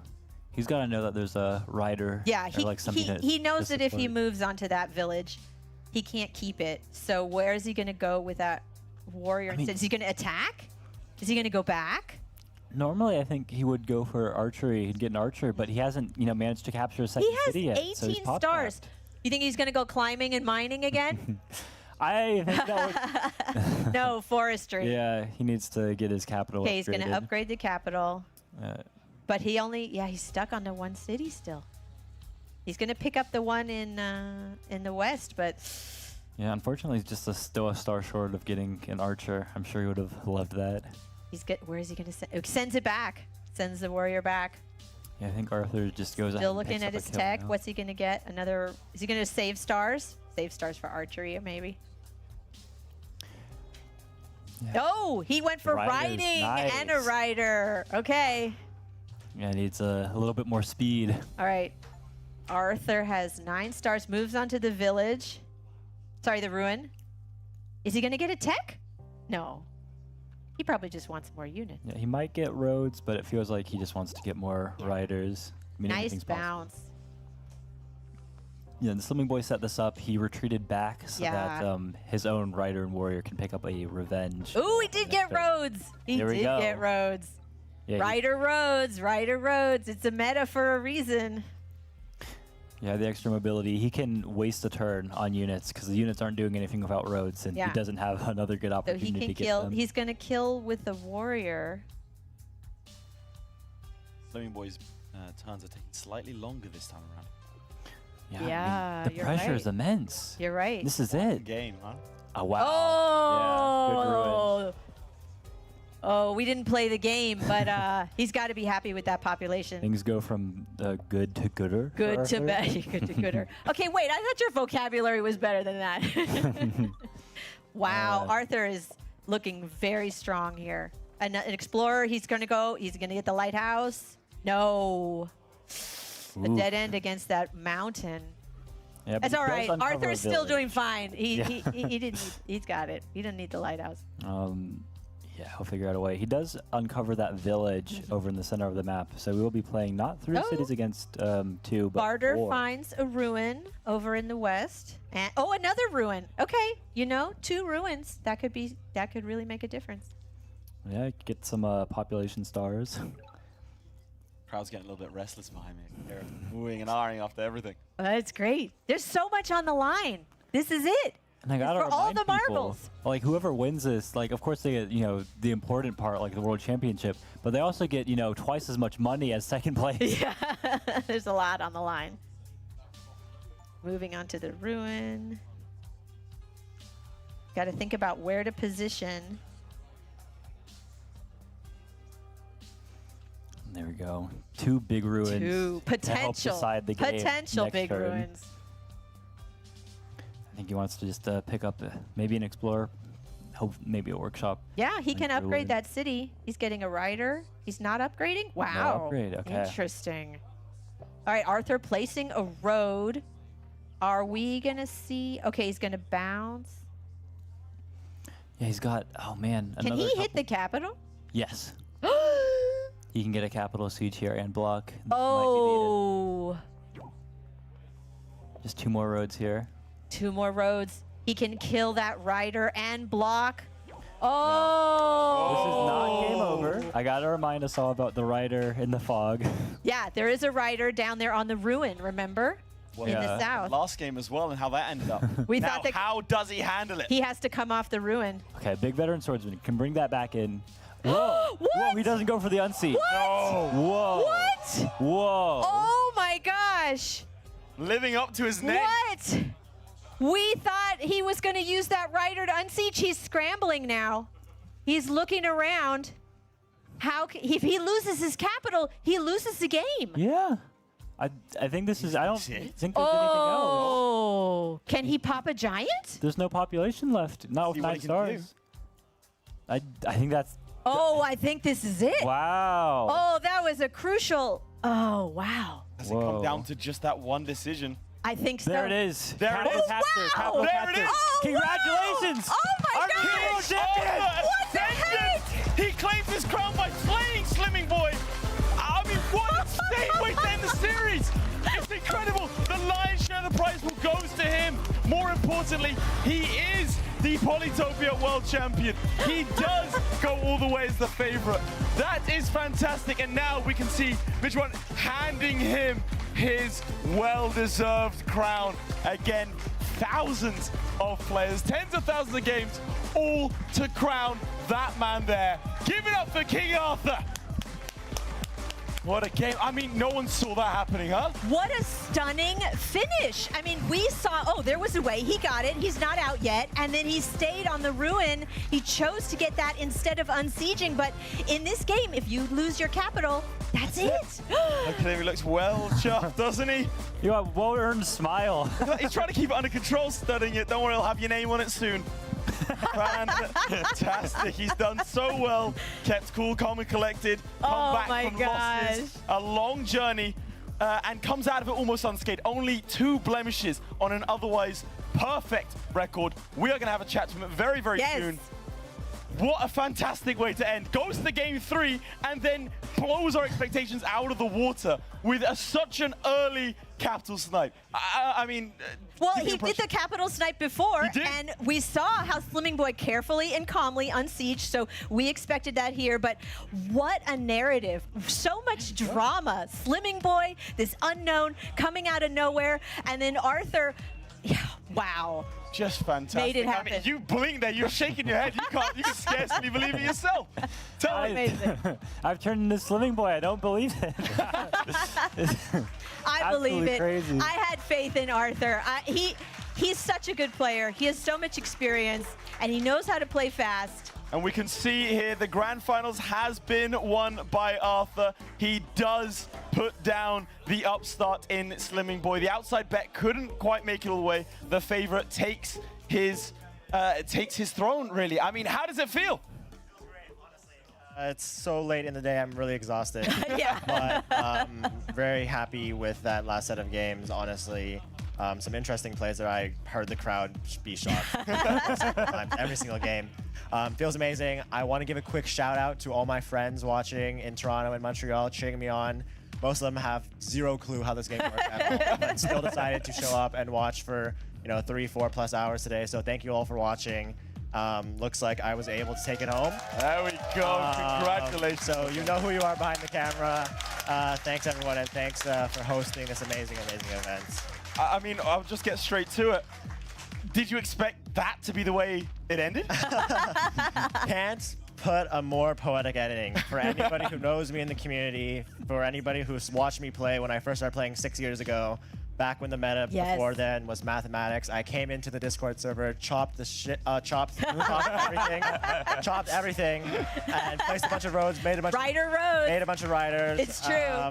I mean, I can't say it was probably too fun of a last game to watch, and I'm definitely unfortunate that the map had to play out like that. I know saw Barter's Warrior just kind of in the middle of nowhere. Sometimes it happens. Sad that it had to happen in the last game, but was able to kind of bring forth my specialty there. So I mean, a feather in the cap for you there. Definitely. So yeah, feels great to end it off like that. Excellent. I mean, I assume you have questions about those finals games. Yeah, I mean, Ryder Roads, like, it is known in the community that's like Arthur's specialty, so I have to say it was very fitting. But yeah, I love the use of the ports. So you were using ports. At first I was like, why is he putting ports in the south there? But you were using it to connect. It was in the second game. Yeah. Oh, the first game. Sorry, yeah. Very lucky lake spawn there. When you have that many connections, it really kind of makes your game go a lot easier. You can see the vast majority of the reason why I could hold like that is because of the defensive catapults I would have just behind that lake. So to be honest with you, even though it could have gone a lot worse, there's really nothing he can do there. I have catapults behind a water line. Nothing he can do there as well. So the ports are efficient. They also help a lot in travel time. You don't have roads. You move an extra tile. Every move matters in a game like that. And you can tell. I imagine that first game when all that battling was happening. Every turn it swings back and forth, back and forth. You don't know who's going to come off on top. So those one extra turns are just so important. Yeah. No, and then the second game there. Well, I really want to ask, like, what was going through your head when you got that siege? You saw like the look over to the opponent. To be honest with you, I kind of knew it was a turn too late. You saw me hesitating on where to put my port down because I saw his capital with that first explorer, and I'm like, do I just go for it? Just go for it. And then so I hesitated. I put my port one tile too far away. You notice if I put it one tile closer, then I could have done it at one turn earlier, and I'm sure there's no way he could have popped that. But to be honest, that would have been a pretty unlucky win in that sense as well. So I said, I'll play it safe. But then 2 turns later, I decided to just go for it, and that kind of backfired really, really badly. So yeah, that was the thought process behind that. Yeah. All right, well, one final time. This is to the crowd. Give it up for King Arthur!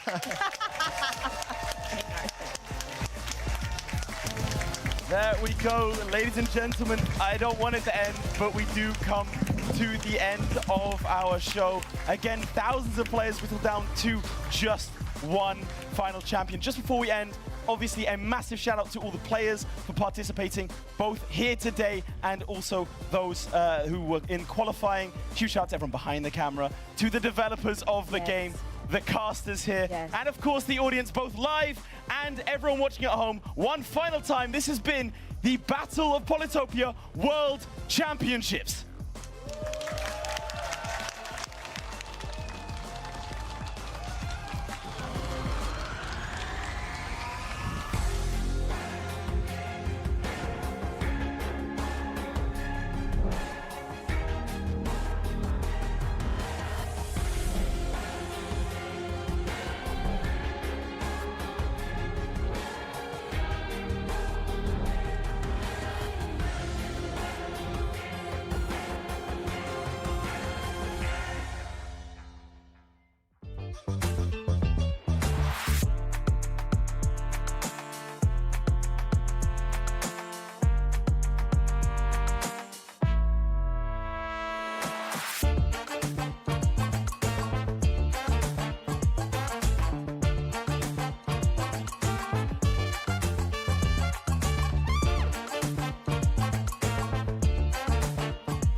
Bye.